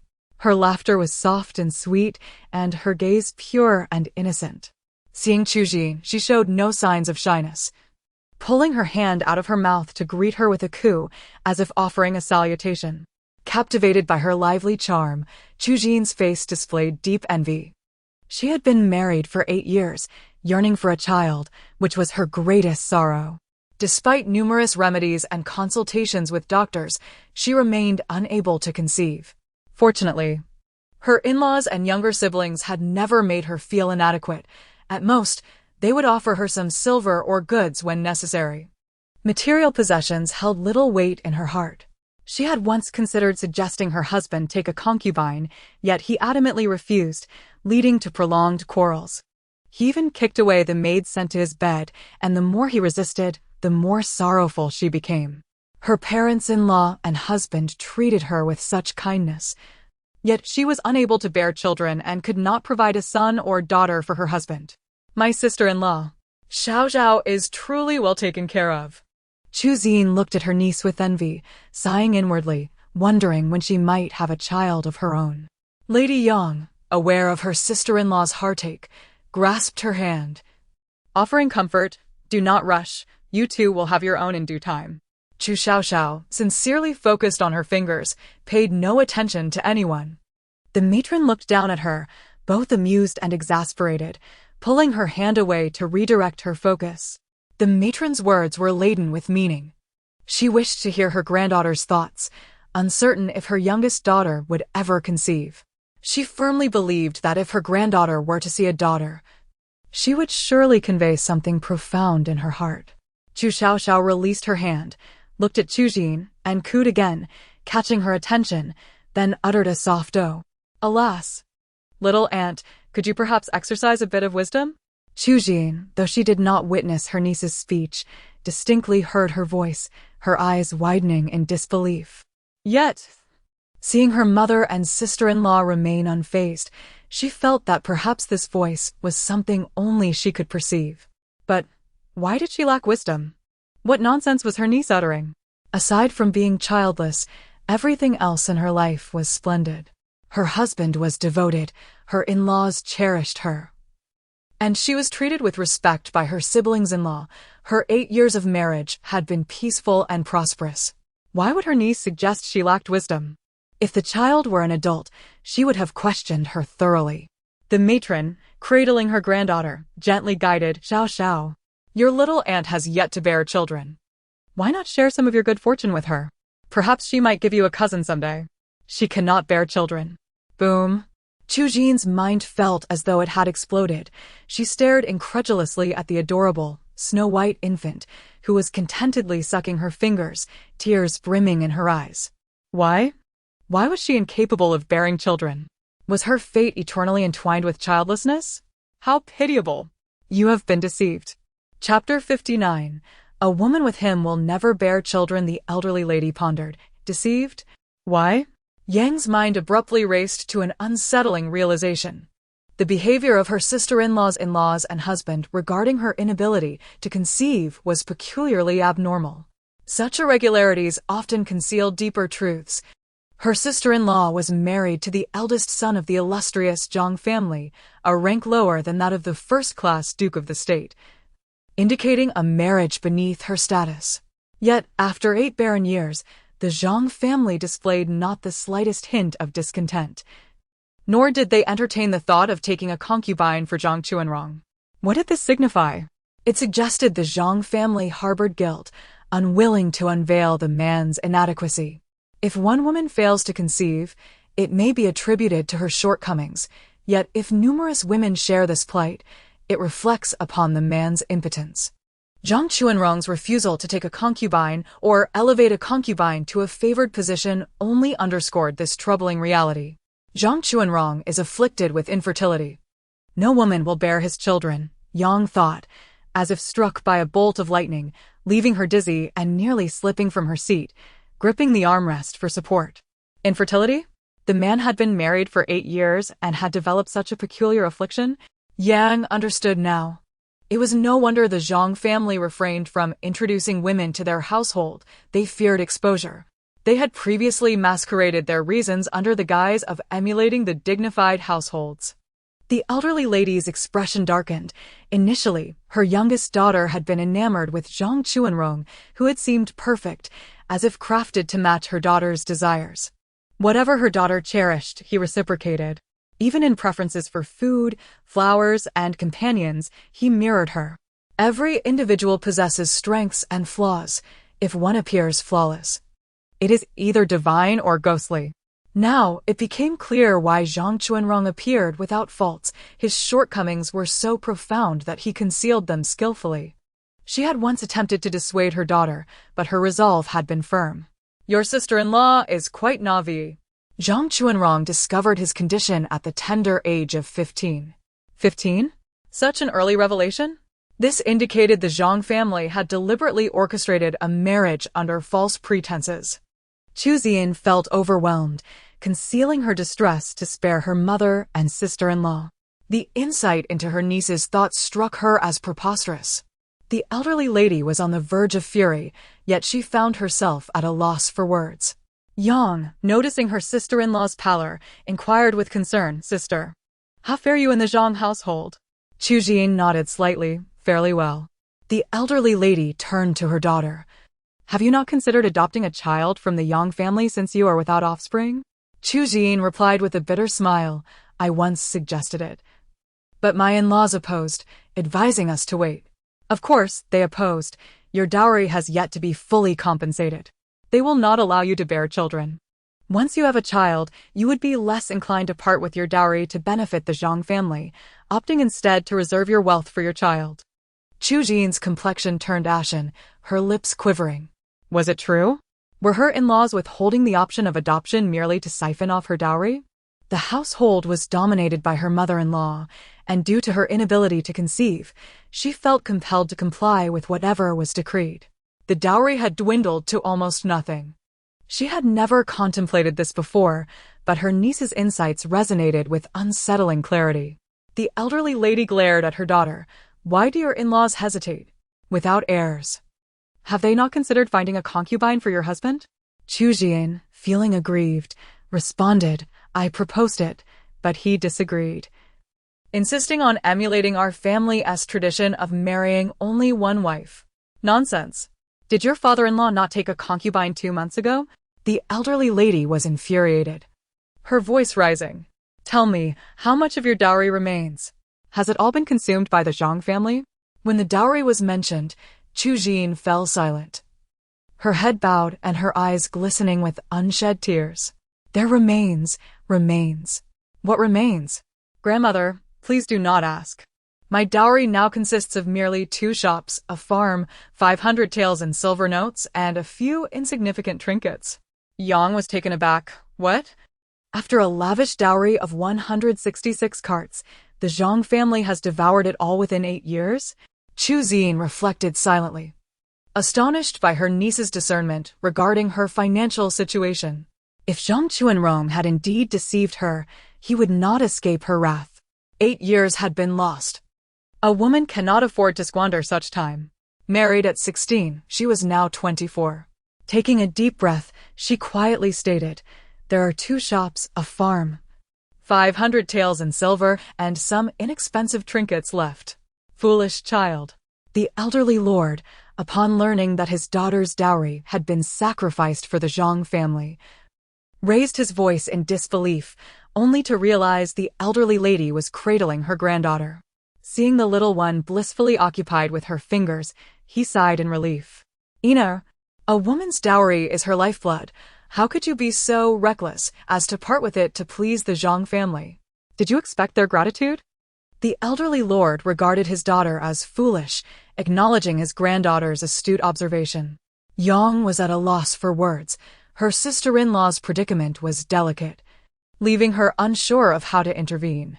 The elderly lady had vehemently opposed the marriage, yet her sister-in-law's determination had led her to wed.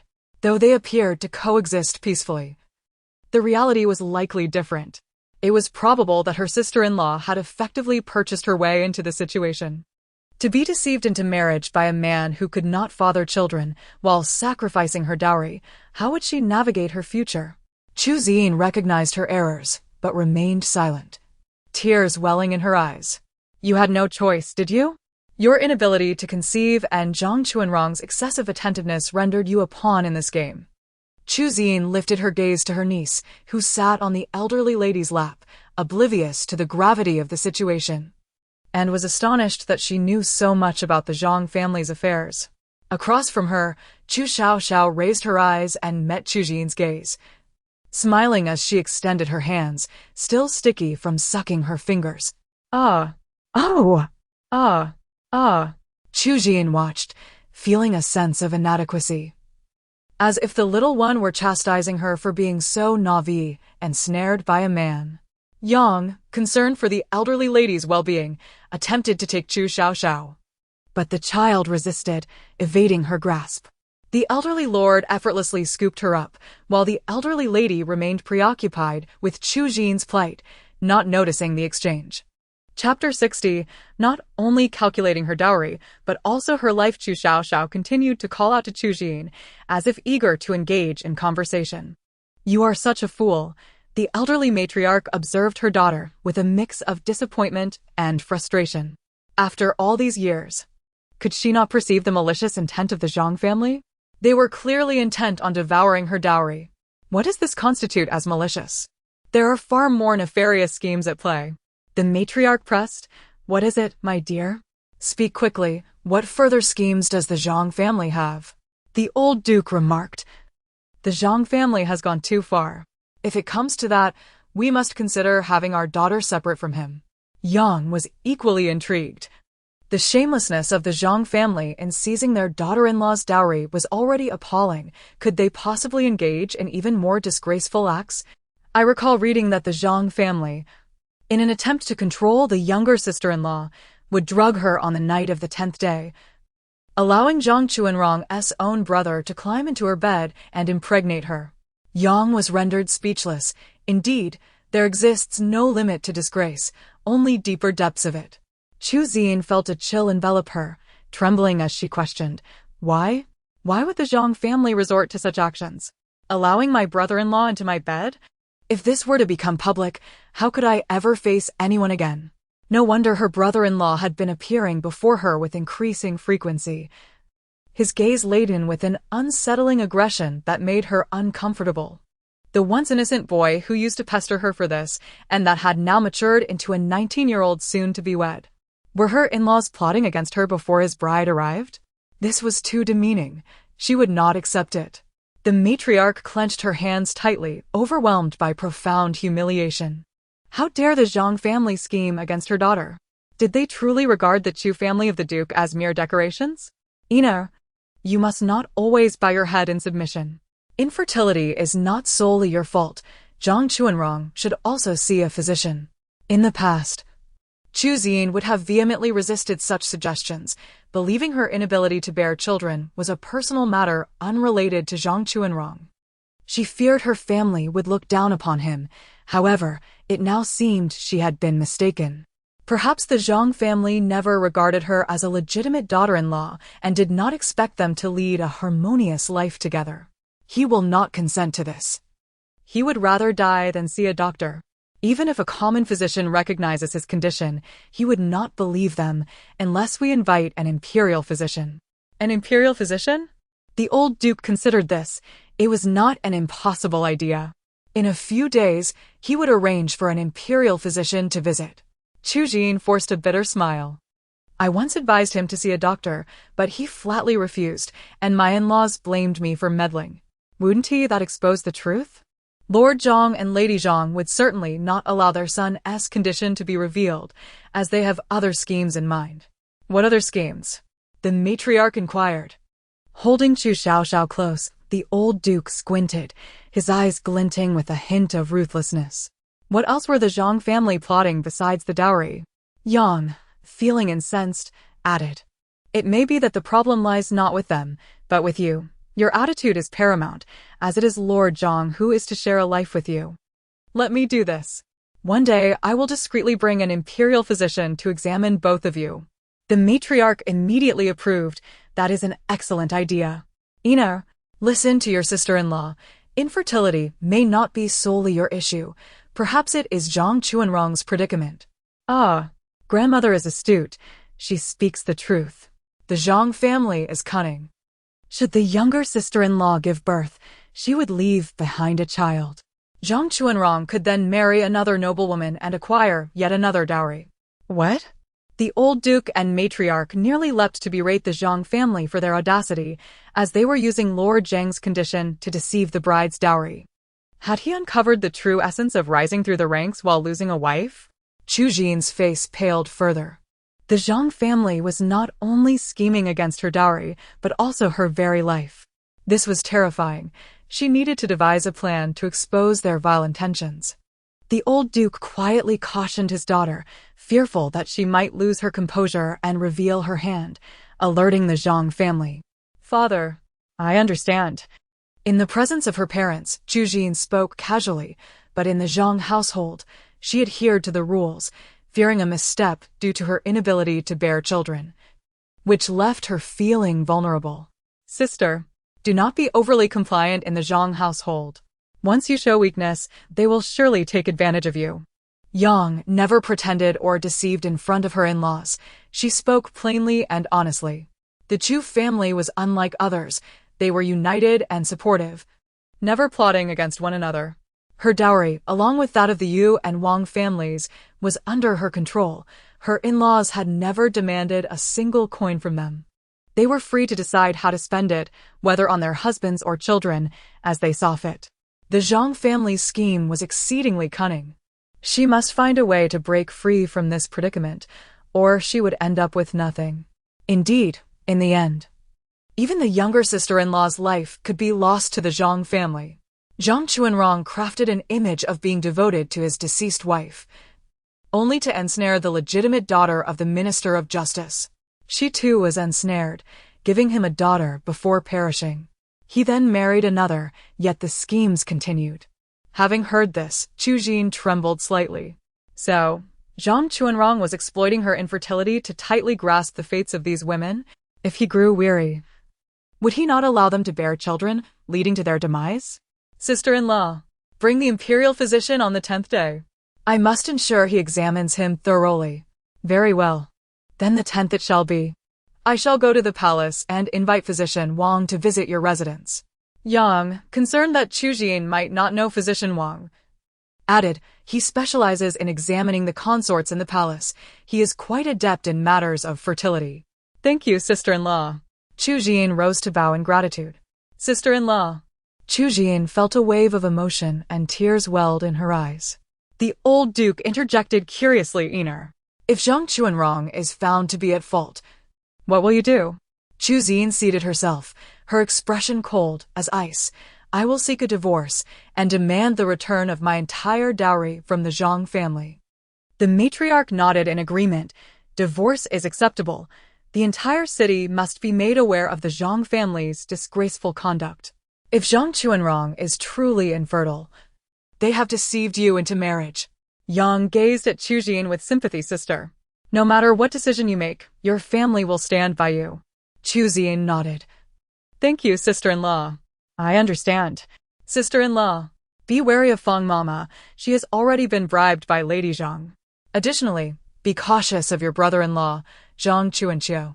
He harbors malicious intentions and covets your beauty. Take care, lest they drug you in advance. Chapter 61. Zhang Chuanrong finds himself entangled in the bed of his father's new concubine, Madame Feng. Has she been bribed by his stepmother? It is no wonder she has repeatedly urged him to be magnanimous and tolerant. She has evidently become an ally of his stepmother. Surely, the Zhang family must have whispered something to her, for he would not dare to gaze at her so brazenly, his eyes filled with the lewd and repulsive scrutiny, as if she were mere prey. The smirk on his lips, dripping with an air of inevitability, only heightens her discomfort. As the 10th day of the first lunar month arrives, Yang Shi arrives at the Zhang residence with physician Wang, while Furong cradles Chu Xiaoxiao in her arms. Mrs. Zhang, a woman adept at socializing, is absent today, attending a banquet at another household. Their scheme is set to commence that evening, rendering her absence inconsequential during the day. Naturally, Master Zhang has accompanied her, leaving only Chu Xian and Zhang Chuanrong in the estate. Although there is no substantial evidence against him, she has already set her machinations in motion within the concubine's courtyard. Once the flames of passion ignite, she will be the first to know. Yang Shi's visit comes as a surprise. No one had mentioned it beforehand, and Zhang Chuanrong remains oblivious. Seizing the opportunity when he sees his father visiting a colleague, he hastens to the new concubine's chamber. Previously, Zhang Chuanrong had feigned a profound affection for Chu Xian, claiming to fall deeper with each encounter, with intentions akin to those expressed by Chu Xiaoxiao regarding her dowry. In the entirety of the capital, only Chu Xian possesses a dowry substantial enough to suit his ambitions. Who else would he scheme against if not her? To ensnare her, he has lavished considerable sums to discover her preferences, gradually luring her into his trap. Aware of his own infertility, his mother concocted a plan with the brothers. Mrs. Zhang had once smiled at Zhang Chuanrong, offering her counsel. My son, your inability to father a child is of no concern. As long as you feign deep affection, you are bound to attract a woman of good standing. Once we secure her dowry, let your brother be the one to provide her with a child. The day the child is born will mark her demise. Subsequently, you can present yourself as a grieving widower seeking a second marriage. With her inability to conceive, she would possess no leverage. We can manipulate her at will. And once she can no longer produce funds, we will repeat the scheme, giving her a child that will lead her willingly to her end. Zhang Chuanrong found this plan agreeable, responding with a smile, I shall abide by mother's wishes. The mother and son exchanged satisfied glances, reveling in their collusion. Although Zhang Chuanrong does not have a concubine, it does not hinder his escapades outside. Chu Xian, burdened by guilt over her infertility, never dares to control him. As long as there are no other women in the household, his clandestine affairs remain undisclosed, even if a few acquaintances are aware. The matter is unlikely to reach Chu Xian's ears. His father's new concubine is quite alluring and frequently casts flirtatious glances in his direction. Given his inability to father children, he feels emboldened to act without fear of repercussions. Upon Yang Shi's arrival, Chu Xiaoxiao leaps from her arms, exclaiming, Ah, Auntie! Hurry over. Zhang Chuanrong is in bed with his father's new concubine. Oh, this is so urgent.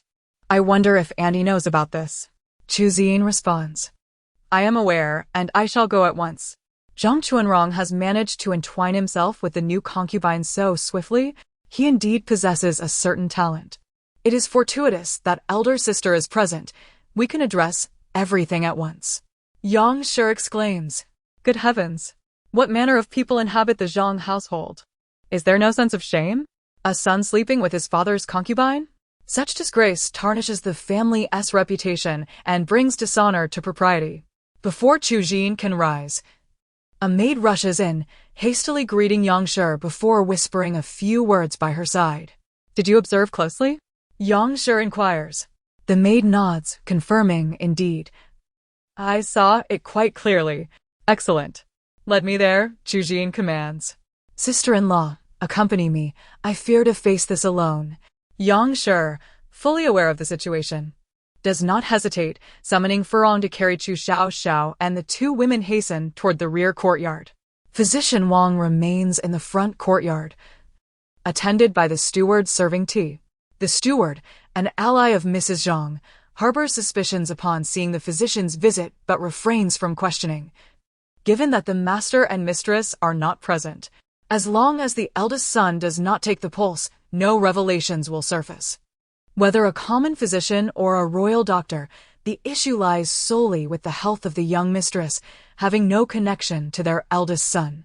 The Zhang family lacks a matriarch, as Master Zhang's mother resides in their hometown, far from the capital. Mrs. Zhang is exceptionally skilled at masquerading her true intentions. Each time Master Zhang proposes to bring his mother to the capital, she has dissuaded him with a plethora of excuses, claiming that the elderly might suffer from the unfamiliar environment, the arduous journey, and other such concerns. Ultimately, the old matriarch remains in her hometown, living with Master Zhang's youngest brother. In her lifetime, Mrs. Zhang has never served a mother-in-law nor faced any trials. Aside from her obsession with wealth, she has never dared to confront Chu Xiaoxiao, for the status of the Duke's household far surpasses that of the Zhangs. Any schemes are conducted in secrecy, outwardly. She dares not act, perpetually donning a facade of gentleness and kindness. Chu Xiaoxiao leads Yang Shi to the courtyard of her father-in-law's new concubine, where a young maid attempts to rush in to deliver news, but is intercepted by the matron beside her. The courtyard lies in silence as Yang Shi and Chu Xiaoxiao tread lightly inside, with Furong carrying Chu Xiaoxiao following closely behind. Station someone at the entrance. We shall proceed further, they whisper, hurrying onward. They are not in the main hall but in the side chamber behind it. After turning a corner, they hear sounds from within that ignite a flush of embarrassment and anxiety. How is that? Am I not more skilled? My father is aging, and his stamina cannot compare to mine, can it? The voice of Zhang Chuanrong echoes, eliciting a wave of disgust from Chu Xiaoxiao. She realizes the truth in her niece's words. She is indeed a fool, the greatest fool in existence. Deceived and unaware, she harbors guilt and gratitude toward her deceiver. Could there possibly be someone more foolish than her in this world? Chapter 62. Caught by the young mistress. Young master. You are in the prime of your youth. Certainly stronger than your father. The new concubine is quite shameless, daring to compare the Zhang father and son. He is already of an age where he can hardly satisfy me. I must feign excitement and delight to please him each time. Ha ha ha. Today, you need not pretend. The young master will surely grant you ample satisfaction. Oh, how daring. The young master is incredibly formidable. He will make you feel both ecstatic and tormented. Young master. You are so impressive. I adore you. Do you indulge the young mistress in such pleasures as well? I envy her so much. She must be exceedingly happy to have such a remarkable husband. Do not mention her, it brings me ill fortune. Lying in bed, she is like a lifeless fish, utterly devoid of passion. How can that be? I find the young mistress to be dignified and graceful. She must be quite extraordinary. Extraordinary, my foot. I can hardly be bothered with her. It is her audacity that constantly nags me for a son. Giggling. Why doesn't the young master just grant her a child then? It cannot be done. The time is not yet right. Chu Xiaoxiao could no longer bear to listen. She strode forward and forcefully flung the door open, startling the couple on the bed, causing them to jolt. The new concubine shrieked in horror, covering her face. Clothes scattered everywhere, shoes and socks strewn about. A clear indication of the fierce battle that had taken place. On a makeshift bed, Zhang Chuanrong stood with a darkened face, glaring at Chu Xiaoxiao. He wanted to say something, but his gaze fell upon Yang Shi behind him, startling him into silence. What brings the people from the Duke's residence here? Is Chu Xiaoxiao doing this intentionally? The new concubine was greatly frightened, clutching the blanket around herself and cowering in the corner of the bed, trembling uncontrollably. Chu Xiaoxiao fixed her icy gaze upon them. Young master, come to my courtyard shortly. Yang Shi sneered derisively. Zhang Degongzi has quite the peculiar taste. He does not take concubines yet finds pleasure with your father. The Zhang father and son share a woman. I wonder how the officials at the Ministry of Justice would view this. Zhang Chuanrong opened his mouth. What is it? Put on your clothes and come over immediately. Yang Shi could not tolerate men who acted one way in front of her yet behaved differently behind her back. Why must they be so secretive? Chu Xian understood in an instant and instructed the servants in the courtyard to keep watch. Do not forget. My maternal family is the Duke's residence. My sister-in-law witnessed everything firsthand, and there are imperial physicians outside. If you ruin my reputation, I shall deal with each of you one by one. The servants had never seen Chu Xian so fierce.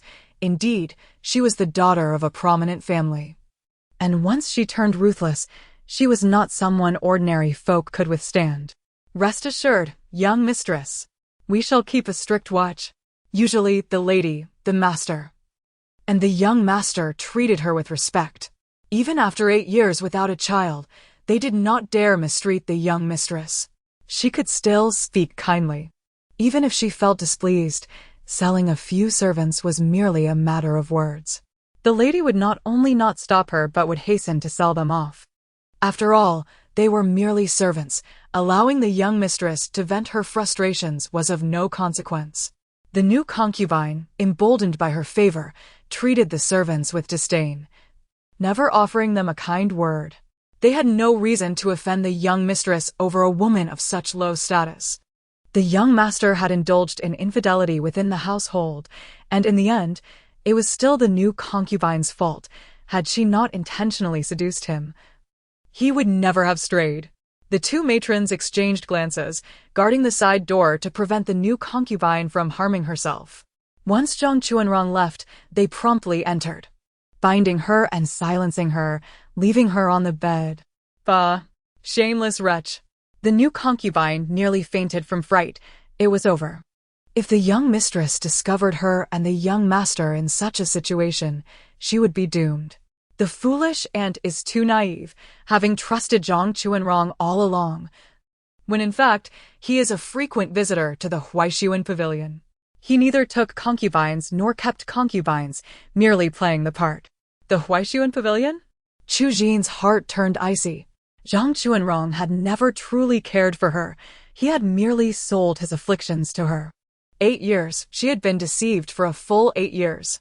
Yang Shi remarked, to know a person's face, but not their heart, Zhang Chuanrong has gone too far. This matter will not end quietly. I will make sure it stirs up a great uproar. Little sister, when that person arrives, do not show any mercy. Once the mask is torn, forgiving will serve no purpose. Big sister, I understand. Chu Xian nodded slightly, her expression frigid. The Zhang family had bullied her so. She would ensure they would not find peace. I have already sent someone to summon Lord Zhang and Lady Zhang. As for how to summon them, that requires some cunning. I recall that Zhang Chuanrong has a beloved, residing in the West City on Zhenhu Alley. She is known as Madame Chen. Lady Zhang is aware of this, and it is her leverage over Zhang Chuanrong. A beloved. Chu Xian smiled bitterly. Zhang Chuanrong was indeed skilled at hiding, leaving no trace. If he had a beloved, why not dwell with her instead of provoking Chu Xian? Zhenhu Alley? Madame Chen? She turned to the matron beside her and whispered a few instructions, to which the matron nodded and departed.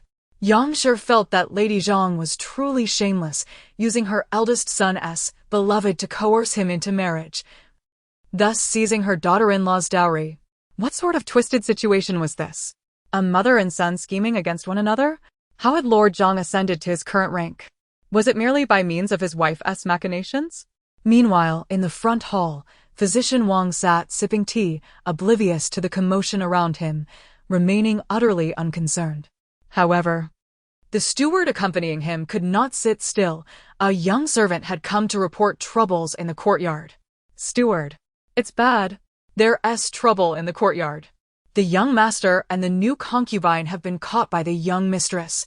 What? This is intolerable. The steward was taken aback, his complexion changing as he prepared to leave. Physician Wang had overheard and pretended not to notice, calmly asking, "Steward, where are you off to?" "In the middle of the first month, you wouldn't leave an old man like me here alone, would you? Is this how your Zhang family treats your guests?" The steward replied, "There is trouble in our residence, a serious matter. Could you refrain from making things difficult for me?" Physician Wang had a good relationship with the old Duke of the Protectorate, or else Yang Shi would not have been able to invite him.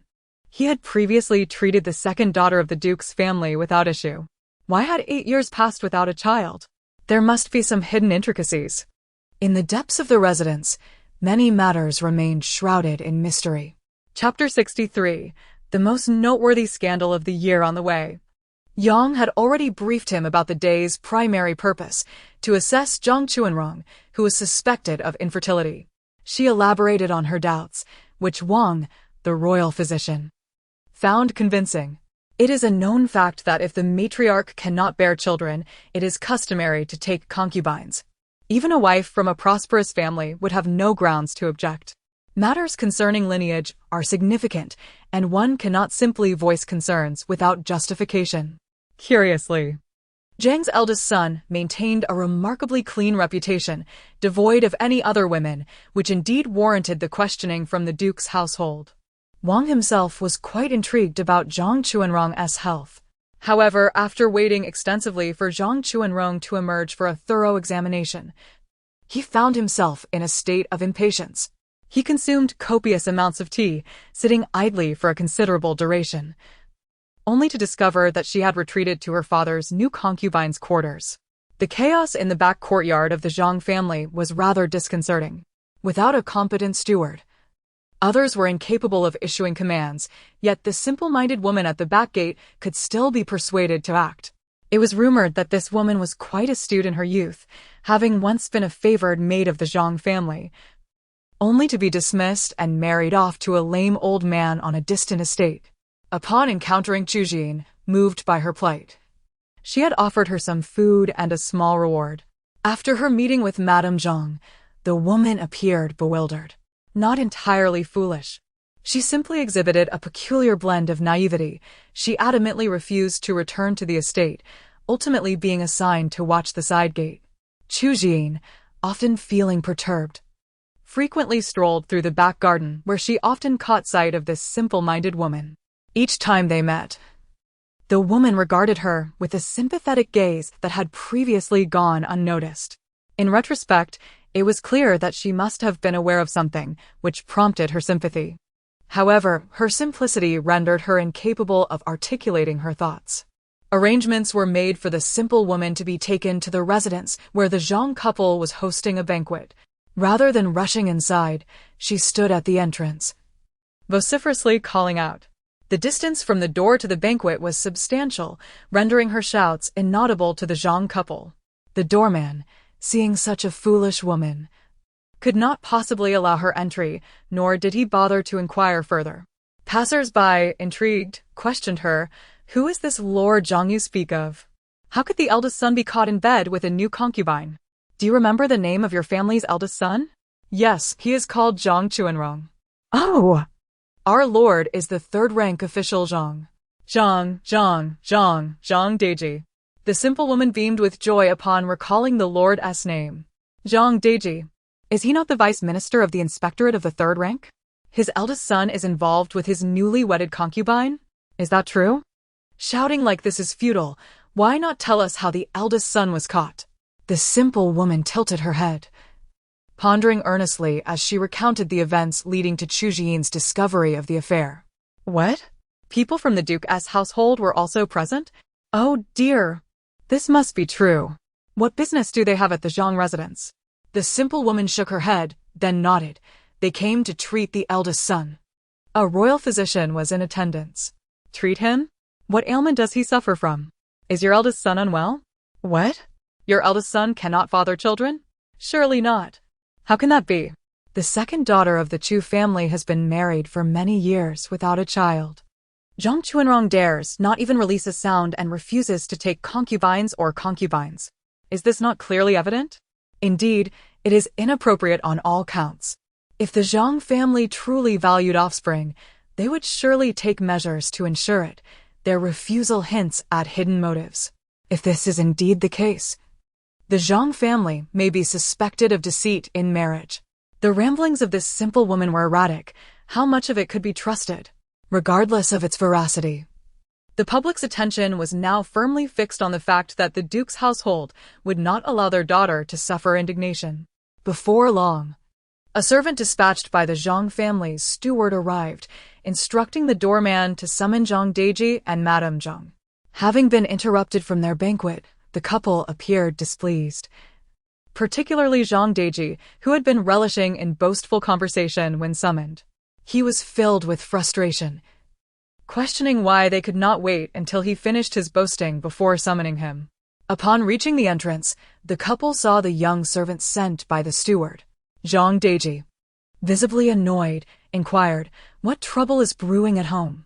The servant, hesitant to speak aloud, leaned closer and whispered, "The Duke's wife has brought a royal physician to the house. The eldest son was caught in a compromising situation with his new concubine by the young mistress." What? Zhang Deji reacted with a thunderous roar upon hearing the latter part of the message, his face darkening with fury, his teeth clenched. "Wretched spawn! Wretched spawn!" Madame Zhang, overhearing this, wore an expression of dark foreboding. She had always known that the newly admitted concubine was a vixen. Not only had she ensnared the elder, but now she was entangling the younger. While such entanglements were to be expected, why could she not exercise caution? Being caught by Chu Xiaoxiao, would her evening's schemes still come to fruition?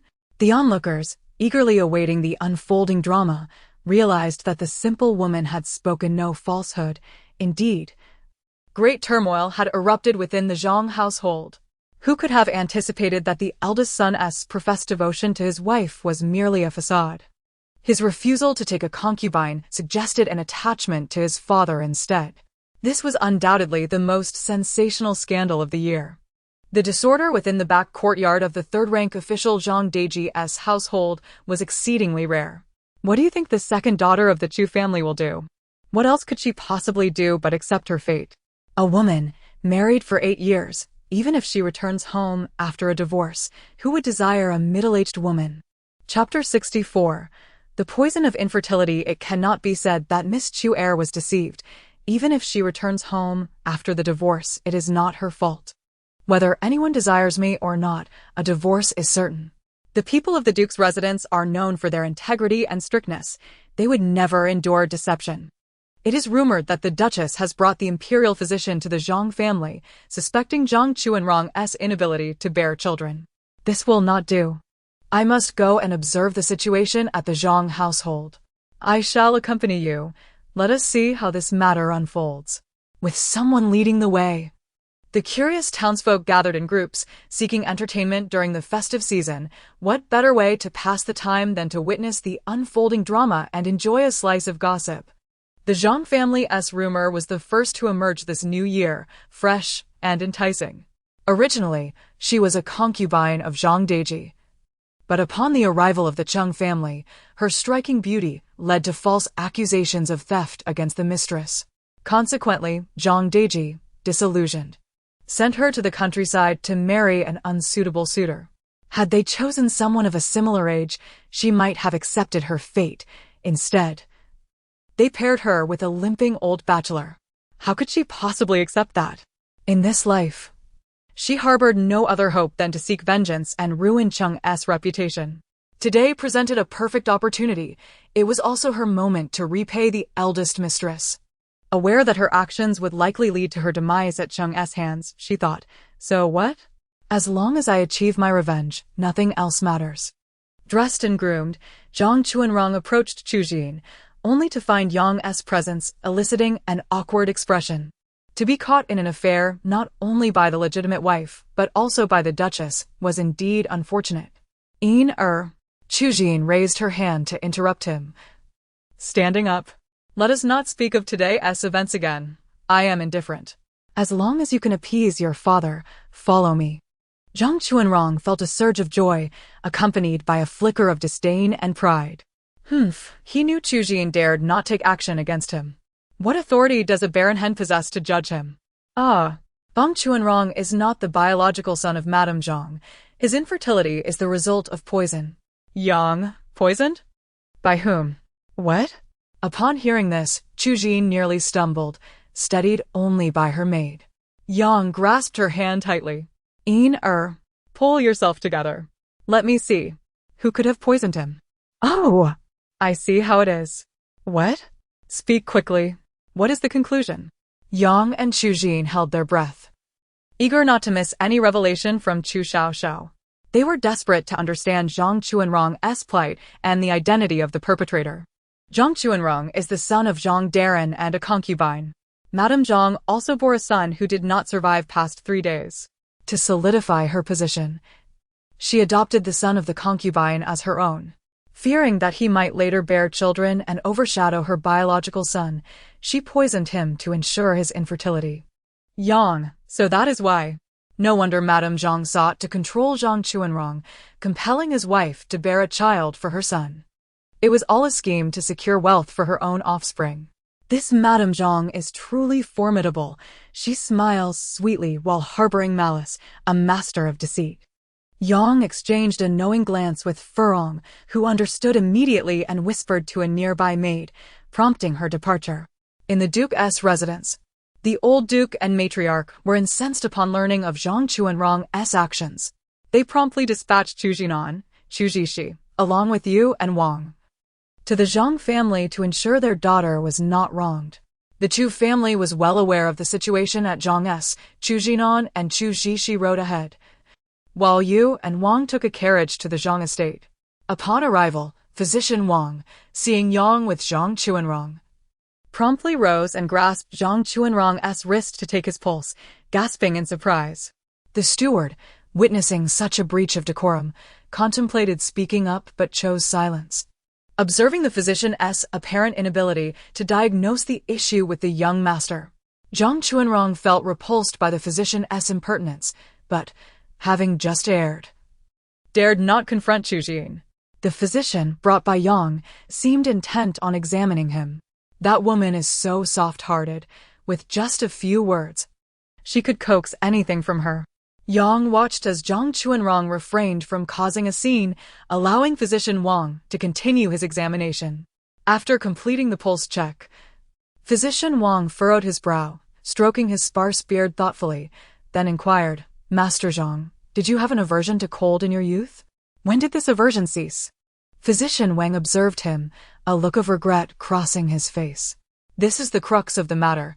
Master Zhang has been poisoned since childhood.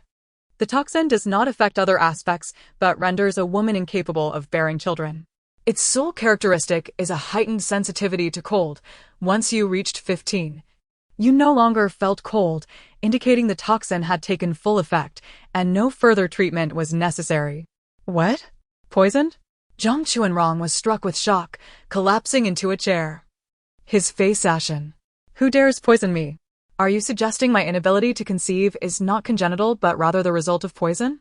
Who could be so ruthless? Who would poison me in my childhood with a toxin designed to ensure my line ends? The steward, overhearing, felt a chill run down his spine. Physician Wang was astoundingly perceptive to discern the young master's affliction with a mere pulse check. Should this be revealed, the master might swiftly cast aside his wife, and he, as an accomplice, would face dire consequences.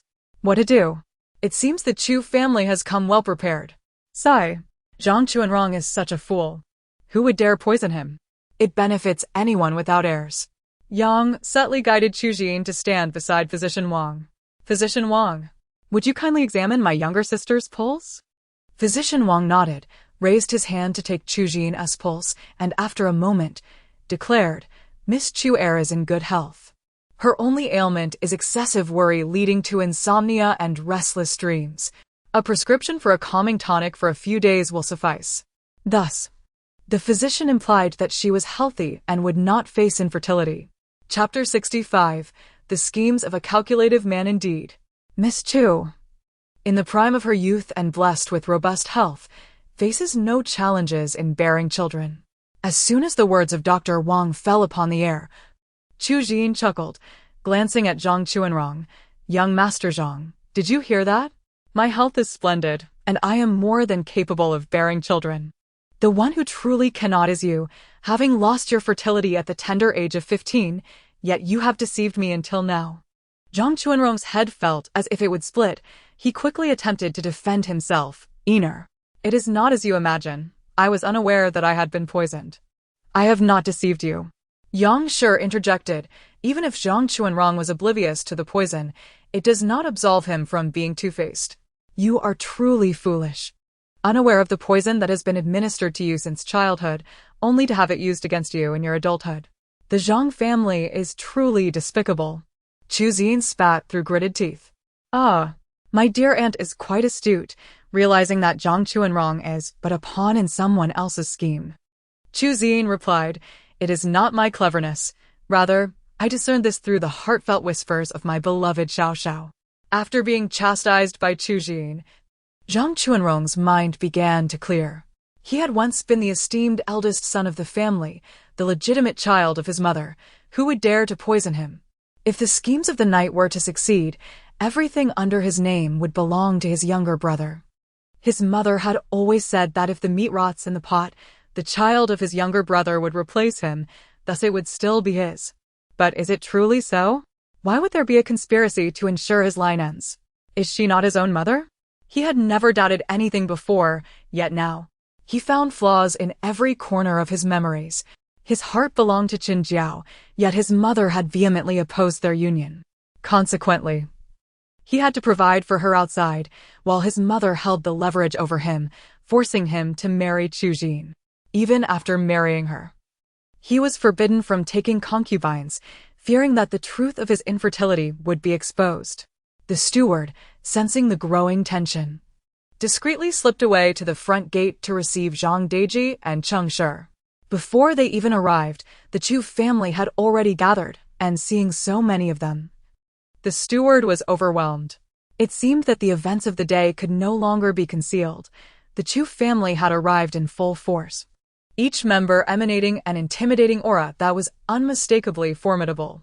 A crowd of onlookers had already gathered outside the Zhang residence, and upon spotting Chu Jinan and Chu Jiwei riding in, followed by the arrival of the Yu and Wang families from the carriage, it became apparent that something significant was unfolding.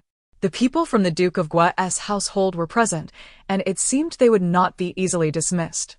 No daughter would let the deception of a marriage go unpunished, especially when it was known that the esteemed young Master Zhang was incapable of fathering children. Who could tolerate such deceit? Not to mention, even common folk would not abide such treachery. Madame Zhang certainly had her audacity, knowing her son as shortcomings yet still shamelessly seeking to wed him to a daughter of the Duke of Gua. This strategy seemed ill-conceived. The Duke of Gua was a figure held in high regard, even by the emperor, while the Chu family had sacrificed countless lives in service of the royal family, making them heroes of the East Qing. To deceive a family of such stature was utterly intolerable. With Dr. Wang, Zhang Chuanrong, and Chu Xin present, the steward ushered them inside. Upon meeting Zhang Deji at the shadow wall, the steward recounted the events, causing Cheng Shi's heart to race with anxiety. If this matter were to be exposed, her husband would surely take her life. She mentally reviewed everyone aware of the situation and found that all had either been silenced or dealt with, which gave her some measure of comfort. Even if Dr. Wang discovered the poison within Zhang Chuanrong, as long as she feigned ignorance, suspicion could never fall upon her. As his biological mother, no one would suspect a mother of administering such a devastating poison to her own son, unless someone could prove that Zhang Chuanrong was not her child, but alas, those who could have done so were all disposed of. Preventing the matriarch of the Zhang family from coming to the capital was also a precaution, fearing she might uncover something detrimental to her. Meanwhile, in the arms of Chu Jinan, little Chu Xiaoxiao suddenly stood up, refusing to eat, and exclaimed in surprise, "Is that truly sincere? So hypocritical, it is simply tiresome to behold." Chu Jinan silently nodded, agreeing with his daughter's assessment. Zhang Deji was indeed hypocritical. His elder brother was a distinguished duke, far above engaging in trivial discourse with Zhang Deji. He would handle this matter himself. Zhang Deji, fully aware of what Chu Jiwei referred to, wore a frown of despair. What a misfortune has befallen our family. This disgrace is utterly embarrassing. The onlookers outside had witnessed the Chu family's arrival and were whispering among themselves, their voices neither too loud nor too soft, with Zhang Deji occasionally catching snippets of unfavorable remarks regarding the Zhang family. He could not fathom how this scandal had spread so rapidly. He had been absent from the estate for a mere day, yet so much had transpired. If this reached the court, surely his adversaries would devour him whole. What could he possibly do? The only solution was to placate the Chu family and ensure that no disturbances arose. Facing the esteemed ladies of the Chu family, Changshi greeted them with a smile as radiant as a blooming flower, extending her greetings to Yang Shi, Yu Shi, and Wang Shi. It brings me great joy to have you three visit our humble abode today. It is often difficult to invite you to our home, yet here you are all together. Though it is for that wretched child's affair, we are still kin to each other. Regardless of the circumstances, the Duke of Guo would value his reputation. A scandal would bear no benefits for them. Her son was soon to be wed and would surely have children. The original plan was for the child of that wretched woman to serve her son, paving the way for his financial gain, and once he was no longer useful, she would find a way to dispose of him. Unexpectedly, after being away for just a day, such chaos ensued. Nevertheless, she resolved to handle the situation adeptly. It would eventually pass. Traditionally, the ladies would retreat to the inner chambers for conversation, not sit alongside men. But today this affair could not be avoided and had to be addressed here. Yang Shi smiled lightly. Today, I brought Dr. Wang along.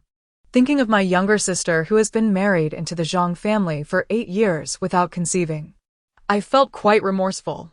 I had hoped the doctor would examine their health together, yet I did not expect such findings.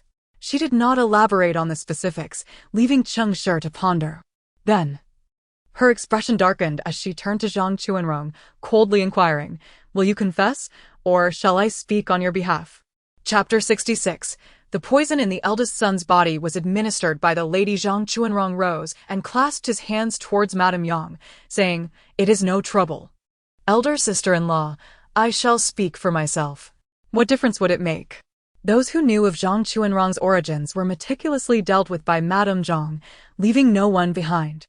His biological mother, the servant girl named Chun Hua, had perished shortly after giving birth. Chu Jin. No wonder this seemingly affable matron remains calm and collected. Betraying not a hint of anxiety, she is well aware of the situation. Zhang Chuanrong approached Changshi, fixing his gaze upon her as he spoke unhurriedly. "Mother, Physician Wang informed me that my inability to bear offspring stems from being poisoned in my youth." "What? You were poisoned?" Changshi glanced at Physician Wang, feigning alarm. "Is there a mistake? How could my eldest have been poisoned as a child?" Zhang Deji, who had been conversing with Chu Xiaoxiao, immediately turned his attention to Wang. A frown creased his brow. Others might be mistaken, but not Physician Wang. He is the most skilled in this area within the Imperial Medical Bureau. If he were wrong, the emperor would surely have his head. The eldest son had often been sensitive to cold in his youth. This was not indicative of a frail constitution, but rather the result of poison. This poisoning had occurred over a span of more than 10 years. Otherwise, he would not be unable to procreate. Zhang Deji found it incredulous. Over a span of more than 10 years? Indeed. Physician Wang elaborated. The individual responsible for the poisoning exhibited remarkable patience, administering it incrementally until it amassed a sufficient quantity to obliterate the eldest son's reproductive capabilities. It has been confirmed that he was rendered incapable of fathering children before the age of 15, at which point the poison ceased. Before the age of 15? Zhang Deji turned to Changshi, his gaze icy. The Zhang household was under her control, as the legitimate son and the eldest of the household. Who would dare to administer such a substance to him? To poison an infant, no one could accomplish that without Changshi's consent, especially not for over a decade. "Do you have anything to say?" Zhang Chuanrong had come to a realization.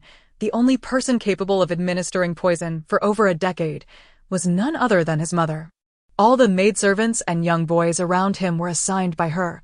She had always managed the household. "Why? Why would you harm me? Am I not your own child?" Ah, Zhang Chuanrong was rather astute, having guessed correctly. Slap. Cheng Shi sprang up and delivered a resounding slap to Zhang Chuanrong's face. That was a secret she had harbored. Now exposed before everyone, she was terrified. Scoundrel!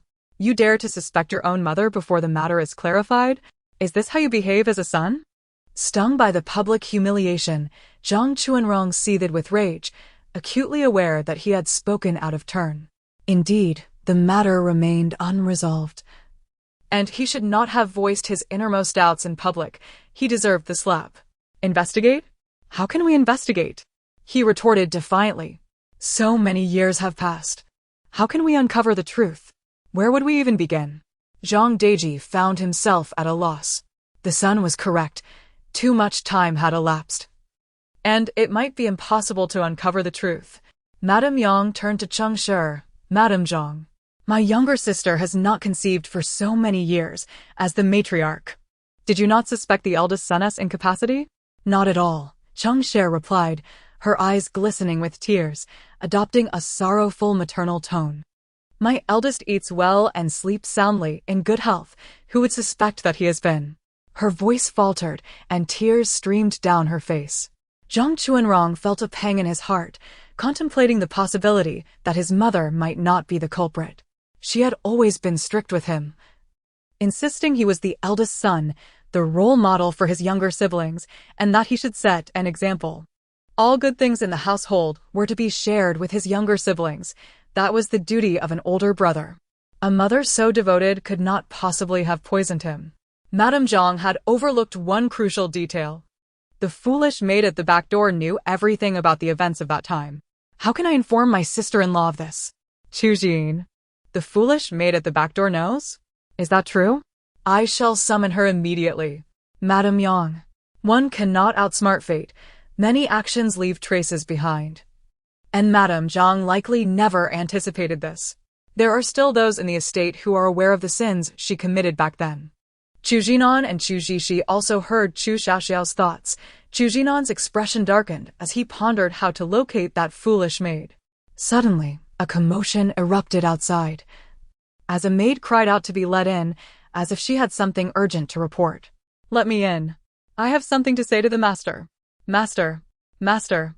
It is Qionyang. Oh! Heaven be praised. The foolish maid has come forth of her own accord. Father. Quickly, have someone bring her in to clarify matters. Hearing this, Chu Jinan disregarded all decorum and instructed those nearby. Go, bring that maid in. Zhang Deji's expression soured, promptly interjecting, No need, I shall command her to enter myself. Qionyang.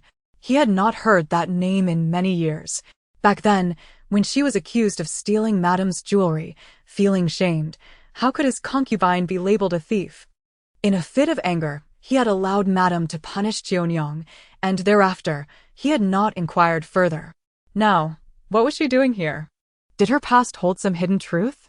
If so, why had she remained silent all these years? Was it to deliberately embarrass him today in front of the Chu family? Chen Shi, upon hearing Qionyang was being brought in, felt no dread. After all, she was merely a fool, hardly a threat. She knew nothing of the past events, and should she come, she would be unable to articulate anything of relevance. As for the accusation of stealing the jewelry, that was a case of being caught red-handed. She could never overturn that. Zhang Deji's men ushered the foolish maid inside, and she knelt upon entry, bowing her head before Zhang Deji. Master. The poison in the eldest son's body was administered by the lady. Qionyang's revelation was like a thunderclap, leaving Cheng Shi, Zhang Deji, Zhang Chuanrong, and the others in profound shock. The other members of the Chu family remained unfazed, having already gleaned the truth from Chu Xiaoxiao's thoughts. Zhang Chuanrong's mind buzzed as if swarmed by 1,000 bees. He had known his suspicions were correct. The Zhang household had always been under his mother's control. Without her command, who would dare to poison him? Moreover, to have done so for over a decade. He understood from Chu Jin's words that the one who had the greatest hold over him was also the one who sought to destroy him. Without offspring, everything belonging to the Zhang family would pass to his younger brother, including his children and grandchildren. How ridiculous it was that he had consented to such arrangements. That very night, his younger brother would come to his quarters, causing his wife to conceive and, subsequently, devour all of Chu Jin's dowry. Chapter 67. You are the son of Chunhua. After marrying another woman, he would follow the same pattern. Otherwise, he would be unable to support his mistress and would lose the woman he cherished. His mother had seized upon his weakness, compelling him to marry whomever she desired. Zhang Deji was equally perplexed, unable to fathom why Qianyang would utter such words. How could his wife poison their eldest son? This was inconceivable. The Chu family was present. Surely they could refrain from such ludicrous talk? They were mother and son. Who in the world would poison their own child to render him incapable of procreation? Meanwhile, Wang Yui, who silently observed while sipping tea, contemplated the possibility that Cheng Sher could indeed commit such a heartless act. Despite her seemingly pleasant demeanor, individuals like her were adept at deception, and one could easily fall prey to her schemes. It appeared that this Lord Zhang had been kept in the dark, oblivious to everything. With little else to do during the new year, sipping tea and enjoying gossip was quite agreeable. This year had been well spent. A visit for a malady had led to a most intriguing affair. Cheng Sher quickly grasped the situation, her eyes blazing with fury as she glared at the foolish woman kneeling on the ground, shouting, "You madwoman, what nonsense are you spouting? Why would I poison the eldest son?" Indeed. Why? Zhang Chuanrong also wished to know and impatiently questioned the kneeling Qianyang. Do you know something? Speak. The Chu family members reassured him. Fear not. She will speak. Let her reveal it in her own time. Qianyang raised her eyes to Zhang Deji and posed a question. My lord, do you still remember Chunhua? Upon hearing this, Cheng Sher's face drained of color, her heart racing in turmoil. Her hands, hidden within her sleeves, clenched tightly, her nails digging into her flesh, though she remained oblivious to the pain. Vile wretch, why must you utter that woman's name? That woman had once carried the Lord's child. Upon learning of this, Cheng Sher had confined her under the pretense of caring for the unborn. Initially, her intent was to eliminate her. But fearing that it would taint her own fortune, she refrained. Fortunately, she did not act. The woman had accidentally fallen, causing harm to her child, leading to a cessation of growth. The physician suggested termination to protect the mother's health. Cheng Sher, however, could not bear to part with hope. Later, she thought of Chunhua. Regardless of whether the child was a boy or a girl, it had to be hers. And she would claim the child in her womb as Chunhua's. Their childbirths did not occur on the same day, with Chunhua's being earlier by more than 10 days. Realizing there had been no fetal movement for some time, and knowing her own child had perished, she utilized medicine to induce labor the day after Chunhua gave birth. The son born to Chunhua became hers, while the stillborn child was attributed to Chunhua. In the rear courtyard, free from the old matriarch's oversight, she could act as she pleased. Zhang Deji, originally from another region, had no connections in the capital, making such manipulations rather simple. Both Chunhua and Qianyang had accompanied him to the capital for the examination, and after marrying Cheng Sher, their fates lay firmly within her grasp. Cheng Sher's family background was notable. Her father had once held the rank of 4th grade Zhongshu Shirlang and had favored Zhang Deji, who was then a top scholar. Their marriage had not been celebrated in the capital but had occurred in Zhang's ancestral home, with the matriarch opting not to disturb the newlyweds by coming to the capital, only to be rebuffed by Cheng Sher thereafter. In the rear courtyard, Cheng Sher held absolute power, free to do as she wished.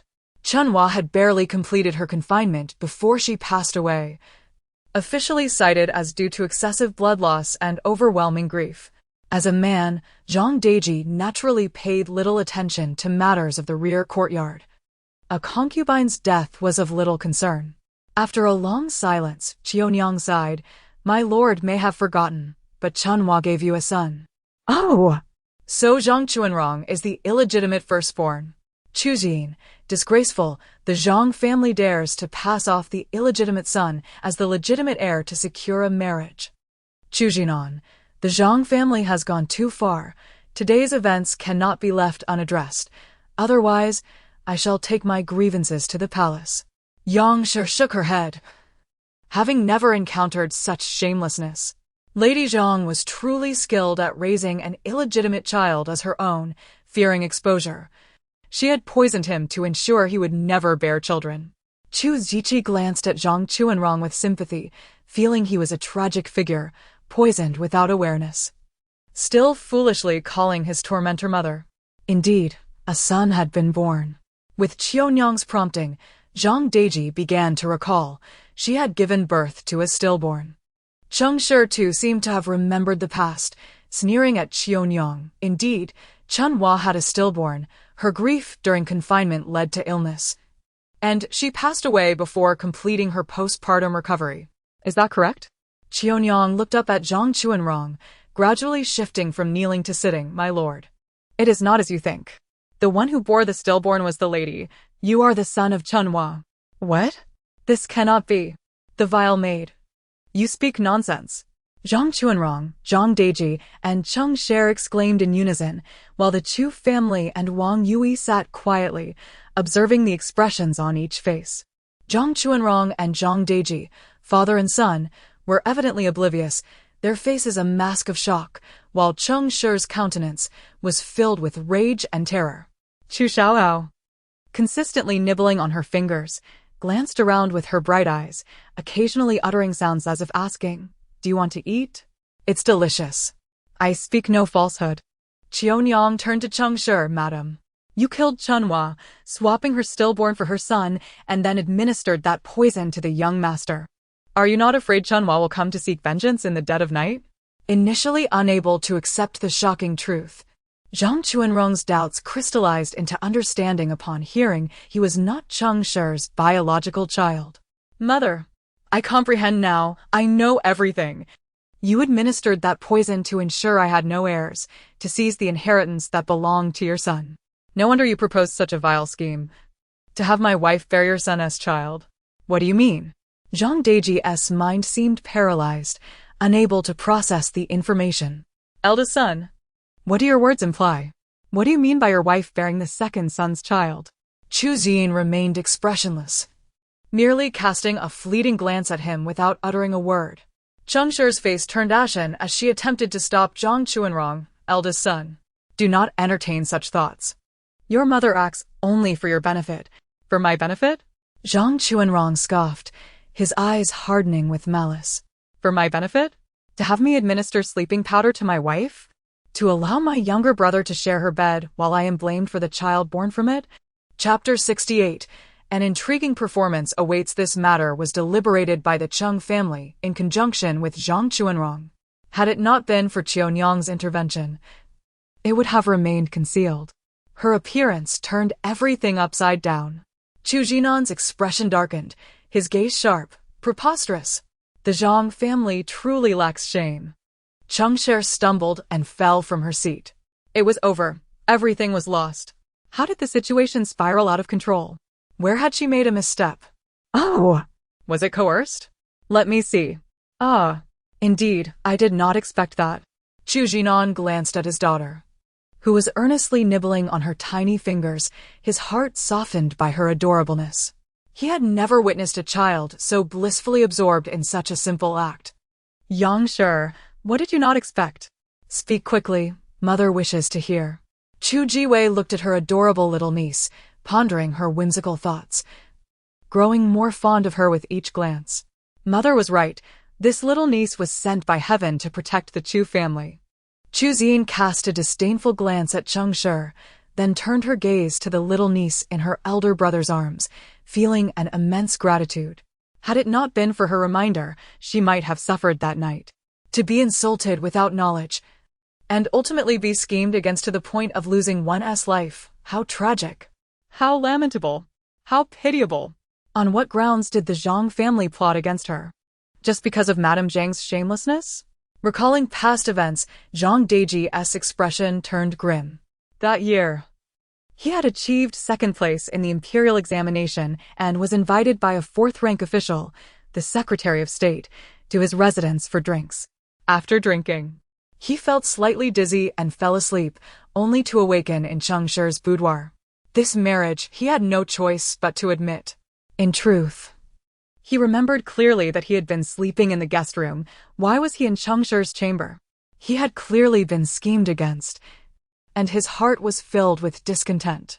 Over the years, he had brought numerous concubines into the household, and Chengshi, knowing her position was tenuous, refrained from speaking out.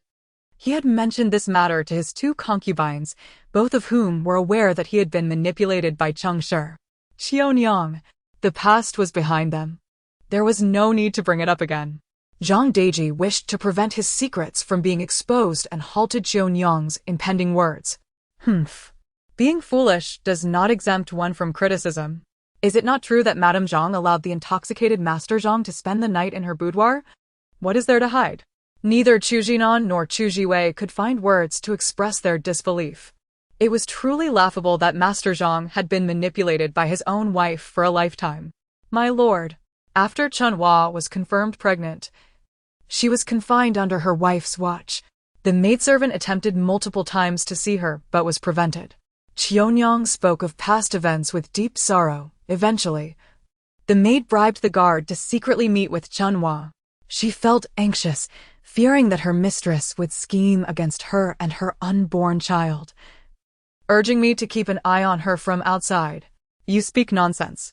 Chengshi, struggling to stand, swayed as she attempted to confront Xiaonyang, only to be restrained by Zhang Chuanrong and forced back into her chair. Mother, sit still. Do not rush. Let her finish. Our matters must reach a conclusion today. It was one thing when he was unaware of his origins, but now that he had finally learned, he could not let it slip away easily. Zhang Deji also fixed a cold gaze upon Chengshi, warning her, you best behave yourself. I wish to hear what Xiaonyang has to say. Even with members of the Chu family present, and with physician Wang in attendance, he was unfazed. After all, the family's scandals were already common knowledge among the populace. There was no way to conceal them. They were destined to become the talk of the entire capital, so why bother with subterfuge? Everyone observed the smile on her face, believing her words were not mere fabrications. The mistress's child is destined to become a stillborn due to your carelessness in falling. Fearing repercussions from the master, you pretended to be unscathed. In reality, you were bleeding continuously. I had someone examine the remnants of the medicine you consumed, and the physician informed me that your child could not possibly survive. The mistress's courtyard had no bad news leaking out, yet your actions would inevitably leave traces. You silenced those who knew of these events through death or sale. Do you remember the old wet nurse? She was tasked with watching over Chen Hua. Before you sold her, she foresaw her own demise and intended to inform the master. Unfortunately, he was absent those days, and she confided in me instead. The old wet nurse? Chengshi's face turned ashen, her teeth clenched. Why did you not expose me sooner? Xiaonyang glanced at Zhang Deji. I did not wish for the master to be saddened by your actions. The mistress's jealousy is overwhelming. As a mere concubine brought from your hometown, I had to fear for my life. You accused me of theft, sending me to the estate for a match. Which is one matter, but you should not have paired me with a limping old bachelor. Zhang Deji gripped Chengshi's chin. For all these years, whenever I proposed bringing my mother here, you consistently obstructed me, merely to facilitate your poisoning of my son. Chengshi shook her head, her jaw clenched. Unable to articulate her protest, only managing to emit a strained whisper, "It is not as you think, my lord. It is not as you think. Someone, bring the wet nurse here." Zhang Chuanrong commanded, certain that whatever Chengshi had done would be uncovered. The wet nurse was Chengshi's confidant. She had been privy to every deed Chengshi had committed. Zhang Chuanrong possesses some wit, knowing to summon Madame Zhang's wet nurse. A captivating performance lies ahead. Chu Jinan, cradling his daughter, playfully tapped her nose, affectionately uttering 2 words, naughty. As for the happenings in the backyard of Master Zhang's residence, what interest could a mere infant hold in such drama? Physician Wang observed the pristine child in the Duke's arms, her lively eyes darting about, endearing her to those around. He longed to embrace her, yet hesitated, fearing the Duke might be reluctant to part with her. Truth be told, It was the first time in his life he had encountered such a delightful and charming infant. Not only was she beautiful, but her spirited demeanor was remarkable. She listened attentively to the master's words, regardless of her comprehension. The earnest expression she wore, reminiscent of a little adult, was irresistibly amusing.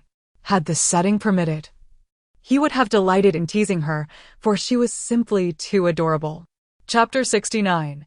The three of them in a brawl. Madame Qian was brought into the main hall, where she immediately fell to her knees, weeping profusely, and confessed, "Master, it was I, the old servant, who suggested poisoning the eldest son, and I executed it as well. It had nothing to do with the madam. Ah, how loyal this old woman is, albeit misguided in her loyalty." In the next moment, Zhang Deji delivered a fierce kick that sent Madame Qian sprawling. "What audacity! How dare you poison my son? Guards, drag her away and beat her to death." "No! Let us see who dares." Zhang Shi, in a fit of madness, clung to Madame Qian, and the two of them wept together. Suddenly, Zhang Chuanqiu rushed in, kneeling before Zhang Deji. "Father, you cannot kill Madame Qian. She is our mother's wet nurse." "Father, with brother in such a state, killing the old woman would serve no purpose. Besides, brother is already entangled with the new concubine. Will you not investigate this matter? Will you simply let it go?" Zhang Chuanrong approached and kicked Zhang Chuanqiu to the ground. Feeling insufficiently satisfied, he followed up with 2 punches that left Zhang Chuanqiu with blackened eyes. He did not dare strike Zhang Shi, but he had no qualms about assaulting his brother. Zhang Chuanqiu, being a scholar, lacked physical strength, while Zhang Chuanrong had long since abandoned his studies for a minor position in the inspectorate, frequently engaging with ruffians on the streets. He was well versed in brawling. Seeing her son being beaten, Zhang Shi released her grip on Madame Qian and rushed to assist Zhang Chuanqiu. Little did she know Zhang Chuanrong was cunning, always redirecting her strikes onto Zhang Chuanqiu's body. Chu Xiaoxiao had to dodge each time, lest her strikes land on her son. Chu Xiaoxiao watched with glee, her toothless grin wide as she chuckled. "Ah, how amusing. Zhang Chuanrong is quite the trickster. Madame Zhang's punches have no clear target, and in her clumsiness, she inadvertently strikes her beloved son." Chu Jinan cast a disdainful glance, thinking, "A man who can scheme against his own wife and willingly allows her to bear another's child is of no worth." Chu Jin could not be bothered to watch. The Zhang family was utterly disgusting, better off dead. Yang Shi, Yu Shi, and Wang Shi observed leisurely, finding the scene ludicrous. How could a family of such high rank descend into chaos?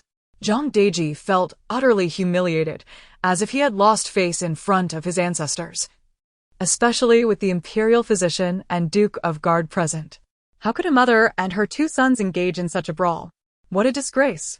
Autumn Nyang sat on the ground, reveling in the sight of Zhang Shi's family being beaten by Zhang Chuanrong, her eyes glimmering with satisfaction. If she could, she would rush over and kick Zhang Shi herself. Had it not been for her, perhaps she would not have fallen to such depths. "Stop! Stop!" Zhang Deji rushed over, yanking Zhang Shi aside. "You shameless woman, cease this at once." Zhang Shi attempted to lunge forward to assist Zhang Chuanqiu, but Zhang Deji retaliated with several resounding slaps. Chu Xiaoxiao was thoroughly entertained, clapping her little hands and exclaiming in delight at the spectacle. The chubby toddler, watching the fight, caught Physician Wang's eye, and as he observed, he could not help but laugh at such an infant who found joy in chaos, unafraid and clapping happily. Her laughter was bright and infectious, drawing others into shared mirth. The Chu family did not intervene but sat quietly, relishing the turmoil of the Zhang family, which was none of their concern. "Zhang Chuanrong, go for it. Madame Zhang is out of the way, now's your chance. Beat him to a pulp. If you die, my little aunt will become a widow. You cannot die. If you must, wait until after the divorce." Pfft. Yang Shi inadvertently laughed, quickly covering her mouth with her handkerchief, lest anyone notice. Her daughter was truly bold. Chu Jinan playfully tapped his daughter's delicate little nose. "Naughty girl." Chu Jishi also wished to laugh. His niece spoke his thoughts aloud. Zhang Chuanrong must not die at this moment. If he were to perish, it should be after the little sister's affairs were settled. Zhang Chuanrong lived up to expectations, indeed beating Zhang Chuanqiu to the ground, unable to rise. He then knelt before Zhang Deji, tears streaming down his face. "Father, my life is ruined, utterly ruined." He knew of his own impotence, but was unaware of Chengshi's role in his downfall. In that moment, he felt like a fool, the greatest fool on earth. Chengshi had harmed him, and yet he had respected and obeyed her, grateful for her care. Zhang Deji, witnessing one son kneeling before him and another lying motionless on the ground, slumped into a chair in despair. The Zhang family's disgrace had reached new heights. How could they show their faces in public again?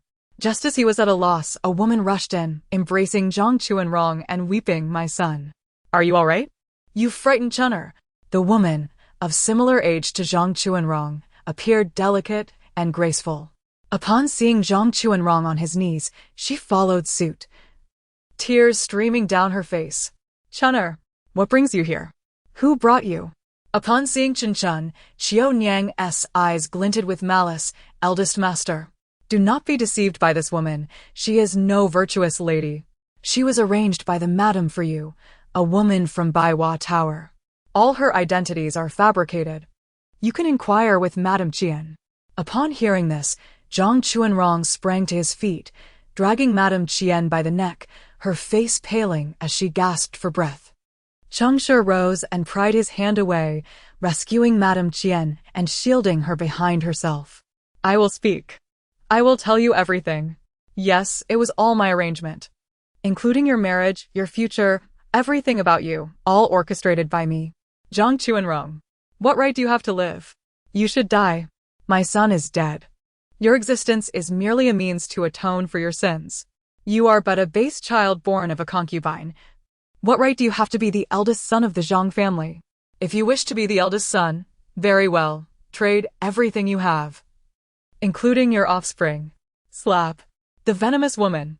Zhang Deji could no longer endure it, striking Chengshi across the face. The Zhang family had reached this point solely due to her machinations. "How dare you? How dare you?" Zhang Chuanqiu crawled to his knees before Zhang Deji, pleading, "Father, you cannot strike my mother. For years, she has managed everything within and outside the household. If she has no merit, she at least has suffered." Chengshi lowered her head, not daring to speak, but her glare at Xiaoxiao was filled with venom, wishing to consume her flesh and drink her blood. What a terrifying gaze Madame Zhang possesses. What does she intend? Surely she does not wish to eliminate Xiaoxiao? Chapter 70. Divorce and Compensation. Yang sighed inwardly, realizing that if Zhang Deji failed to protect Xiaoxiao properly, she might truly perish at the hands of Madame Zhang. Chu Xiaoxiao reflected, poor Xiaoxiao, the foolish old woman, had suffered greatly at the hands of Chengshi her entire life. Perhaps her act of feigning madness for so many years was merely to await this day. Whether she lived or died seemed inconsequential. What truly mattered to her was witnessing the punishment that Chengshi would receive. Labor? What labor did she have? Perhaps you should inquire outside to hear how the common folk discuss today's events. Zhang Deji glared intensely at his second son, articulating every word. Your dear mother has committed such an act. What will your in-laws think? Will your marriage still hold? Scoundrel. Fool. How could you let this venomous woman dictate your actions without informing your father sooner? Zhang Chuanqiu found himself at a loss for words. His mother's arrangements were all beneficial. Why would he inform his father?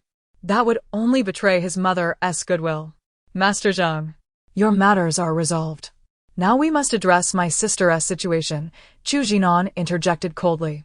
The Zhang family deceived us into a marriage with a sterile eldest son, exploiting my sister's dowry. Our Chu family demands a divorce. A divorce? Zhang Deji's expression shifted dramatically, feeling as if struck by lightning. Your Grace, is there truly no other recourse? He suddenly felt ashamed for uttering such words and swallowed them back down. Chengshi, fully aware that her eldest son could not bear children, had still sought a marriage alliance with the Duke of Protection. How malicious could one be? If the Duke were to bring this matter before the Emperor, It would not merely result in a divorce, but also require compensation. Without hesitation, Chu Xiaoxiao continued, "How will the Zhang family compensate for their deceit in this marriage?" Cheng Shi was nearly driven to the brink of fury. Her painstakingly amassed wealth could not simply be given away. Returning Qianyang's dowry was already generous enough. Why should she be compelled to provide compensation as well? Zhang Chuanrong, you speak without considering the consequences. What compensation? Cheng Shi shouted furiously, her face ashen. The Duke of Protection cannot bully us like this. A divorce is acceptable, but compensation is out of the question. Chu Jinan stood resolutely. Is this also the sentiment of Master Zhang? Zhang Deji hastily urged Chu Jinan to sit, declaring, Your Grace. Such female opinions are trifling. It is evident that our Zhang family is at fault. We will abide by whatever terms are deemed necessary, without dispute. That's more like it. My aunt's 8 years of youth cannot be wasted carelessly. The Zhang family has gone too far. They should compensate 1 million taels of silver each year.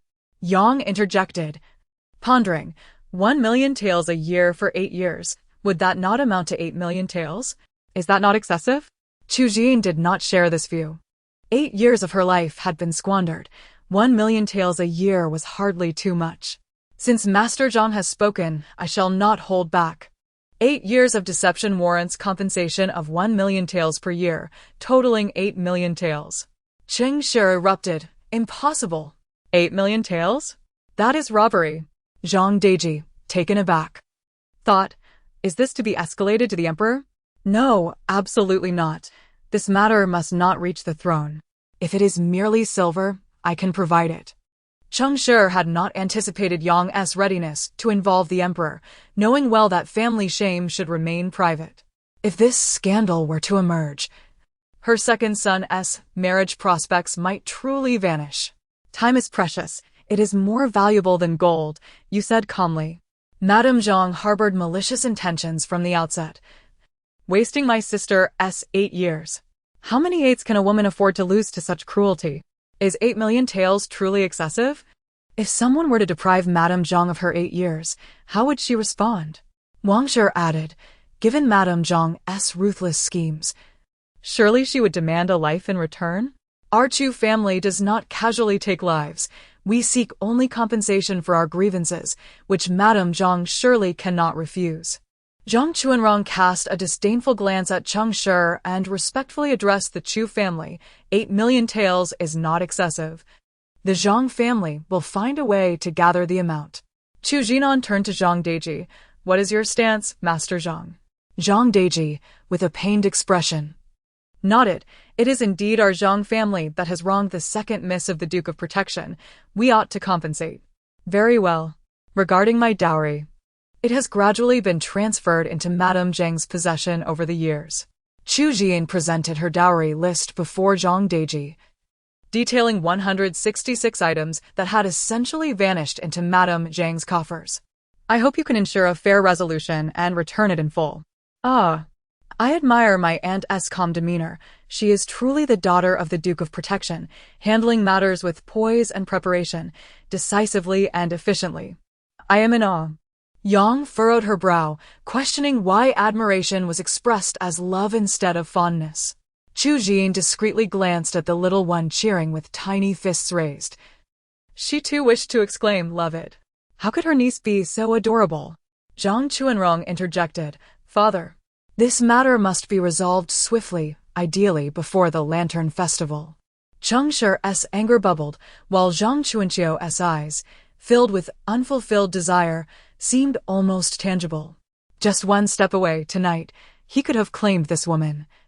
Yet she slipped away. How regrettable. I will send someone to handle this immediately, he declared. Chu Jinan proposed, Master Zhang, since Dr. Wang is present today, why not draft a divorce agreement? Zhang Deji felt a wave of dread. Must we rush? No, it must be done now. Chu Zian signaled to a nearby maid, who promptly brought forth the writing utensils. Today, I shall return home with my brother and sister-in-law. The matter of my dowry will be overseen by the nurse. I hope Master Zhang will not make it difficult for me. The implication was clear. The The Zhang family was a den of wolves and tigers, and she dared not linger any longer. She must depart promptly. Zhang Chuanrong recognized the deep-seated animosity Chu Jin harbored towards him. Without hesitation, he took up the brush and wrote out the divorce decree, signing it decisively. There was no point in hesitation. Chu Jin was resolute in her desire for divorce, and the Zhang family could not hold her back. Once this matter was settled, he would hold Cheng Cher accountable for the poison she had inflicted upon him. To sever his lineage? Yet she retained her son? Absurd. That would depend on whether she could keep him. Chapter 71. Departure from the capital. He had lost everything. Even the woman he cherished was a mere illusion. The Cheng family had orchestrated his downfall meticulously. Very well. The Cheng family was ruthless and venomous.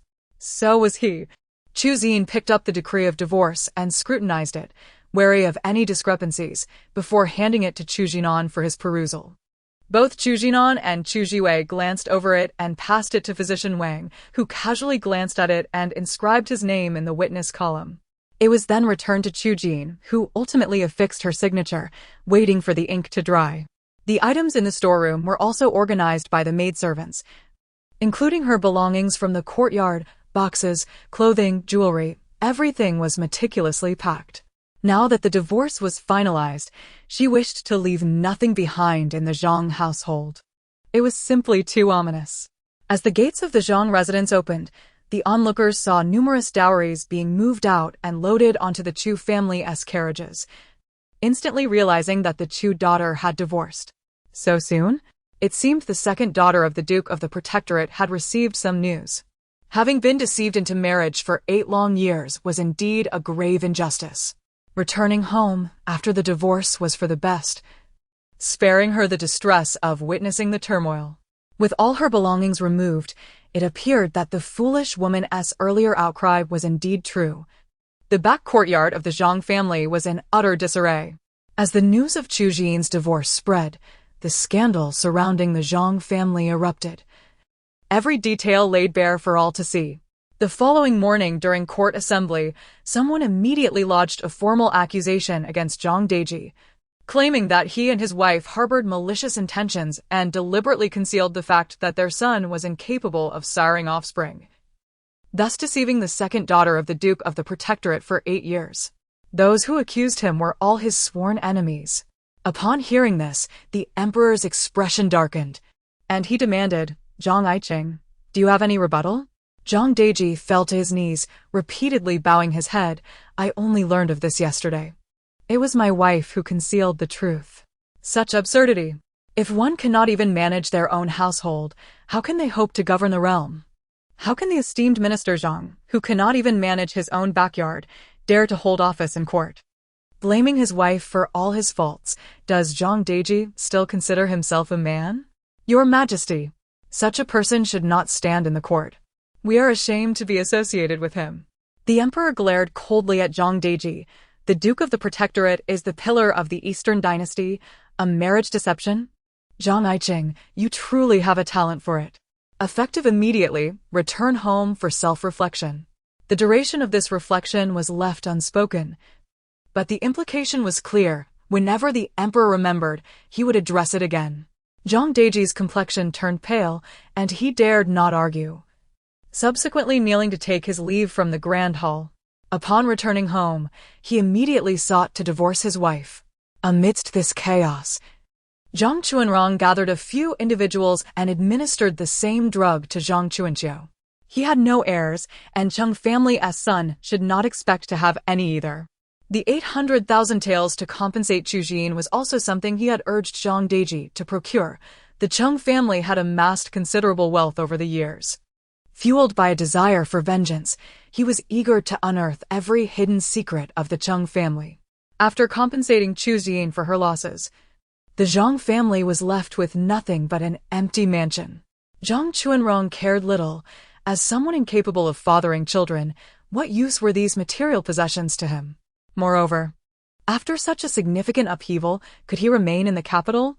After arranging for the return of the compensation and dowry to Chu Jin, Zhang Chuanrong departed the capital with a servant in tow.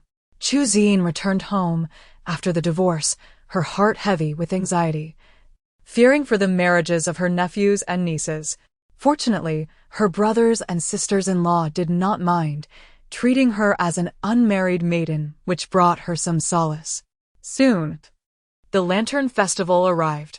Chu Xiaoxiao was cradled in Chu Yifei's arms as they strolled through the streets to admire the lanterns, accompanied by Chu Yimo, Chu Yilin, and Chu Yishang. Wow! What beautiful lanterns! The streets were adorned with an array of lanterns hanging from the branches, each embellished with exquisite designs, auspicious dragons and phoenixes, opulent peonies, and various symbols of good fortune. Children held small lanterns, their faces radiating joy as they weaved through the crowd, occasionally erupting in cheerful shouts. Adults gathered in small groups, admiring the lanterns while discussing how this year's festival differed from those of years past. Performers showcased dragon and lion dances, while others played traditional tunes, and vendors hawked an assortment of snacks and souvenirs. The air was filled with the aromas of delectable foods, mingled with the sounds of laughter, cheers, and applause. Chu Xiaoxiao gasped in wonder, her eyes wide as she took in the sights, overwhelmed by the vibrant display. Among the sea of lanterns, the most striking was a colossal dragon-shaped lantern, several yards long, resplendent in gold and vivid colors, resembling a dragon descended from the heavens. People paused in awe, marveling at its grandeur. The children danced joyfully around it, eager to mimic the majestic creature. The lanterns illuminated the night sky, filling every corner with joy and tranquility. Chu Xiaoxiao laughed gleefully, waving her hands, exclaiming "Ah!" Su Qingran had also come to see the lanterns, accompanied only by her maid, Pearl, with no one else in tow. Chu Yifei was pleased, looking at her and asking, "Which lantern do you like?" "I shall buy it for you." "Humph. Brother has forgotten his sister now that he has a wife. Xiaoxiao is ignoring you. You only think of buying lanterns for sister-in-law and not for me." "Humph. I am angry, the kind that cannot be soothed." Chu Yifei paused for a moment, then looked down to see the small figure pouting adorably, her little mouth poked out, and her expression fiercely cute. He pinched her cheek and smiled. "Sister, which lantern do you like? I will buy it for you." "Ah, brother is still very good to me. I like the previously fuming little face brightened instantly, her round eyes sparkling with excitement. Looking around, she thought to herself, how could she choose just one lantern when she loved them all? Did she have to buy them all? Su Qingran reached out to lift her from Chu Yifei's arms. "Xiaoxiao, sister-in-law will buy you a rabbit lantern. How does that sound?" Chu Xiaoxiao's eyes sparkled with delight as she nodded vigorously. Yes. A rabbit lantern, I love it." Holding her in one arm, Su Qingran selected a rabbit lantern, paid the vendor with Pearl's assistance, and handed it to Chu Xiaoxiao. She was too small to hold it by herself, so Su Qingran helped her carry it. Chu Yifei stood protectively beside the two women, wary of any crowd that might jostle them. Chu Yimo led Chu Yilin and Chu Yishang at a distance, mindful of their elder sister's presence, not wanting to make her uncomfortable. A good younger brother must possess the discernment to know when to step back and when to intermingle. "Qingran, what lantern do you fancy? I will buy one for you too." Su Qingran smiled and shook her head. "No need. Just buy one for sister. Brother, buy sister-in-law a lotus lantern. That color is beautiful, and I am sure sister-in-law will love it." Chapter 72. Lifted into the air, Chu Yifei walked over, feigning interest in the lanterns and finally selecting a lotus lantern. Chu Xiaoxiao watched him with a broad smile, thinking, my brother understands me so well. I mentioned the beauty of the lotus lantern, and he indeed bought one to gift to my sister-in-law.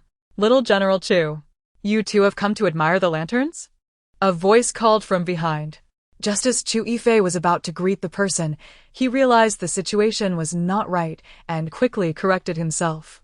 "Young Master Li is here to see the lanterns as well. What a coincidence." "Humph. It's not mere coincidence. He has come intentionally, bringing danger along with him." "Danger?" Chu Yifei felt a surge of anxiety as he glanced at the 8-year-old Prince Li Siju, then surveyed the surroundings, noting the ordinary townsfolk and no sign of assassins. Where was the danger?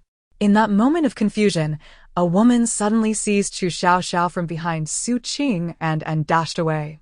Before Chu Yifei could react, Li Siju was also whisked away in the opposite direction, leaving him uncertain whom to pursue. Feeling an empty hand, Su Qingran's expression changed dramatically. Just then, someone shoved her shoulder, causing her to stumble, but thankfully, Zhenju steadied her. Chu Xiaoxiao, however, was unafraid, laughing joyfully as she was carried through the air. After a brief hesitation, Chu Yifei chased after Li Siju. He could not quite understand why he felt compelled to do so, as if guided by the sound of his sister's laughter. His sister was like a celestial fairy, untouchable by mortals. The prince, however, was mortal and vulnerable. A mere grip on his neck could spell doom. Moreover, as a general, he bore the duty of upholding the honor of the national protector's household. He must prioritize the prince, lest he violate ancestral teachings. Chu Yimo possessed no martial prowess, Chu Yilin was merely a scholar, and though Chu Yishang was young, his skills were hardly noteworthy, barely more than a novice. Recognizing the urgency, the three quickly divided their efforts. Chu Yilin set off to alert the authorities, while Chu Yishang remained behind to clarify the situation to the officials upon their arrival. Su Qingran was utterly taken aback by how suddenly events unfolded. One moment, Xiaoxiao was in her arms, and the next, she was snatched away. Oddly, Yifei did not rush to rescue her but instead pursued the abducted young boy. Who was that boy? Did he hold more significance than Xiaoxiao? The events transpired in a flash, and the kidnapper vanished without a trace. What should she do? How could she rectify this? Xiaoxiao had been taken from her. It was undoubtedly her fault for failing to protect her. Yifei was pursuing that ill-fated child. But would he succeed? The answer was no. Why? Chu Yifei was led into a secluded alley where two individuals restrained him, thwarting his attempt to rescue Prince Li Siju. He was helpless, watching the prince being taken away. Meanwhile, Chu Xiaoxiao was being carried aloft, her laughter ringing with delight. Ah!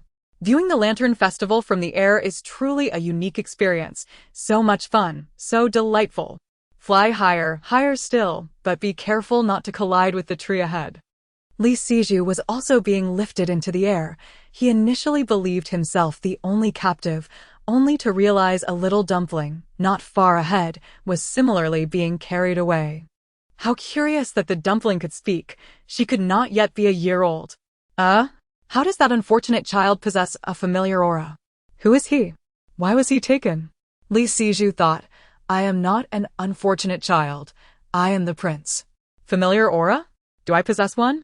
He raised his arm to sniff beneath his nose, but detected nothing beyond the scent of dragon's saliva. How did we fly over the bustling streets? I haven't seen enough lanterns yet. Xia, can you take me around again? Xia replied, please spare me. If we fly any longer, I might just perish. Li Siju was taken aback, realizing the dumpling was acquainted with the assassin. Xia explained, indeed. The last time she was captured, Chinga was killed. I must be cautious this time to avoid a similar fate. Lu Yi has become increasingly audacious. One capture was not enough, so they have sent the same person again. Do they look down on me so? Alas, being small and weak invites bullying, providing no dignity whatsoever. Li Siju was baffled. What are you saying? I cannot comprehend. Who is Lu Yi? Why do they wish to capture you? What is dignity? Xia brought Chu Xiaoxiao to a secluded estate near the mountains, gently placing her on the ground in a storage room. Perhaps startled, she had already fallen asleep, oblivious to the commotion around her. Li Siju, bound hand and foot, was similarly thrown into the same room. He did not cry out but quietly awaited the departure of his captors. The room was dark, filled with a musty odor. It resembled neither a woodshed nor a storeroom, cluttered with a chaotic assortment of items. Using the moonlight streaming through, Li Siju discerned where Chu Xiaoxiao lay. He slowly inched closer and gently nudged the little girl's nose with his own. Discovering her breathing, he sighed in relief. Hey, what are you doing coming closer? I'm not dead. I'm perfectly fine. Oh, you have a glow above your head? It seems you truly are someone of significance. Li Siju was perplexed. Glow? What glow? Do I have one? Why has no one ever told me? Little sister, my name is Li Siju. I fear for your safety from the villains. So I came closer to ensure you are well. Oh! So, you mean well. Li Siju. Is that not the name of the unfortunate prince? Li Siju furrowed his brow, thinking I am indeed the prince, but I am not unfortunate. Why does this little sister refer to me as such? Little sister, are you from the National Protector's household? What is your name? I am Chu Xiaoxiao, the daughter of the current protector, Chu Jinan. Li Siju? Your name is rather intriguing. Does it signify longing for your ancestors? Li Siju replied, I do not know. My name was given by my imperial grandfather. Does the glow above your head imply that the emperor bears a similar glow? Contemplating this, Chu Xiaoxiao felt an urge to curse the heavens profusely. You cunning heavens. No wonder you cast me into the pages of a book. It appears I am merely a tool for your salvation. Chapter 73. What a travesty. To send a mere infant to rescue an 8-year-old child. How outrageous! Do you hold me in such high regard? Treating me as a mere tool, you ought to at least consider my age. At present, I am but a half-year-old infant. How could I possibly save your progeny? Is there anyone so inconsiderate as you? The heavenly Tao interjected. I am not human. Why do you prattle on? If I become enraged, the consequences will be dire. Outside, thunder rumbled ominously, a silent warning from the heavenly Tao. Chu Xiaoxiao, daunted, ceased her complaints. Tears streaming down her cheeks, a testament to her grievances. No rights. No justice. Why must I, an infant, be tasked with rescuing an 8-year-old? How unfortunate am I? The heavenly Tao retorted, This is your punishment. If you are dissatisfied, then stifle it. Chu Xiaoxiao dared not protest further. The heavenly Tao was too formidable. Its retribution beyond her endurance. Recognizing her inability to contend with such power, she resigned herself to submission. Li Siju, unaware of Chu Xiaoxiao's inner turmoil, sat beside her in silence. You must be the daughter of the Duke of Protecting the Nation. Why have they captured you? Little sister, fear not. They shall not harm us. I am not afraid. Rather, it is you who must devise a means of escape. The young prince possessed a flicker of spiritual light atop his head, albeit feeble. Had she not been so close, it would have gone unnoticed. The ranks of spiritual light were red, yellow, blue, green, cyan, violet, and purple, with the latter being of the highest order. Yet, the prince's light was merely a faint, transparent circle, so weak that it bore little distinction from the absence of light at all. One could only wonder which ancestor bestowed upon him such meager spiritual light. Could not more have been inherited? The heavenly Tao was rather stingy. Fortunately, she possessed her innate spiritual essence, otherwise she would surely perish in this chamber tonight. Li Siju, deep in thought, glanced upwards, noticing a sizable hole in the wall's gable. If he could free himself from his bindings, he might manage to scale the wall and escape through it. He resolved to find a way to sever the ropes binding him, then carry his sister on his back as he climbed the wall to freedom. Ancient structures were predominantly made of earth and wood, and some warehouses were constructed with ventilation in mind, leaving 1 or 2 gaps in the gable. The ropes were not tightly secured, and as he strained against them, they began to loosen. Elated, he disregarded the sharp pain in his wrist, quickly managing to free one hand. Little sister, we have hope. Just wait. Your elder brother will soon take you away. Yes, yes. Hurry. As long as you can climb that wall and escape through the hole, they shall not find us. You can do it. I believe in you. Encouraged by the soft, sweet voice of the infant, Li Siju's determination grew. Once his hands were free, he exerted all his strength to untie the ropes from his feet. Quickly, he lifted Chu Xiaoxiao from the ground, intending to bind her to his chest, but she protested. Let me lie on your back. Binding me to your chest will hinder your movements. Li Siju. Indeed. Climbing the wall would be more challenging with a child strapped to his front. Securing her to his back was a more prudent choice. Using the ropes that had bound him, he placed Chu Xiaoxiao on his back and secured her around the waist. Fearing it would not be sturdy enough, he wrapped the rope around her legs for added security. Once prepared, Li Siju began his ascent of the wall. Though it loomed high, He found a pile of debris nearby to aid his climb, ascending bit by bit. Each time he wobbled precariously, a wooden stool, ladder, or upright timber would fortuitously support him. He thought nothing of it, attributing his luck to fortune. Chu Xiaoxiao. How audacious of you to think that. What luck could a hapless prince like you possess? That is my innate spiritual energy at work. As they reached the gable's opening, the outside world appeared obscured in shadows, the outlines of trees barely discernible. Li Siju felt lost, uncertain of what lay beyond and whether they might be captured again. If they were caught, what would become of them? Would those men resort to violence against the two of them? The little sister was far too young to meet such a fate. The Duke of protecting the nation would surely be devastated. It was said that his entire household cherished her dearly. This information had been pieced together from snippets of conversation between his father and mother, who had shown great concern for her welfare. During the Lantern Festival, he had spotted the Chu family and the little sister being cradled in someone's arms. He had been unable to resist approaching them, only to be seized. Lost in thought, a massive tree branch extended toward him. Li Siju, undaunted, clutched it tightly, hoping it would carry him and his sister to safety. The branch moved as if animated by an unseen force, and once he secured his grip, it swiftly withdrew. Li Siju shut his eyes in fear. Yet Chu Xiaoxiao remained unperturbed, showing no signs of fear or distress. Silence enveloped them. Upon reaching the tree, Li Siju clung to the branch, a soft, childlike voice resonating in his ear. Is this how it is? Could it be that my spiritual light is at play? Surely it must be. Chu Xiaoxiao. You are overthinking it. With your meager spiritual light, you couldn't command even a blade of grass. It is I, the tool, who has facilitated your escape. How pitiful! To be driven by the heavenly Tao at less than half a year old. Li Siju, blissfully unaware, grasped another sturdy branch. And they swung between trees as if on a grand adventure. Meanwhile, the Chu family learned of Chu Xiaoxiao's abduction. Though concerned, their conviction remained steadfast. Xiaoxiao would surely be safe and return unscathed. Disguised, the emperor and empress visited the duke's residence. With the prince kidnapped and the young child from the duke's household also taken, many were dispatched to pursue and rescue them. Yet, the emperor felt a sense of reassurance in waiting at the duke's residence for news.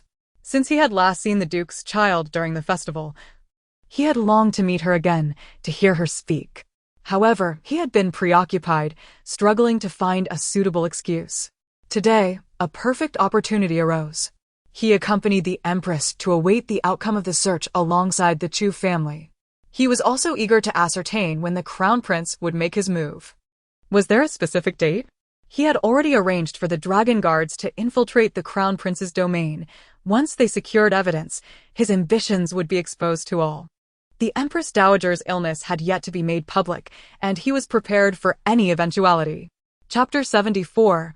If it weren't for me, he would never return. The unfortunate and lamentable front courtyard of the Protectorate Duke's residence. After the branches set Li Siju down, he gazed around in bewilderment, unsure of his surroundings. Meanwhile, the little bundle behind him was filled with joy, chirping gleefully. Giggling, giggling, giggling. Finally home.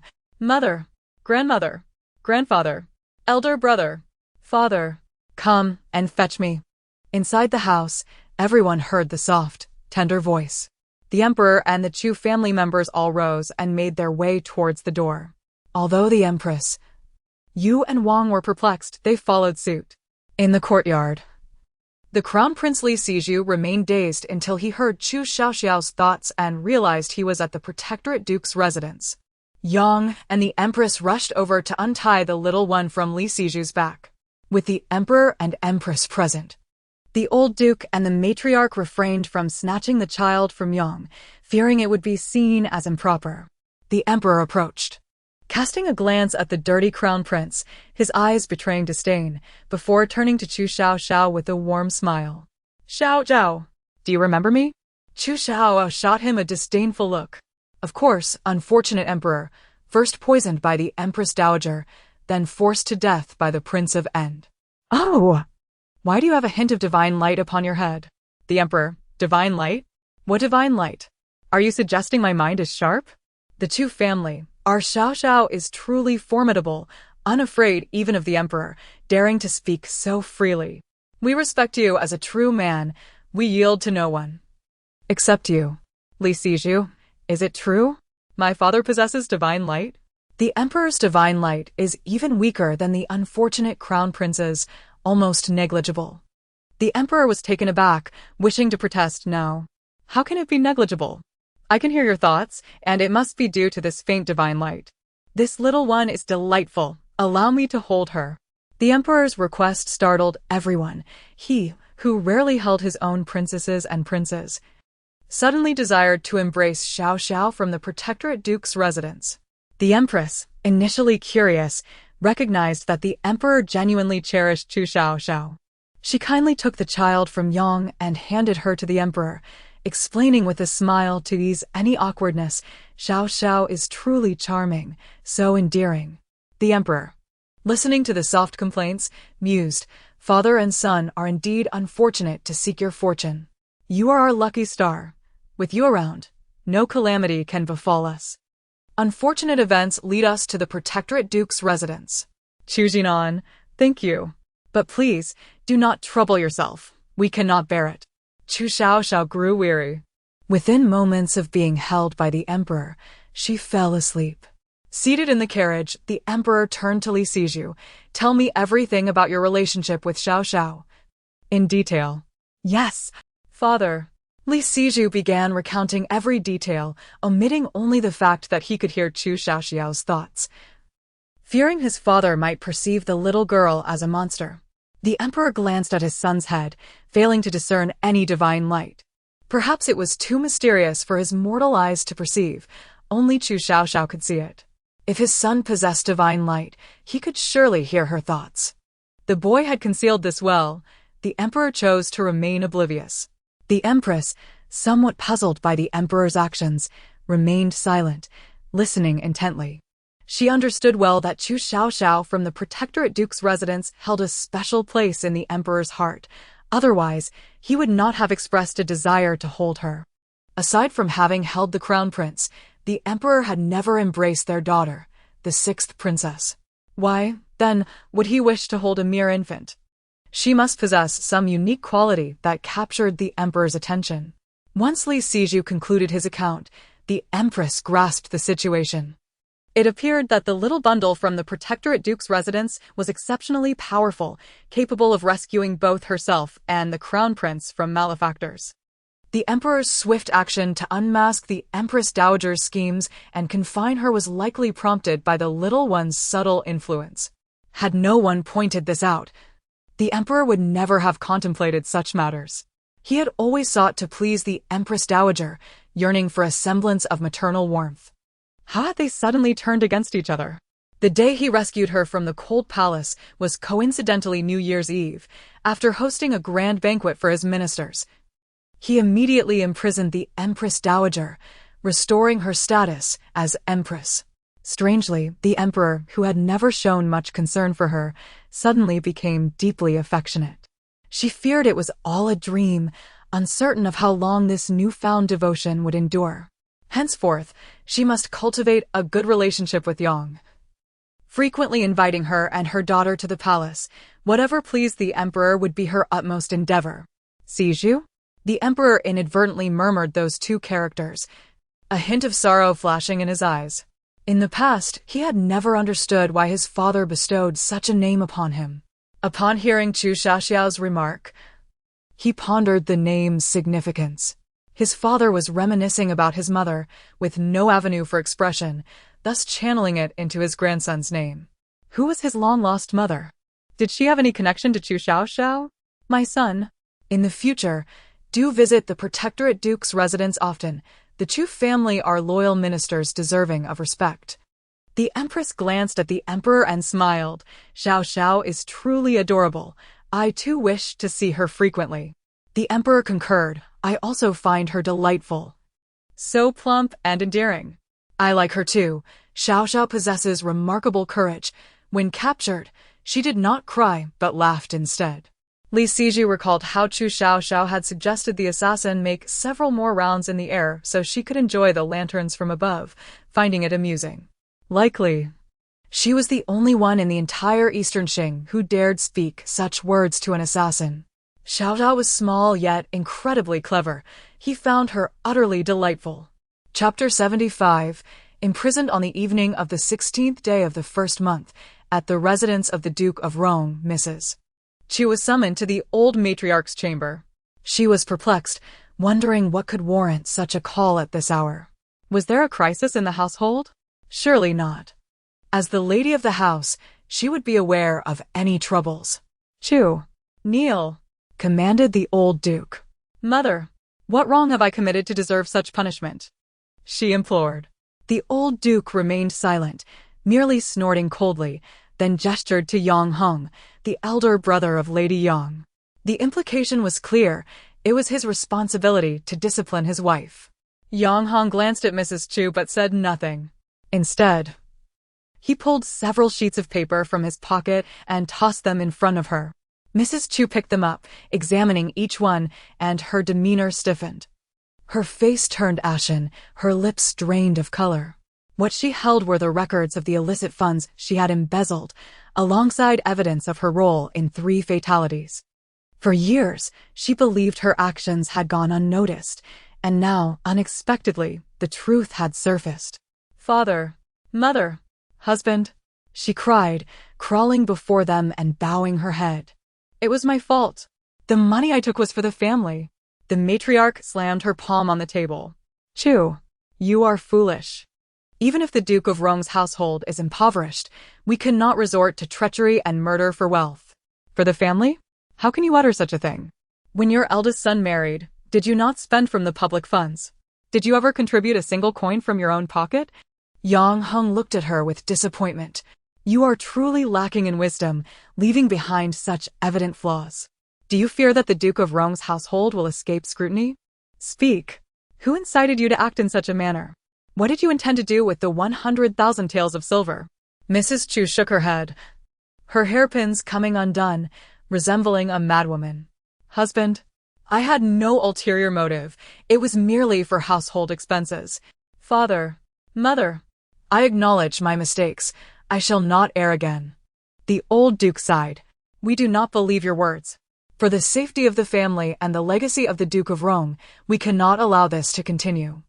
At this juncture, Mrs. Chu dared not protest further. She understood the gravity of her transgressions against the law. If discovered, the Duke of Rong's household would face dire consequences. Yet, she was perplexed as to how her actions had been uncovered by men. How could she maintain her dignity within the household? Should her children learn the truth? How would they perceive her as their mother? With the funds now surrendered, how would she manage her expenses moving forward? Yang Heng, observing the frantic movement of her eyes, discerned her thoughts and made it clear. If you cannot bear to part with that wealth, then you may voluntarily leave the household. The Rome family will not tolerate a person as malicious as you, one who harms both others and herself. You are a rotten apple, capable of dragging the Duke of Rong's household into ruin. The matriarch cast a glance at Mrs. Chu. From this day forth, your authority as housekeeper is revoked and transferred to the second daughter-in-law. You are to be confined for 6 months, eating vegetarian and meditating on your misdeeds. Mrs. Chu comprehended the implications. This was a sentence of imprisonment. Should she refuse, the Duke of Rong's household would cast her out, or worse, divorce her. After briefly inspecting the incriminating documents, Yang Heng informed her, the ill-gotten wealth will not be accepted by the descendants of the Duke of Rome. Your silver will be used for disaster relief, to atone for your sins, and to bestow blessings upon your descendants. Mrs. Chu's face contorted with anguish. That wealth had taken her years to accumulate. Why must it be used for charity? Could she not retain a portion? Yet, it was clear that the Yang family would not entertain her pleas. The matriarch instructed the guards waiting outside, bring her to her courtyard for her confinement. 2 strong matrons entered and forcibly escorted Mrs. Chu away. Little did anyone in the capital know that overnight, the Duke of Rong's household had a new mistress, nor were they aware that Mrs. Chu's nefarious dealings had been halted. After several days of exertion, Yang Heng finally wrapped up all matters. Lady Yang, concerned about any potential fallout, sent someone to inquire and, upon learning that Mrs. Chu's situation had been clarified, breathed a sigh of relief.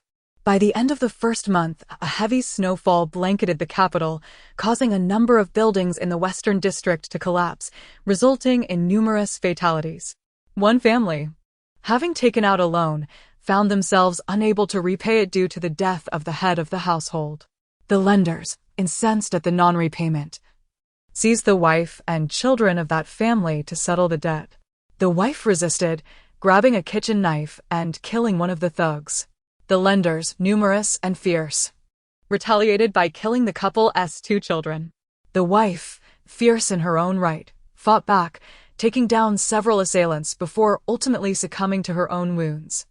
The incident sent shockwaves throughout the realm, inciting the emperor's wrath and prompting a thorough investigation, which quickly revealed a wide network of corruption.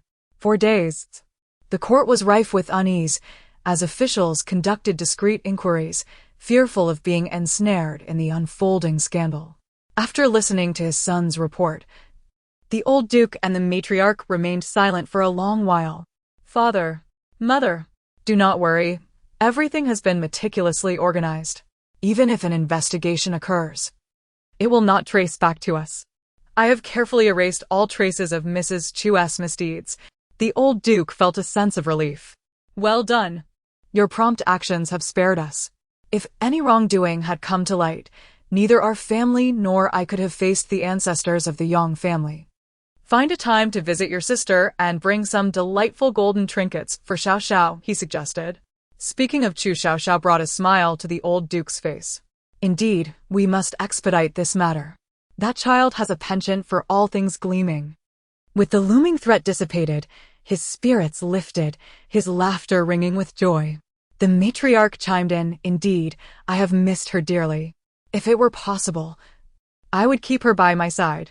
Yang Heng, having encountered Chu Xiaoxiao once, but unaware of her true nature, felt his parents were somewhat excessive in their affection for her. After all, she was merely a baby. Why such longing? Their household was not without infants.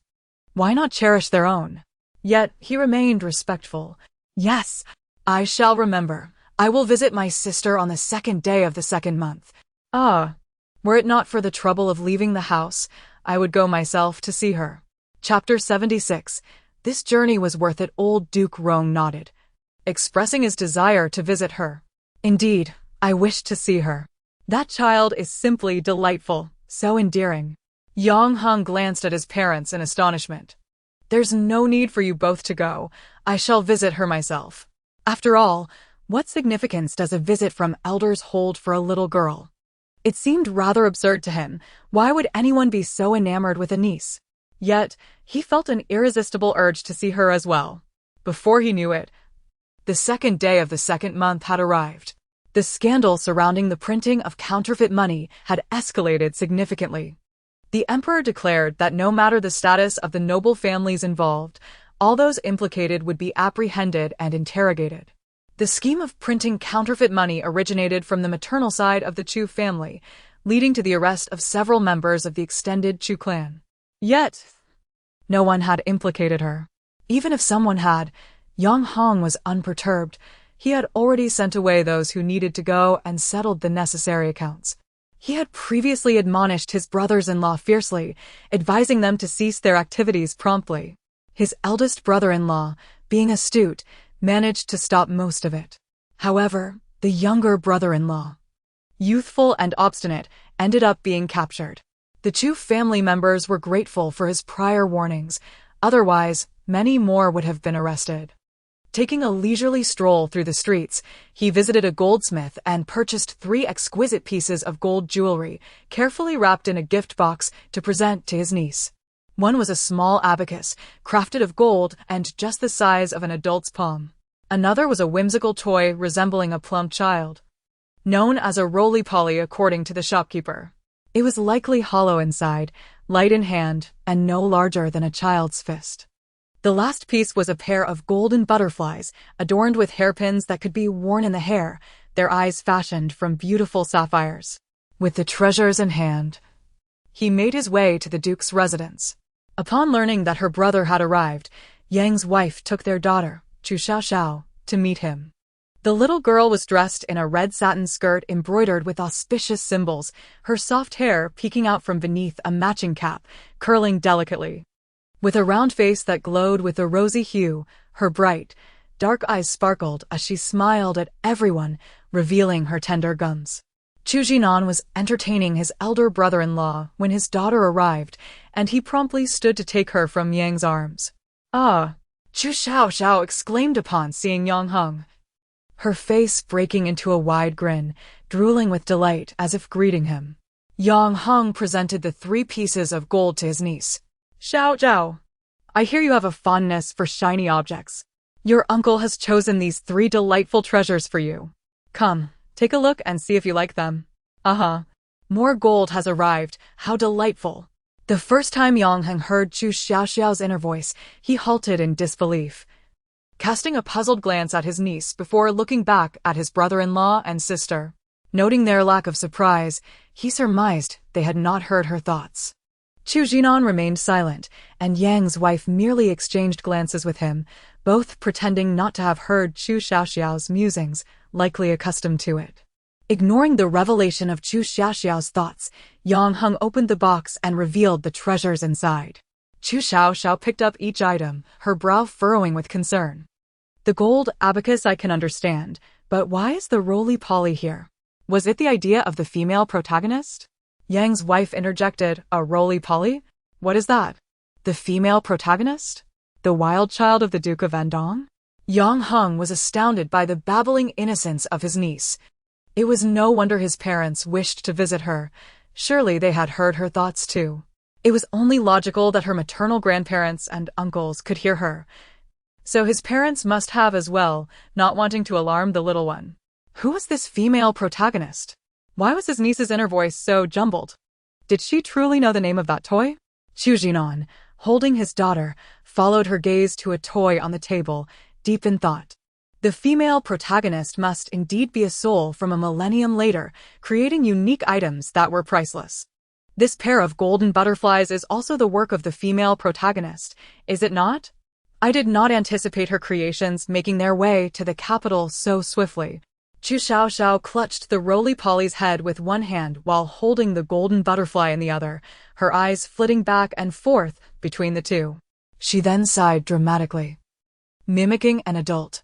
Alas! Yang Heng chuckled at her sigh. "Xiaoxiao, what troubles you? Is it that your uncle's gifts do not meet your approval?"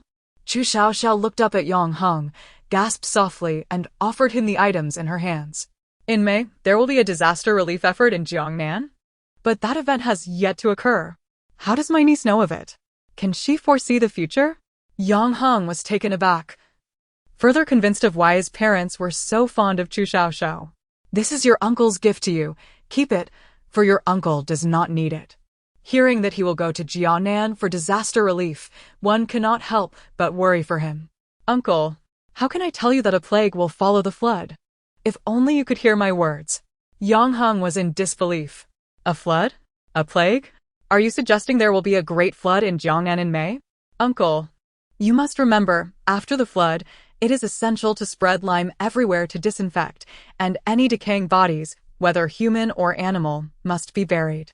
Tell the people not to drink untreated water. It must be boiled and cooled before consumption."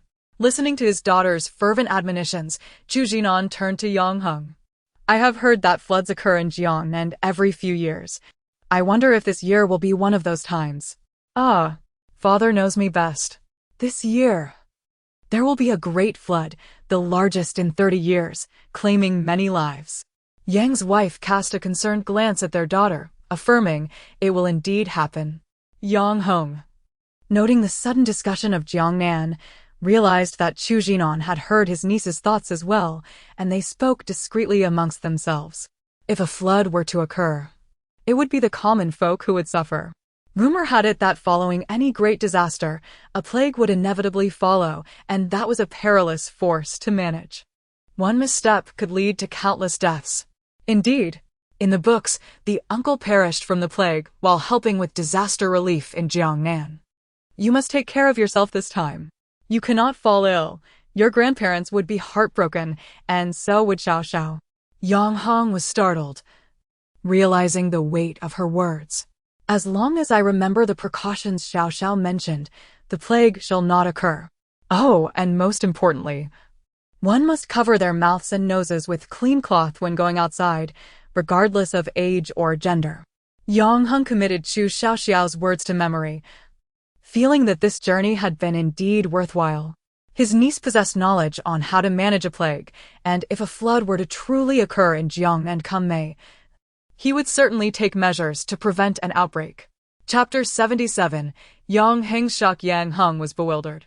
I wonder if the plague in Jiangnan is man-made or a natural disaster. Uncle, be cautious of Prince Duan's people. If he has ill intentions, it could spell trouble. Prince Duan? Yang Hong was astonished. His niece was merely 5 or 6 months old. How could she possibly know of Prince Duan? He was utterly taken aback. The fact that his niece possessed such awareness and foresight was astonishing. Upon returning home, he first sought out his parents. Old Duke Rong inquired, "How is Xiaoxiao? Is she well? Do you like her?" The elderly lady shot a disapproving glance at her son. "What do you mean? You don't like Xiaoxiao? That child is beautiful and blessed. If you don't like her, then you must be blind." Yang Hong dismissed all the maids and servants from the room, closed the door, and quietly asked, "Father, Mother, can you tell me if we can hear Xiaoxiao's thoughts?" Old Duke Rong paused, his expression shifting. "You heard her too? What did Xiaoxiao say to you?" The elderly lady glared at her son. "If it weren't for Xiaoxiao's reminder, how would I have known about the Chu family?" Yang Hong understood now. His parents had sent him to investigate the Chu family and the 3 individuals they had harmed because they had heard his niece's thoughts. It was clear now that his niece possessed the ability to foresee events. She was aware of everything. "I see," Yang Hong nodded, glancing at his parents. "Not only can we hear Xiaoxiao's thoughts, but perhaps my sister, brother-in-law, and the Chu family can hear them too. Is that so?" Old Duke Rong squinted. "Perhaps not. We can hear her because Xiaoxiao is our Yang family's granddaughter, born of my daughter, connected by blood. Why should the Chu family be able to hear her?" The elderly lady shot a glare at old Duke Rong. "Are you foolish? Isn't Xiaoxiao also connected to the Chu family by blood? Why wouldn't they be able to hear her?" The members of the Chu family were taken aback. "Exactly. Xiaoxiao bears the Chu surname. Why should she be claimed as yours?" Old Duke Rong cast a resentful glance at the elderly lady, falling silent. He simply wished to feel special for being able to hear his granddaughter's thoughts. Why must she shatter that illusion? Could he not indulge in a small sense of satisfaction? "Father, Mother, this isn't important." Yang Hong, worried that his parents might argue, continued. "I visited Xiaoxiao today, and she told me that there will be a great flood in Jiangnan in May." "May? That is fast approaching. And then?" The elderly lady inquired with great concern. "Did she instruct you to manage the flood?" Yang Hong shook his head. "No, she said the emperor would send me to Jiangnan." Old Duke Rong immediately spoke up. "That is indeed a good thing. If you can manage the flood there, it would be a contribution to the court." The elderly lady looked at her son. "What else did Xiaoxiao say? Did she only say the emperor would send you to manage the flood? Nothing more?" "She also taught me a method to combat the plague." Yang Hong, feeling uncertain, asked, "Mother, do you think her method will be effective?" "Absolutely effective." The elderly lady replied without hesitation, fully confident in her granddaughter's insights. "That child is extraordinary. She said that the Chu family is the root cause of our Duke Rong's decline. Think about it. If we were implicated in the matter of the debt, what would our household be like now? It is wise to heed her words. Remember what she said." The delightful Xiaoxiao was brought over by the elderly lady. Today was the 2nd day of the 2nd month, a time when dragons ascend, and she dared not take Xiaoxiao out of the estate, fearing she might attract unwanted attention. Though her granddaughter had always returned safely from perilous situations, the elderly lady remained anxious, terrified of the potential dangers that lurked outside. She planned to set up a table in the garden for the family's womenfolk to celebrate together. The arrangements were made, and her granddaughter was brought to her. The Yu and Wang families were in attendance, and Chu Jin also came over to sit beside the elderly lady. Xiaoxiao, may I hold you, dear niece? Ah, Xiaoxiao. Still unable to speak, could only make cooing sounds. Chu Lianlian, holding a piece of cake, teased Xiaoxiao's sister. This is very delicious. Would you like some? If you want to eat, you must let your sister hold you. The little girl huffed, turning her face away, her back to her. Cousin is bad. I won't pay attention to you anymore. You think you can deceive me with just one piece of cake? I won't be so cheap. It should be at least 2 pieces. Pfft. Chu Xin burst into laughter at the little one's words, finding it utterly amusing. Chu Lianlian, unable to hear Xiaoxiao's thoughts, was unaware of what made her little cousin angry. She assumed that Xiaoxiao's earlier actions were simply playful, and she laughed along. Sister is so adorable. She won't let me hold her unless I give her cake. How amusing. The elderly lady, understanding but not revealing, reached out to protect her granddaughter, fearing that her daughter might laugh too hard and drop her. If she fell, it would be dreadful. Her heart would ache. This little one was incredibly endearing. Despite her tender age, she was remarkably clever, captivating even the emperor and empress. Just as the elderly lady pondered this, Crown Prince Li Siju dashed in, exclaiming, Sister Xiaoxiao. Sister Xiaoxiao, I have come to see you. Xiaoxiao turned to look at the Crown Prince, her little brows furrowed tightly. You came to see me empty-handed? How genuine of you. You brought only your 2 eyes and nothing else. They say the pastries from the imperial study are delicious. Couldn't you bring some? The elderly lady interjected, Xiaoxiao. Regardless of how exquisite the pastries are, we shall not covet them. Your grandmother will have someone make them for you. Li Siju lamented. Why am I so foolish, only thinking of visiting Sister Xiaoxiao and forgetting to bring anything? Last time, Sister saved my life. How can I come empty-handed? He looked down at himself, noticing a fine jade pendant hanging at his waist. He took it off and offered it to Xiaoxiao.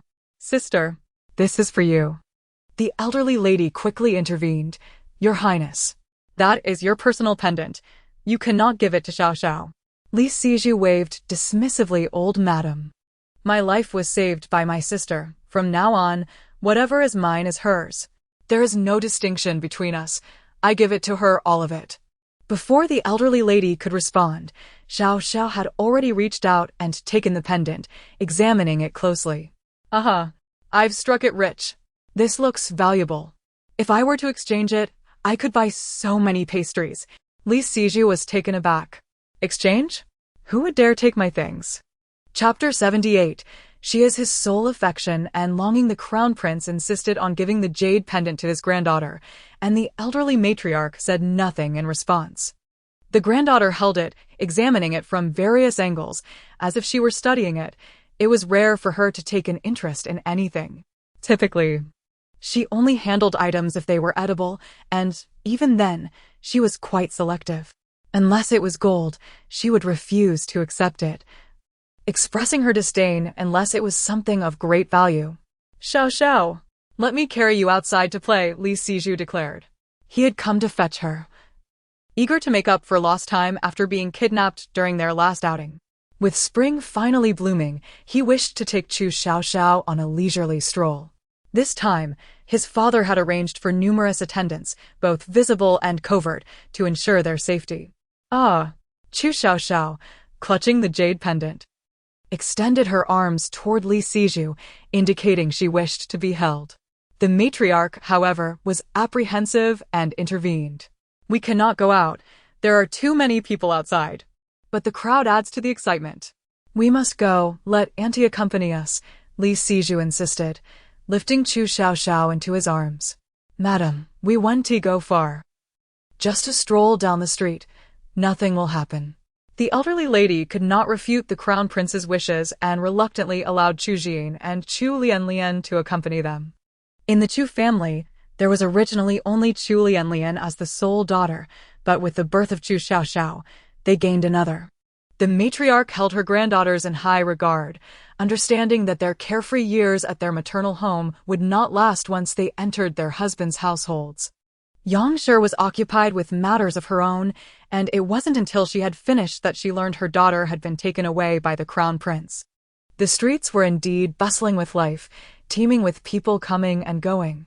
Concerned for the crown prince's safety amidst the crowd, Chu Xiaoxiao led them to a tea house. Requesting a private room and ordering a pot of tea along with an assortment of pastries, she positioned Li Siju and Chu Xiaoxiao by the window to enjoy the scenery, believing it to be a safe arrangement. During the day, in a crowded tea house, it was unlikely that any ill-intentioned individuals would approach them. Although the crown prince was merely 8 years old, to avoid any impropriety, Chu Xiaoxiao left the door of the private room ajar. It was just the 4 of them inside, with no outsiders present. Li Siju's attendants stood guard outside, while the tea house was filled with the sounds of patrons coming and going. Since her marriage, Chu Xiaoxiao had not visited such places. In her past, burdened by guilt over her inability to bear children, she had never dared to overstep her bounds, remaining quietly in the background. It wasn't until her little niece insisted on her company that she ventured out, fearing judgment from others. Observing the 3 children frolicking by the window, her mood gradually lifted. She leaned out to catch a glimpse of the lively street, her brow unwittingly relaxing. Having returned home after her divorce, the Zhang family had repaid her dowry and provided compensation, ensuring her future was secure. Yet, in public, she still lacked confidence. Her mother had suggested she remain at home indefinitely, but she yearned for independence, aspiring to establish her own household.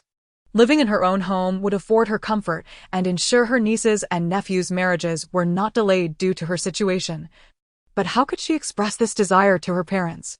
Her gaze drifted outside, her thoughts unfocused, lost in her own reflections. Unbeknownst to her, this scene was observed in its entirety by a mounted general passing by on the street.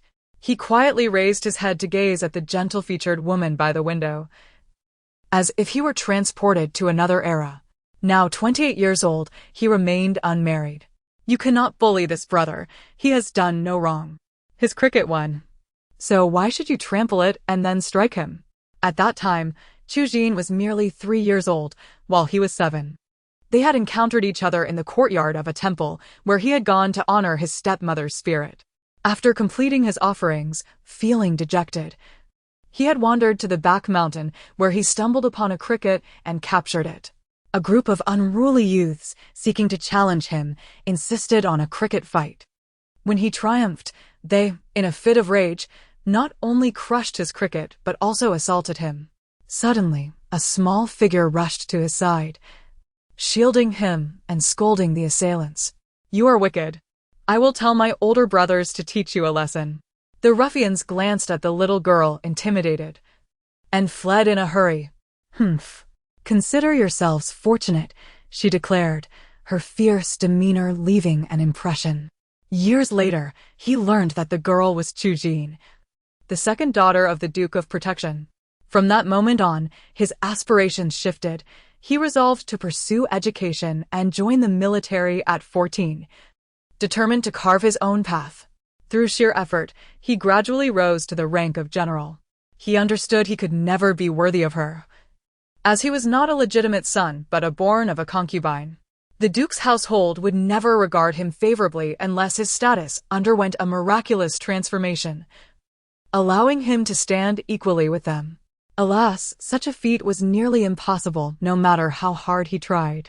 Hearing of her marriage, he wept bitterly in the frigid nights at the border, drowning his sorrows in wine. When news of her return home after her divorce reached him, he felt a surge of exhilaration, longing to shout to the heavens. Finally, he had the opportunity he had been waiting for. This time, he would not let her slip away. Regardless of the obstacles, he would bind her to his side. She was his sole concern and longing throughout his life. Who is that man on horseback? Why does he keep staring at us? Chu Xiaoxiao inquired. Li Siju replied, I am uncertain. Judging by his attire, he seems to be a soldier stationed at the border. Chu Xiaoxiao turned to glance at the man, failing to recognize him. Below, Jiang Chenjue met Chu Xiaoxiao's gaze, momentarily flustered.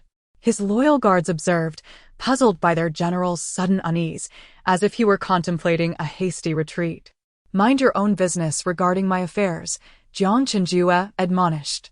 Over the years, he had contributed significantly to his family's welfare, and now he intended to establish a separate residence. His wife would not need to serve her in-laws. With his stepmother deceased, he had no mother, and his wife would not have a mother-in-law. Though his father was still alive, their relationship was as distant as if he were gone. He had come to terms with it, treating it as if the Jiang family had perished entirely. Chapter 79. The Crown Prince is mine. You shall not covet, for the Jiang family is unworthy. Miss, someone has sent you a fruit box, along with a selection of pastries, the waiter explained as he delivered the items, leaving Chu Jin utterly perplexed. Rarely venturing out, she pondered who might have sent her such a gift. After mentally reviewing her acquaintances, she could not recall anyone who would remember her with such a gesture. Her former close friends had long since drifted apart. Who would think to send her a fruit box? The fruit box, a specialty of the tea house, resembled a fruit platter but contained whole, freshly cleaned fruits ready to eat. Such fruits are indeed precious, and a box of this size must have cost a considerable sum. Chu Xin furrowed her brow. Do you know who sent it? The waiter shook his head. I do not know. It was delivered by a passing general. A passing general? Chu Jin's brow knitted tighter. Could it be the general she had seen downstairs? They had only met once, and she did not recognize him. Why would he send her a fruit box? He appeared grizzled, dressed in military attire, and did not seem to belong to the Chu family army. Why would he present her with a gift? At that moment, Chu Xiaoxiao was entirely absorbed in observing the bustling street outside, oblivious to her aunt's emotions. The little dumpling, held in the arms of Crown Prince Li Sizu, stood on a stool, clutching the windowsill with her tiny hands, her big round eyes peering down in wonder, occasionally exclaiming with delight. Chu Liannian occasionally fed her bits of pastry, and the little dumpling beamed with joy, drooling and accidentally spattering the prince's attire. Li Sizu, ever the neat freak, did not mind at all. After all, she was his beloved sister and his savior. The little dumpling's gaze drifted to the street vendors setting up their stalls, where an array of delicious snacks awaited. The intoxicating aroma of tofu pudding mingled with the smoky scent of grilled meat, awakening the appetites of passers-by. Chu Xiaoxiao too yearned for a taste, but alas, she was too small to indulge. Children frolicked nearby, their laughter ringing like silver bells, stirring envy within her. Oh! When will I grow up? When will I be able to savor all the delicious food? Chu Jin chuckled softly at the thought. Her niece was indeed a glutton, fixated on wealth. Li Sizu longed to tell her that once she turned 1 year old, she would be grown up, and he would take her to sample all the delicacies of the capital. Glancing at the throng of people bustling about the street, she sighed. Oh! When will I be able to run around without being carried? The streets are so lively. I wish to weave through the crowd. Li Sizu replied. I shall carry you down. You will experience it immediately. Without hesitation, he lifted Chu Xiaoxiao and made his way to the door. Chu Jin gasped, Your Highness. Where are you going? Chu Liannian stood by, unsure, wishing to accompany the crown prince, but fearing the gossip that might arise, for she was a young lady now. Chu Jin stood up, taking Chu Liannian's hand. I will accompany you both. No need, Li Sizu insisted. I shall take my sister down for just a moment. You both wait here for me. The little dumpling giggled with delight, thrilled at the thought of experiencing the bustling street. Outside, the streets were indeed crowded. Some pedestrians held folding fans and wore silks and satins, clearly members of affluent families, while others donned simple garments, carrying bundles, likely travelers from afar. Each was busy with their own affairs, whether trading or engaging in idle chatter. Occasionally, a splendid carriage would glide by, its curtains lifting to reveal a flash of vibrant attire or a delicate visage, prompting onlookers to cast envious glances.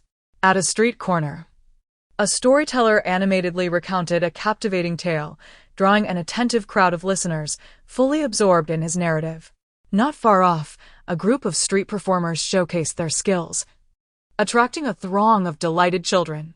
Ah, the streets of ancient times are quite fascinating, filled with delectable treats. I wonder if the heroine has brought any culinary delights to the capital, mused Chu Xiaoxiao. Heroine? Who is this heroine? Li Sizu ambled along, cradling Chu Xiaoxiao, embodying a picturesque scene. A remarkably handsome young boy, holding a festively clad little dumpling, undoubtedly suggested a sibling bond, for how else would they be out together? Chu Xiaoxiao interjected, "You all have quite the imagination. We are not siblings." Li Sizu replied, "If one wishes to say so, I do not object." Chu Jin took Chu Xiaoxiao from Li Sizu's embrace, while Chu Lianyan hurried to pour him a cup of water. The crown prince accepted it and drank eagerly. Suddenly, a 5 or 6-year-old girl burst in, pointing accusingly at Chu Lianyan. "You shameless one! Why did you pour tea for my brother the crown prince? He is mine. You cannot covet him." Chu Lianyan was taken aback, her face paling as she hastily explained, "I do not covet him. The crown prince was tired, and I merely poured him a cup of tea." Li Sizu's expression darkened. At only 8 years of age, he found it perplexing that this girl, barely 5 or 6, would claim him as hers. He belonged to his parents and himself. "Who are you?" he demanded. "Who told you that I am yours?" "Crown Prince. I am Liang Yanwei." The little girl, not particularly attractive, with a flat nose, small eyes, and crooked teeth, looked rather unkempt, as if she had just rolled in the dirt. "My mother said I am destined to be the crown princess. No one else is worthy of you." The little dumpling, Chu Xiaoxiao, gazed at the girl with curiosity. "Who is Liang Yanwei? Are there any high-ranking officials with the surname Liang in the court?" "Ah, I see. She is the great-granddaughter of Grand Tutor Liang." Poor Li Sizu. He seems to have attracted the attention of the Liang family. Li Sizu regarded Liang Yanwei with displeasure. "You are the great-granddaughter of Grand Tutor Liang?" Despite her young age, she performed her greetings with remarkable formality, indicating she had clearly been trained with care. "Ancient women are truly impressive," reflected Chu Xiaoxiao, at just 5 or 6 years old. The age when modern children are in kindergarten, she is already preoccupied with her lifelong ambitions. Chapter 80, "You and your brother were born to others." Chu Jin furrowed her brow slightly, feeling her niece's words rang true. The Liang residence was indeed worrying too soon. It was uncertain who would ultimately claim the title of crown princess, so how could they burden a child with such matters? Did they not fear the mockery of others? Li Siju could no longer endure the sympathetic gaze from the little dumpling, Chu Xiaoxiao, and waved her hand at Liang Yener, saying, "You may leave. Without the crown prince's summons, you cannot intrude." "Yes, this humble daughter takes her leave." Liang Yener respectfully performed a curtsy and prepared to exit. However, as she reached the door, she suddenly turned back, glaring fiercely at Chu Lianlian. "The crown prince is mine. You cannot take him away, or I shall have my great-grandfather deal with you." Chu Lianlian was intimidated by her fierce glare, feeling utterly innocent. All she had done was pour the crown prince a cup of tea. What had she done to deserve such animosity? Besides, she was 3 years older than the crown prince. How could she possibly become the crown princess? This little girl was truly being unreasonable. "Humph. Liang Taifu is not your great-grandfather." "What?" Chu Jian perked up her ears. Liang Taifu was not this little girl's great-grandfather? Then who was? Li Siju, merely 8 years old, did not quite grasp the situation. He picked at a few crumbs of pastry and fed them to Chu Xiaoxiao, pointing at her. "You should have no shame. Enticing the crown prince at such a young age." Chu Xiaoxiao widened her round, glistening eyes, her dark pupils swirling as her little face darkened. "Originally, it was none of my concern, but since you insisted on provoking me, I shall speak. Your father lacks the ability to bear children. You and your brother are both born of others." "Chu Jin, there is such a thing? Liang Taifu's grandson lacks the ability to procreate? Could it be that he, like someone surnamed Zhang, had been poisoned?" Neither Chu Lianlian nor Li Siju reacted. One could not hear the dumpling's thoughts, and the other was unaware of the meaning of procreation. At the door, Liang Yener stood there, hands on her hips, glaring at Chu Xiaoxiao, wanting to retort further but was called away by a maid. With the departure of the disliked person, Chu Xiaoxiao immediately lost her energy, truly exhausted from play. Yawning repeatedly and rubbing her eyes with her small hands, Chu Xian recognized her fatigue and swiftly picked her up to soothe her. The little dumpling was obedient, resting in her aunt's embrace, and soon fell asleep. After bowing to Li Siju, she carried the child out. By chance, they encountered Liang Yener again. Upon seeing them about to leave, she approached and attempted to grasp Li Siju's hand. Li Siju shook her off, unexpectedly causing Liang Yener to stumble and fall to the ground. Liang Yener had never experienced such humiliation. She immediately burst into loud wails, her cries echoing. Chu Xian feared she would disturb her peacefully sleeping niece and was eager to depart quickly. Then came a woman-esque cold reprimand from behind. Why is the second miss of the Hugwood Duke's residence fleeing? Did you make my daughter cry? Chu Xian. How rude of you, I am speaking to you. Why do you ignore me? Before their marriages, they often attended gatherings and were the fiercest of rivals. Their family backgrounds, one scholarly and the other martial, held mutual disdain. After she married Zhang Chuanrong, they had not crossed paths again, and now, to encounter her without checking the almanac was truly tiresome. Yu Simin, while soothing her daughter, derided Chu Xian. What? After the divorce, you dare not show your face? You don't even greet anyone. How small-minded of you. Whatever happened to the fearless Chu Xian? Has life dulled your spirit? Ha ha ha. Delightful. You used to compete with me in everything. What of it now? Your man cannot bear children, while mine is quite capable. None of our concubines have given birth. Yet I have given the Liang family a son and a daughter. Are you envious? Even if you are, it is of no use.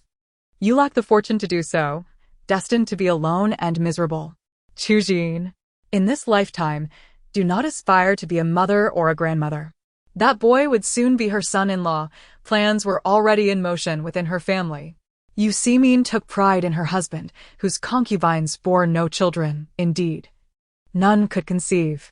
Yet she had, just a year after marriage, given birth to a son, and 2 years later, a daughter. A son and a daughter. Such a perfect combination. Her in-laws treated her very well. Both families spoiled her, granting her every desire. In the capital, countless noblewomen envied her life. If her daughter married the crown prince and entered the palace, her glory would know no bounds. Chu Xiaoxiao was stirred awake, her eyes fluttering open as she spotted Yu Simin standing not far away, her expression turning furious. The little dumpling clenched her tiny fists, pouting fiercely. Humph. Foolish one. Sold and counting money for others. Your son and daughter are not your husband's offspring. They belong to your father-in-law. What? Chu Xian's head buzzed, unable to fathom. Yu Simin and her father-in-law? This was too shocking. Li Siju stood nearby, biting his lip, looking at the little dumpling in astonishment. He then approached and took her from Chu Xian's arms, seizing the opportunity to speak to her. Go remind that woman not to be too arrogant. Chu Xian paused for a moment, then swiftly comprehended the crown prince's intention. To strike at the heart. If Yu Simin were to discover that her 2 children were fathered by her father-in-law, would she not be driven to madness? The irony of her son and daughter being half-siblings to her husband's children was almost laughable. She forced herself to lift her head and walked up to Yu Simin. My man cannot bear children due to being poisoned by his legitimate mother, causing his infertility. Why is it that your husband can only allow you to conceive? Are you perhaps jealous? Have you given the concubines contraceptive medicine? You speak nonsense. I have never been so malicious. Chu Xian regarded her with sympathy, a faint smile gracing her lips. If that is the case, then why can your husband's concubines not conceive? Why can you alone? What do you possess that they do not? If one concubine fails to conceive, that might be a coincidence, but if 5 or 6 do, what does that signify? Yu Simin laughed as if she had heard a joke. Ha ha ha, Chu Xian. Is your jealousy so blatant? Just because I have a son and a daughter? Are you displeased? Sighing, Chu Xian looked at Yu Simin as if she were a fool, her eyes filled with pity. What does your situation have to do with me? I have no reason to be envious. I merely offer good-hearted advice. Consider many matters carefully. Do not suffer the same hidden losses as I did. Why can your husband only allow you to conceive? Is that mere coincidence? Chapter 81. Separate residents having spoken, she patted Yu Simin's shoulder and sighed heavily. Give it some thought. There are not so many coincidences in this world. With those words, she turned swiftly and departed with her entourage, leaving Yu Simin frozen in place like a statue. Deep down, she too harbored doubts about the matter, yet she dared not speculate. Today, upon being reminded by Chu Xiaoxiao, the lingering uncertainties resurfaced and occupied her mind. Who was the man from that night? Could it truly be that she had mistaken him in her drowsiness? That night, only 6 months after her marriage, she recalled vividly that her husband had taken rest at a concubine's quarters. Out of spite, she had gone to bed early. In the dead of night, she awoke feeling parched and heavy, a sense of oppression weighing down on her. As she groggily opened her heavy eyelids, she saw a man leaning over her. Assuming it to be her husband, she closed her eyes again. However, something felt amiss. The man's scent was unfamiliar, and his touch was not like her husband's. Struggling to open her eyes once more, she discerned a blurry silhouette that indeed did not resemble her spouse. She pushed him firmly and demanded, "Who are you?" The man, in anger, covered her face with her skirt, refusing to speak and continuing his actions. She thought to herself that no one in the residence would dare enter her chamber. It must be her husband. Eventually, she drifted back to sleep, unaware of when the man departed. The following day, when she inquired why he had covered her face with her clothing, the man hesitated, clearly oblivious to his actions from the night before. When she pressed further, he shot her an unwilling glare and remained silent. This incident had lingered in her mind as a shadow of doubt. She believed the man was merely displeased at her inquiries regarding their bed matters and had not pursued it further. Yet today, the doubts swelled within her. Why was it that her husband's numerous concubines could not bear children, yet she had given birth to 2? The old master cherished these 2 children as if they were his own eyes, even more so than her husband did. Whenever he saw the children, his joy was boundless, reluctant to let them go when he embraced them. Indeed, it was a grandparent's affection. She intended to investigate this matter gradually, without haste. If there was anything to uncover, she was certain she would find it. At the Pingning Marquise, Jiang Chenjue returned unexpectedly. After freshening up, he sought out his father, the Marquis. Years had passed since his departure, and both his grandparents had passed away, leaving only his father and stepmother as the elders in the household. He was well aware that his stepmother had never favored him, so he avoided her presence and instead approached his father, wishing to discuss something of great importance. The Marquis was not particularly capable and held a trivial position in the court, which he had attained thanks to Jiang Chenjue's influence. The heir, Jiang Chenyu, was much like his father an idler, and the several illegitimate sons were of no promise. Among them all, only Jiang Chenjue had achieved something substantial. From a young age, he had entered the military and, through his diligence, attained the rank of a 4th-grade general. Upon seeing Jiang Chenjue enter, the Marquis felt as though he were gazing upon another person. Mother and son bore a striking resemblance. Years ago, when his cousin had become pregnant, she had gone to pay her respects to the legitimate wife and, on a snowy, slippery day, had fallen and suffered a miscarriage, leading to the loss of both mother and child. At that time, he had been away from the capital and had not even had the chance for a final farewell. Subsequently, a new rule was established in the Marquis. If a concubine was pregnant, she no longer needed to pay respects to the main wife. Jiang Chenjue knelt to pay his respects to the Marquis, who sat there in a daze, silent for a long while. A son paying respects to his father. Yes. Jiang Chenjue rose and took a seat nearby. Father, I have something of great importance to discuss. His gaze lingered momentarily on those surrounding the Marquis, who understood and gestured for them to leave. Once the servants had exited and the door was closed, Jiang Chenjue took out a neatly folded piece of white silk from his sleeve and presented it. The Marquis, with a look of suspicion, accepted it, unfolded it, and was met with delicate handwriting. Chenjue, my son, Your mother is about to depart this world. What will you do then? The main wife, Chen, cannot tolerate me and has deliberately set up Chin Mama to push me. I am already 6 months pregnant, and falling now is tantamount to losing my life. I fear I cannot survive this trial. Chen Jue, listen to me, bide your time, and find a way to leave the Pingning Marquise. Your father is indifferent, and Chen has 100 ways to ensure you follow in my footsteps. The old lady is still somewhat kind. After I am gone, you must stay close to her. Cousin, you have wronged me. If not for you, how could I have become your concubine? To bear the eldest illegitimate son? You have not only harmed me but also my child. If my son ever seeks you, I implore you to grant his request. This letter was evidently penned by his cousin, who, knowing her time was short, had written it while enduring great pain, with several dark ink stains marking the paper. Holding the silk, the Marquis's hands trembled uncontrollably as he suddenly turned to his son, demanding, "Why did you not present this back then? So much time has passed. What significance does it hold now?" Jiang Chenjue rose and knelt again, respectfully bowing his head. "Father, I did not intend to reveal the silk. It was merely my unfilial desire to request a separate residence, hoping you might consider my mother's plight and grant my request." Separate residence?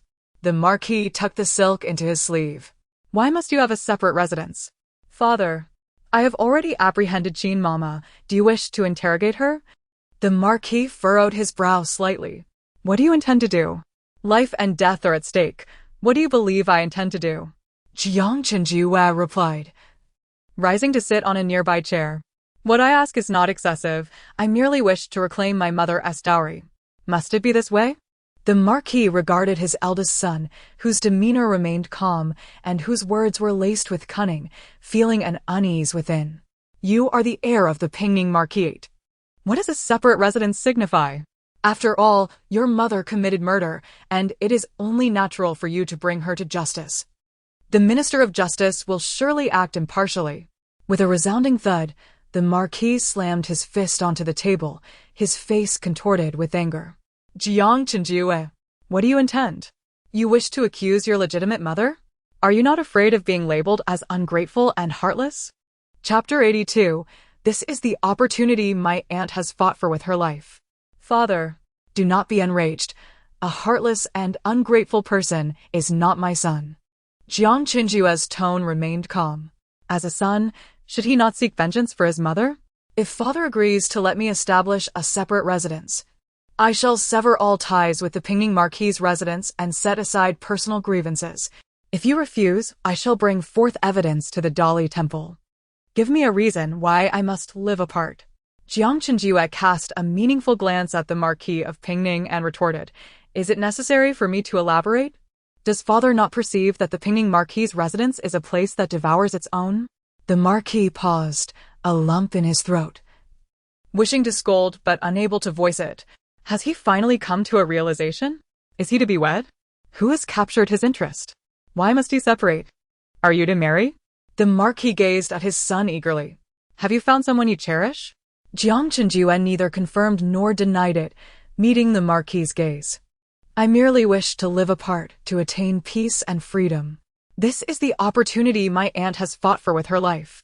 Father, I hope you can consent." After a long silence, the Marquis took a deep breath, closed his eyes, and acquiesced. "Very well. You may establish a separate residence, and from henceforth, there will be no association with the Pingning Marquis's household. Where is Aunt Jean? I wish to know what transpired back then."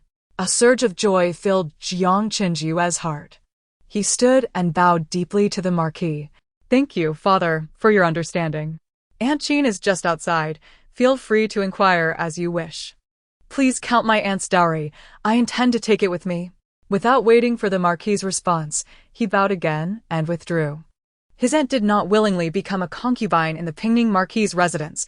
It was his father's beastly nature that forced her to submit while staying there. She had attempted to end her life several times, only to be saved by his father, and eventually, with his birth, she had no choice but to endure her predicament. To put it plainly, his father was a scoundrel who sought to possess his aunt, deceiving her into believing he would marry her as his legitimate wife, only to wed Jin instead. The entire Pingning Marquis's residence was a convoluted mess, and he wished not to partake in it, desiring only to escape this mire. Should he eventually marry Chu Xiaoxiao, he would even less wish for such a kind-hearted person to be ensnared in this web of strife. Chen could not bear to see him prosper. If he outshone his brother Jiang Chenyu, he would surely suffer the consequences. After leaving his father, Jiang Chenyu promptly departed the residence, heading to the estate he had purchased just last month. It was a spacious three-entry courtyard, situated far from the Pingning Marquis's residence, but not far from the Duke of Huguo's mansion, accessible within the time it took to brew a pot of tea. The servants in the household were those who had accompanied his aunt as dowry, and the steward was Uncle Yu, who had always been by his side. The residence was devoid of young and beautiful maidservants, only elder women and young boys. Upon receiving news that Jiang Chenyu had left the Marquis's residence, the head matron Chen was struck with unease.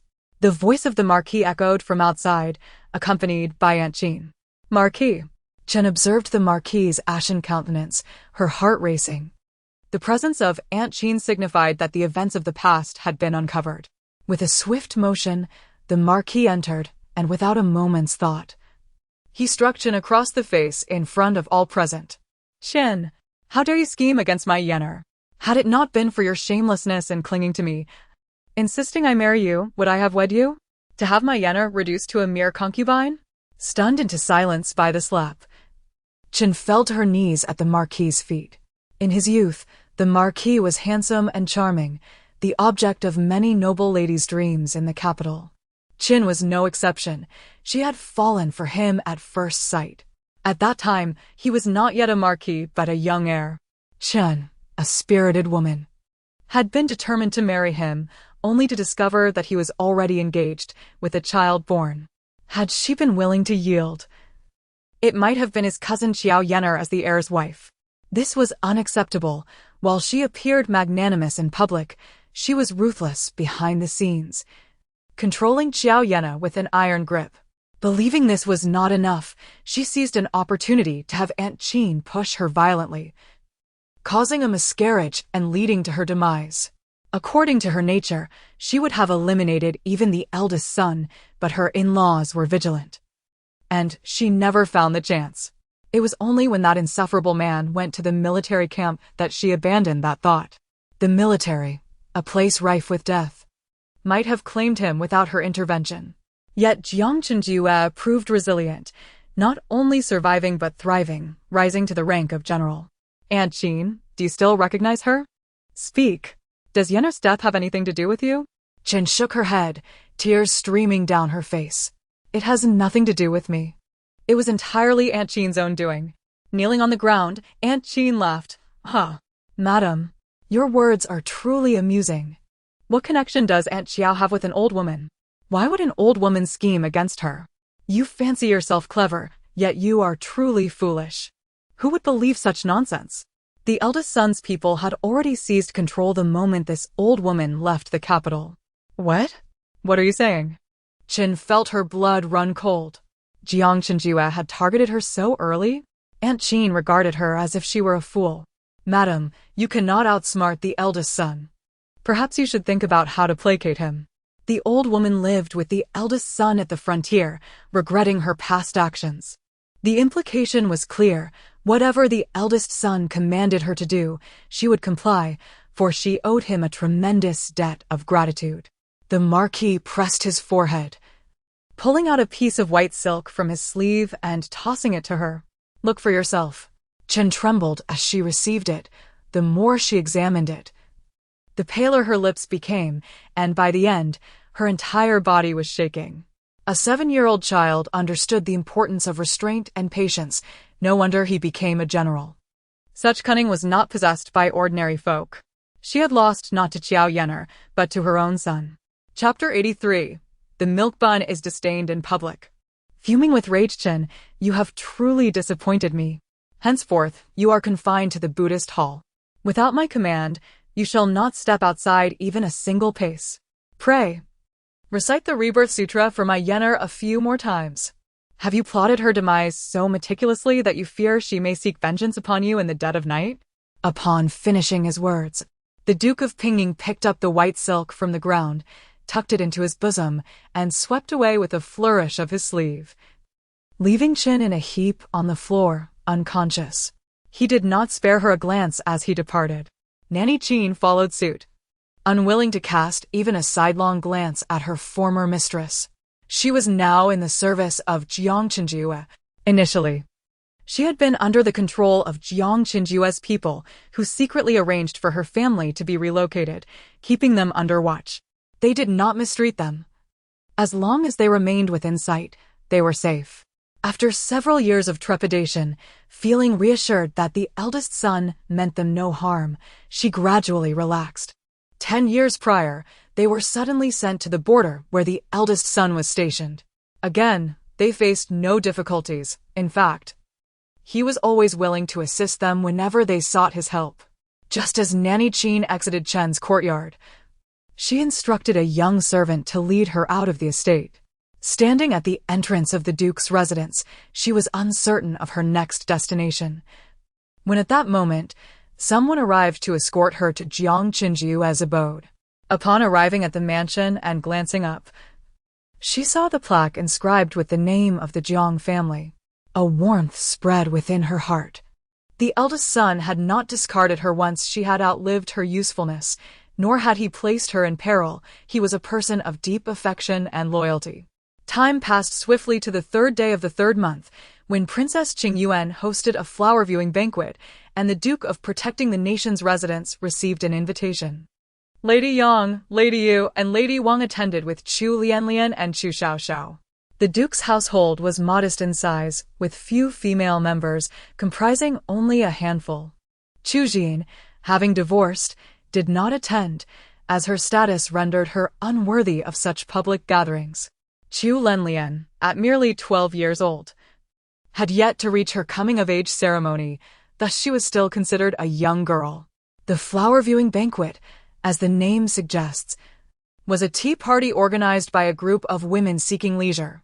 Any household with connections and wealth could host such an event. By the time Lady Yang and her entourage arrived, it was already late, and many ladies and young misses were present. Chu Jinan did not attend that day. Although Prince Xiao had sent him an invitation, he was occupied with matters at the military camp in the outskirts, accompanied by Chu Yifei to address issues there. With the peach blossoms in full bloom in March, a flower-viewing banquet was indeed a splendid idea. Ah, Princess Qingyuan is truly impressive. Having gathered such a variety of colorful peach blossoms, it looks magnificent. I wonder if there is peach blossom wine to savor. If so, I shall certainly indulge. Lady Yang, you dare to speak so boldly. A mere infant only a few months old should not even think of drinking wine. Madam Chu, come, sit here. Allow me to hold your little one. How adorable. I envy you greatly. Indeed, Madam Duke. How do you raise your child to be so plump and lovely? Truly, they are irresistibly delightful, enough to melt one's heart. Look at your words. It is merely a girl. What is there to be treasured?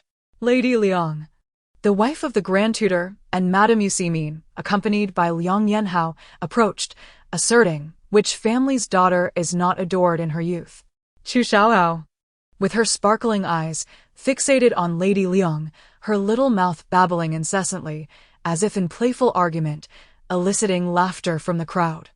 The little one was clearly upset by the disparagement. In an effort to alleviate any awkwardness for Lady Yang, someone interjected, Madame Liang, you misspoke. Just look at the child from the Duke's residence. My eyes are brightened by her presence. Others added fuel to the fire. Indeed, some children are born with small eyes and flat noses, exhibiting a certain petulance, appearing rather unrefined. Oh, ho. This aunt speaks so bluntly. Small eyes and flat noses, doesn't he that describe Liang Yanhao? I wonder if Li Siju has arrived today, as Liang Yanhao has been proclaiming herself the future princess consort. Gasp. Lady Yang inwardly drew a sharp breath, her gaze scrutinizing Liang Yanhao, who was indeed glancing around, seemingly in search of someone. Could it be the crown prince? The future princess consort? Based on the words of Grand Tutor Liang, it might indeed be possible. Lady Liang surveyed the circle of women, all raising their teacups. Pretending to sip tea while stifling laughter, she was, in fact, quite vexed. However, as the speaker was a lady of the highest rank, the wife of the grand scholar, she dared not confront her directly. Though her father-in-law held a prestigious title, her husband was merely a compiler at the Hanlin Academy, far inferior to that lady. With husbands of equal rank, how could she dare to challenge her? Casting a cold glance at that lady, her gaze then shifted to the chubby-faced child, with a proud nose and eyes as dark and glistening as grapes, appearing as if she had stepped out of a traditional painting. With a huff, she remarked, "Girls mature and transform. What use is it to be pretty now? Who knows how they will look when they grow up?" The milk bun, openly scorned, was filled with indignation. Being held, she jumped up and down, flailing her arms, incessantly exclaiming, "Ah, ah, oh, oh." Her demeanor was simply adorable, fiercely cute.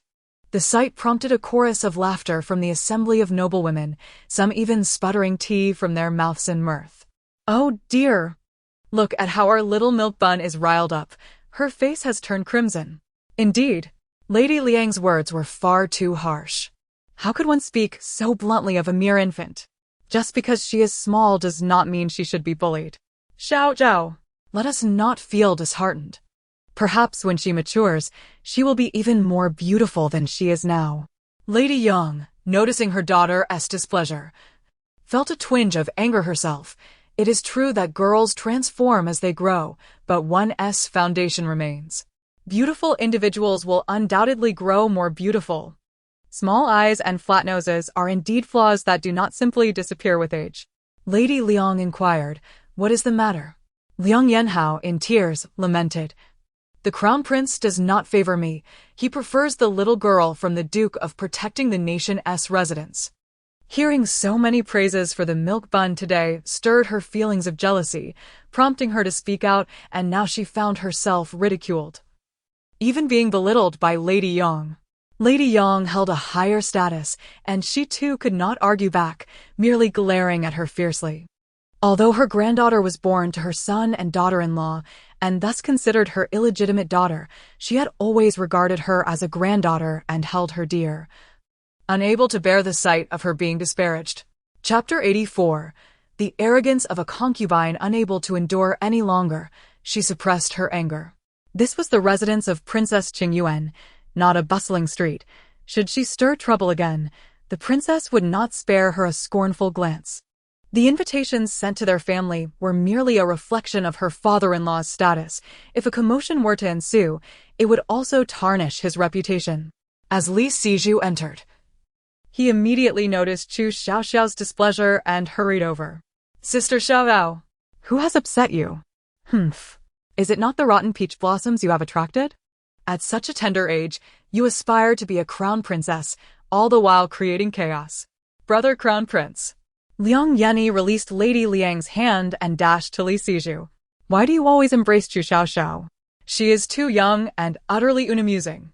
"Brother Crown Prince, shall we go play outside?" The gathered ladies suddenly understood Lady Liang's animosity towards Yang and Chu Xiaoxiao.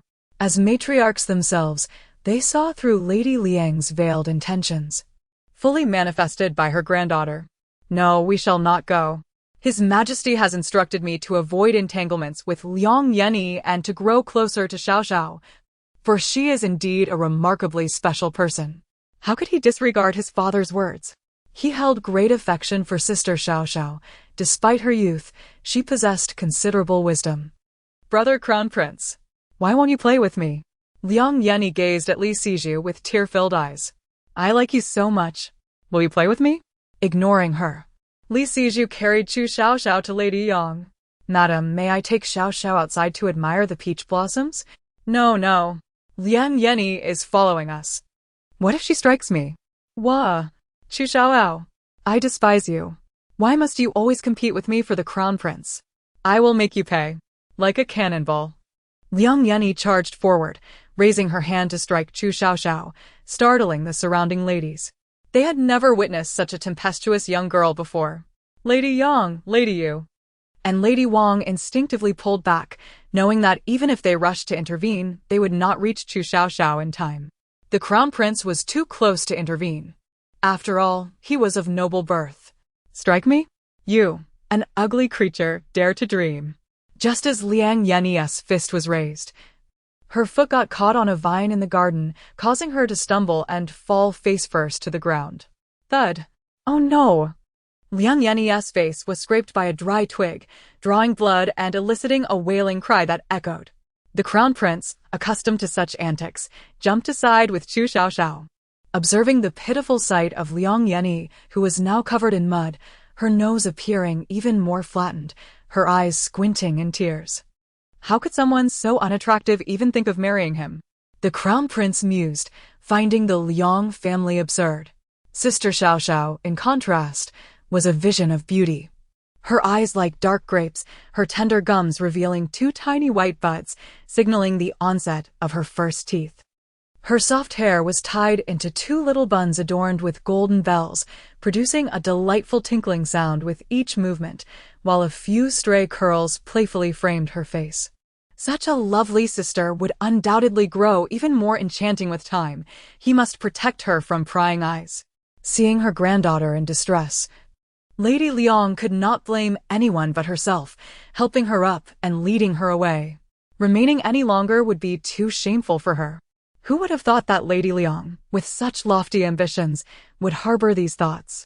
The crown prince was only 8, and if he grew older, what would become of them? Indeed, the esteemed Liang family was at risk of being dragged down by their own children. At merely 5 or 6 years of age, they were guiding her towards such behavior. There were better ways to advance their interests. Just wait and see. They might very well reap the consequences of their actions. Carried by Li Siju, Chu Xiaoxiao was taken to the outer courtyard, where Lady Yang, feeling uneasy, instructed Pearl to follow and keep watch. The crown prince was still quite young. Should he encounter another Liang Yanni, he would not be able to protect Xiaoxiao. In the outer courtyard, most attendees were the legitimate and illegitimate offspring of high-ranking officials. While the event hosted by Princess Qingyuan had dual purposes, to engage in further discussions with Chu Jinan and to find a suitable bride for her son, Prince Xiao. At 18, Prince Xiao had numerous concubines, yet no official fiancée. Primarily, Princess Qingyuan had yet to decide which noble daughter would become her daughter-in-law. As the Xiao family was filled with incompetence, the future bride of her son must be both talented and gracious, capable of managing the entire Xiao family. Such a paragon was difficult to find. Many whom she favored were not reciprocated by their families. The Xiao family was known throughout the capital for their avarice. As Li Siju carried Chu Xiaoxiao over, Prince Xiao keenly spotted them and hurried forward to greet them. Your Highness, who is this person you are holding? No male from the Chu family had attended the banquet, nor had anyone from the Rong Duke's residence. Thus, no one recognized Chu Xiaoxiao. Li Siju proudly proclaimed, "This is Sister Xiaoxiao from the Protectorate Duke's residence, my savior." The Protectorate Duke's residence? A fleeting look of disdain crossed Prince Zhao's eyes. To him, it was laughable that the Duke's eldest son had married a concubine. Moreover, it was absurd that she was schemed against by the legitimate daughter of the general's residence during a religious ceremony. In his view, the Protectorate Duke's residence was utterly incompetent. Despite her youth, Chu Xiaoxiao was perceptive enough to notice Prince Zhao's contempt, and with a haughty snort, she retorted, "What audacity for a concubine! You look down on me? I have no regard for you either. Were it not for Prince Zhao's meddling, you wouldn't even know where to hide right now." Li Siju was taken aback. What? Prince Xiao is a concubine's child? Did Prince Xiao interfere? Does this mean that Princess Qingyuan did not give birth to this child? Did Prince Xiao confuse the royal bloodline? This was a grave offense punishable by death. How could he dare? Where was the true royal bloodline? Chapter 85, Outraged and Violent. The daughter of Princess Qingyuan, born to her, was cruelly sent by Prince Xiao to the concubine Cheng outside High Street, where she was worked to death. This unfortunate princess only lived to the tender age of 8, tragically freezing to death while washing clothes in the river on a snowy day. The crown prince narrowed his eyes, casting an unpleased glance at Prince Xiao before him. The crown prince intended to take his sister Xiaoxiao to admire the peach blossoms, and Prince Xiao was not required to accompany them. Prince Xiao immediately responded with a polite smile and a gesture inviting the crown prince to proceed as he wished. In the crown prince's embrace, Chu Xiaoxiao lifted her hands, pouted, rolled her eyes, and pretended to strike Prince Xiao. "You vile creature, I could strike you dead." The crown prince carried her beneath a peach tree, setting out an array of delectable pastries before Chu Xiaoxiao. The little one beamed with joy, nibbling slowly with her tiny teeth. Pearl stood by, ensuring the little mistress did not overindulge and upset her stomach later. The crown prince rose and walked to a secluded area, summoning a hidden guard, giving a brief command before the guard vanished. Lady Yang sat with the ladies of the nobility for a while, then rose to seek her daughter, worried she might indulge in something that could upset her stomach. Just as she found her, she was intercepted by Princess Qingyuan blocking her path. "Lady Yang, why has the Duke not come?" Princess Qingyuan pointed to several tables of male guests not far ahead. "Why can't men be present? Do you see? They are all men over there." Upon closer inspection, Lady Yang chuckled softly. "Qingyuan, you must see clearly. Those tables are filled with young men. How could there possibly be an old man like Chu Xiaoxiao?"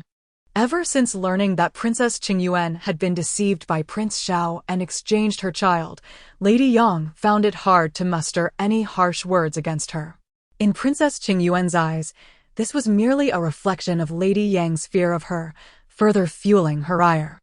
She hosted this flower-viewing banquet precisely because Chu Xiaoxiao was in the capital, fearing he might leave before the 3rd of March. The older she became, the more she appreciated Chu Xiaoxiao's virtues. Although Prince Xiao pretended to be subservient and eager to please her, it was all a facade. He spent increasingly less time at the princess's residence and more at the Xiao residence, where he kept many young maidens. Had she not maintained her strong grip, he might have fathered illegitimate children by now. In her youth, she had fallen for Chu Xiaoxiao, but, out of pride as a princess, she had scorned to reveal her feelings. Years passed, and she regretted not being as bold as Lady Yang, daring to calculate her moves. Had she married Chu Xiaoxiao, perhaps she would have known true happiness. She had faltered at a critical moment, missing out on a lifetime. Prince Xiao was a man she had chosen herself, though handsome. He was a mere decorative pillow, appealing on the surface, but utterly useless. She had long grown weary of the duplicity. She yearned to see her former dream lover, but, unfortunately, had sent invitations without receiving a response, blaming this misfortune on Lady Yang. "Yang Lirong, you are well aware of my feelings. Why do you persist in playing the fool?" Princess Qingyuan's expression darkened, her voice cold and sharp. "Send for Chu Xiaoxiao at once. It has been years since we last met. I wish to share a drink with him." Lady Yang, displeased by the blatant nature of her demands, retorted, "Princess, are you willing to sacrifice your dignity? Do you covet my husband? Does Prince Xiao know? Does the Emperor? Do not use them to intimidate me." Princess Qingyuan fumed, her face dark as ink. "Yang Lirong, I admit I lacked your shamelessness back then and lost. Yet he is the man I have long desired.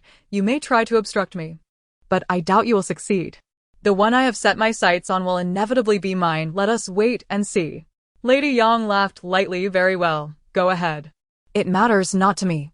If you, a dignified princess, wish to be his concubine, I have no objection." "Concubine?" Princess Qingyuan was taken aback by Lady Yang's comparison, raising her hand as if to strike, only to have it seized from behind. Turning, she was astonished to find Chu Xiaoxiao there. Both Lady Yang and Princess Qingyuan were taken aback. Lady Yang, momentarily stunned, asked, "What brings you here? Weren't you at the military camp outside the capital?" Chu Xiaoxiao released Princess Qingyuan's hand, drawing Lady Yang behind him, saluting with a respectful demeanor, yet maintaining an air of cold detachment. "Princess Qingyuan, what crime has my wife committed that warrants your intervention?" "Jinan." Princess Qingyuan's mood shifted rapidly, her demeanor brightening as she regarded the man she had dreamed of countless times. "Lady Yang has spoken ill of me, humiliating this princess." With only the three of them present, Lady Yang did not shy away from the truth, Princess Qingyuan claims you are her heart's desire, intent on possessing you. I merely remarked that if she wishes to be your concubine, I would not mind. Unexpectedly, she became enraged and resorted to violence. Chu Jinan's expression darkened. You deserved that. Princess Qingyuan's eyes lit up with delight. I knew Jinan would support my actions against you, Lady Yang. Come here quickly, I want to slap you. Upon hearing this, Chu Jinan's expression darkened further. Princess Qingyuan, how amusing. You host a flower-viewing banquet merely to strike my wife? You wish to possess me? Have you considered my opinion? Did my wife claim you were a concubine? No, in truth, you do not even qualify as that. You are simply a diversion for me. You. At this. Princess Qingyuan's expression soured. How dare you speak to me so insolently, Chu Jinan? I have genuine feelings for you. For years, I have been unable to let go. Enough. Enough. Spare me your words. Chu Jinan regarded Princess Qingyuan as one might regard a great fool. At your age, what is there to discuss about feelings? I have been married to Lady Yang for many years. We are the ones who truly cherish one another, even if that was not the case before. With our daughter Xiaoxiao now, it most certainly is. This foolish woman, having been outmaneuvered to the point of being left with nothing, still had the gall to speak of feelings. Princess Qingyuan refused to believe it. Did you not disdain Lady Yang? Why now do you cherish her? Chu Jinan, how can you treat me this way? Chu Jinan looked at Princess Qingyuan with exasperation, unable to contain his laughter. What have I done to you? How am I not human?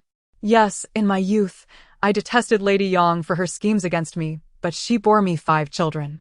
For the sake of our offspring. All grievances have long since faded. I did not come here to listen to your nonsense.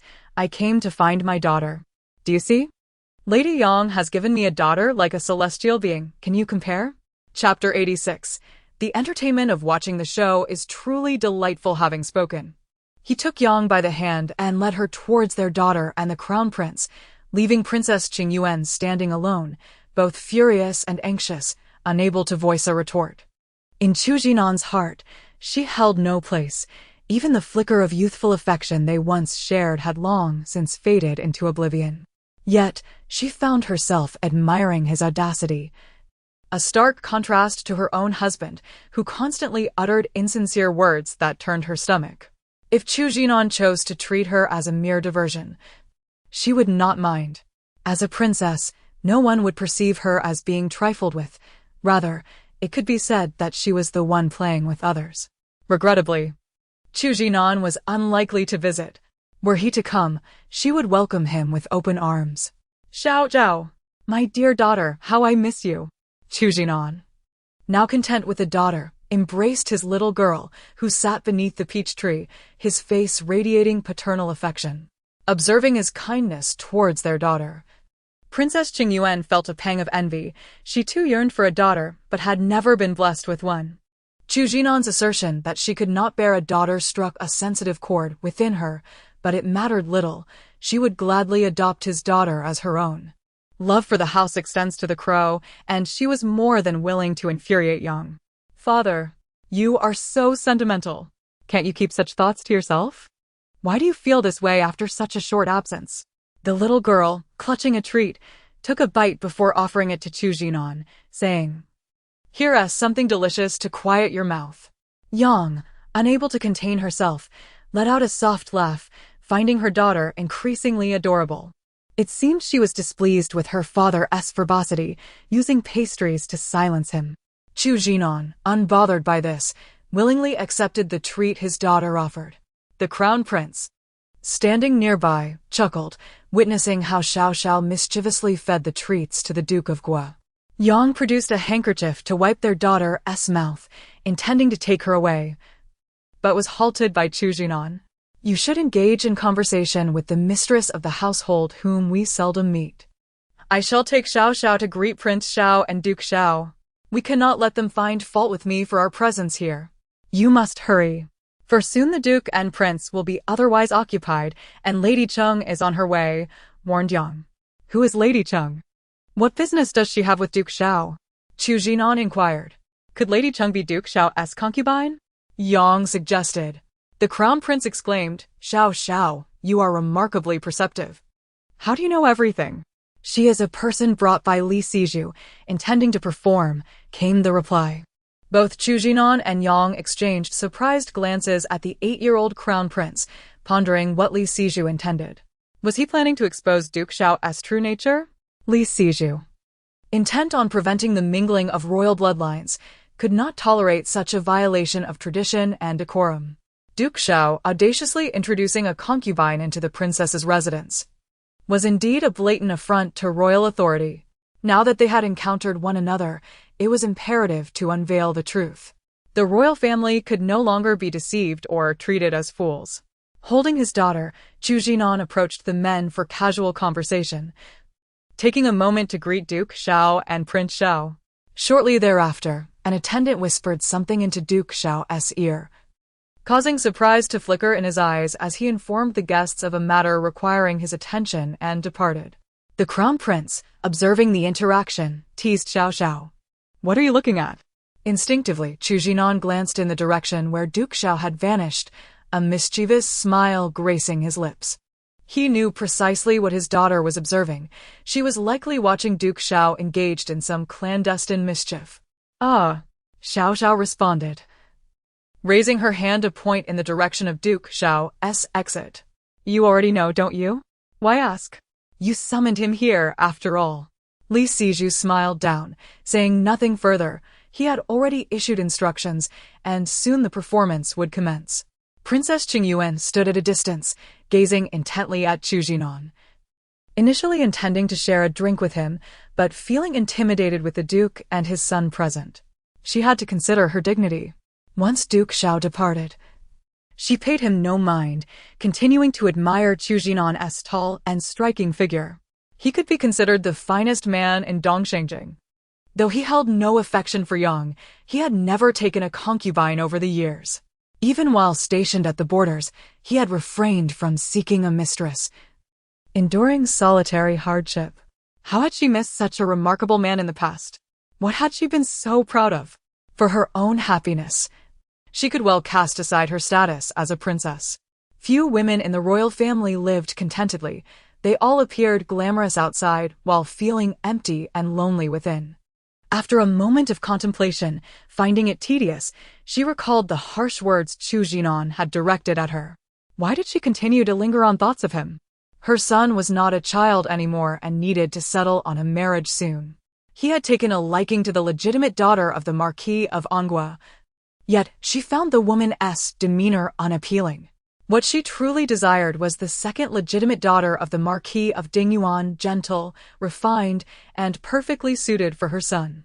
However, the Marquis of Dingyuan was less affluent than the Marquis of Anghua. Should her son marry the latter, his substantial dowry could indeed provide assistance to the Xiao family. As Princess Qingyuan walked, deep in thought, a palace maid caught up with her, presenting a note. Your Highness, a guard handed this paper to me, instructing me to deliver it to you immediately. Oh! She casually accepted the note, opening it to find a few words. Hurry to the Penglai courtyard.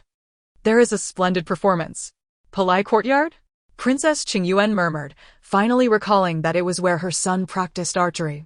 What could he possibly want from her? With this thought, she tucked the note into her sleeve and turned towards the Penglai courtyard. Seeing this, Xiaoxiao patted Chu Jinan on the shoulder. He looked at her, puzzled, and asked, What is it? Are you thirsty? Or do you need to use the restroom? Neither. Hurry, we must follow Princess Qingyuan to watch the performance. Chu Jinan replied, Watch a performance? What business does a grown man have watching a show? Let your mother take you. The crown prince, sensing Chu Jinan's reluctance, extended his arms to embrace Xiaoxiao. Sister Xiaoxiao, shall I take you to play? Ah. Xiao Xiao spread her arms wide, ready to be picked up by Li Siju. With no other option, Chu Jinan handed his daughter over, conceding, Very well, let the crown prince take you to play. Xiao Xiao was overjoyed, her heart leaping with delight. The thrill of watching the show is simply irresistible. Today is indeed a treat. Chapter 87. What happened to the child born years ago? As Chu Jinan observed his daughter being embraced by the crown prince, trembling as they walked away. A wave of apprehension washed over him. He feared for their safety due to their tender age and immediately dispatched someone to inform Lady Yang to follow and keep an eye on them.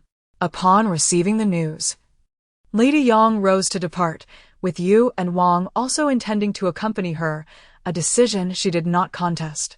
Noticing their departure, several acquaintances of theirs followed suit, forming small clusters as they walked together, engaging in light-hearted conversation akin to a leisurely stroll. Lady Yang scanned the surroundings and, from a distance, caught sight of Chu Xiaoxiao gesturing in a certain direction. Quickening her pace, she soon spotted the crown prince, laboriously carrying Chu Xiaoxiao towards a courtyard. She understood at once that they were drawn to the spectacle. Yu and Wang were engrossed in conversation with familiar company, oblivious to any unusual occurrences. As were the other ladies, all well aware that Princess Qingyuan hosted this flower appreciation banquet to select a consort for Prince Xiao. With their daughters still below the eligible marrying age, they felt no concern for their own children's prospects and instead saw no harm in enjoying the fresh air. As they conversed, they failed to notice how far they had strayed from their original path. The pace of Princess Qingyuan was leisurely, as she assumed her son was summoning her. Upon reaching the entrance of the Penglai courtyard, she was greeted by the sounds of voices within. Curiously, the guards stationed at the entrance were not those assigned to her son, but rather attendants loyal to the prince consort. Upon spotting her, the man attempted to flee. Yet before he could utter a word, he was seized by an undercover guard beside the princess, and his jaw was swiftly dislocated.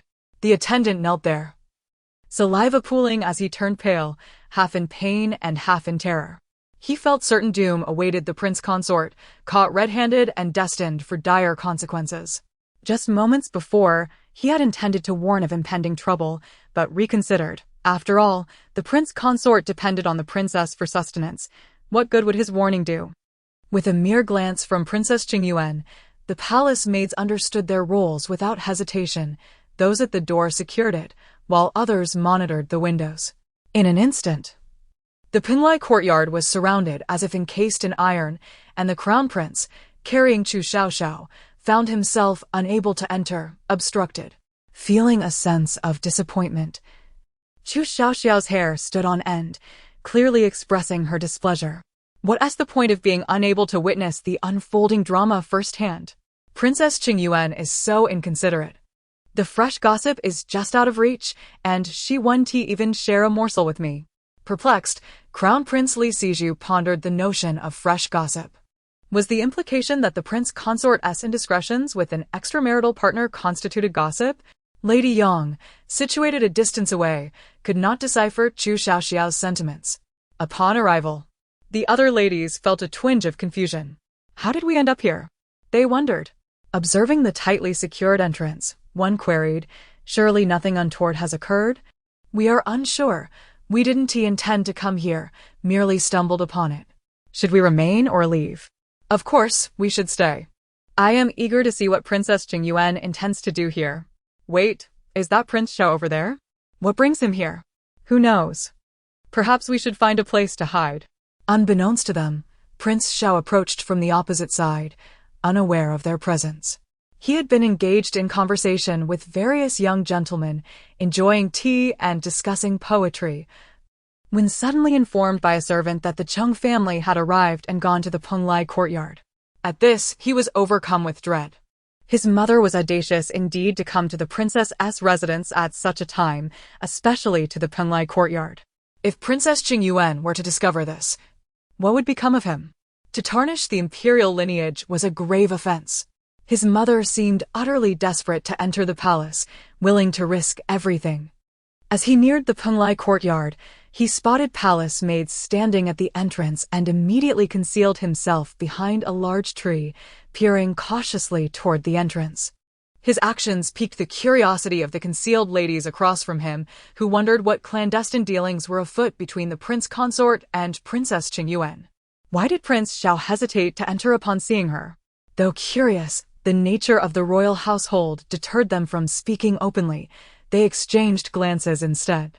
As Princess Qingyuan stepped through the doors of the Penglai courtyard, she overheard a man and a woman engaged in spirited conversation, breathless and indulging in activities of an inappropriate nature. The man's voice was unmistakably that of the prince consort. Xiang, you look particularly radiant today.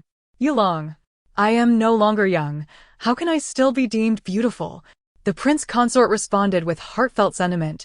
No, my Xiang remains as captivating as ever. Xiang's melodic laughter filled the air. Yulong, you flatter me. My son is already 18. How can I still appear as I did in my youth?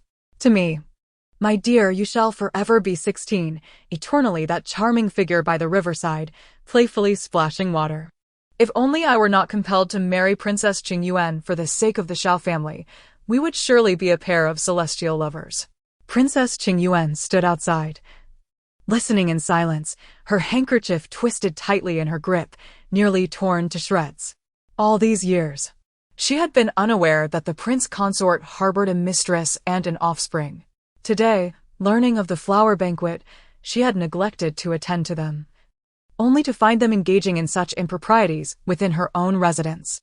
Yulong, I am content with my lot in life, the woman remarked, retreating slightly to draw the prince consort's affection even more. Xiang, you are always so considerate, to the point of breaking my heart. It is my duty, Yulong.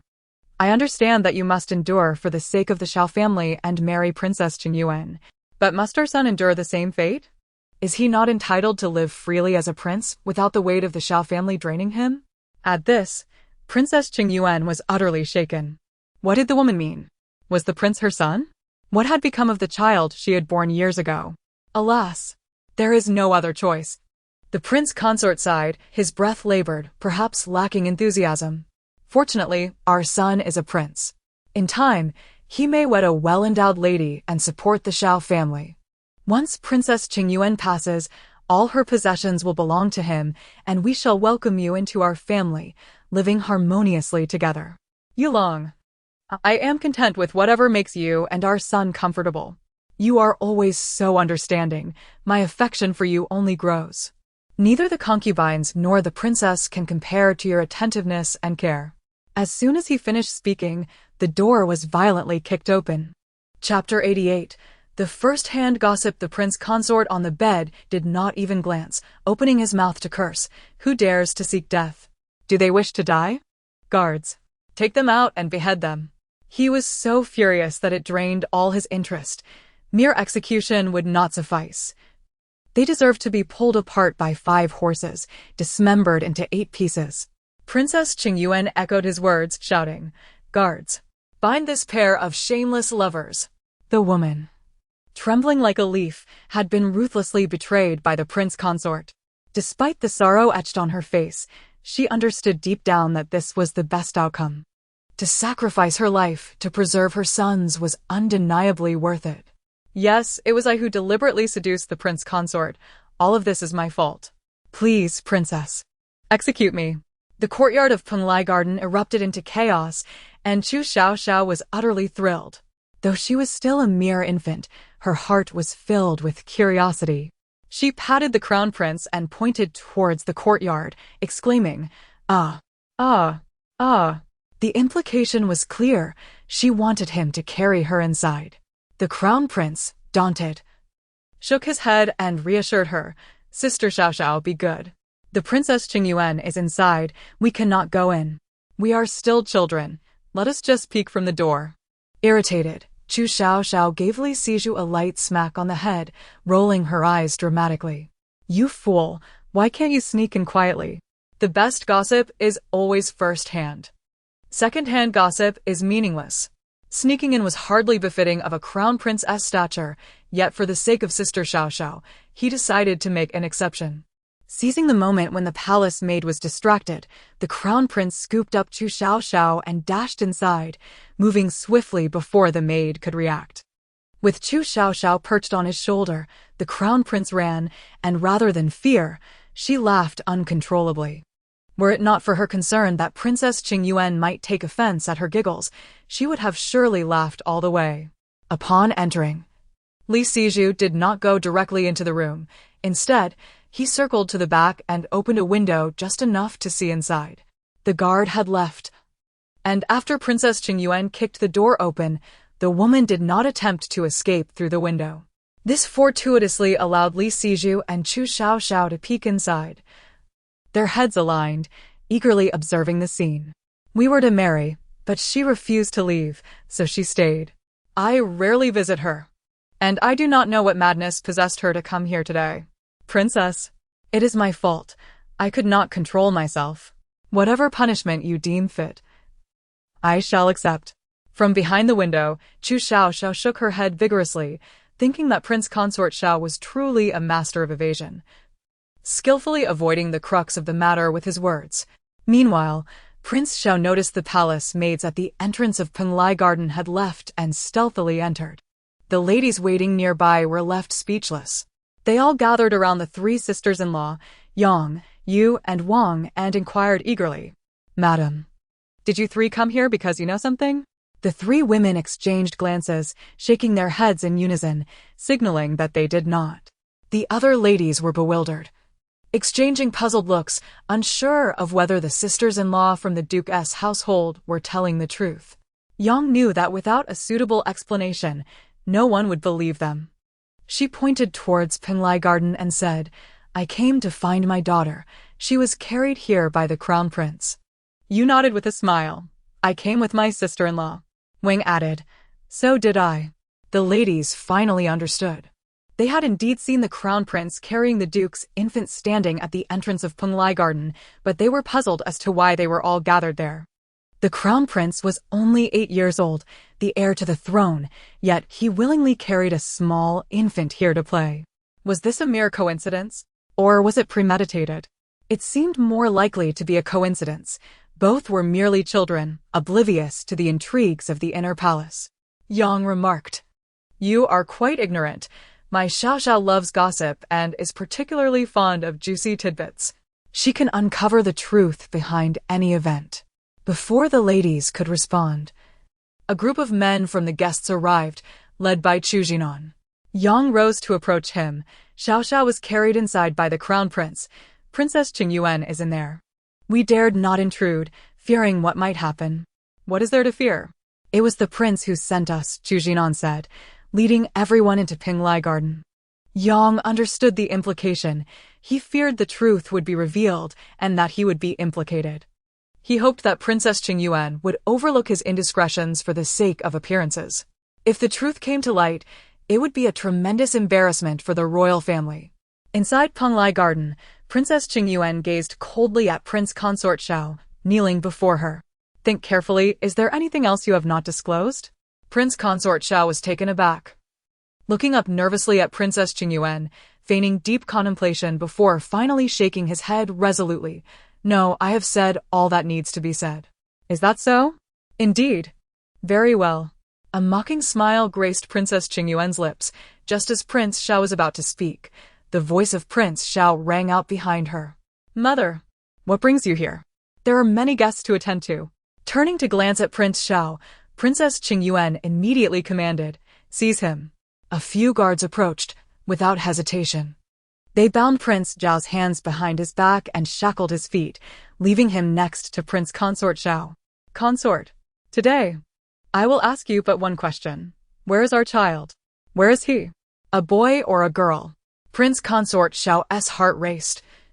Yet he maintained an innocent facade, responding with feigned confusion. "Princess, what troubles you? Our child is right here, is he not? He is a son." Chapter 89. He is not my son. He is the illegitimate offspring you had with that wretched woman. Ha ha ha. My son? Ha ha ha. Are you certain? Princess Qingyuan laughed heartily, tears streaming down her face. "You bear the surname Xiao. How long do you intend to play this game of charades with me? He is not my son. He is the illegitimate child you had with that vile woman. Think carefully if you do not speak the truth. I shall ensure that the entire Xiao family pays for my child's demise." "No, mother. I am your son," the Duke of Xiao pleaded, crawling to Princess Qingyuan's side. "Truly, I am your son, your only son with father." "No, you are not my son. You are a base-born wretch, a child of a concubine. Inferior even to a legitimate son," Princess Qingyuan shouted, kicking the Duke of Xiao away. The crowd outside erupted in gossip. What? The Duke of Xiao has been keeping a mistress? For so many years? How devoted! How pitiful for Princess Qingyuan, raising the son of a concubine for 18 years. Oh my! Thankfully, the leeches of the Xiao family obstructed his marriage. If a legitimate daughter were to marry in and the identity of the mistress's child were to surface, it would be more nauseating than swallowing a green fly. Indeed, the Xiao family may lack many skills, but this is one thing we must thank them for. Hearing the crowd's chatter, the Duke of Xiao felt utterly humiliated. He turned to the trembling woman on the bed, wishing he could end her life immediately. Was it not better to remain in Lotus Leaf Street? Why come to the princess's palace? Now, years of plotting have been ruined in an instant. Why does she not just die? At the back window, the Crown Prince and Chu Xiaoxiao fully opened the window, brazenly enjoying the spectacle. The little dumpling clapped her hands, gleefully watching the scene unfold, her bright eyes sparkling with excitement. Duke, tell me, where is our child? Where is she? Princess Qingyuan could not believe the Duke of Xiao could be so heartless as to withhold their child's whereabouts. If he refused to tell her, she had countless ways to make him regret it. Qingyuan, do not be delusional. Our child is here. Why must you inquire about another child? Do we have another child? Princess Qingyuan looked at him with disappointment, coldly laughing. Duke, I have given you a chance, but you have squandered it. Do not blame me for my ruthlessness. Someone, cut off the fingers of that woman on the bed, one by one. If that is not enough, then cut off her toes. If she does not speak, then start with the Duke. If he remains silent, then the prince, and continue until the truth is revealed.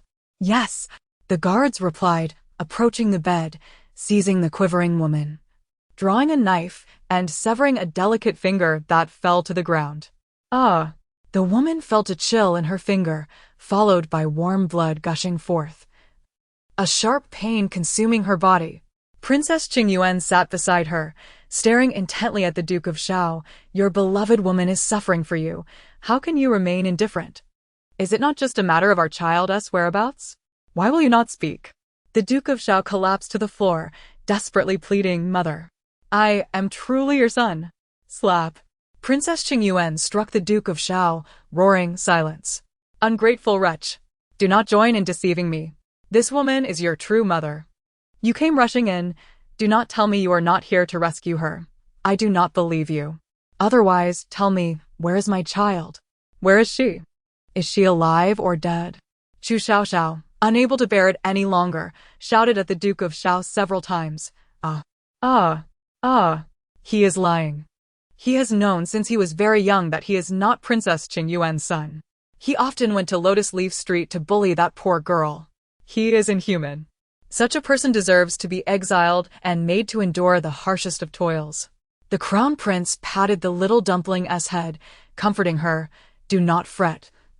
Sister Xiaoxiao, the Duke of Xiao, who has muddied royal bloodlines, will surely face the consequences he deserves. Indeed, Princess Qingyuan is foolish. She does not deserve sympathy. The innocent child must be avenged. Outside, the onlookers whispered among themselves, expressing their pity for Princess Qingyuan, who did not even know where her child had been sent. If only they could locate her, perhaps the Duke of Xiao still possessed a shred of conscience. The fear was that the child had perished. That would be disastrous.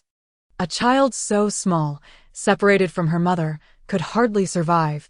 She was meant to be of royal lineage, yet was swapped away. And the one who did so was her own father. How terrifying to contemplate. Dependable companions are hard to find. Why must we women endure such hardship? Princess Qingyuan, without obtaining the answers she sought, ordered yet another finger to be severed. The woman let out a heart-wrenching shriek, her face paling as her body trembled violently. The agony was unbearable. Bring the severed fingers here and place them before the Duke of Xiao. Look, this finger once lingered upon you, did it not? Now severed. Does it not appear grotesque? Is it not akin to your filthy heart? Speak. Where is our child? The Duke of Xiao cast a glance at the severed finger, then closed his eyes, unable to look any longer. He understood Princess Qingyuan's nature. If he did not provide her with an explanation today, She would not let them go. Now that the truth was exposed, what was the point of his resistance? Yet he wondered, could Princess Qingyuan ever spare the Xiao family? Do not sever her fingers any longer. I will speak. Qingyuan, I hope you will agree to one condition. You dare to negotiate with me? Princess Qingyuan laughed, a chilling, sinister laugh. Duke, at this point, what right do you have to negotiate? If you do not speak, I shall continue to cut until the truth is revealed. With a wave of her hand, another piercing scream erupted from the woman as yet another finger was severed and presented to the Duke of Xiao. Those outside collectively gasped in shock. What? Could it truly be a muddling of royal bloodlines? Good heavens! Can children be swapped? The Xiao family is finished. With today's events, it is certain that the capital will no longer harbor the Xiao family. They brought this upon themselves. Who dared to have the audacity to tamper with royal bloodlines? Princess Qingyuan is the emperor's own aunt. The emperor would never tolerate their transgressions. And my child? Where is she? Princess Qingyuan impatiently inquired. Chapter 90. The father and son team up to deceive the princess, but how was he to convey such words to the princess? The child was innocent. He had manipulated her lineage, causing her to depart this world with bitterness at such a tender age. Observing his prolonged silence, Princess Qingyuan sensed something amiss and pressed further. Where is the child? Where is she? He stammered, unable to articulate a single coherent sentence. Tears streamed down Princess Qingyuan's face as she wept uncontrollably. The demeanor of the prince consort spoke volumes, yet she remained unconvinced and painfully inquired, has she died? Yes. The prince consort's voice was barely audible, yet it resonated deeply with the onlookers, who were filled with sorrow for the unfortunate girl they had never met. I knew it. I knew it. How could such a small child survive away from her mother? The prince consort is utterly inhumane. One should not judge solely by appearances. The prince consort had always appeared devoted to Princess Qingyuan, yet beneath the surface lay such treachery. The prince consort was devoid of humanity if he wished for a son. Why plot the demise of his daughter? Chu Jinan stood silently amidst the crowd, merely curious about the truth his daughter had spoken, with no ulterior motives. Yang Sher refrained from joining the gossiping throng. Though she felt sympathy for Princess Qingyuan, she could not overlook the arrogance displayed in front of her, causing her compassion to dwindle. After a moment of grief, Princess Qingyuan wiped her tears and continued to interrogate the prince consort. Who devised this plan? The prince consort hurriedly shook his head. No one, it was all my own idea. Are you unwilling to speak? Princess Qingyuan glanced at Chu Xiaoxiao on the bed, and the guards promptly understood, presenting a finger before the prince consort. The Duke of Xiao cast a cold glance at the unconscious Chu Xiaoxiao, his eyes filled with malice. Had she not appeared uninvited, his true identity would never have been revealed. Gazing at the finger, the prince consort slowly shook his head. It is not that I am unwilling to speak. It is simply that no one instructed me. This was all my own idea. Very well, then let me ask you, how did my daughter die? She died of illness. The prince consort fabricated a lie on the spot. Suddenly, the crown prince interjected. The prince consort is lying. The princess was delivered to that woman on the bed and was tortured to death. If you doubt this, you may inquire with the neighbors of Chengshi on He Street. The prince consort was taken aback. How does the crown prince know this? Did Chengshi come to the princess's residence today at your behest? Li Siju met the prince consort's gaze directly, his demeanor unwavering. And though he cradled a cherubic infant in his arms, the authority of his status as the crown prince could not be masked. Princess Qingyuan looked up at the crown prince, her eyes filled with gratitude. He spoke the truth. Why should the Xiao family conspire against her? The woman on the bed dared to torment her daughter to death. Her son would not escape retribution.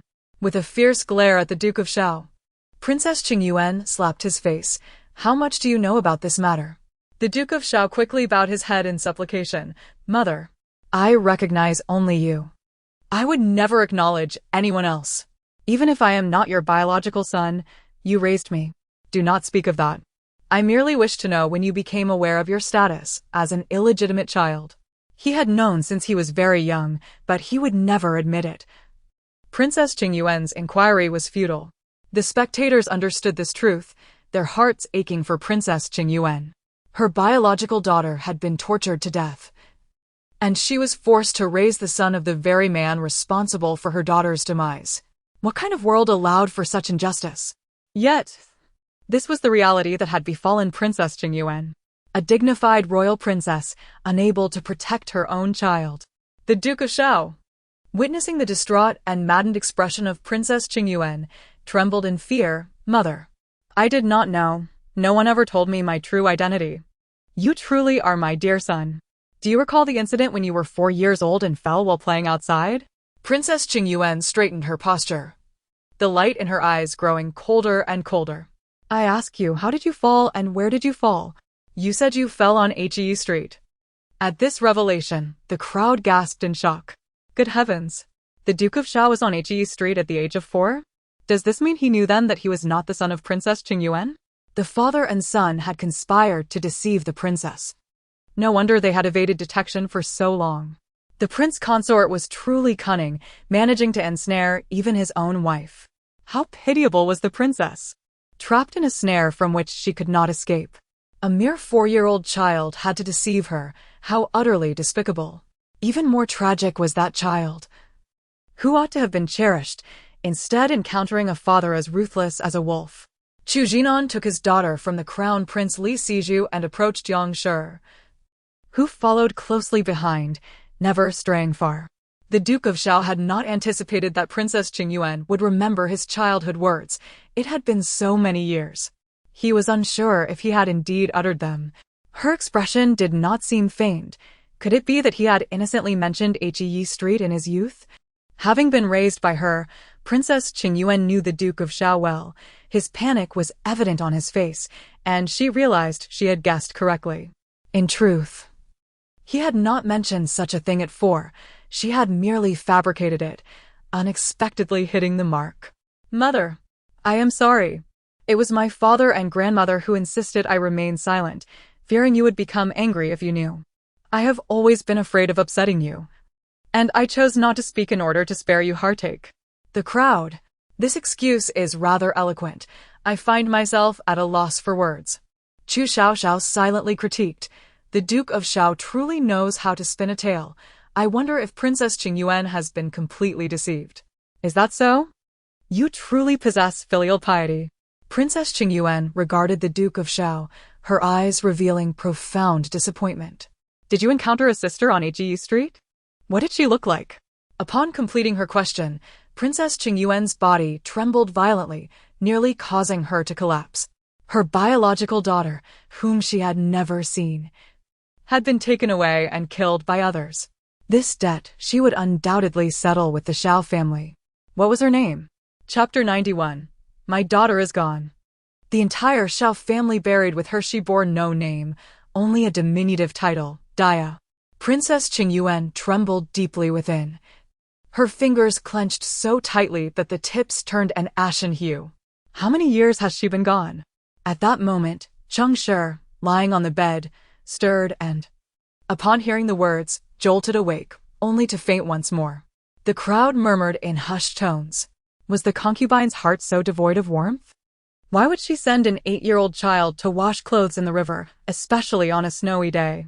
Did she not have maids or servants to attend to her? How could that be? Surely the beloved mother of Prince Xiao would arrange for someone to serve her.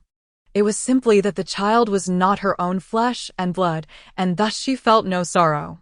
Indeed, those who bear children cherish them. Since this child was not hers and held the title of a princess, it seemed she could dispose of her as she pleased. Should the truth be uncovered, it would pose a grave threat. 8 years old. Princess Qingyuan's eyes turned bloodshot as her gaze swept over Prince Xiao, Cheng Shi, and their family. My child is gone. The Xiao family need not exist. No, Qingyuan. It is my fault, all my fault.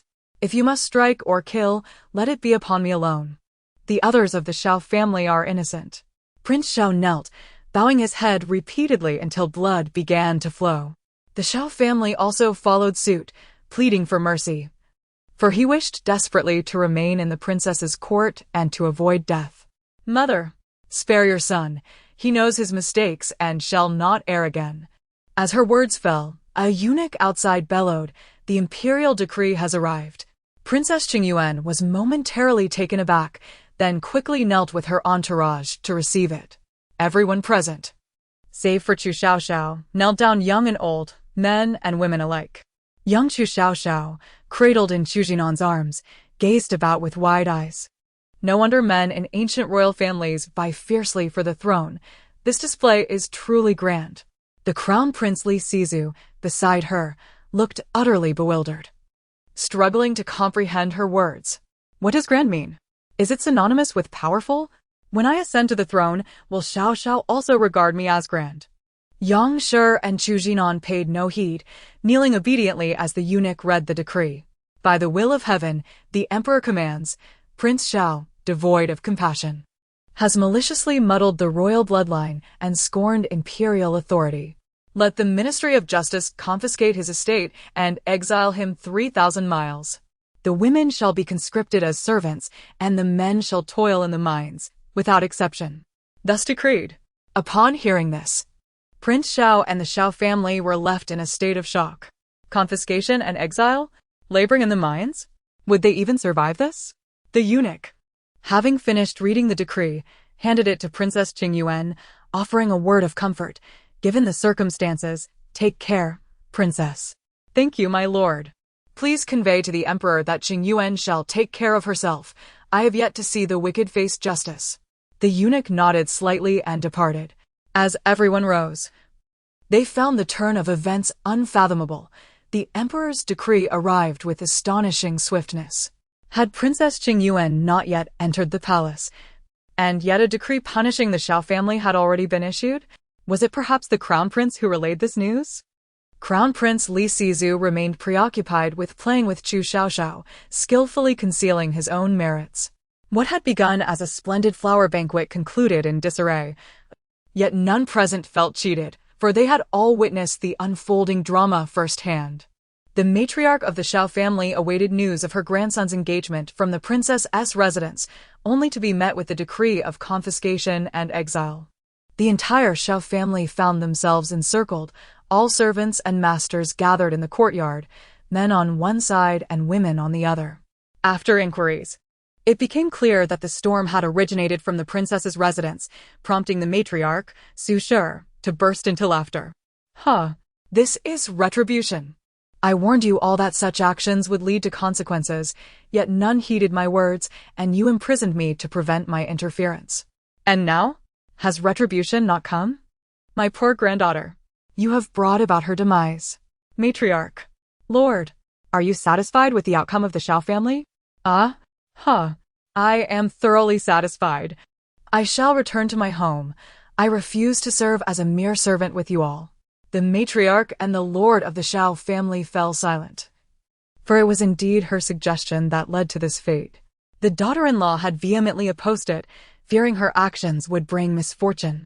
To quell her fears, the matriarch had confined her until the child's death. The matriarch had believed that if the princess bore a son, the matter would be resolved. But if a daughter were born, they must replace the child with the one born to the concubine. Fearing the princess might be reluctant to bear more children if she had a daughter, the matriarch sought to prevent the family line from ending. The child, initially meant to be drowned, was spared by Prince Xiao, who could not bear the thought and entrusted her to Cheng Shi's care. In the early years, Prince Xiao visited frequently, and Cheng Shi, wary of neglect, cared for the child well. However, as the child grew, resembling Princess Qingyuan more and more, Prince Xiao grew uneasy and ceased his visits. Cheng Shi began to mistreat the child, and Prince Xiao, fearful of drawing attention, ignored the situation. Why did Princess Qingyuan never suspect Prince Xiao?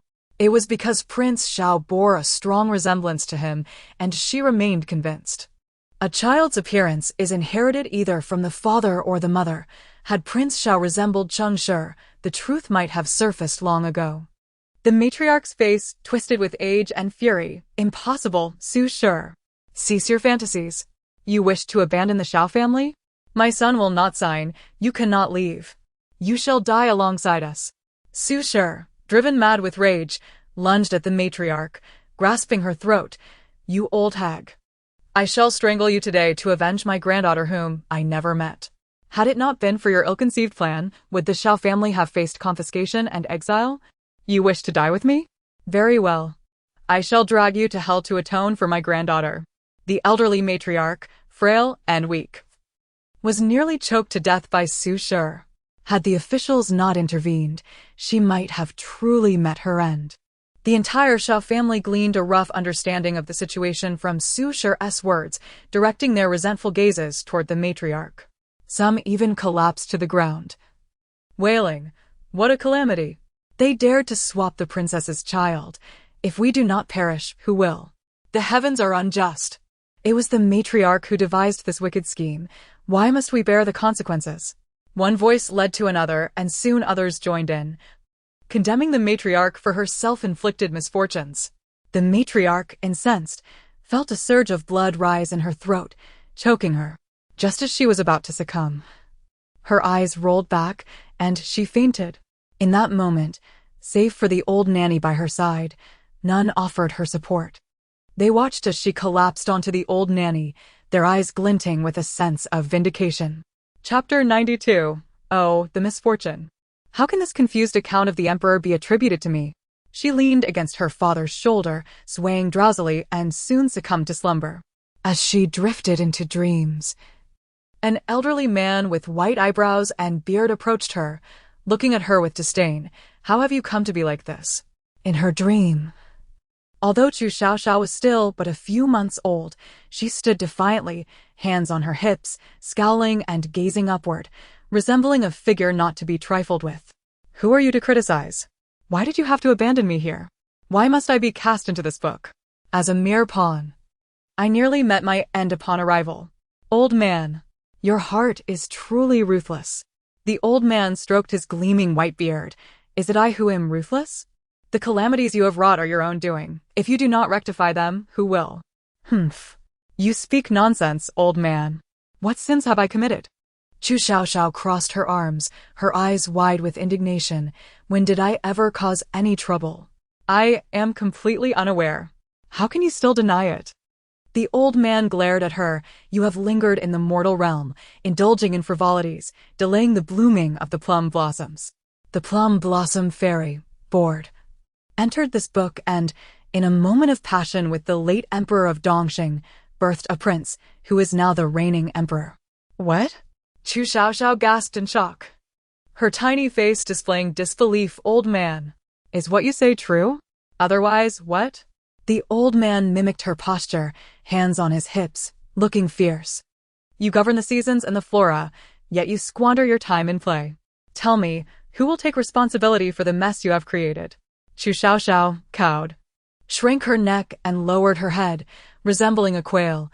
No wonder the emperor of Dongxing bears an ethereal aura, and the unfortunate prince does too. It turns out there is indeed a connection to me. Old man, did you enter my dream merely to convey this?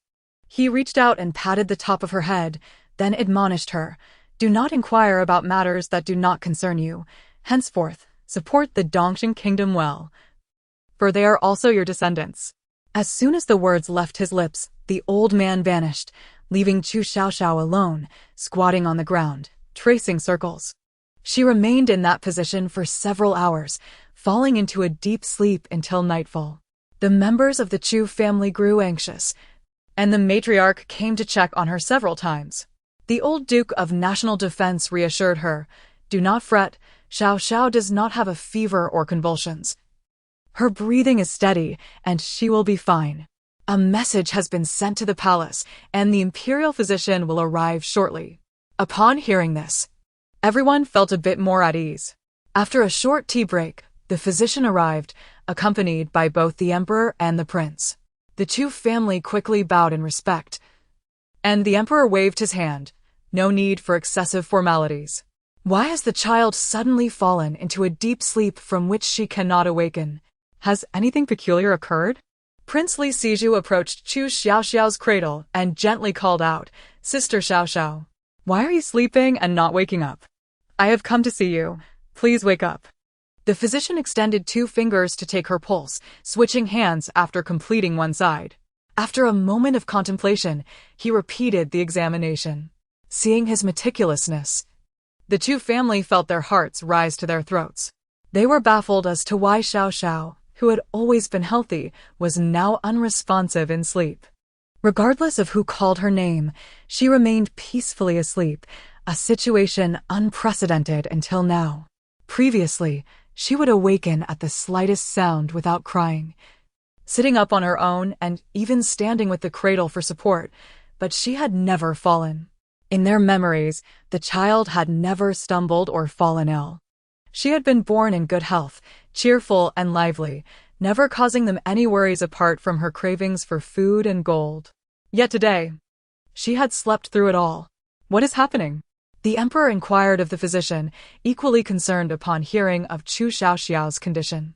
This child was truly a rare spirit. Her assertion that the Empress Dowager was not his biological mother was evidently accurate. Her claim that the Empress Dowager had poisoned him and that Duke End had ulterior motives had led him to conduct a discreet investigation, all of which proved true. Had he not heeded her words, he might have remained oblivious to the threats lurking beneath his throne. The pulse is normal. There are no indications of any issues, the physician reported honestly. The old Duke of National Defense and the matriarch both exhaled in relief.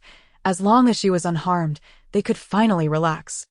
Chu Jinan and Madame Yang also felt a weight lift from their chests as they expressed their gratitude to the physician. The physician shook his head. No need for such courtesy, Duke. Upon hearing the news, the other members of the Chu family collectively relaxed. In her dream, Chu Xiaoxiao remained squatting on the ground, pondering the old man's words, when suddenly she heard the unfortunate prince calling her name. Sister Xiaoxiao, please wake up. You have been sleeping for such a long time. Had she really been asleep for so long? Oh no! This must mean that her grandparents had gone to the palace to summon the imperial physician, bringing the unfortunate prince along. Just as Li Siju finished calling out, catching his breath to shout again, he noticed Chu Xiaoxiao's eyelids fluttering before she opened her eyes.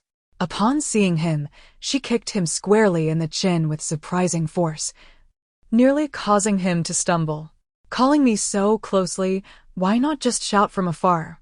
As her thoughts echoed, the Chu family erupted with joy, and even the emperor felt a surge of happiness. Madame Yang and the matriarch rushed over to see Chu Xiaoxiao struggling to rise, but before she could manage, Madame Yang scooped her up. What are all these people doing in my room? I merely took a nap. Why are there so many people here? Oh! The emperor has even come. Alas! What misfortune! How can this confused account of the emperor be attributed to me? That old man is truly outrageous. The emperor furrowed his brow slightly. What? A confused account? How have I become a confused account? How does this fall upon you? And who is this old man? The old Duke of National Defense remarked, Is the old man attributing the emperor's account to you? That old man is truly wicked. Report his name, and I shall punish him on your behalf. The matriarch added, Fear not, should the emperor's account fall upon you, it shall be settled. I will repay it for you. Chu Jinan cast a puzzled glance at the emperor, struggling to comprehend how his mere few-month-old daughter could be entangled in such a confused account with the emperor. Madame Yang, however, paid no mind to Chu Xiaoxiao's thoughts, instead studying her expression closely. Seeing her as lively as ever, without any signs of illness or lethargy, the stone in her heart was finally lifted. As long as the child was well, she acknowledged that Xiaoxiao was indeed special. She just had not anticipated that her uniqueness would lead her to sleep for such an extended period. Should a similar situation arise in the future, there would be no need for her to feel so anxious. The physician checked Chu Xiaoxiao's pulse once more, finding nothing amiss. I am not ill. I was merely pondering the old man's words in my dream, losing track of time. Alas, one must face the consequences of their own actions, even if it means doing so on one's knees. Everyone else looked on, perplexed. What trouble have you caused? Why must you kneel to address it? Can we not resolve this standing? Chapter 93. Allowing the flower to consume pastries. What a notion upon observing that Xiaoxiao was perfectly fine, with no sign of distress. The emperor, having heard her thoughts, was left in a state of profound perplexity. He contemplated inquiring about the bewildering circumstances, but hesitated, fearing the potential shock it might inflict upon the Chu family. After all, the ability to perceive thoughts was indeed extraordinary. He decided against asking, opting instead to wait for a more opportune moment to discuss the matter. With Xiaoxiao unharmed, the emperor departed alongside the crown prince and the imperial physician.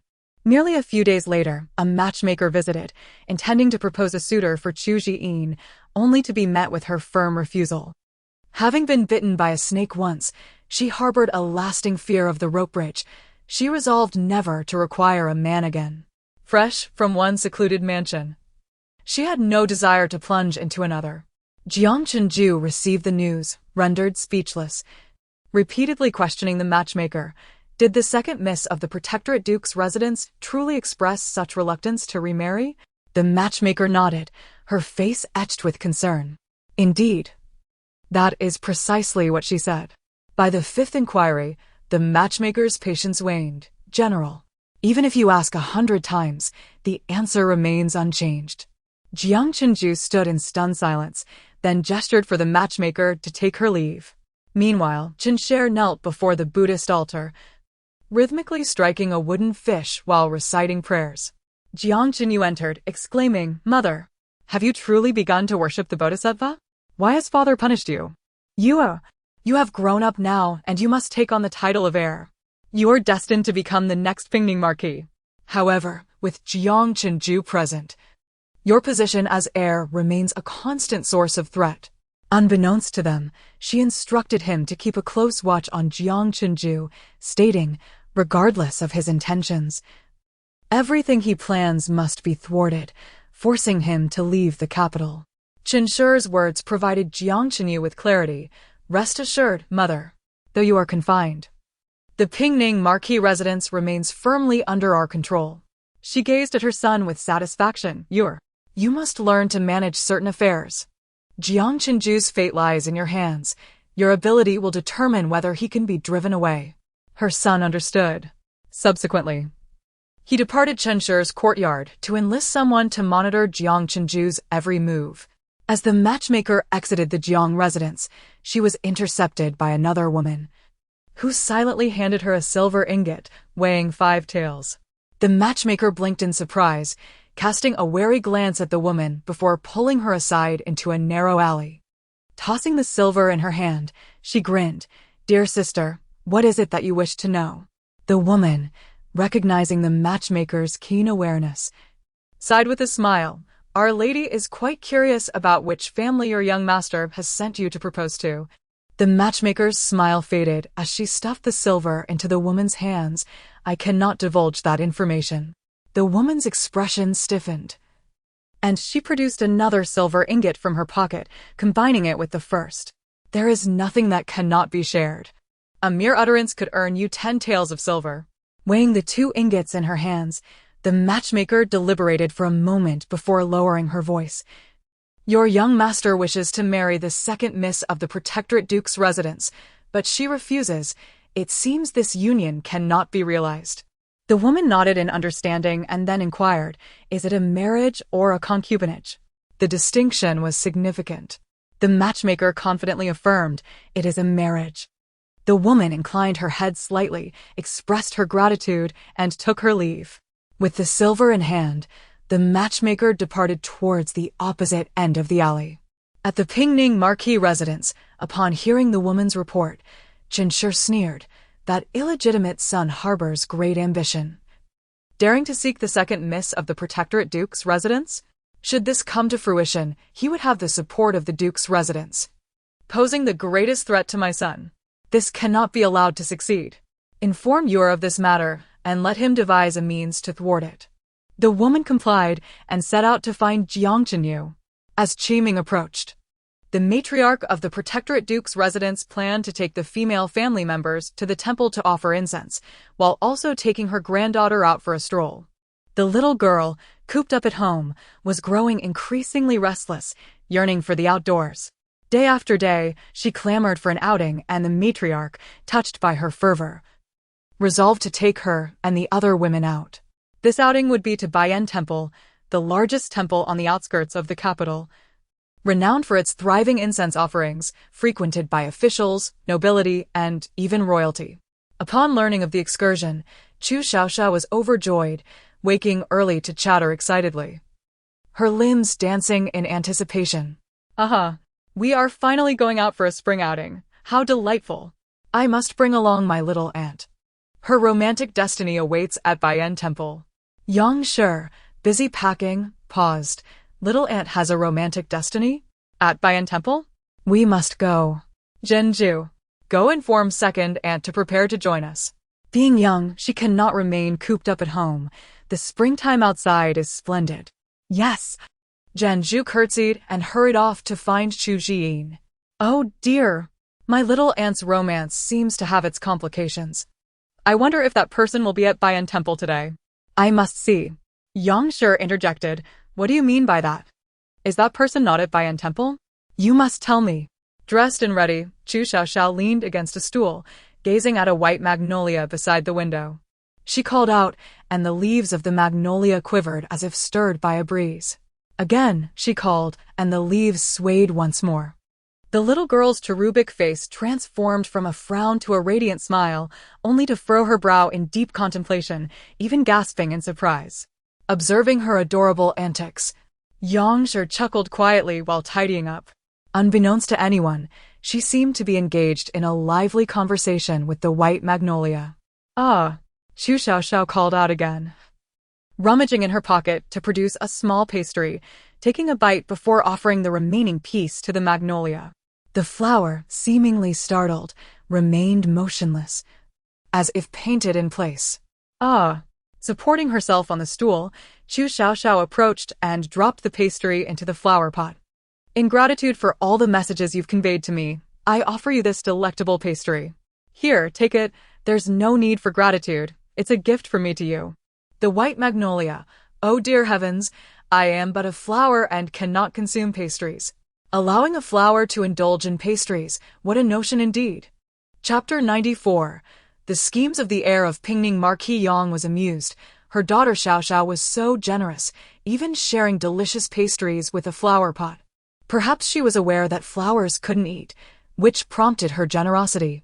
Chu Xiaoxiao had already sprouted teeth, and Yang had instructed the kitchen to prepare numerous little snacks for her to carry in her pocket, allowing her to nibble on them whenever her gums itched. She was typically very protective of her food.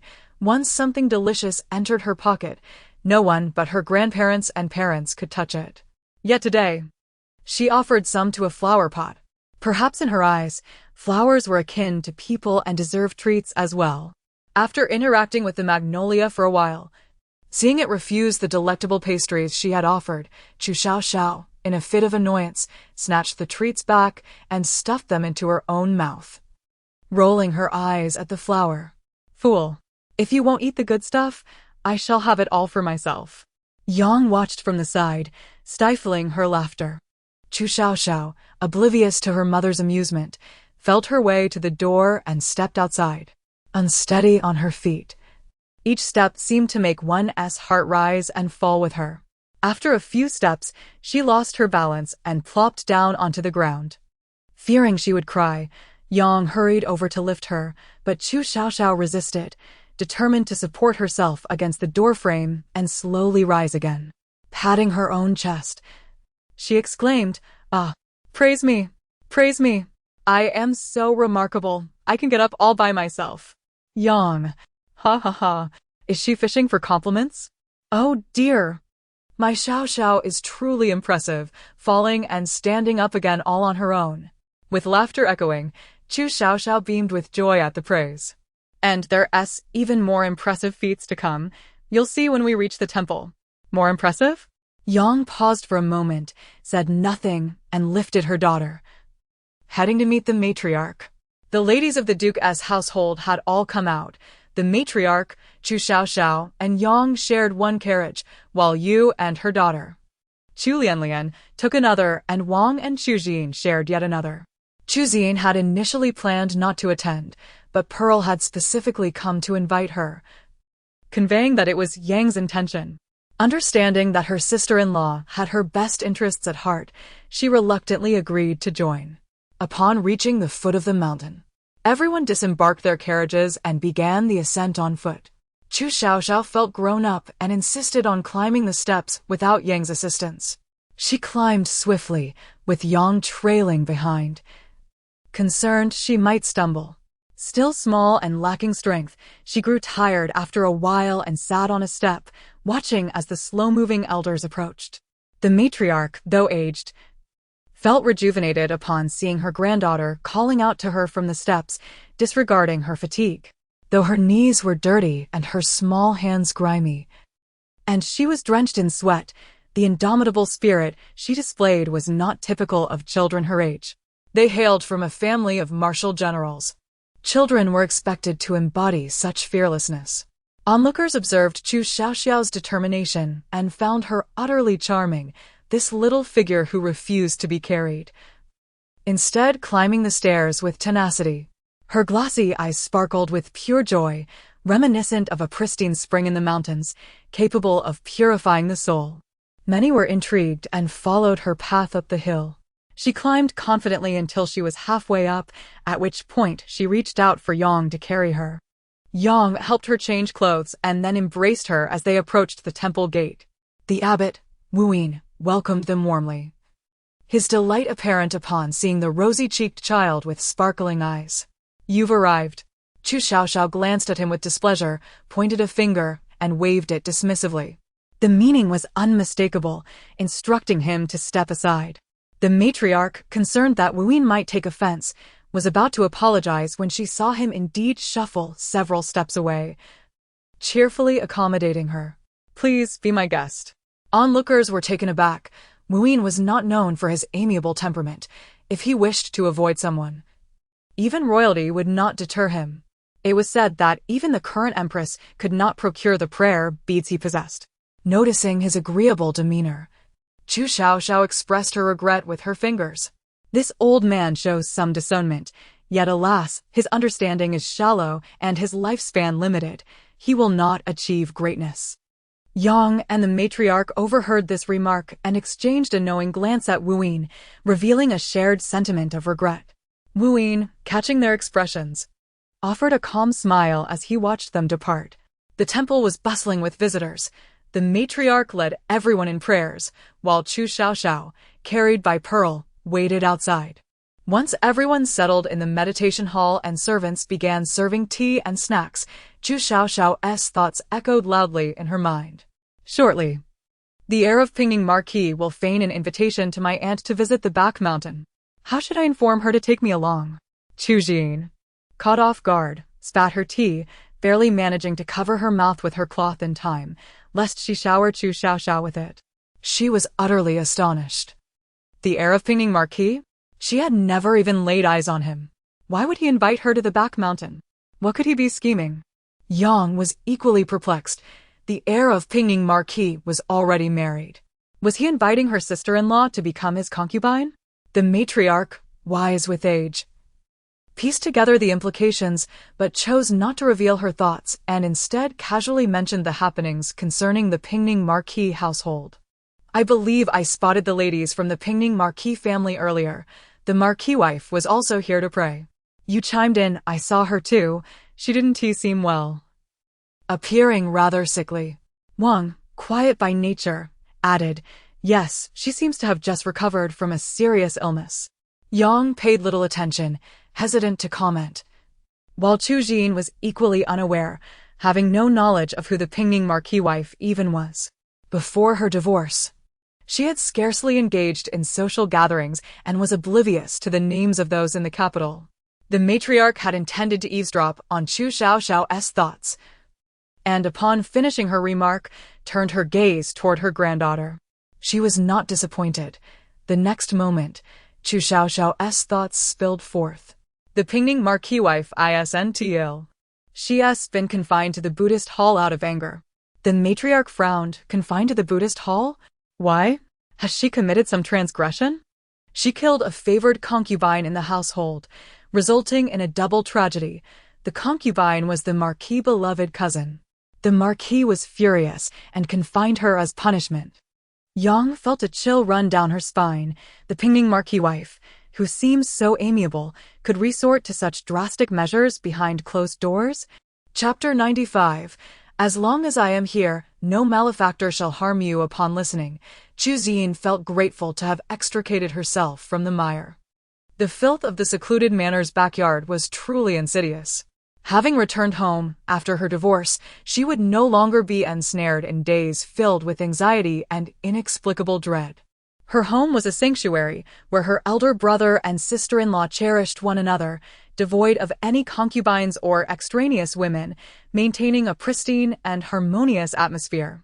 Each of them opposed her living alone externally, fearing that she might encounter unforeseen troubles without anyone to rely upon. Her sister-in-law remarked, "You, a young lady. Living alone outside is exceedingly perilous. It is far better at home, where we are together. Your dowry and belongings are solely yours, and you need not worry about the household expenses." Her second sister-in-law added, "Little sister, your experiences have tugged at our hearts as older sisters. If you were to move out again, would it not cause us sleepless nights? Is it impossible to thrive at home?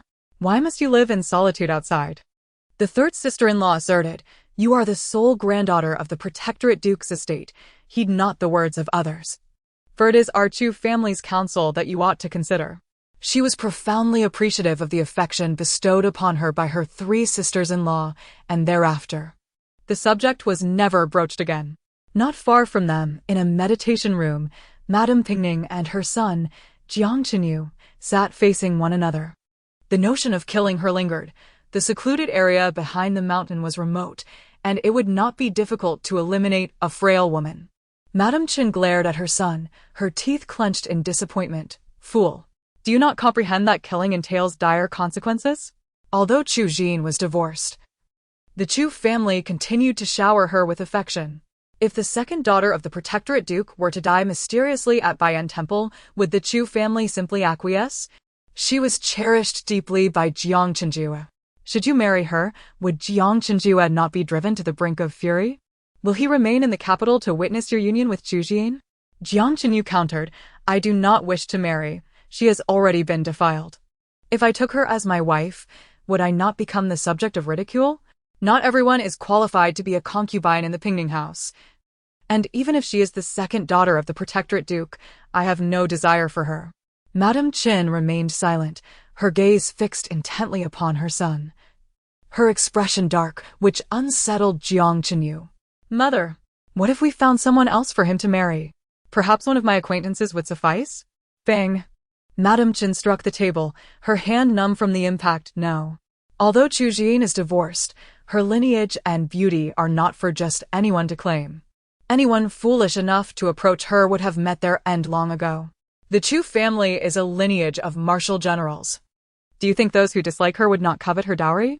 The Zhang family compensated her with a staggering 800,000 taels of silver. Do you grasp the magnitude of that? What? 800,000 taels? Jiang Chenyu's expression shifted to one of astonished greed, drooling at the thought. If her dowry truly amounted to such a fortune, perhaps marrying her would not be out of the question. Jiang Chenyu's eyes sparkled with ambition, as if envisioning the 800,000 taels beckoning him. He was confident that, upon learning of this, he would devise a means to secure her firmly in his grasp. Prepare quickly, Mother has already identified a suitable candidate. Soon she will bring her over, and you shall seize the moment. Yes, I take my leave. The prospect of acquiring 800,000 taels filled Jiang Chenyu with elation. Once Chu Xiaoxiao entered his courtyard, he was certain he could extract her wealth without fail. His father had taken a noble concubine, bringing with her a considerable dowry, which was suddenly usurped by that detestable eldest son. The income of the Pingning house had diminished by at least a third. If his concubine brought an even more substantial dowry, it would surpass that of his father's concubine.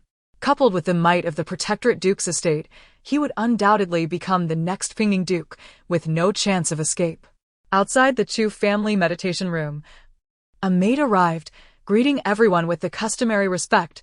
"Our young lady wishes to meet the second daughter of the Protectorate Duke. Here is her invitation." The maid presented an invitation to Chu Xiaoxiao, who took it and discovered it was from Lu Chanru, the eldest daughter of the Grand Commandant's estate, inviting her to the stony lakeside behind the mountain for a reunion. She has come so quickly. Auntie, take me with you. As long as I am here, no malefactor shall harm you. The elder matron inquired of the maid, which household does your young lady belong to? Yang, filled with suspicion, glanced at Yu and Wang. A widow? Yu furrowed her brow in thought. I truly do not know of any widowed lady of similar age to our little sister. Wang shook her head. I cannot recall who it might be either. Chu Xian returned the invitation to the maid. It is the eldest daughter of the Grand Commandant's estate, Lu Chanru, who invites me to reminisce by the stony lake behind the mountain. Yang handed her Chu Xiaoxiao little sister. Take Xiaoxiao along. Your sister-in-law and mother will follow shortly. Chu Xiaoxiao's eyes brightened, and she planted a kiss on Yang's cheek. Ah, mother and Xiaoxiao share a bond of heart and mind. Such a sentiment deserves a reward. Delighted by her daughter's affectionate gesture, Yang lightly patted her little bottom at the moment Chu Xian took her into her arms. Chu Xiaoxiao not only refrained from crying but burst into joyous laughter, filling the room with her infectious glee. The maid led Chu Xian out of the meditation room toward the mountainside. They had not walked far when the elder matron, accompanied by her 3 daughters-in-law, followed closely behind. They were eager to witness how the Pingning Duke's heir would be dealt with. Chu Xiaoxiao had escaped peril multiple times, leaving an indelible mark in the hearts of the Chu family.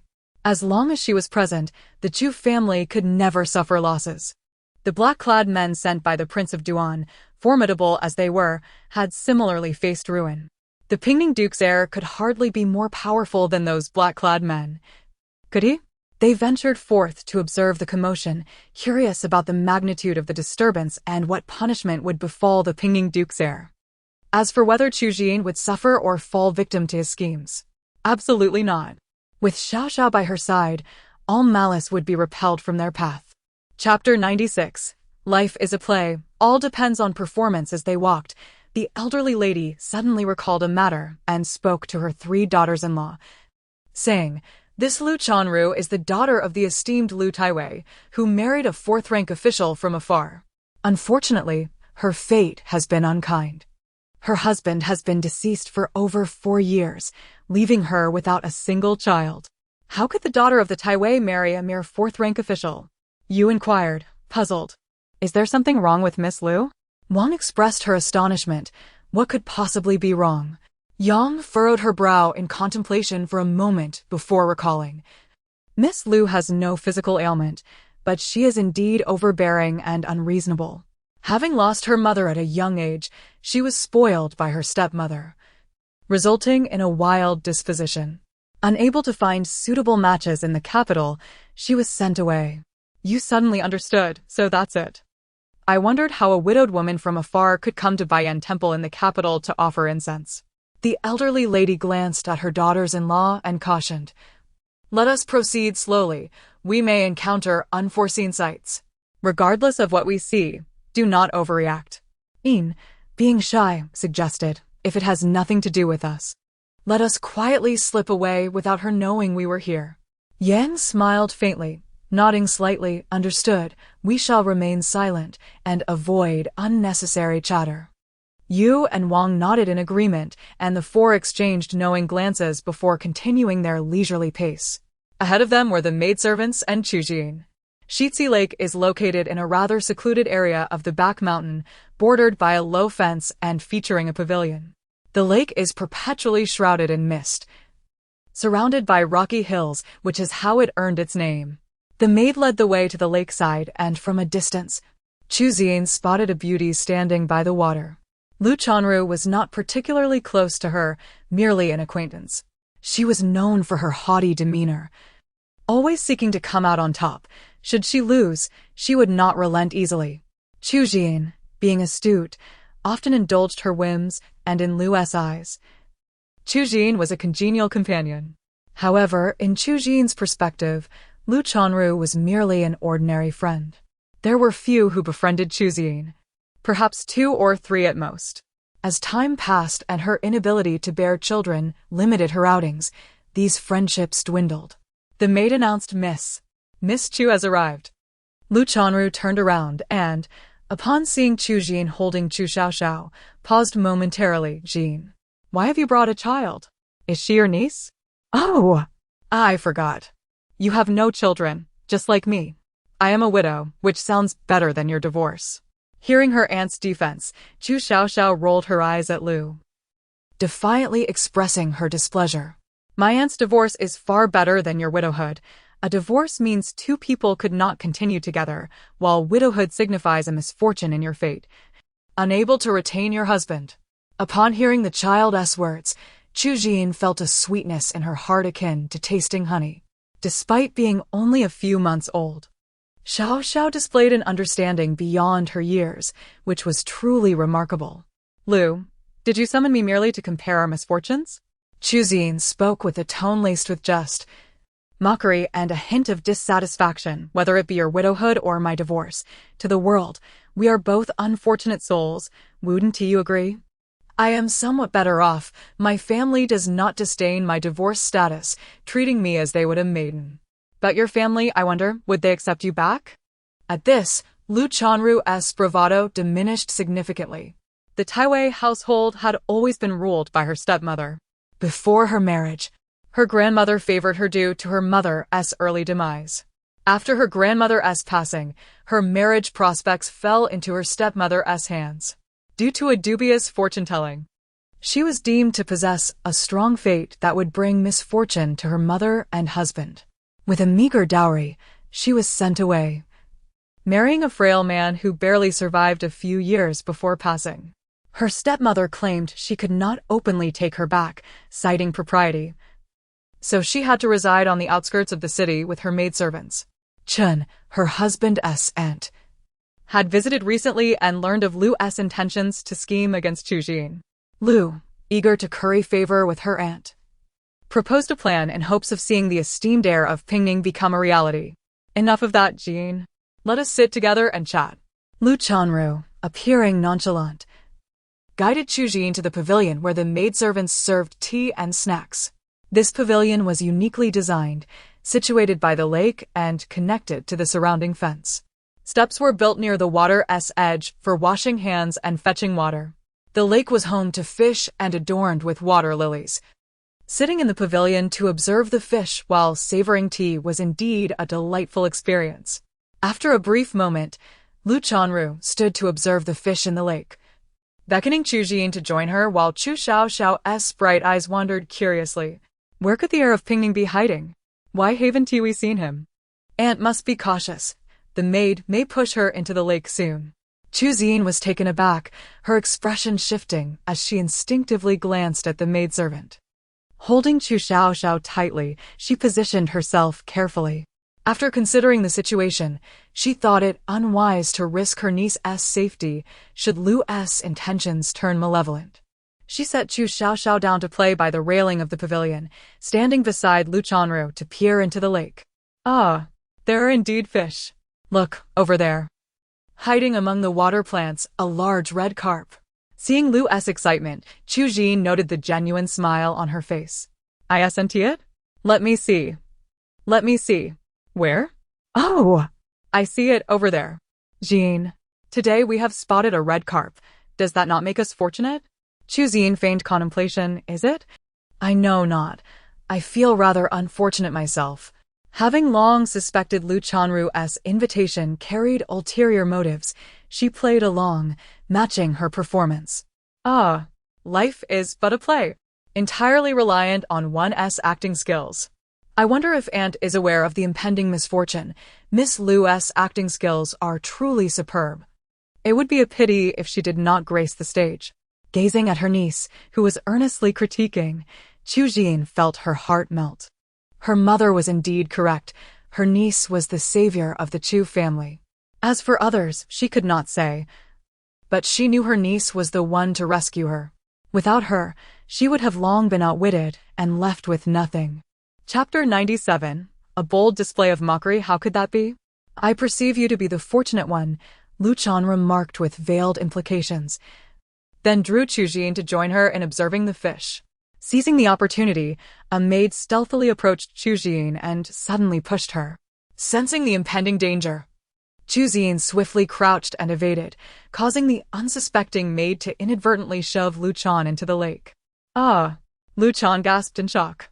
"Ah, miss." The maid, terrified, cried out, "Help! Someone has fallen into the lake."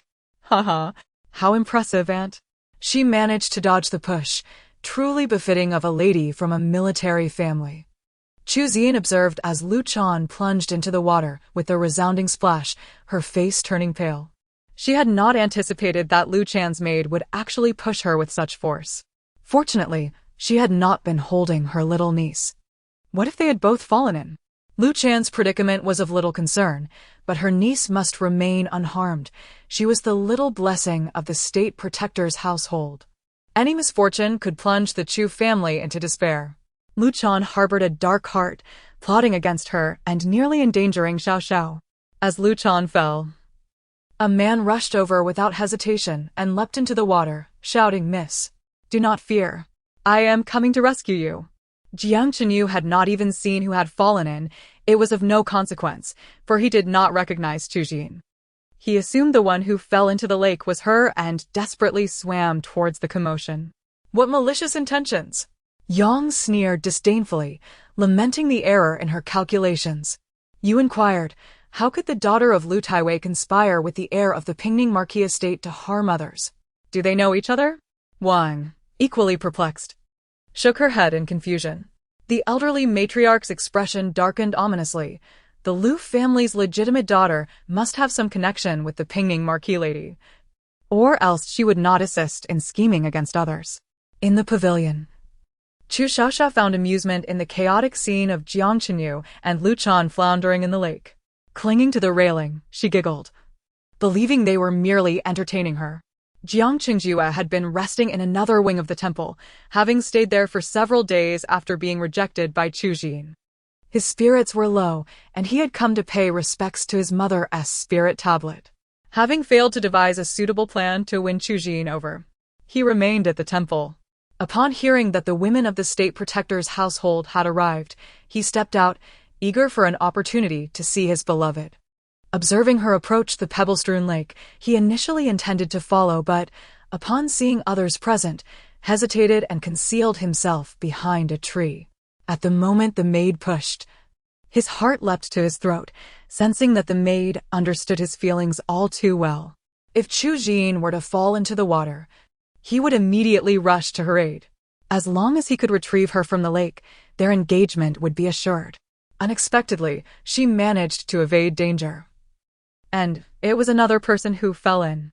Just as he contemplated whether to assist, he was taken aback by the sudden appearance of his younger brother, the heir. This raised questions. Why was the heir of Pingning Marquis estate present at Baiyan Temple while Chu Xian was here meeting her close friend? It was too coincidental that he rushed to save someone the instant they fell into the water. Was he plotting against Chu Xian? No. It was not her he sought. It was his own interests at stake. If not for him, Chu Xian would not have been targeted. That mother and son duo were truly repulsive, seeking to seize whatever they could from him. He could wait no longer. He must act decisively. She was the one he cherished, and he could not allow her to be unwittingly ensnared by the Pingning Marquis estate. Jiang Chengjue's legs moved faster than his thoughts as he hurriedly emerged from behind the tree, approaching the crouching Chu Xian with concern. Are you unhurt? Chu Xian, momentarily taken aback, gazed at the unfamiliar man and gradually stood. I am fine. May I ask who you are? Ah, the perfect match for my aunt has appeared. Where did this person come from? Did he witness the earlier scene? Chu Xian turned in surprise to her little niece, astonished and alarmed. A perfect match? Was he truly her perfect match? Could it be that any random encounter could yield such a designation? My name is Jiang Chengjue, the illegitimate son of the Pingning Marquis estate. Jiang Chengjue scrutinized the long-unseen Chu Xian, his demeanor gentle. You resemble your younger self perfectly. There is no change at all. Childhood? Chu Xian was somewhat bewildered. In all honesty, she had heard tales of the illegitimate son of the Pingning Marquis, but had never met him. How could he remember her? Do you recall the year you were 4, When you rescued a cricket in a fight, only to be beaten for it and have the cricket trampled? That person was me. Chu Xian pondered briefly, eventually recalling a faint memory, just a sliver. Do not reminisce too long. The rascals in the lake are surfacing. And hold me. Hearing her niece's exclamation, Chu Xian promptly scooped her into her arms. Below the pavilion, Jiang Chenyu carried Lu Chan over his shoulder and climbed the steps, while Lu Chan, clearly terrified, clung tightly to his neck, trembling. Yang felt a pang of unease. Mother, will she be all right? Will she suffer? The matriarch glanced at her, smiling as she winked. Have you lost your senses? Though Yu and Wang could not comprehend, they followed along. In the Chu household, decisions were made by the matriarch and Yang, and there was little room for doubt. They simply followed her lead. Jiang Chenyu ascended the pavilion, raising his gaze to find Jiang Chengjue standing with a woman holding a child, his astonishment palpable. Elder brother, what are you doing here? Who is the woman beside you?